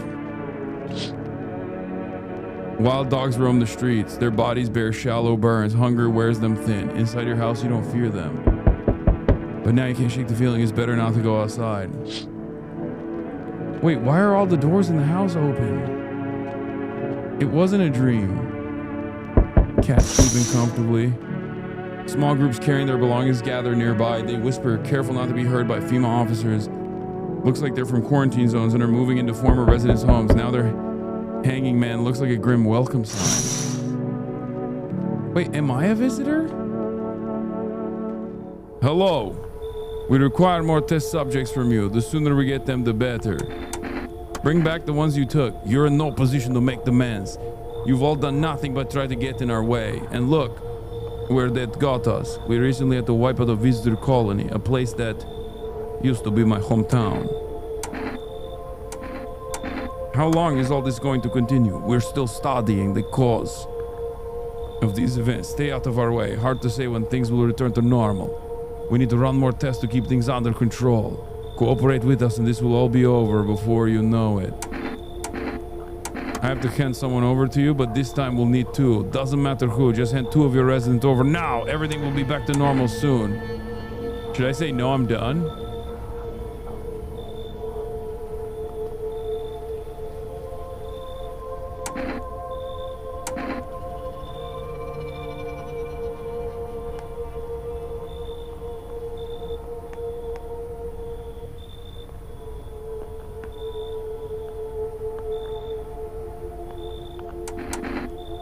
Fine, if it helps. Remember, help us help you. Wait, well, so you're alone? Must be hard for you, for us. How do we check a district when there's nobody living in it? All right, then, goodbye. Wait.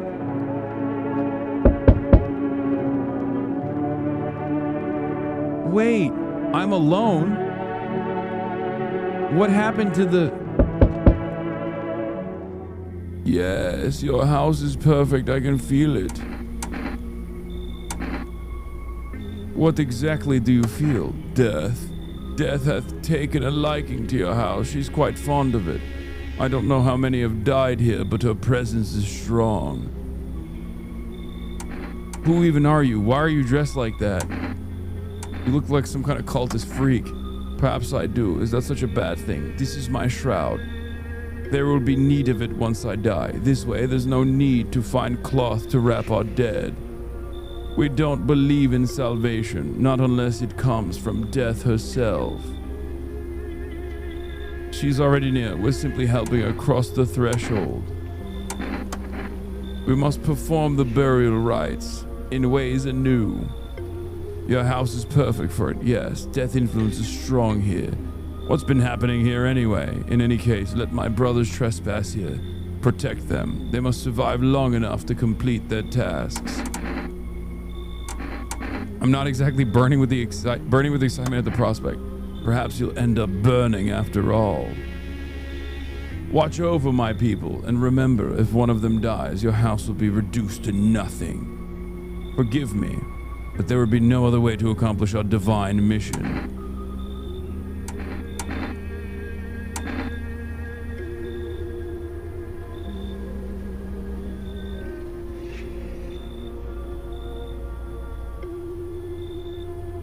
Fuck it, let him in. They shall not need much time, but still watch over them. I'll see you later. I'll come to check on them. That's a weird knock. Keeping your distance, huh? Good. That improves your odds of survival, unless you're a visitor. Why aren't you indoors? This isn't a damn game. Some people pity the visitors. Think they can, I don't know, get better. A couple days pass, they butcher everyone in the house. Then they run off and do it again. No justice. I don't hide. I am justice. I bring order. What's with the gear? Is that supposed to make you visitor proof? Visitor proof? Oh, you mean this necklace? Ha, that's a good term. I'll start using that. It's a reminder. So I don't forget how many houses and how many towns I've purged. I pull a single tooth from each visitor. They're the easiest trophies to take. And if one really leaves an impression on me, I might take something else. Penises?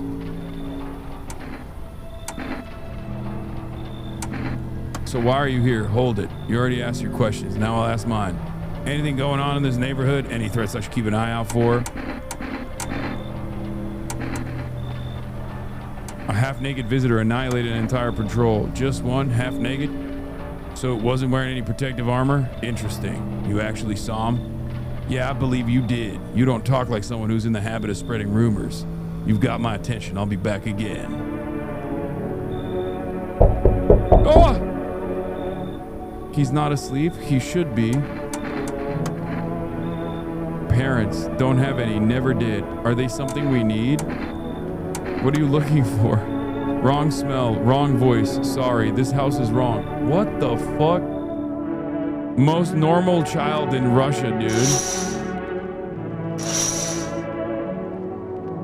I can't kill it, chat. It ran away. I don't even know what's gonna happen when I go to sleep. I don't even want to know. I just fucked everything up. I think I'm the visitor.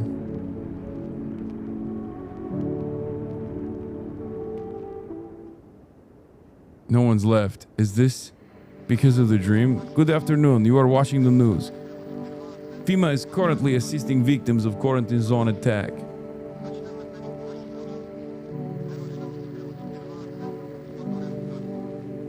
Due to overcrowding and existing.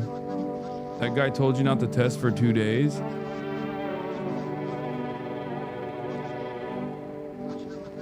Evacuated residents will be temporarily housed in buildings on the outskirts of the city. Fortunately, local homeowners are cooperating with FEMA and have offered shelter. As of this report,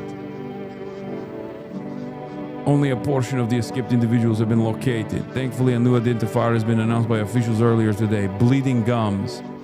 If an individual... What the fuck? Wait for a scheduled FEMA patrol and report the suspect to relevant authorities. And remember, stay where you are and await further instructions. Next up, dangerous new cult. The visitors aren't just hiding among us. They may be infiltrating our very thoughts. Multiple cities are now reporting outbreaks of organized cult activity. Charges against them include ritual sacrifice, worship of an unknown deity, and possible ties to visitors themselves. According to the news, oh my god, the cult, and began as a harmless evangelizing, has now escalated into direct action. That's me. That's fucking my cult. The cult in my house. But I'm a visitor, so I can kill him, I guess. Some experts believe that the cult may even be responsible for recent violent incidents in the city. New believers aiding or sympathizing with any cultist may result in arrest or criminal charges.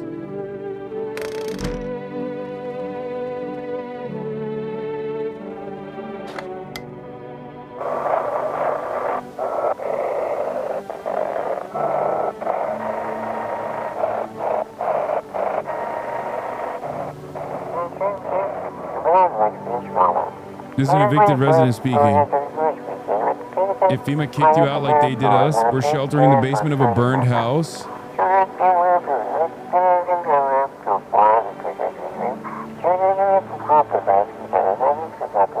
It's close to the hermit's place.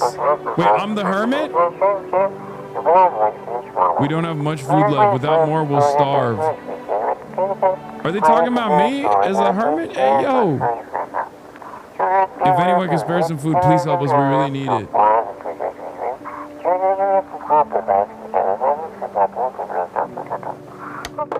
That's fucking bullshit, bro. I can't feed the cat anymore. Or I guess I could.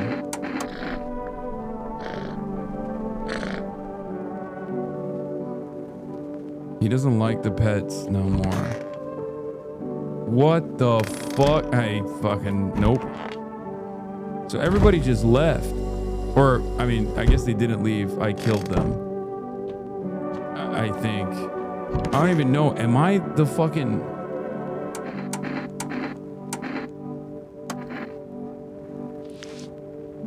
Wait, I got the same shit that the other visitor had.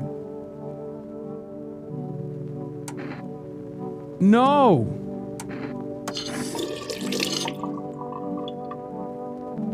Oh. I'm a visitor. I'm a visitor. I got the same exact crusty ass armpits that the other visitor lady had, bro. It's over. I'm gonna call the neighbors and talk shit. If I'm a visitor, I might as well kill everybody, right?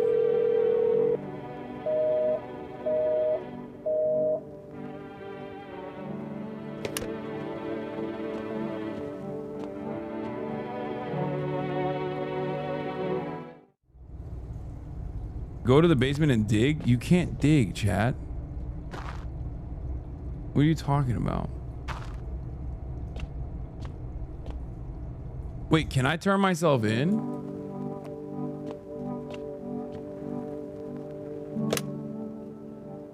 (449-214). I called the right number. I called the neighbor. Yeah, it says invalid because the neighbor doesn't have a fucking actual phone.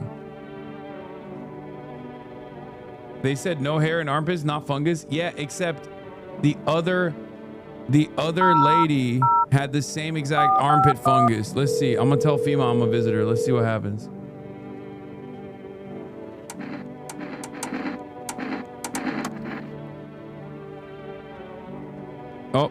too late.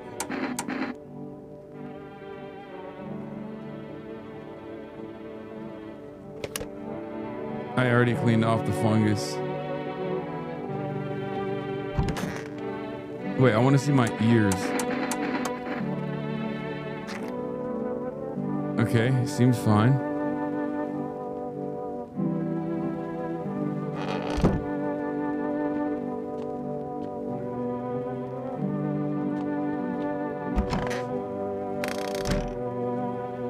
Zero survival instincts? I can't take a photo of myself, Chad. It doesn't work that way. All right, let's see what these cultists are about. Who are you? Lost souls, just like countless others who walk this blighted earth. We yearn for peace, for stillness eternal. Okay, we get it. You're a fucking cultist, okay?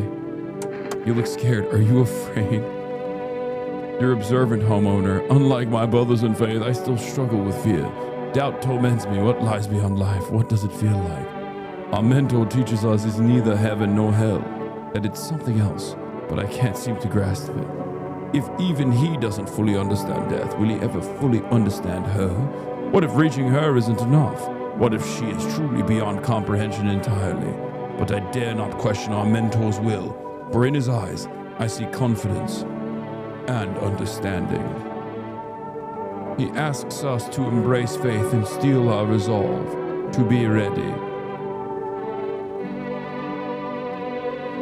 Death. How long will we be staying? Worry not, homeowner. We will not be troubled. We appreciate your hospitality and don't wish to anger you. You've done so much for us already. We'll stay in this room and pray quietly.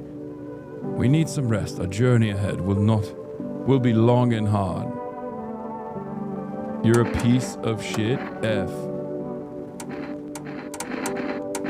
Let's take a photo. That's a visitor.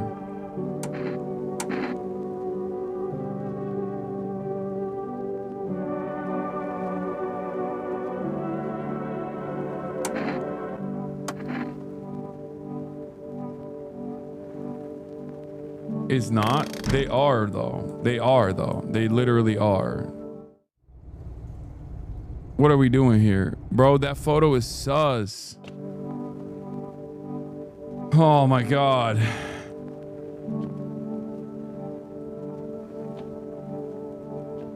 On World Thank You Day.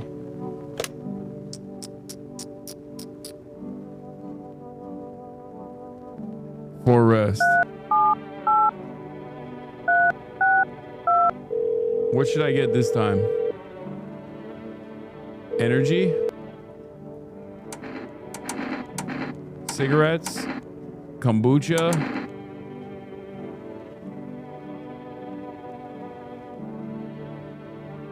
Cat food? God damn it. Chatters are such fucking cat ladies and cat children. They always say cat food. You always say cat food. It's crazy to me.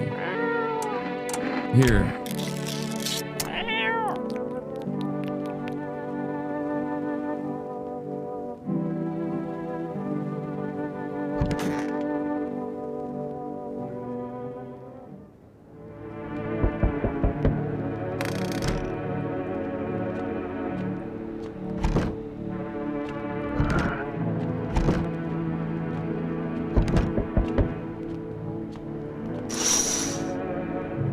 Two FEMA officers stand by a lamppost, standing at the hanging man. Looks like they finally got around to the main attraction of the area. They look like clueless detectives.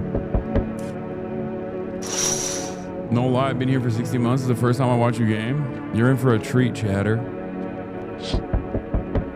FEMA officers stand over the dead dogs. One of them is jotting down something on a tablet. Can a handful of people stop a horde of starving animals? Unlikely. I gamed yesterday too. You missed it. It's okay though. An armed visitor hunter holds a group of survivors at gunpoint. He probably stumbled on them by chance. Who will survive in those worlds? Yeah, well, they called me a hermit, so I'm not even gonna save them.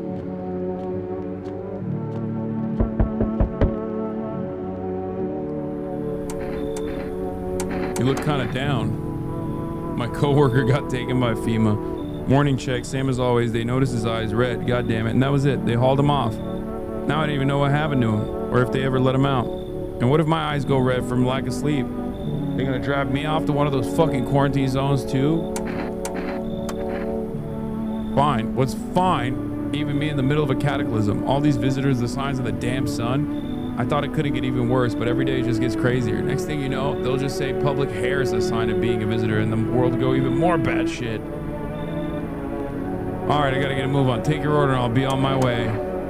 Here you go. Cat food.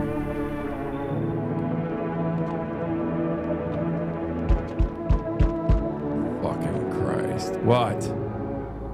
You feel that? Change is haunting you. So am I. And now one of your ilk is deathless. All because of a word.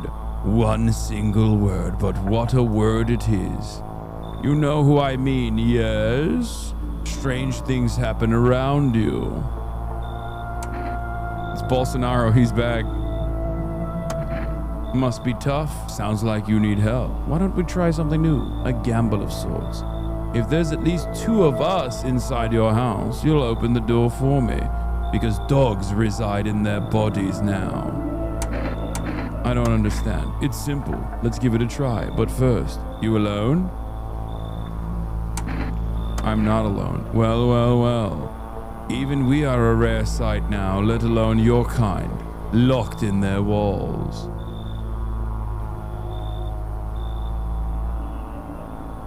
Change isn't the worst thing coming for you. You don't think I lead the pack, do you? There are far greater things out there. I simply follow orders. Well then, until we meet again. Wait, so I didn't have 2 visitors in the house. I was safe. Hey, what the fuck? Long time no see, how's life? Do I know you? Come on, you really don't remember me? We were... Hang on, your voice sounds different than I remember. How long ago did you start living here? I think you got the wrong address. No way, I couldn't have. No. Damn it. I guess I did get it wrong. Come on, I willed a long ass way to get here. Won't you let me in, please? Stavi, baby? In a wig. No, dude, it's Barry Weiss. Test the couple, they're dead, chatter. I can't test them, they died. Oh, that's what I'm talking about. Looks pretty spacious, mate. Want to race? 3, 2, 1, go.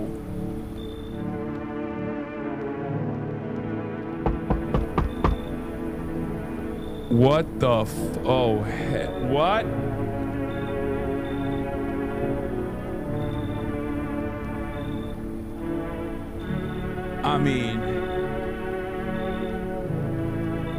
I mean, how's your new life treating you, baby? Managed to adapt yet? How silly of me to ask. You do live here after all. You look unusual, so you noticed. Thanks. Do you like it, baby? People keep remarking on my looks lately, even more than they used to. You're not much of a talker, are you? Tell me about yourself. I used to pray my father would drop dead. Is that enough? Did you grow up with an abusive father? That's awful. I'm glad it's behind you now. Letting go of anger is hard. Forgiveness is even harder. I felt the same, baby. We can talk about it if you want to. And if you let me in, we might even be able to deal with the pain and heal together. Okay, this is too good. This is like 100% a visitor, right? Yeah, let the fine shit in? No, absolutely not, brother. Are you fucking kidding me? She got some bazongas, like there is no shot. She is going to fucking smother me in them. Okay, now I'm actually kind of feeling like I should let her in, but there is no way. She's gonna kill the fucking the cultist.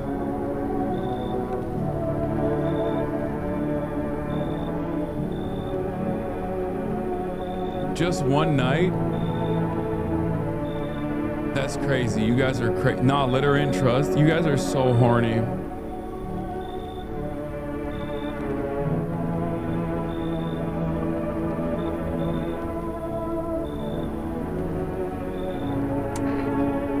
Oh God. This might be the toughest decision of this game. This is the toughest decision of this game, honestly.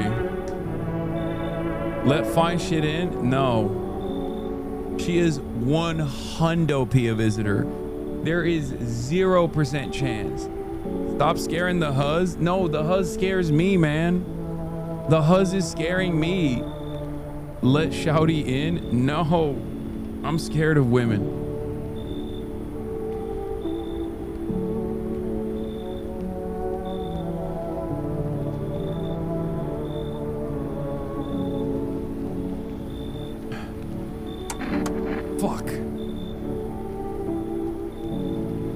I fed the cat, so I think I'm good for the night anyway.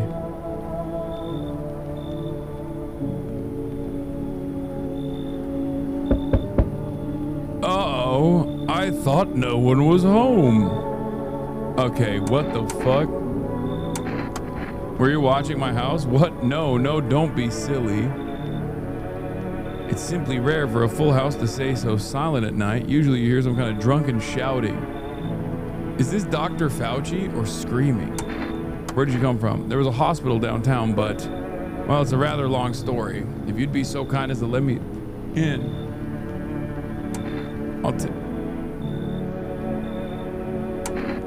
Should I let Dr. Fauci in?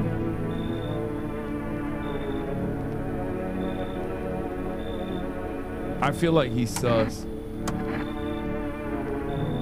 I'll be nearby, so don't hesitate to ask for help.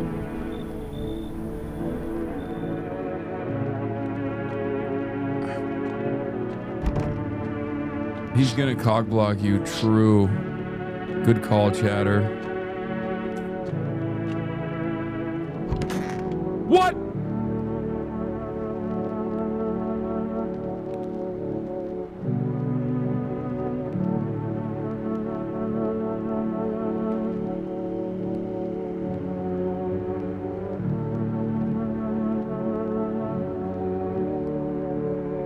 Sexo run? Good ending?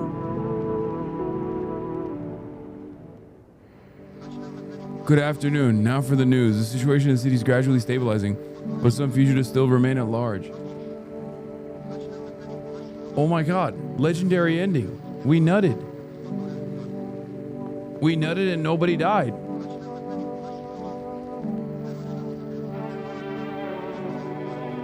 Why was there no cutscene?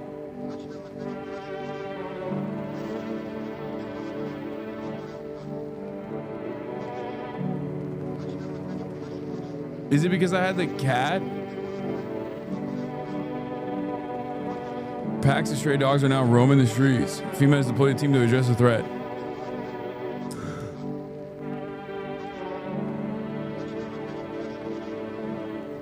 Agency also announced a new identifying sign of potentially dangerous skin irritation.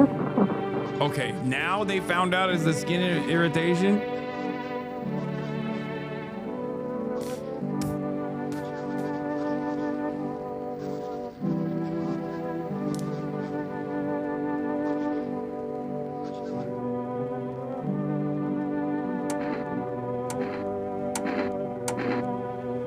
Bro, you can't be... I can't believe I just nutted in her and now I'm like, I need to test you. For what, a pregnancy test?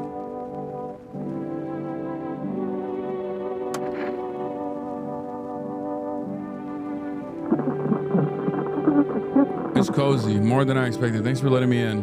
Thought I might end up on the streets before dawn. And you, how do you feel? I'm fine. Survival is what's more important. I like that attitude, looks good on you, but don't bottle it up, okay? Emotions have a nasty way of spilling out right when you want them the least. Don't be too shy to talk to me about it sometime. And if not with me, then someone, anyone. Yeah, it's weird if I ask to see her pits, right? She's gonna think I'm being creepy, right?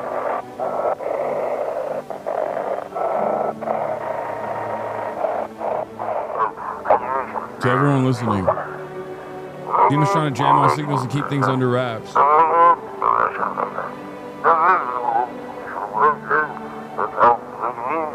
They want to hide everything that's going on in the city. They're trying to blame it all on that psycho who killed everyone in the quarantine zone. If you're still in the city, get out. It's not safe. Avoid female patrols. They're lying. They're trying to kill you. Run while you still can. That's not good.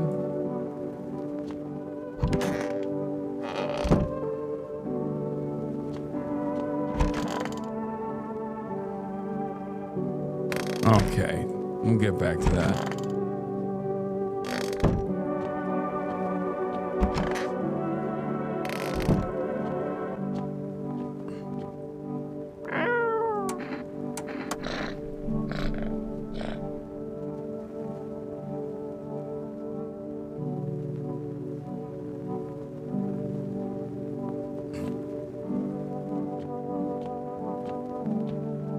Yeah, the doors are fixed. This guy killed everyone but the sus, huz, and cat. Check yourself for the vigilante? What do you mean for the vigilante what?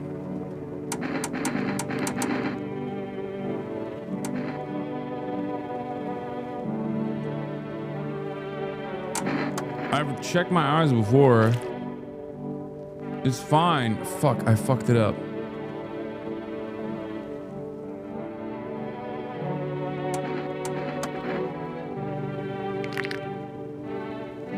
Wait, are my gums bleeding? Shit, white. Smokers would kill for these.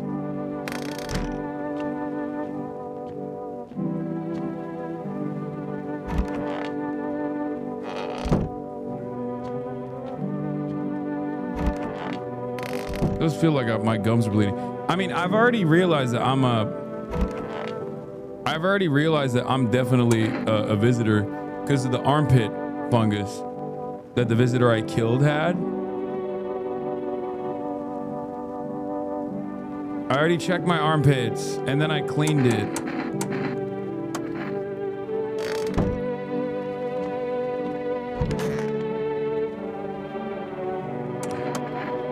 I have this friend, you see, known each other since we were kids. He had an accident. He was hired to mine something up in the mountains. I don't know what he was up to, and frankly, I don't give a shit. But then he threw his bag out. Couldn't move for days. We worked so hard up in those mountains. That's the seagulls. Mistook his bag. Fine, it was his ass. They mistook his ass for a nest. Sorry about that. It's just the voices in my head. They told me a really funny joke. Yeah, that was funny, man. All right, give me your armpits.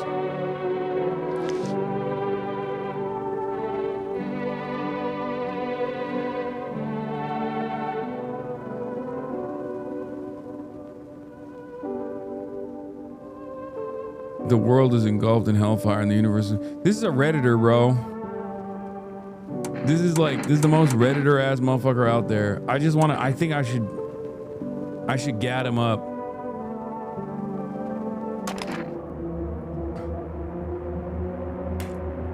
See the bright red rash? I'm growing fingers there, spare ones. Well, I guess we all get what's coming to us eventually. Wait, that was a visitor. It worked.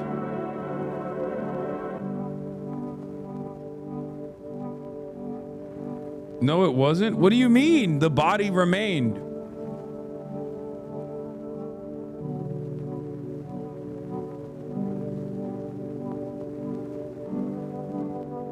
If you kill a human, the body doesn't stay behind. You didn't get the weird animation? Does the body always stay behind?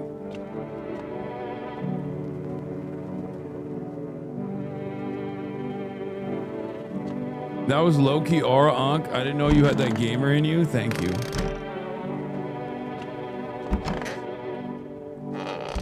Yeah, if the half body is left, then that's not a fucking that's not a human, it's a visitor.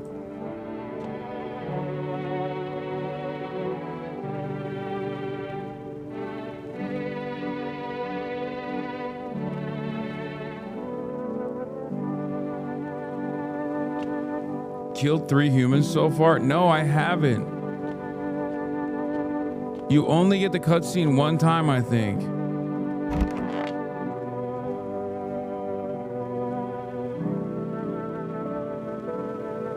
You see a demon escape as a visitor? Body stays behind no matter whether you kill a human or a fucking...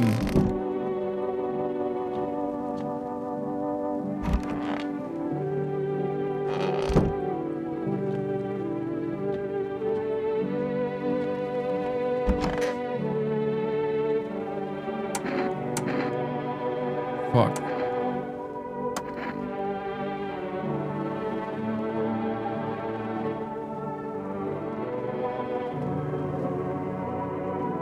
When you kill a human, 3 body bags stay behind. You kill 3 visitors, don't listen to chat. Alright, oh fuck, I forgot to feed the cat. Fuck! Wait, what the hell is that? Go crack find shit again? Bro, find shit is looking crazy.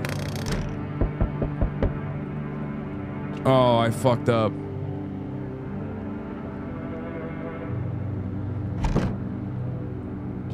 She nutted in her sleep, bro. Whole group is dead. Hungry dogs tear at their remains. Spent shells scatter near the bodies. The hunter must have killed them and took trophies. The madness of this world has gone too far.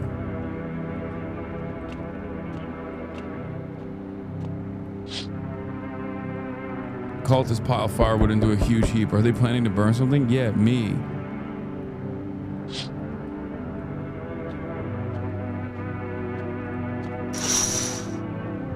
The road stands a crazy man. He holds a gas can and a Molotov cocktail. Is he planning to burn down the whole village? Does he know these people are in quarantine?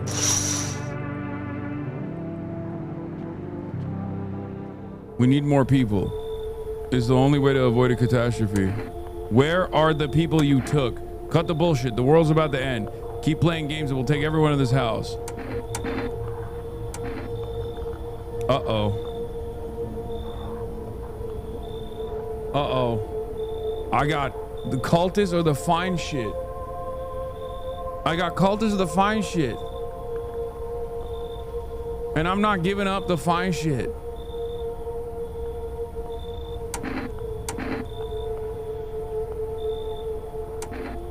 What's it gonna take to fix all this? 2 more people? We're not taking everyone you have in there, just 2. We either find a way to eradicate the visitors or we never meet again. I'm not handing over anyone else. Can I even stop? It's like talking to a fucking wall. Here's what's gonna happen if you cooperate.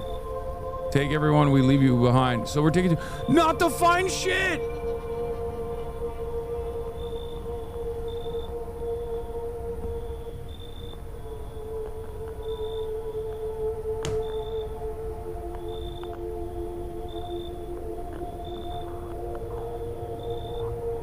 Oh no, brother.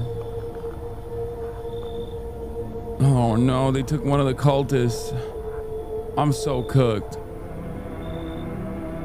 They took the fine shit and the cultists. I'm cooked. I'm cooked. It's over. Let us not waste time. How fare my flock? Yeah, they're still alive. Wait, they're all dead? You took our only chance from us. Goodbye. Wait, what? They're not dead? Only one of them, man. I'm back. Try to find out someone I mentioned. No luck, but I went through a few houses. This place is crawling with visitors. Did FEMA give up on this town or just this block? What if they show only 1 or 2 signs? Then you enact justice as swiftly as possible. Visitors feed on the weakness of the soft-hearted. That's how people get killed in their own homes. Since I'm here, tell me, do you know a stocky guy who wears a blue denim jacket? He's got a kid, little girl, not sure how old. His wife, well, fuck the wife. His house burned down, haven't seen him since. Show me you're not one of them. Any part of you will do.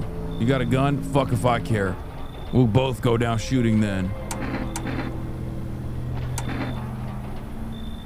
So, my eyes are fine, and my teeth are not fine. My armpit is fine because I cleaned it. So I'm gonna show the armpit. Humph. Wait!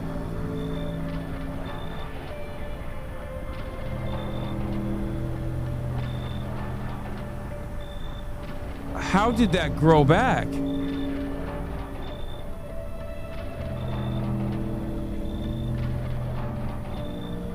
Oh no. You son of a bitch, fuck ass visitor. You thought you could trick me. Time to die, bastard. You hear a madman behind the door spitting furious words with raw aggression.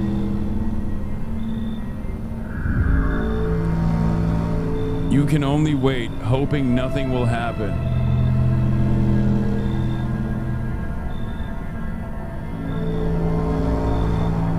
I didn't do the eyes because I was worried that they might have become red.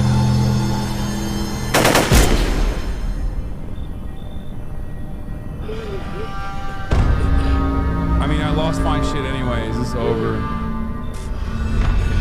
I lost fine shit and then I died. Bastard, he got me.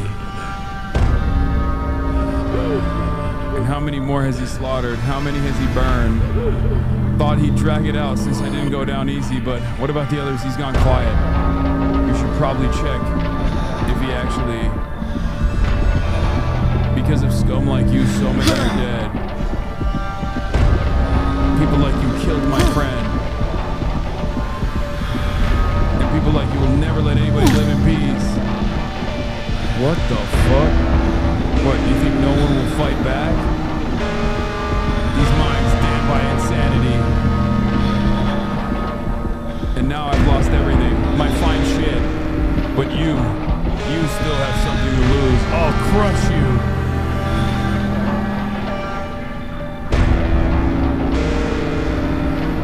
I'll drive you deep into the ground.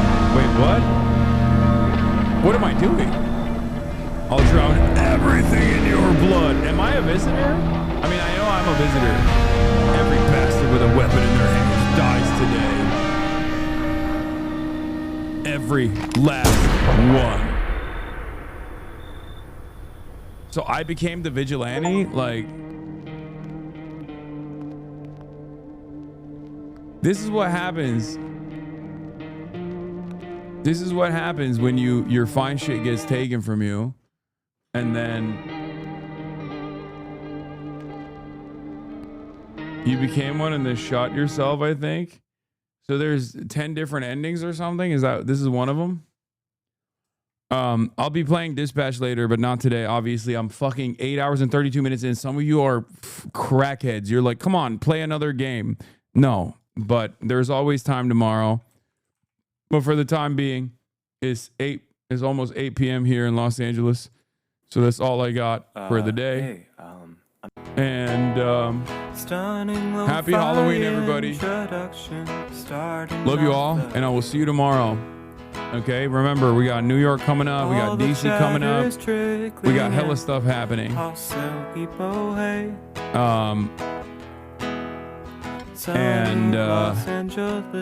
Yeah. Also, we got a war in Venezuela coming up, apparently. Which is fucking insane. Anyway, happy Halloween. Go trick or treat. Peace, everybody. Love you all. Bye-bye. There he is again. Hasan is streaming. Hasan is streaming. There he is again. Hasan is streaming. Hasan is streaming. Reviewing the P.O. box, Uncle Euchre's face. Sudden discord agitprop, gray names take on race. Tiny Bernie Sanders, LGBTQ Air Force. The whole left at your fingertips, and Anye out your door. The H3 Crowder debate, the Young Turks online show. 3 full fucking years of this, and plenty more to go. 90-day fiance, talks of champagne bourgeoisie. A Trump rally live reaction, a mass riot in DC. There he is again. Hasan is streaming. Hasan is streaming. There he is again. Hasan is streaming. Hasan is streaming.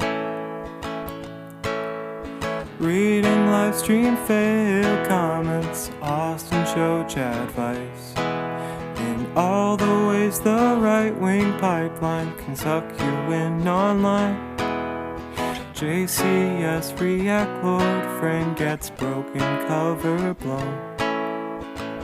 A full-blown mass pandemic, months of streaming in your home. Total radicalization coming out to find the system you were taught to trust in was broken the whole time. All these daily streams, whether big or whether small, have helped me and so many find some meaning through it all. There he is again, the sun is streaming, the sun is streaming. There he is again, the sun is streaming, the sun is streaming. Hey, what can you say? The 3-minute ad is through, but he'll play no pigs so soon. You wait. Say, hey, what can you say? Hey, the 3-minute ad is through, but he'll watch 90 Days soon. Just you wait. Ba-da-da, ba-da-da, ba-da-da-da-da-da. Hey, what can you say? The 3-minute ad is through, but he'll debate view with soon. You wait. Sha-ba-da, sha-ba-da-da-ba-da-da-da-da. Hey, what can you say? Hey, the 3-minute ad is through, but he'll be nameless king soon. You wait. Sha-ba.